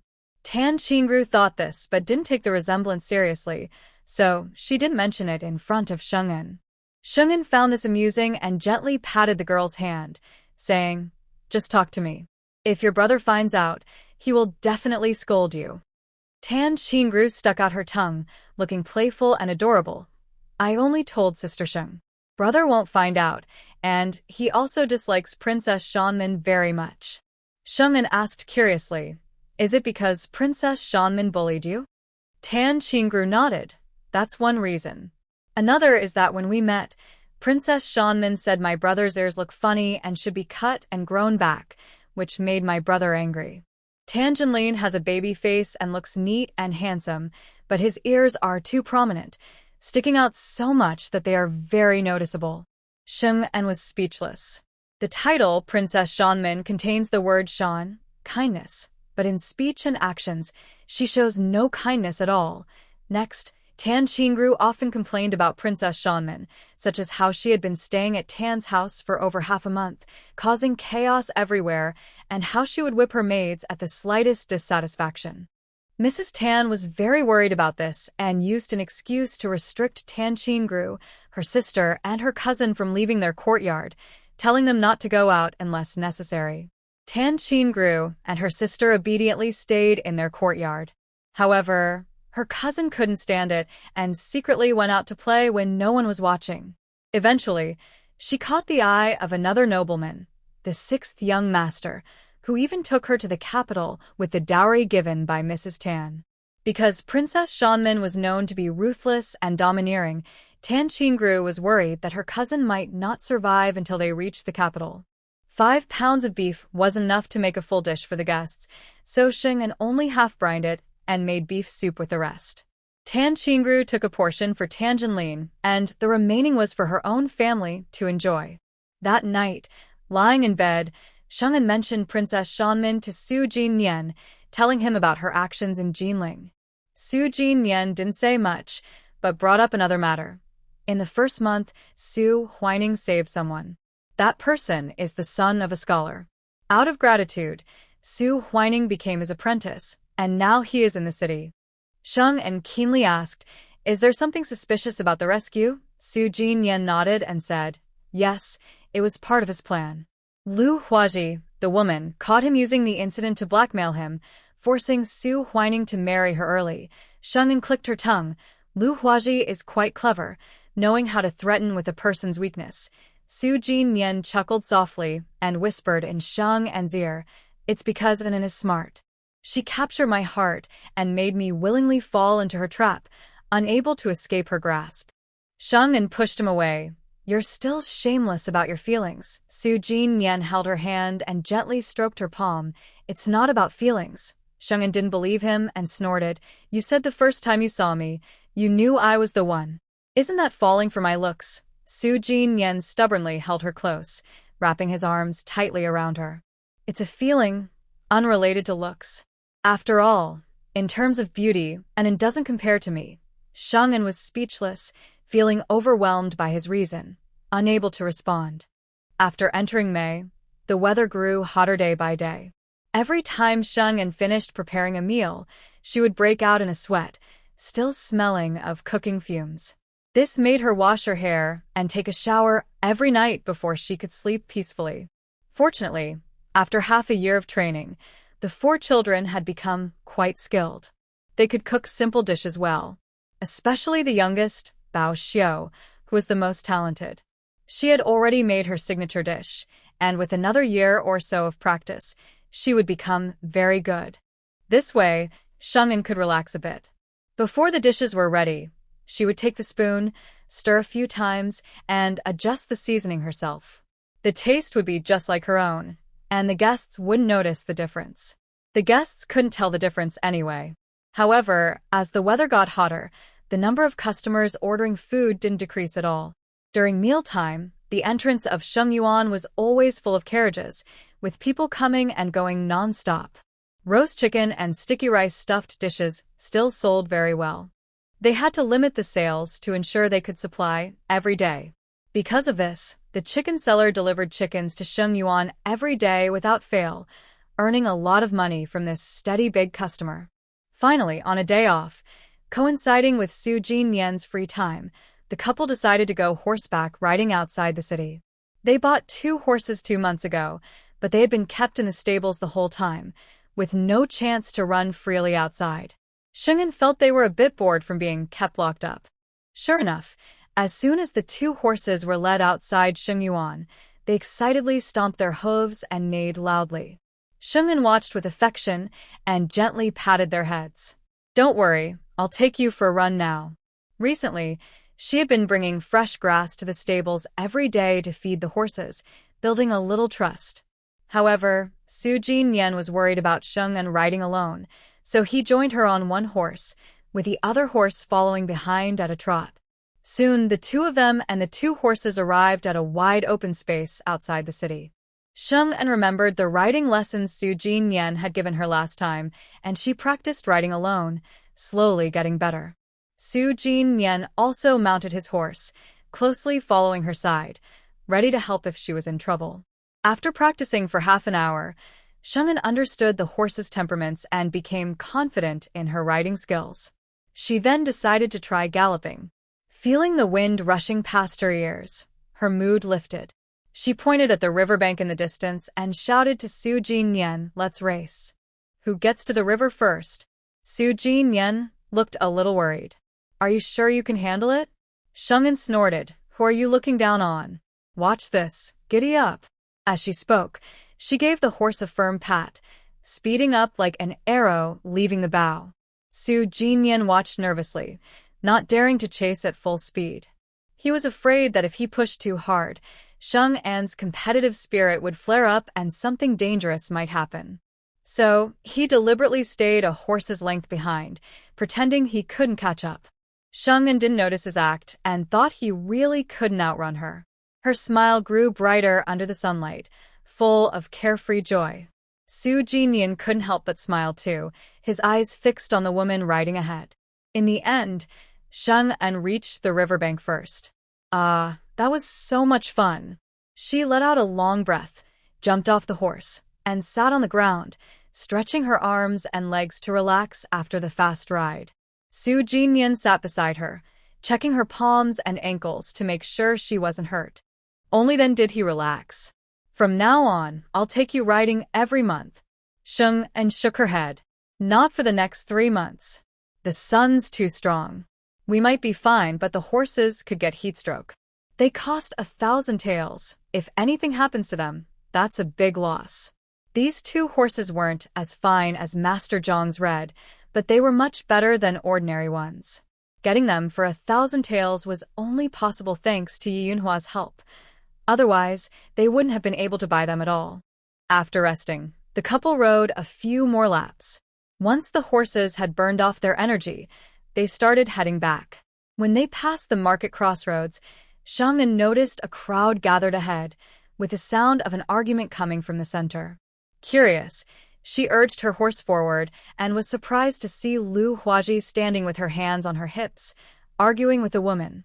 Beside them, a child was crying loudly, calling out for his mother. Lu Huaji pointed at the crying child and mocked the angry woman. "If you can't afford the dumplings, don't eat them. You finished eating and now refuse to pay. How shameless. Even if you go to the authorities, you'll still be in the wrong." The onlookers nodded in agreement, scolding the woman. "That's right. who eats and doesn't pay. If everyone did that, how could anyone run a business? The woman hurried to explain, no, I didn't mean not to pay. I left in a rush and forgot my money. I told her I'd go home to get it or she could come with me, but she refused. Lu Huaji spat and said, Bah, who knows if what you're saying is true? If I go back with you and you don't pay me, I might have to force my way into your house to get the money. The woman was so angry she trembled, tears welling up in her eyes. Our home is nearby, and we're not so poor that we can't afford a bowl of wonton. Why would I cheat you out of that? You're a business person, and your words are too harsh. Lu Huaji rolled her eyes and grabbed the crying child. Fine, leave your kid here. You go back and bring the money to pay me. But the woman refused and quickly stepped forward to grab her child. My daughter is timid. If you do this, you'll scare her. Lu Huaji seemed to have caught her weakness and shouted at the onlookers. Look, everyone, look. This shameless mother and daughter are just here to cheat food and drink. Oh heavens, I run a small business, and I can't afford to be tricked by people like her. Suddenly, Lu Huaji's peripheral vision caught sight of Sheng'an on horseback. Instantly, she looked like a chicken with its neck squeezed, eyes wide with fear, unable to say a word. Seeing her reaction, Sheng'an smirked with a mysterious smile and looked at her wonton stall. Then, she was disgusted. She saw a dozen flies buzzing around the stall. The large pot was strangely cleaned, but its edges were covered with a thick, sticky, old grime, with faint moldy green fuzz visible. In the bowl with filling, a few green-headed flies buzzed around, and 2 flies were tangled together in a disturbing way. On the ground, there was a bucket half filled with broth, with dark, unknown substances hanging on the sides, almost like a dung bucket used by farmers. A breeze blew, and Sheng'an caught a faint smell of rotten meat. Watching the red-faced, incoherent woman arguing with passers-by, Sheng'an wanted to remind her to stop arguing and take her child to the clinic so she wouldn't get sick in this hot weather. Lu Huaji noticed Sheng'an's gaze and turned to look at her stall. Seeing nothing wrong, she glared fiercely. What are you looking at? Sheng'an's lips twitched and she didn't hold back. She pointed her whip at the flies enjoying their feast. I'm not really looking at anything. I just think you're pretty good at business, selling wontons with your secret lu shui sauce. Look at these flies. They're so happy eating. Everyone looked in her direction, and a wave of nausea rose in their stomachs. Earlier, the crowd was only interested in watching the fun and didn't pay attention to the hygiene of the wonton stall. Now, seeing flies buzzing around, their first thought was of the flies that constantly gather around the latrine. Thinking about flies that eat and defecate in the latrine, then fly onto the wonton stall covered in dirt and waste, made the crowd feel even more disgusted. 2 passers-by who had just eaten wontons ran to a corner too, and their gazes at Lu Huaji became strange. But Lu Huaji didn't seem to care about the flies at all. She confidently said, in the summer, what does it matter if a few flies are around? Yesterday, a fly fell into the leftover soup. I scooped it out and drank the soup, so it's no big deal. The onlookers' faces turned green with disgust, and they secretly decided never to buy food from the stall again.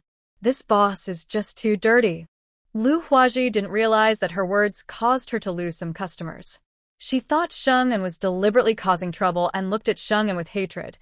Anyone can set up a wonton stall. If you're jealous that I can do business and make money and want to ruin my reputation, dream on, Sheng'an. She was jealous of Lu Huaji? Does this woman have a broken brain from arguing? Not wanting to waste time arguing with such a troublemaker, Sheng'an turned her horse and said to Su Jinyan, there's nothing interesting here. Let's go. Lu Huaji couldn't take it anymore. She pushed through the crowd and ran to the horse, blocking Sheng'an's way. Only then did she realize Sheng'an was riding a horse. Looking at the shiny, valuable-looking horse, Lu Huaji's eyes filled with uncontrollable jealousy. She wished she could poison it with some poison. When she looked up and saw Sheng'an sitting high and cold, a wave of fear suddenly rose in her heart. She instinctively took 2 steps back. Realizing what was happening, Lu Huaji felt terrible. Her eyes again filled with hostility. Bad luck charm. Don't think about ruining my business. If you do, I won't let you go. Shungin was speechless. Without hesitation, she raised her whip and swung it into the air. Get out of the way. No one cared about dealing with a troublemaker. Willow Flower Branch shivered in fear, worried that the next whip would hit her. She curled up and moved aside, but her anger became more obvious in her eyes. Go get treatment if you're sick, Shungin said this and rode away with Su Jinyan. Willow Flower Branch was so angry she stomped her feet, clenched her fists, and stared fiercely at Shung's back as he left. This unlucky star couldn't stand her doing well. She probably thought she was foolish, mocking her for selling wontons at her stall. But so what if she was copying? In her past life, this unlucky star could earn money by selling food, supporting a man to study, and become a successful scholar. She could also sell wontons to support Huininge. Now, Huininge has a scholar teacher. As long as she earns enough to help Huininge succeed, when he passes the exams and becomes a high official, she will have finally achieved her dreams. Huininge will remember her kindness and make her a happy official lady.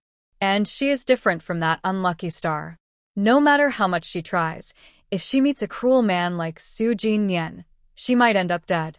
Huininge is not like that. She won't end up like the unlucky star.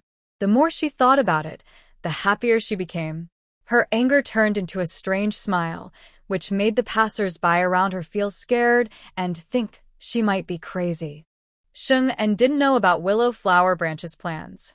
He teased Su Jinyan beside him. If you're not family, you can't marry into the family. She's as foolish as Huininge, but also clever. They really are a perfect match, but it surprised him that Willow Flower Branch could think of selling wontons to make money. If her cooking skills were good and she paid attention to hygiene, her business might not make a lot of money, but it could at least support her basic needs. However, judging by today's situation, it's unlikely her business can last long. The weather is getting hotter every day, and food easily spoils. She doesn't pay attention to cleanliness, so if someone gets sick from her wontons, she might lose more than she earns. Such a perfect match is insulting to heaven. Su Jinyan reached out and held Shung's hand from a distance, smiling gently to soften his cold expression. A true perfect match is someone like Nen and me. Shung was used to his teasing words and asked happily, then what do you call people like them? Su Jinyan thought carefully and could only come up with a few fitting words. Sleeping in the same bed but dreaming different dreams? Keeping up appearances but drifting apart? Falling apart? Shungin chuckled softly and quickly interrupted him, saying, stop talking. If you go on, they will part ways and start harming innocent people again. Su Jin smiled and asked, so, does that mean their marriage is a good deed? Shungin nodded firmly. Yes, it does. If all the bad men and women in the world were together, no innocent people would get hurt. Of course, this is impossible. Some good men and women are more easily attracted to bad ones. Even if they know deep down it's not right, they still willingly dive in. In Shung's past life, one of her employees was like this, hardworking, kind, and beautiful. She ended up married twice, and both times faced domestic violence. The third man she liked was also similar. Eventually, she gave up a well-paid job and insisted on following her man back to his hometown to marry him. She was told that just 3 days after the wedding, she was abused. She cried to her former colleagues in a small group chat. Back at Shungyuan, Shungin prepared lunch for Ning Sihuan. Now, most of the poison in Ning Sihuan's body has been removed. But because she had been poisoned for over 20 years, recovering to normal takes time. More than just a day or two. Dr. Wang and Doctor who adjusted her medicine again, focusing on strengthening her health. With proper diet, it might take a year or two. Ning Sihuan had no objections and had no plans to return to the capital. However, Song Wanjun was a bit worried. He hoped she would return to the Annan Marquis residence to quickly secure her position as the heir.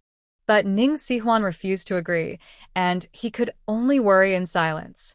No one would tell Shungin about these things, but she guessed some details from their occasional words and hints. She wouldn't say anything inappropriate to avoid annoying Jin Dajiao and losing her support. These days, Song Wanjun was also in the neighboring courtyard. Shungin personally prepared 5 dishes and a soup and delivered them. After the meal, Sheng cleared the dishes and left, but halfway there, she was called into the study by Song Wanjun's attendant. Not long after, Song Wanjun came in and said seriously, "Sihwan's good fortune today is thanks to you, Boss Sheng. I promise to keep my word and fulfill my original promise to you." Last year, Ning Sihwan was seriously ill. Song Wanjun, thinking it was a last-ditch effort, approached Sheng An and said that if Ning Sihwan could be saved, he, representing the Jinling Song family, would give Sheng An a promise. Now that Ning Sihwan's life is safe, it's time for Song Wanjun to keep his promise. Seeing Song Wanjun act so straightforwardly, Sheng An didn't hold back. Honest words are better than hidden ones. "I need old Master Song's guarantee." Song Wanjun's expression grew serious, knowing this guarantee was not simple. He showed no hesitation and said, "Please, Mr. Sheng, speak." Sheng An continued, "If I encounter difficulties in the future, the Song family of Jinling must help me as much as they can." She emphasized the words, "the Song family of Jinling." Song Wanjun's heart tightened. After a moment of thought, he nodded and agreed. All right, now that Sihan was safe and sound, returning to the capital was inevitable. As long as the Song family supported him to secure the position of heir, with the Emperor and Empress Dowager's protection, Sihan would become the future Marquis of Annan. The Song family of Jinling would also advance further. Mr. Sheng came from a humble background. Even if his wife's future was bright, his own achievements alone couldn't compare to the Song family. Even if the couple faced difficulties, they would be insignificant in the eyes of true power holders. Protecting such a couple was not a problem for the Jinling Song family. Sheng An didn't know what Song Wanjun was thinking. He was very pleased with his response. "Old Master Song, a promise is a promise. I believe you will keep your word." After hearing this, Song Wanjun felt a strange unease, as if he had fallen into a big trap. Sheng An didn't give him a chance to back out. She smiled and said, "Young Master Ning is now safe, so old Master Song can rest assured in the future." These words touched Song Wanjun's heart. His usually serious face showed a smile. The two exchanged a few polite words. Sheng An then took her leave, citing some matter at Sheng Garden. Watching her figure disappear into the distance, Song Wanjun's mind moved. He quickly left the study to find Ning Sihan. Sheng An didn't know that her nephew, and he had a secret talk. As she carried a food box and stepped into Sheng Garden's gate, she heard a commotion inside. Listening carefully, it was two young ladies arguing over a woven piece decorated with flowers and butterflies. Several servants, including Shuqi, were trying to mediate, but it was no use. The argument grew more intense. Sheng An hurried inside. When she saw the two girls fighting, she let out a surprised sound. Li Xinhui saw Sheng An come in and immediately stopped arguing, walking over quickly. "Sister Sheng, I really like this woven piece with flowers and butterflies. I'm willing to pay 10 taels of silver to buy it. Please sell it to me." As soon as she finished speaking, Lu Yilan, who was competing for the same bamboo craft, was not willing to fall behind. She stepped forward and took Sheng An's arm. "Sister Sheng, she doesn't appreciate good things. I offered 11 taels for this, and she only offered 10. Please sell it to me." Li Xinhui was furious and pushed her. "Lu Yilan, can you have some shame? I was the first to like it. Why are you trying to it from me?" Lu Yilan pushed back.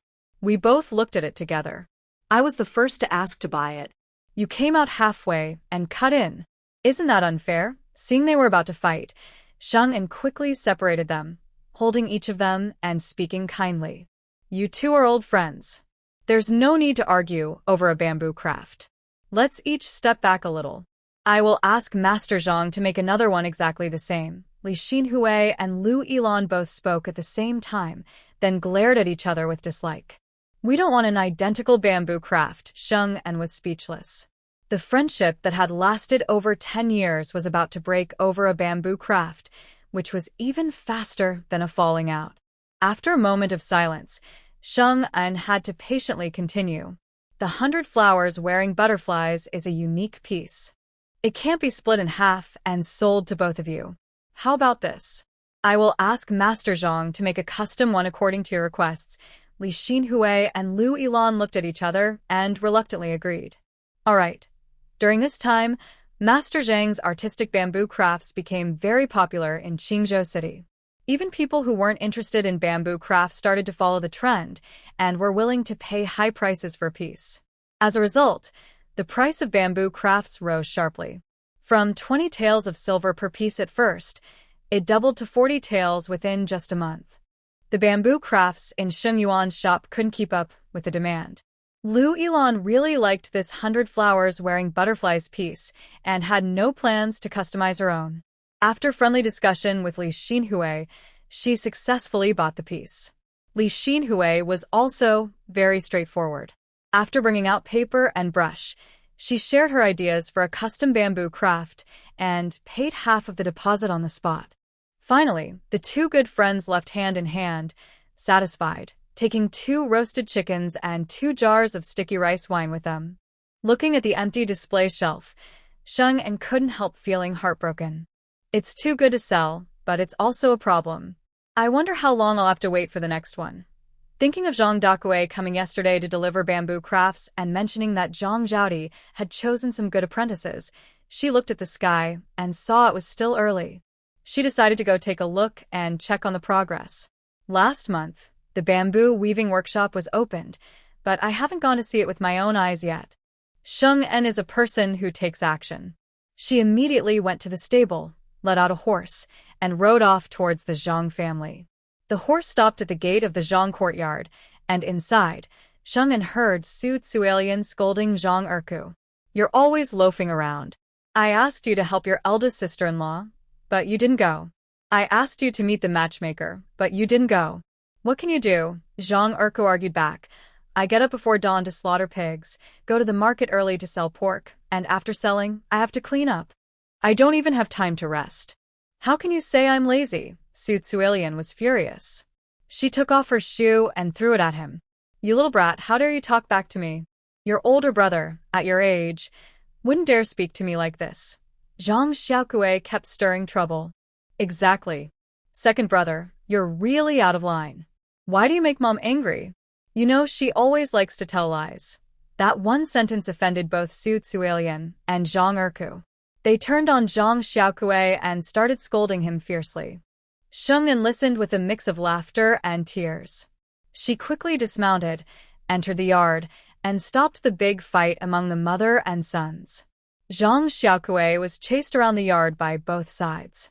Seeing Sheng En, he hurriedly ran to hide behind her and shouted, Sister, help! Sheng En blocked Su Tsuelian, who was about to throw her shoe again. Little sister-in-law, Xiaokue's skin is thick, and he doesn't feel pain. Why not starve him a little tonight to teach him a lesson? Hearing this, Su Tsuelian thought it was a good idea. She glared fiercely at Zhang Xiaokue. Tonight, you won't eat dinner. Zhang Xiaokue, who usually ate from a basin, sighed. Sister, you are truly my real sister. Seeing the resentful look in Zhang Xiaokue's eyes, Sheng En mouthed to him, Come to my house to eat. Zhang Xiaokue's eyes lit up, and he immediately smiled happily, looking at Sheng En with puppy eyes full of gratitude. The mother and son fight stopped. Sheng En didn't bother with their quarrel and instead turned to Su Tsuelian, holding her hand and caring about her recent situation, especially focusing on her relationship with Zhang Zhaodi as a mother-in-law and daughter-in-law. When talking about Zhang Zhaodi, the daughter-in-law, Su Tsuelian smiled happily. She's busy with her own things, and I'm busy with mine. We only see each other during mealtime. Our mother-in-law and daughter-in-law relationship is good. Sheng En. If someone else had said that, she would have thought they were being sarcastic. Since the bamboo weaving business had become more and more successful, Zhang Zhaodi spent all her time at the workshop. She was so busy that all 3 of her daily meals were prepared and delivered by Su Tsuelian. Zhang Zhaodi was a grateful person. After receiving a generous share of the profits, she immediately took Su Tsuelian to a jewelry shop and bought her a heavy gold hairpin. Su Tsuelian was so pleased that she wore it as soon as she got home, proudly showing it off to her husband and sons. After that, she went out to visit neighbors and continued to show it off to everyone. Lately, the young wives in the neighborhood had been looking at Zhang Zhaodi differently. The reason was simple. Their mothers-in-law were now complaining that they never bought them gold hairpins. Su Tzuelian and Zhang Zhaodi got along very well. One understood her daughter-in-law's hard work, and the other appreciated her mother-in-law's kindness. There was no conflict between them at all. When Sheng'an mentioned she wanted to visit the bamboo workshop, Su Tzuelian immediately stood up and said, "It's just 2 alleys away. Let's go together." Sheng'an told Zhang Xiaokui to watch the horse at the door, then went with Su Tzuelian to the workshop. On the way, Su Tzuelian said, "Zhaodi is too busy. She leaves at dawn and doesn't come back until dark. There are some things I can't say as her mother-in-law, so please help me talk to her. Tell her not to overwork herself. You can never earn all the money in the world." Sheng'an was surprised to hear how hard Zhang Zhaodi worked and quickly asked, "She's that busy every day? Doesn't she ever take a break?" Su Tzuelian shook her head. Each bamboo piece sells for dozens of taels of silver. She can't bear to rest. Sheng'an looked at her and asked carefully, "Since Zhaodi is so busy and can't take care of the house, don't you get upset?" Su Tzuelian gave her a look. "What's there to be upset about? She's working so hard to make life better for all of us." How could I be unhappy about that? Sheng'an couldn't help but praise her. "I always thought you would be a good mother-in-law, and I was right. Zhaodi is lucky to have you." It's the same for me. "Having her as my daughter-in-law is my good fortune too." Then she sighed. "When Zhaodi decided to buy a house before, money was a bit tight, so I secretly gave some to Kuei. But Zhaodi refused to take it. I understand that you have 2 younger brothers-in-law at home, and in the future, they will also marry wives. You plan to use my money to buy a yard, but it's unclear who will own the workshop later." Fortunately, she managed to save enough money herself. She bought the yard, and the skills are hers. When the 2 brothers-in-law marry, the money they earn will still belong to her and Big K. Sheng'an saw that her younger sister-in-law understood everything clearly and secretly felt relieved. "If Jia hears what you said, she might be very touched." Su Tzuelian waved her hand. What she did was right, to prevent family conflicts over money in the future. She and old Zhang approve of their daughter-in-law's actions. All 3 sons are like the palm and back of a hand. They are family. Their job is to treat everyone equally and prevent disagreements among the brothers. In the future, when the other 2 daughters-in-law marry in, she and old Zhang will treat them the same. But how life turns out depends on each person's ability. They talked as they walked, soon arriving at the bamboo weaving workshop. It was still early, and the renovated workshop was bright and spacious. The main hall and the 2 side rooms were connected, with many bamboo pieces stacked inside. Besides Zhang Jie, there was an old man with completely white hair and 3 boys and girls around 13 or 14. The old man was Zhang Jie's grandfather, known in the village as the Shao Bamboo craftsman. The 3 boys and girls were apprentices carefully chosen and had signed binding contracts with her. At this moment, Zhang Jie was busy weaving bamboo, her fingers flying, while her grandfather was teaching the apprentices to split bamboo strips.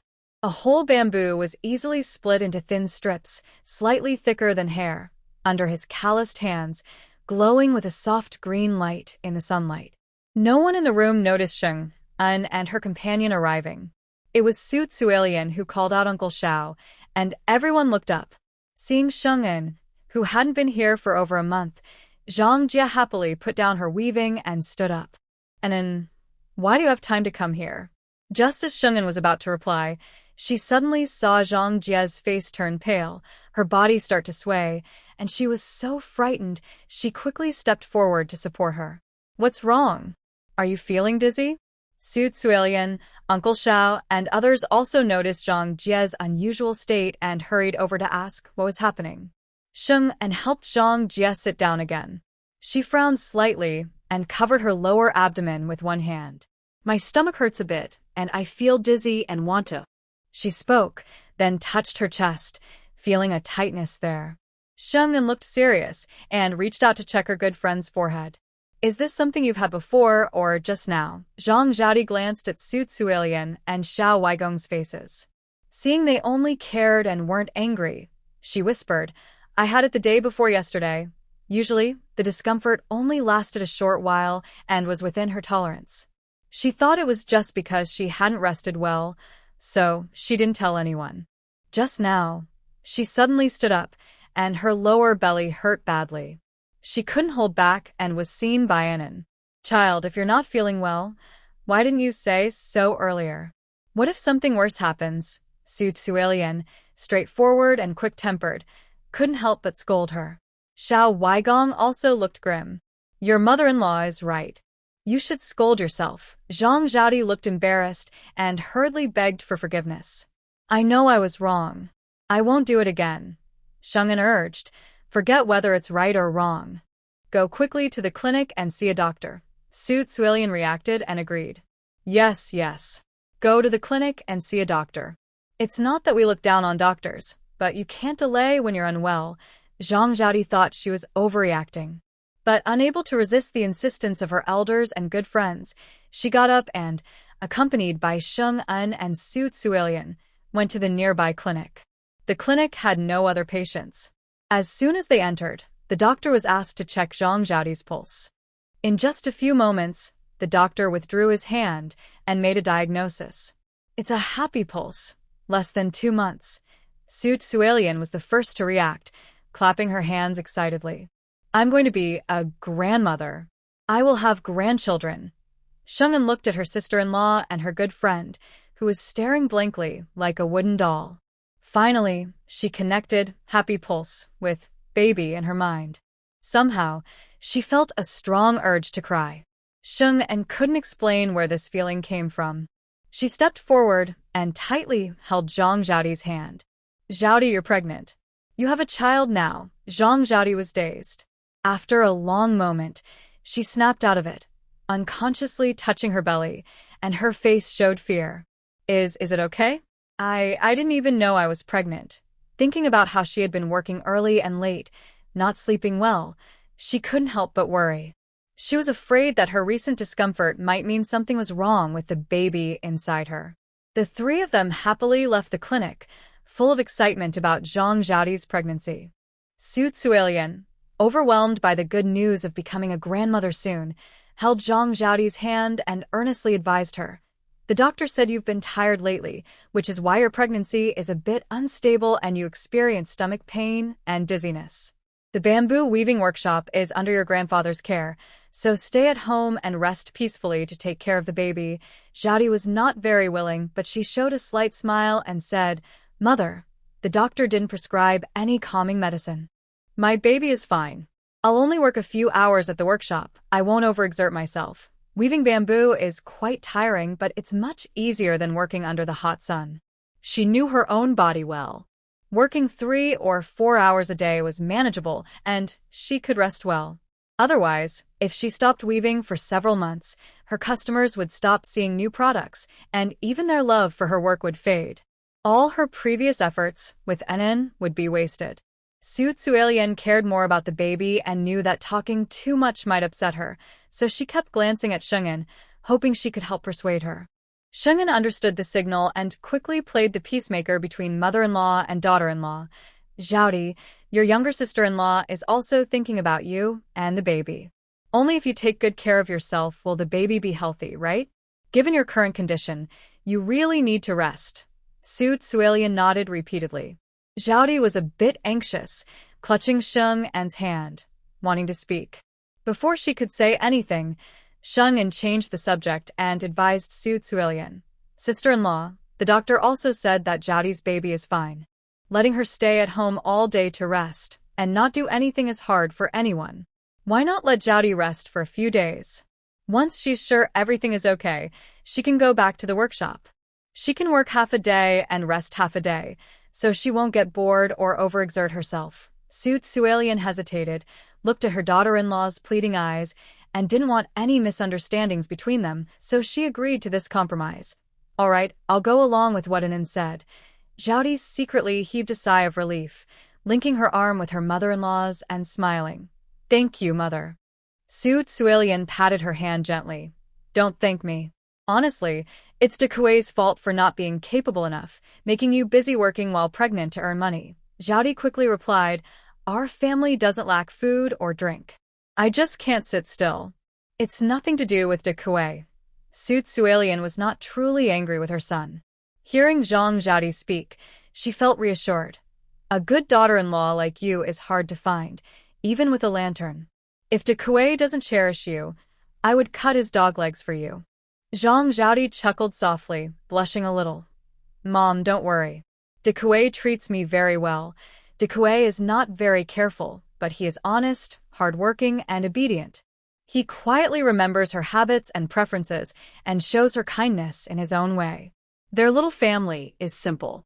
She does whatever he asks, and she feels content to be married to such a husband. Listening to the harmonious conversation between mother-in-law and daughter-in-law, Sheng'en felt very relieved. The younger sister-in-law, as a wife, does not cause trouble and hopes her son and daughter-in-law live happily. Just this makes most conflicts between mother-in-law and daughter-in-law avoidable.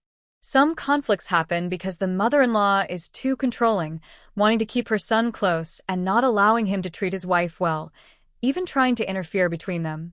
Such relationships are hard to be good. Su Tsuelian joked and laughed with her daughter-in-law but also didn't forget Sheng'en, the niece-in-law. Anan, it's been a year since you married Jin Yan. When do you plan to have children?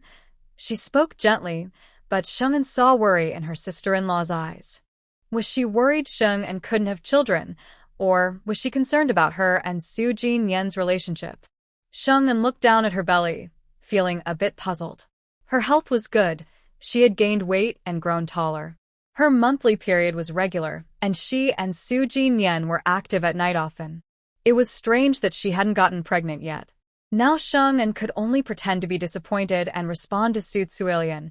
Maybe it's just not the right time yet. While speaking, she looked at Zhang Zhaodi's belly with a hint of envy. Su Tsuelian didn't dare continue this topic and nodded repeatedly. Yes, yes, the timing will come.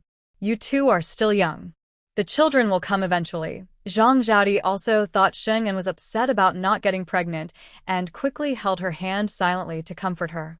Sheng'en nodded lightly, but her face was almost unable to hide her feelings. She could only walk forward quietly. Seeing her like this, the mother-in-law and daughter-in-law dared not speak further and secretly hoped Sheng'en, their good sister, would get pregnant soon. When they returned home, the Zhang family men were not there. They had gone to the countryside to buy pigs. Sheng'en was unable to see Zhang Dejui's excited expression when he found out he was going to be a father. She told Zhang Zhaodi about Li Xinhui's request for a custom bamboo weaving and chatted with her for a while before leaving. She rode her horse back to Sheng Garden. After feeding the horse in the stable, Sheng'en went to the second floor to share the good news of Zhang Zhaodi's pregnancy with Su Jinian, who was reading. Seeing that the man's expression was calm and normal, she felt a little disappointed. Dekue is a year younger than you and married a year later, but he became a father before you. Don't you have anything to say? Su Jinian hugged Sheng'en's slim waist, raised his arms to let her sit on his lap, and his clear eyes looked at her belly. Yes. Sheng'en placed her hand on his chest and looked carefully at his face. Tell me, I want to hear. Su Jinian took her hand away, tightened his arms so her upper body was close to his chest, and leaned in to kiss her lips. He seemed guilty and said softly, Not being able to let Nin get pregnant is my fault. Tonight, I will make sure you're not disappointed. Sheng'en, such a good topic suddenly turned inappropriate? She angrily punched his chest and, like venting her frustration, bit his lips. You talk dirty in broad daylight. Su Jinian chuckled softly, his chest trembling. Don't you like it, Nin? Sheng'en glared at him, but her ears turned red. Whether I like it or not isn't up to me. She knew she couldn't say she didn't like it, because he wouldn't believe her. Instead, he would keep trying to make her change her mind and force her to admit it. Having fallen for his tricks many times, she was foolish to let him find excuses to bother her. A flicker of disappointment appeared in Su Jinian's eyes. His warm lips repeatedly brushed her ear as he asked softly, Doesn't Nin want children? Sheng'en felt her whole body soften from his teasing. She took a shallow breath and avoided his kisses. Let it be. If it's not meant to be, I can't force it. It's not something I can have just because I want it. Moreover, she didn't want to have children so early. She planned to wait until after surviving the deadly crisis of her past life. Thinking about the child who died in her previous life, Xiang'an felt a dull, stabbing pain in her chest, like a bucket of cold water poured over her, ruining her mood. She buried her face in the man's embrace and said nothing. That evening, the two elders of the Sheng family and Su Chunlin returned to the small building and immediately learned about Zhang Zhaodi's pregnancy. They were both happy for the Zhang family but also worried because there was no good news about the young couple's pregnancy yet. Grandpa Sheng and Su Chunlin were men. Even if they felt anxious inside, they couldn't show it in front of Sheng, and Grandma Sheng had no such worries. She called Sheng'an into her room and asked, "Enan, tell me the truth. Does Jin Yan's health have any problems?" Her son-in-law was tall and strong, and Sheng'an saw them every day, happily together. It didn't seem like there was a problem. But the young couple had been married for a year without having children. There must be a reason, right? While they were still young, if there was a real issue, they could see a doctor early on. Sheng'an guessed that tonight Grandma would ask about the baby, so she repeated what she told Su Tsuelian earlier. Jin Yan's health is fine. Not being pregnant yet is just a matter of timing. Many couples take several years after marriage to have children. Grandma Sheng sighed softly, her dry hand gently touching her granddaughter's rosy face. Maybe I was too impatient. There's no rush for the children. Sheng'an held her grandma's hand and shook it gently. Neither Jin Yan nor I are in a hurry. Don't worry too much. The children will come when the time is right. Just don't mind the noise when they do. Grandma Sheng smiled. Just thinking about you and Jin Yan having children, looking like little fairies under the bodhisattva seat, makes me so happy I can't be annoyed by the noise. Since her body was still fairly strong, Sheng'an thought that if she could have children early, she could help take care of them so the young couple wouldn't have to worry so much about raising a family. Don't worry, Grandma. I will definitely let you hold your great-grandchildren. Sheng'an affectionately leaned against her grandma's shoulder, wrapping her arms around her increasingly thin and frail body. You and Grandpa must take good care of yourselves and live a long life, watching your great-grandchildren grow up. Grandma Sheng's eyes sparkled with a smile. She gently patted Sheng'an's leg now and then. Yes, yes, yes. We old folks will take good care of ourselves and see Sheng'an's children grow up healthy. After that, they would go on with their days as usual. The three elders didn't mention the baby to the young couple. When Zhang Zhaodi's pregnancy reached 3 months, Zhang Daku happily came to share the good news with a silly smile. The next day, Sheng'an followed Qingzhou customs and sent a basket of eggs and a hen to the Zhang family. When delivering the gifts, she met Zhang's mother, who was also there to send eggs and a hen. Seeing Sheng'an bring so many eggs, Mother Zhang kept thanking her daughter and holding Sheng'an's hand gratefully, saying, "You are like a matchmaker for Zhaodi and Dekue. If it weren't for you, Zhaodi wouldn't marry such a good family. Zhaodi is her first and only daughter. She has been spoiled since she was little and always hoped Zhaodi would marry a good family when she grew up." Breaking off the engagement with the Liu family was necessary. Luckily, they did it firmly, or Zhaodi might have fallen into a dangerous situation with the Liu family and her future would have been bleak. Now, when she mentions the Liu family, Mother Zhang feels satisfied and says, "Liu Yong is not a good person. He pretended to care for his cousin sincerely, but in just a year, they argued constantly. He even said he regretted marrying his cousin." I spit on that. Zhaodi sighed helplessly. "Mom, everything is in the past. Whether they are good or bad, we should just focus on our own life." Mother Zhang disagreed. "No, I have to watch him. I want everyone to see that Liu family is unlucky. They can't marry a daughter-in-law as good as mine." Sheng'an held back her laughter and agreed. "Yes, yes. It's boring to do nothing. Watching their jokes is interesting." This hit Mother Zhang's heart, and she patted her thigh happily. "Exactly. Watching Liu family's misfortune makes me feel good." Zhaodi had no choice but to go along with her mother. After chatting for a while, Mother Zhang suddenly asked, "Do you know that Liu Huaji had a miscarriage recently?" Sheng and Zhaodi looked at each other in surprise, then shook their heads at the same time, We don't know. Mother Zhang immediately perked up and explained the story behind Lu Huaji's miscarriage. Her husband moved her to the city, and she set up a small stall selling wontons on the street. But her wontons were made with spoiled meat. A pregnant young woman ate them and had diarrhea, which caused her to have a miscarriage. Her husband directly went to her place and kicked her unborn child out of her belly. Hearing this, Mother Zhang sighed and shook her head. Such a tragedy. Sheng'an was stunned. She never expected that a small wonton stall could cause 2 unborn children to never see the world.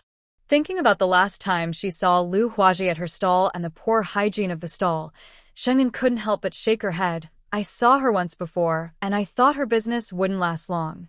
I didn't expect such a terrible thing to happen. Good restaurant hygiene is very important. Xingyuan has always been carefully managed by Sheng'an, so there have never been any problems. She also worries that her 3 elders are used to being frugal and hesitant to throw away old or less fresh ingredients. She fears they might cause guests to get sick, so she often reminds them. The elders listen to her and never sell leftover dumplings or buns from the previous day. They buy fresh ingredients every day. Because of this, the snack shop's business is steady. Regular customers from nearby come every day, and no one has ever gotten sick there. Zhang Zhaodi also finds this hard to believe. She asks, how is it finally resolved?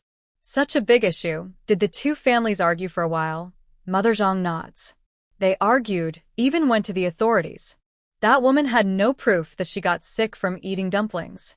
Her husband even kicked Lu Huaji's pregnant belly in front of everyone. In the end, the government decided that the couple should pay Lu Huaji 10 taels of silver. If they refused, the man would be whipped and have to do several months of hard labor. Paying money is easier than getting whipped or doing hard work. However, the Lu family was unkind. Before the 10 taels of silver even warmed up, they took 5 taels claiming they helped out. Lu Huaji's in-laws caused a big scene in the village over this. Otherwise, people in the village wouldn't have known what happened. Sheng'an and Zhang Zhaodi were shocked again. Even though they didn't like Lu Huaji, they felt a bit sorry for her. Zhang Zhaodi muttered, Peng Chunman used to be so good to Lu Huaji. Whenever there was something nice at home, she always shared it with her daughter. And now it's all changed so quickly. Mother Zhang casually said, there's nothing strange about that. Once a daughter gets married, she becomes part of her husband's family. No matter how much you love your daughter, she's no longer your own. The son at home is more important. Realizing her mistake, she quickly explained to avoid misunderstanding. Zhaodi, you're different. Even after you got married, your father and I still treat you like family. We kept your old room for you and didn't let your 3 brothers move in. Zhang Zhaodi leaned on her mother's arm and pouted playfully. I know. Seeing such a loving mother-daughter bond, Sheng'an, who has a weaker family background, couldn't help but feel a little jealous. But just thinking about living with her grandparents, receiving their care and love over the years, made her feel more balanced. In a small, low house in the west of the city, a woman's angry voice could be heard. Oh heavens, I really have terrible luck. I married a daughter-in-law who can't even protect her own belly, and now her family is riding over us, making trouble. Why doesn't a lightning strike those wicked people dead? At the door of the room, Feng Lianhua, hands on her hips, pointed at Lu Huaji, who was lying on the bed with a pale face, and scolded her. She had been yelling for a whole hour. Since last year, when Zhang's family emptied their small savings and they still owed a lot of money for food, Feng Lianhua could no longer keep up her gentle image. She was starting to look more and more like Ma Dahua, whom she usually looked down on. Just thinking about how the 10 taels of silver compensation had been cut to 5, Feng Lianhua felt a sharp pain in her heart.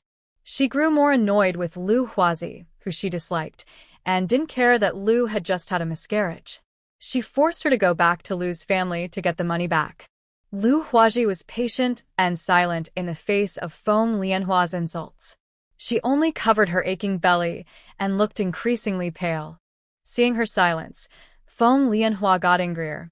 She hurried forward, grabbed Lu's arm, and tried to pull her off the bed. Get up. Don't pretend to be dead. Hurry and get the money back, or I'll make whining divorce you. When Lu heard the words divorce you, She couldn't hold back anymore. She used all her strength to shake off Feng's hand. It's just 5 taels of silver. Once I recover, I'll set up a stall and earn it back in 2 or 3 months. Feng Lianhua sneered. Earn it back? You useless waste of space, dreaming. Everyone on the street knows your wonton caused someone to have a miscarriage. No one will buy from you even if you give it away. Lu Huaji's face changed slightly. She tried to defend herself. That woman is lying and framing me. The officials have cleared my name. It's not my wontons that caused the problem. She said this, but she knew the truth deep down. Recently, the weather had been getting hotter. The wonton filling she prepared each day often didn't sell out, and she was reluctant to throw it away, so she kept it for the next day. Nothing was wrong before, but that day, the meat went bad and smelled terrible. She tried everything, adding more scallions, garlic, and chili to cover the smell. But that woman was so useless that just one bowl of wontons made her stomach upset, and she had a miscarriage from diarrhea, losing her unborn child. The more Lu thought about it, the angrier she became. Her teeth clenched with a loud grinding sound. Feng Lianhua was startled by her fierce appearance and regretted letting her come in. Recently, Ning passed the imperial exam smoothly and became a scholar. With his talent and looks, he could marry any girl he wanted, but he was too honest and fell into the trap of this little troublemaker. Old grudges and new resentments flooded her mind. Feng Lianhua hated Lu Huaji so much that she didn't think twice before slapping her. If you don't get the money back, you better go earn some tomorrow, whether by selling things or washing clothes. Don't think I won't punish you if I see you wasting money. Lu Huaji didn't expect Feng Lianhua to hit her. She covered her face in disbelief and stared. How dare you hit me? You actually hit me, Feng Lianhua sneered. What's wrong with hitting you? You little troublemaker. You deserve to be punished. Lu Huaji was so upset she went crazy, barefoot, and lunged at Feng Lianhua. You old hag, you took advantage of my miscarriage to bully me. I won't stand for it anymore. Oh no. Feng Lianhua was caught off guard and was scratched fiercely on her face, feeling a sharp, burning pain. Seeing Lu Huaji act so wildly, Feng Lianhua also got angry. She didn't care if the door was open and neighbors might see. She grabbed Lu Huaji's hair. You rebellious little brat, you're out of line. The mother-in-law and daughter-in-law fought fiercely in the small room. They're shouting, scolding, and crying loud enough to reach the neighbors. The neighbors had seen many scenes from the Su family. At first, they didn't pay much attention, but as the noise grew louder and more intense, they worried something might happen and came to check. They saw the 2 women tangled like snakes, pulling out strands of hair on the ground, their faces covered in blood. Frightened, the neighbors hurried to break up the fight. Su Huining returned from the teacher's house and saw this chaotic scene. His face turned very grim, dark enough to seem like it was about to drip water. After finally separating the mother-in-law and daughter-in-law, the neighbors left in small groups, and the noisy courtyard became quiet again. Su Huining suddenly kicked over a chair with a loud bang. Lu Huaji and Feng Lianhua both shivered, finally realizing that trouble was coming. Feng Lianhua was a little afraid of her son. Seeing Su Huining angry, she immediately shifted blame. Whining, it's your unfilial wife who hit me, her mother. I was so upset that I fought back. Lu Huaji angrily looked at him, about to speak and explain, when a low voice sounded in her ear. Enough. Su Huining's gaze fell on Lu Huaji. He looked at her without any emotion for a long time before turning to Feng Lianhua and saying, she just had a miscarriage and needs care. Tomorrow, my mother will take her back to the village. Feng Lianhua's eyes lit up. All right. Whining, don't worry. Mother will take good care of your wife. As she spoke, she gave Lu Huaji a proud smile, determined to teach her how to be a good wife. Lu Huaji refused to go back to Zijiaba and be worn down by Feng Lianhua. She rushed towards Su Huining and tightly grabbed his sleeve. Husband, we just married. We shouldn't live apart. How can outsiders see this? Su Huining raised his hand to stop her, his tone neutral. My studies are heavy, and I can't take care of you. Mother lives in the city and isn't used to it. You should be a little patient and go back with her. When you're better, come back. No one will say anything. Lu Huaji felt a cold wave of fear wash over her. Was her husband implying she was a burden and planning to abandon her? No, that couldn't be. Her husband believed she was important for his future. He wouldn't give her up. She steadied herself and gained some confidence. Husband, my health is fine. Staying in the city can help you. You can ask a master to be your teacher. That's because I help you. A dark flicker crossed Su Huining's eyes, but his face softened and his voice became gentle. I remember your feelings for me, but the doctor said you need to rest and recover, or it might affect your children. Don't you want to have your own children? When he mentioned children, a trace of pain flashed across Lu Huaji's face. She secretly felt happy about Su Huining's words, pushing down her previous worries. I can take care of myself. You don't need to worry about me. Deep inside, Su Huining looked annoyed. He patiently continued to coax her. I feel more at ease with my mother taking care of me. When the teacher called me earlier, he also asked about you. He looked uncomfortable as he said this. This matter has caused a lot of trouble. Although the officials said the other family was at fault, your reputation has been damaged. It's best to go back to the village and avoid the limelight. Once this is over, it will be better for both of us. Lu Huaji cared most about Su Huining's future. When she heard that this matter might affect his reputation in front of the teacher, she became very anxious. She gritted her teeth and agreed. All right, I trust you. I'll stay in the village for a while. Feng Lianhua couldn't wait any longer. She urged Lu Huaji to pack her things. That day, she hired an ox cart and forcefully pulled Lu Huaji onto it. She watched the ox cart go farther and farther away. Su Huining's gentle face turned cold, and he let out a disdainful snort from his throat. What is a favored child of heaven? What are premonitions? They are all just foolish nonsense. If he hadn't noticed something strange about this woman and found her somewhat useful, she would have been dead before the Lantern Festival, the day he planned everything in his heart. Su Huining hid his dark thoughts and murderous intent, then turned and entered the yard without looking back at the departing ox cart. Sheng'an ate the melon that Lu Huaji brought from the Zhang family. When she returned to her small building, she shared the news with Su Jinyan. It's a pity that the spies Tu and Shui were withdrawn. It would have been great to see this big surprise in person. Sheng'an looked regretful.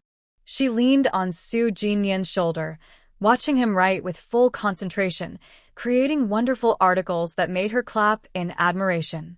Your writing is good, and your words are beautiful. If I were your teacher, I would be very proud. People's minds are so different. Sheng'an thought that even if she had 3 more lives with her memories, she couldn't match Su Jinyan's talent. Su Jinyan chuckled softly and finished his last. Anin is also the pride of the family. You don't need to envy your husband. Sheng'an felt happy and rewarded him with a kiss on the face. Of course.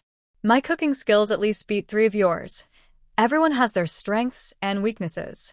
Sheng'an has her own talents that others can't catch up with. Su Jinyan put down his brush, turned around, and embraced Sheng'an's waist to kiss her. His voice was low, husky, and magnetic. Can we do it tonight? Sheng'an cleared her throat and blinked. Then she hummed softly, maybe. This guy has a good memory. He always remembers exactly when her monthly period arrives and leaves, and he never forgets to remind her the day before. But his good memory makes her lazy, and she has to rack her brains to find excuses. Sometimes her excuses are so bad that they don't convince him, and he takes the opportunity to punish her. It's really exhausting.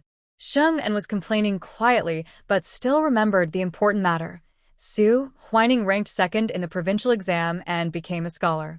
It's likely he will pass the court exam next year and become a successful candidate, and the year after that he might take the local exam with you. She paused and sighed. The Su family is really lucky now. Not only do they have a top scholar, but they might have a second one. The family head must be so proud right now. Su Jinyan looked calm, with no change in his tone. His talent and effort are both good. It's not surprising he passed the county and provincial exams. As for taking the local exam with him next year, I am not worried. Sheng'an liked his confidence and said happily, You should work hard too. Aim to be the top scholar and beat him. Let the Su family not brag so much. Someone else might feel pressured hearing this, but Su Jinyan was unaffected. He was determined to fulfill his wife's wish. Yes, I will do my best. Sheng'an liked him even more and leaned in to kiss him lightly. Go study now. I'll be busy. Without waiting for him to reply, she left the study room happily. Su Jinyan smiled helplessly. Open the window fully and let the breeze in to cool the room. Sheng'an went downstairs to the big kitchen to prepare food for Ning Sihong. After finishing, she took the meal to the neighboring courtyard. Ning Sihong had completely recovered from the poison's damage. His spirit and energy had changed dramatically. Now he sat quietly under the porch reading. His slim figure was surrounded by green trees and colorful flowers, looking like a perfect painting. Sheng'an didn't want to disturb this peaceful scene, but Ning Sihong saw her. He turned his head and gave a gentle, polite smile. Boss Sheng. His servant also saw Sheng'an and quickly came forward to take the food box, gesturing for her to come inside. Ning Sihong stood up to greet her. It's so hot today. Thank you for your trouble. Sheng'an shook her head. Her eyes accidentally fell on the book he was holding, an old history book about the last 300 years of the previous dynasty. She had seen it in Su Jinyan's study before. She had flipped through a few pages out of boredom but found it too difficult and dull, so she put it down.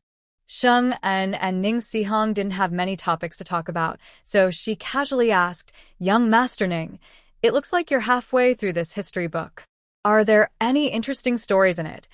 Ning Sihong didn't seem to expect him to ask that question. She paused slightly, then smiled softly and replied, Stories in history books are quite interesting. If Boss Sheng is interested, you can take a look. Sheng'an quickly waved his hand. I'm just a simple person without much wisdom. I tend to get sleepy when reading history books. Storybooks, on the other hand, attract me more. I buy one every month to read. Nowadays, storybooks are quite popular. The love stories of talented men and beautiful women are as hot as the domineering CEO stories from the past. But the perspectives are different, one from a man's view, the other from a woman's. Sheng'an doesn't like overly dramatic love stories that are full of cliches. He prefers supernatural and mysterious tales. They can be cheesy and predictable, but they're good for passing the time. Boss Sheng is humble. Reading storybooks is also a way to learn, Ning Sihong said gently, like a spring breeze, soft and warm, with a comfortable, slow speech that sounded pleasant. Sheng'an didn't expect to learn anything from storybooks. He forced himself to reply, I only learned to read last year. I don't know much. I just enjoy watching the excitement, Ning Sihong asked calmly. Young Master Su didn't teach you the 4 books and 5 classics. Sheng'an thought he was just curious and shook his head. The 4 books and 5 classics are too boring. I can't learn them.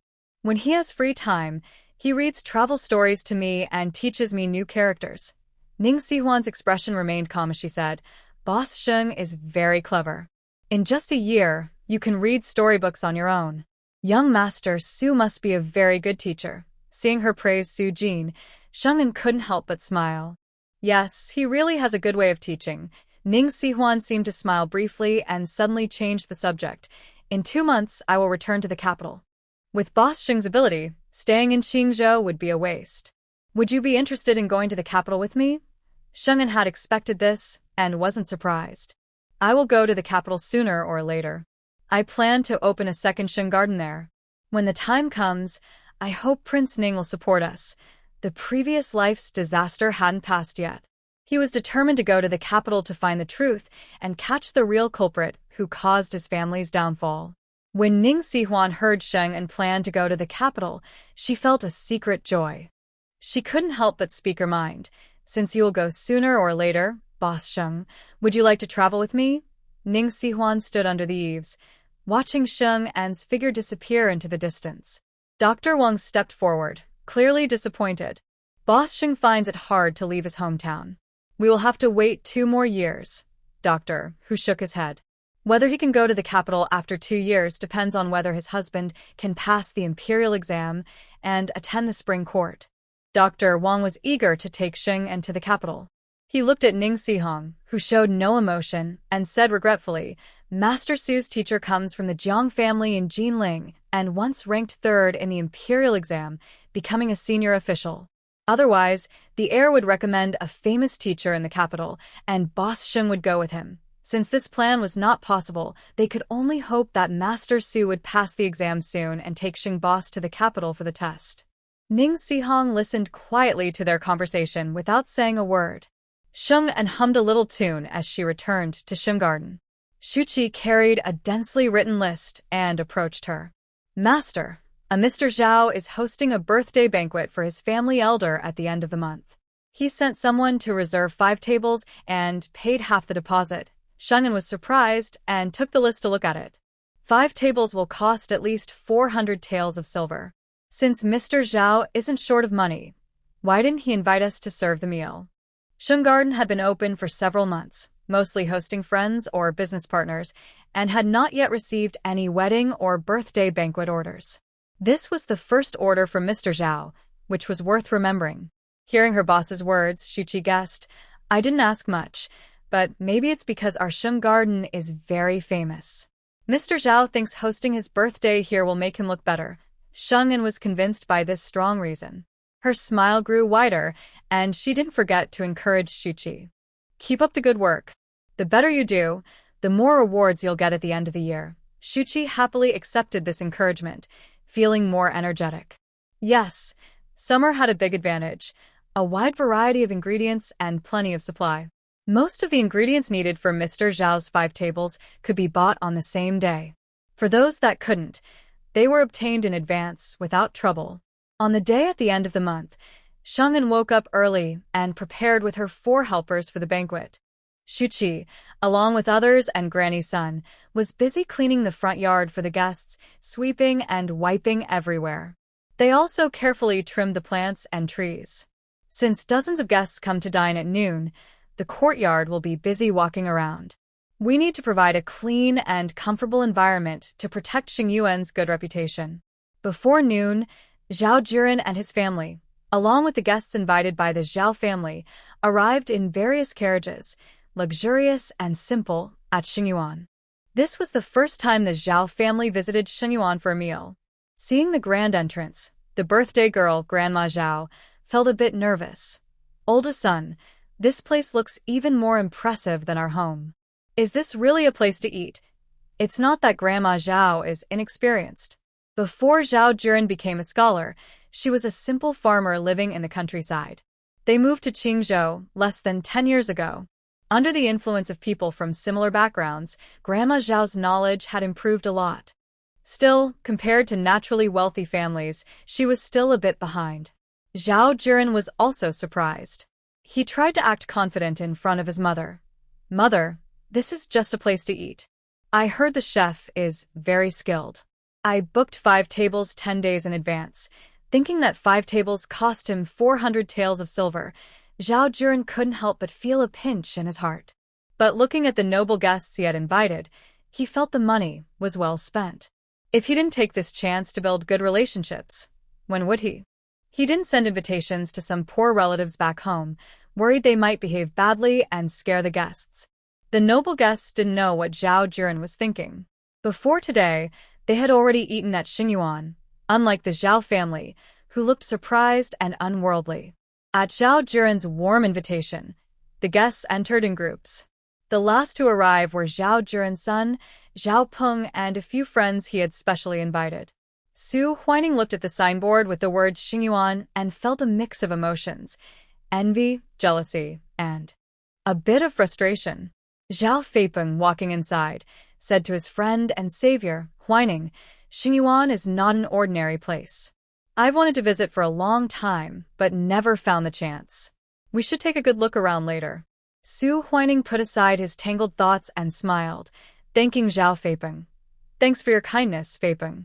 Without you, I wouldn't have even stepped inside. Zhao Feipeng's other friends agreed. Yes, Feipeng. Thanks to you today, otherwise only top scholars could come here. These people come from wealthier families than Su Huining and are considered well off in Qingzhou City. However, dining at Xingyuan has a high threshold. Ordinary rich families can't afford to spend dozens of taels of silver to eat here, let alone wait in line for reservations. Where, you are all my friends. I should thank you for coming to celebrate my grandmother's birthday. Zhao Feiping's vanity is greatly satisfied. He straightens his chest and, with a big smile, continues walking inside. The group had long heard that Xingyuan's scenery is beautiful, like a painting. As soon as they stepped into the yard, they couldn't help but look around. They found the rumors to be true, and several young people exclaimed in amazement. Su Huining's tangled thoughts returned to him, especially when he saw the servants like Shuki and others, who were polite and graceful in serving guests. His feelings of envy grew stronger. Su Jinyan is really lucky. In the big kitchen, Sheng'an was busy, unaware that among today's guests was someone like Su Huining. Her face was covered in sweat from a heat. Beside her, Baolon kept wiping her, using water just drawn from the well, cold and refreshing, helping to cool her down. When the last dish was finished, Sheng'an let out a long breath, wiped the sweat from her face, took off her oil-stained apron, and slumped down by the vent, letting Baoxiang and Baoyun fan her from both sides.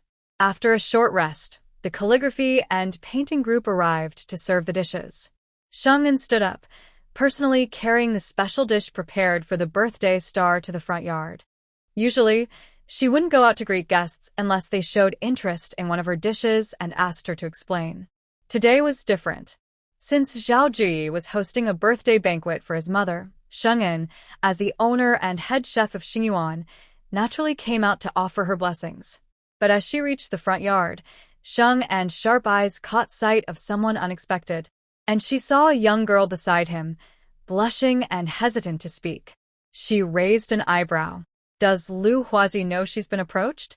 Looking at his face, which closely resembled her husband's, Sheng'an felt a surge of dislike again. She immediately raised her hand and rudely interrupted him, saying, "My Jin Yan has no brothers, so please don't pretend to be a relative." Su Huining looked a bit helpless. After a bitter smile, he took a step back and said, "I apologize for my rudeness." Sheng'an glanced at the girl who had run over and then looked at Su Huining. She put on a polite mask and said, "Please, guests."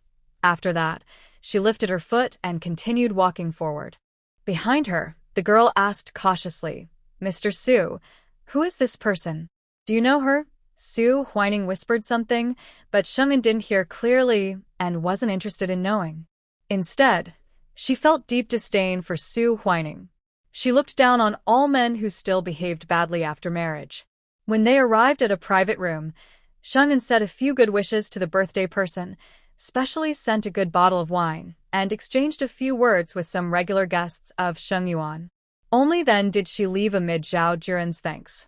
The relatives and friends of the Zhao family whispered among themselves, full of envy and ill intentions.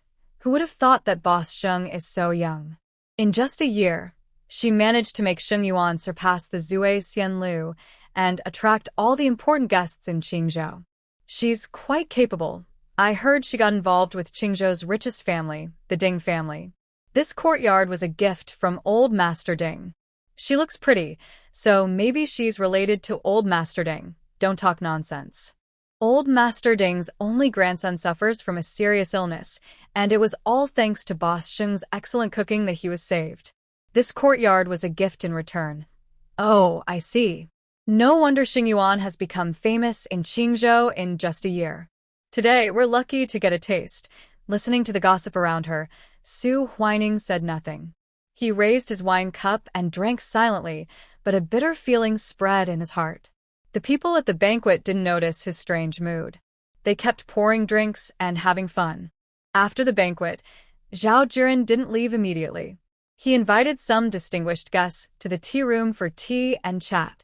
The young guests, eager to have fun, went to the card room and billiard room. Under the guidance of a few experts, they gradually learned how to play and happily enjoyed themselves inside. Su Huining watched these new games. At Zhao Feiping's invitation, he also joined in, but only he knew what he was thinking. During this time, several young girls gathered around him, either inviting him to team up for games or asking him for gameplay tips. Su Huining didn't refuse. He patiently guided them, which made the girls become even more attentive and friendly toward him. Shuchi watched quietly from afar, then sneaked over to the small building to report to Sheng and thought Su Huining seemed to have a tendency to flirt with many girls, and she grew to dislike him more. At night, lying in bed, she complained to Su Jinyan. Just thinking about how he looks so much like you, yet he flirts with innocent girls, makes me feel sick. I really want to peel his face off. As she spoke, she half sat up and pinched Su Jinyan's face with one hand. He's not even a real brother from the same mother, so how can he look so much like you? Not only did they look alike, but they also had some similar mannerisms. However, Su Huining looked more like a copy, with worse looks and temperament compared to Su Jinyan. My father says I inherited my looks from my grandparents, and there's nothing I can do about it, Su Jinyan said softly, playing with Sheng An's hand to soothe her irritable mood. It's just like that. And then, you can't mistake your husband for anyone else, right? Sheng An shot him a sharp look. Don't say you only look about 70 or 80% alike. Even if you were identical twins, I wouldn't mistake you for that scheming dog. A deeper smile appeared on Su Jinyan's face as he gently held the back of her head and kissed her. And An only loves her husband.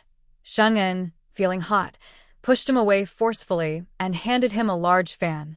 Be honest, on such a hot day, she didn't even want to cook, let alone deal with other things.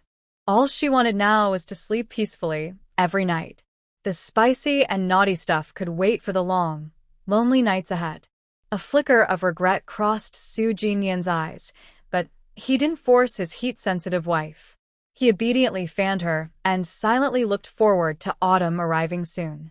Meanwhile, Lu Huazi, who had returned to the Su family farm, was living through a tough time. Since returning, she hadn't had a good rest for a single day. Her body, still recovering from a miscarriage, couldn't handle heavy work. She simply lay in bed, refusing to get up. Feng Lianhua didn't spoil her. Seeing she didn't get up in the morning to boil water, feed the pigs, or cook, she grabbed a stick and started hitting her. What kind of daughter-in-law is lazy like you? The Su family doesn't support idlers. If you won't work, go back to your parents' house. Lu Huaji was crying loudly as she was beaten. She grabbed the stick that was pulled away and tried to pull it back several times but couldn't. She had to jump out of bed barefoot and run around the room, looking for a weapon to defend herself. Soon, Lu Huaji found a stool leg and swung it at Feng Lianhua, shouting, "You old hag. You can hit me now, but when you grow old and bedridden, just see how I deal with you." Feng Lianhua was really scared and, after realizing what was happening, swung her stick more fiercely. Whining will be successful. When he becomes a high official, there will be many people to serve me. I don't need a little troublemaker like you. Seeing that she couldn't use her age to scare Feng Lianhua, Lu Huaji made a tough decision and increased her attack. Huining hasn't even passed the local scholar exam yet, and it will be years before he becomes a high official. Just pray to the gods that you won't get sick during these years. Feng Lianhua was no longer young and was afraid of death. Hearing Lu Huaji's curse made her face turn even more fierce. You little troublemaker. I'll tear your mouth apart. The mother-in-law and daughter-in-law fought fiercely, shouting and cursing loudly, sounding like a chaotic symphony. Nearby villagers heard the commotion but shook their heads and ignored it. The chaos at the Su family's house had been going on for days. They were used to it and no longer found it interesting. As long as no one got seriously hurt, no one would bother to interfere. Lu Huaji had just had a miscarriage and was physically weak. She couldn't resist Feng Lianhua's long stick and was beaten until she was purple all over. Her face and head were also swollen from the blows. She cursed Feng Lianhua while planning to sneak out tonight after the Su couple fell asleep. She would go into town to find Huining. She didn't want to go during the day because Feng Lianhua kept a close watch. She even took her to work in the fields and locked the door at night, afraid she might run away. Lu Huaji patiently waited for nightfall. When she was sure the Su couple was asleep, she quietly carried a stool to the wall of the yard, stepped on it, and struggled to climb over the wall. When she came down, she twisted her ankle, but it wasn't serious and didn't affect her walking. Looking at the dark night and the silent surroundings, Lu Huaji, who was walking outside at night for the first time, felt a little scared. She forced herself to keep going into town. At a crossroads, suddenly a shadow jumped out from the bushes beside her. It quickly pounced on her and pressed her to the ground. Hee, I got lucky. I found a girl in the middle of the night. Sheng'an had no contact with the Su family and didn't know about Lu Huaji's experiences in her husband's family. She also didn't know that Lu was bold enough to run into the city late at night and encounter troublemakers. Looking at the thick stack of silver notes in the box, totaling over 10,000 taels, she was so excited that her hands trembled. During her break, Sheng'an hurried to the pawn shop to find the pawnbroker she had dealt with before. I want to buy a farm and a shop. Do you have any suitable ones? Seeing that she was making a big deal, the pawnbroker was overjoyed and immediately brought out a register of farms and shops. Madam Sheng, they are all here. Take your time to look. When you've decided, I will take you to see them. Sheng carefully examined the register. After reviewing everything, she pointed to a medium-sized farm with about 500 acres of good land. How long has this farm been for sale at this price? The pawnbroker looked and quickly took out another booklet with more detailed information. This farm was registered a month ago. The price is a bit high, so it hasn't been sold yet. Farmland prices are relatively high, usually 8 to 9 taels per acre. Farms tend to be priced lower overall. This 500-acre farm is listed at 4,000 taels and includes a courtyard of about 5 acres. Sheng'an asked, how much are the buyers willing to pay? The pawnbroker didn't hide it and raised 3 fingers. 3,000 taels.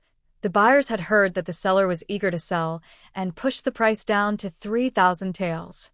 They haven't given up yet. Although 4,000 taels is a bit high, 3,000 taels is a very aggressive offer. The seller promised that anyone who helped sell the farm for 4,000 taels would be rewarded with 20 taels. Such a high reward was hard to resist. Anyway, he didn't want to sell cheaply. Madam Sheng was straightforward and might be willing to pay 4,000 taels to buy it. The pawnbroker was imagining this and looked at Sheng with eager eyes. Sheng nodded. Take me to see it. She still needed to inspect the farm in person to make sure there were no problems before proceeding. It was still early, and looking at just one farm would be a waste.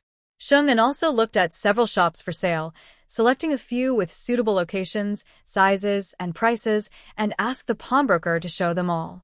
The pawnbroker was efficient and immediately rode his small donkey, along with Sheng on horseback, to the farms outside the city. The farm is not far away, just over 10 miles from the city. There are horses and donkeys for transportation. The two quickly arrived there. Led by the local guide, Sheng walked around the farm. Seeing people pulling weeds under the blazing sun, she couldn't help but feel sad about how hard farming is. The guide explained, this 500 acres of good land are rented to nearby villagers. The rent is 3.5 parts out of 10. Our Qingzhou area has good land, rarely suffering from droughts or floods. After paying the land tax to the government, the remaining grain can be sold for a good amount of silver. The current imperial tax on land isn't very high, but there are many extra taxes, making the total tax rate about 25%. This means that farmers who work hard all year, paying 25% in land tax and 35% in rent, are left with only 40% of their harvest. Sheng sighed and sighed. No matter the dynasty or era, farmers always work the hardest but get the least. It's like bees collecting honey. Most of the honey is taken by the beekeeper, leaving just enough for the bees to survive. Seeing Sheng's unhappy face, the guide thought she was scared by the taxes and said, actually, there's a way to avoid some taxes. You can transfer the land to a scholar or a successful candidate, and they pay 10% of the harvest as tax each year. That can save a lot. Sheng knew that the government often exempts taxes and forced labor for those with official titles. Curious, she asked, how many acres can a scholar or a successful candidate exempt from taxes? The guide replied, a scholar can exempt 20 acres from land tax, and their whole family is free from forced labor. A successful candidate can exempt 200 acres and 20 people from forced labor. Top officials and scholars can exempt all their land taxes and their entire clan from forced labor. Sheng frowned and asked, if families with many acres transfer their land to people with titles, Wouldn't the government collect much less tax? Doesn't the government care? The guide shook his head.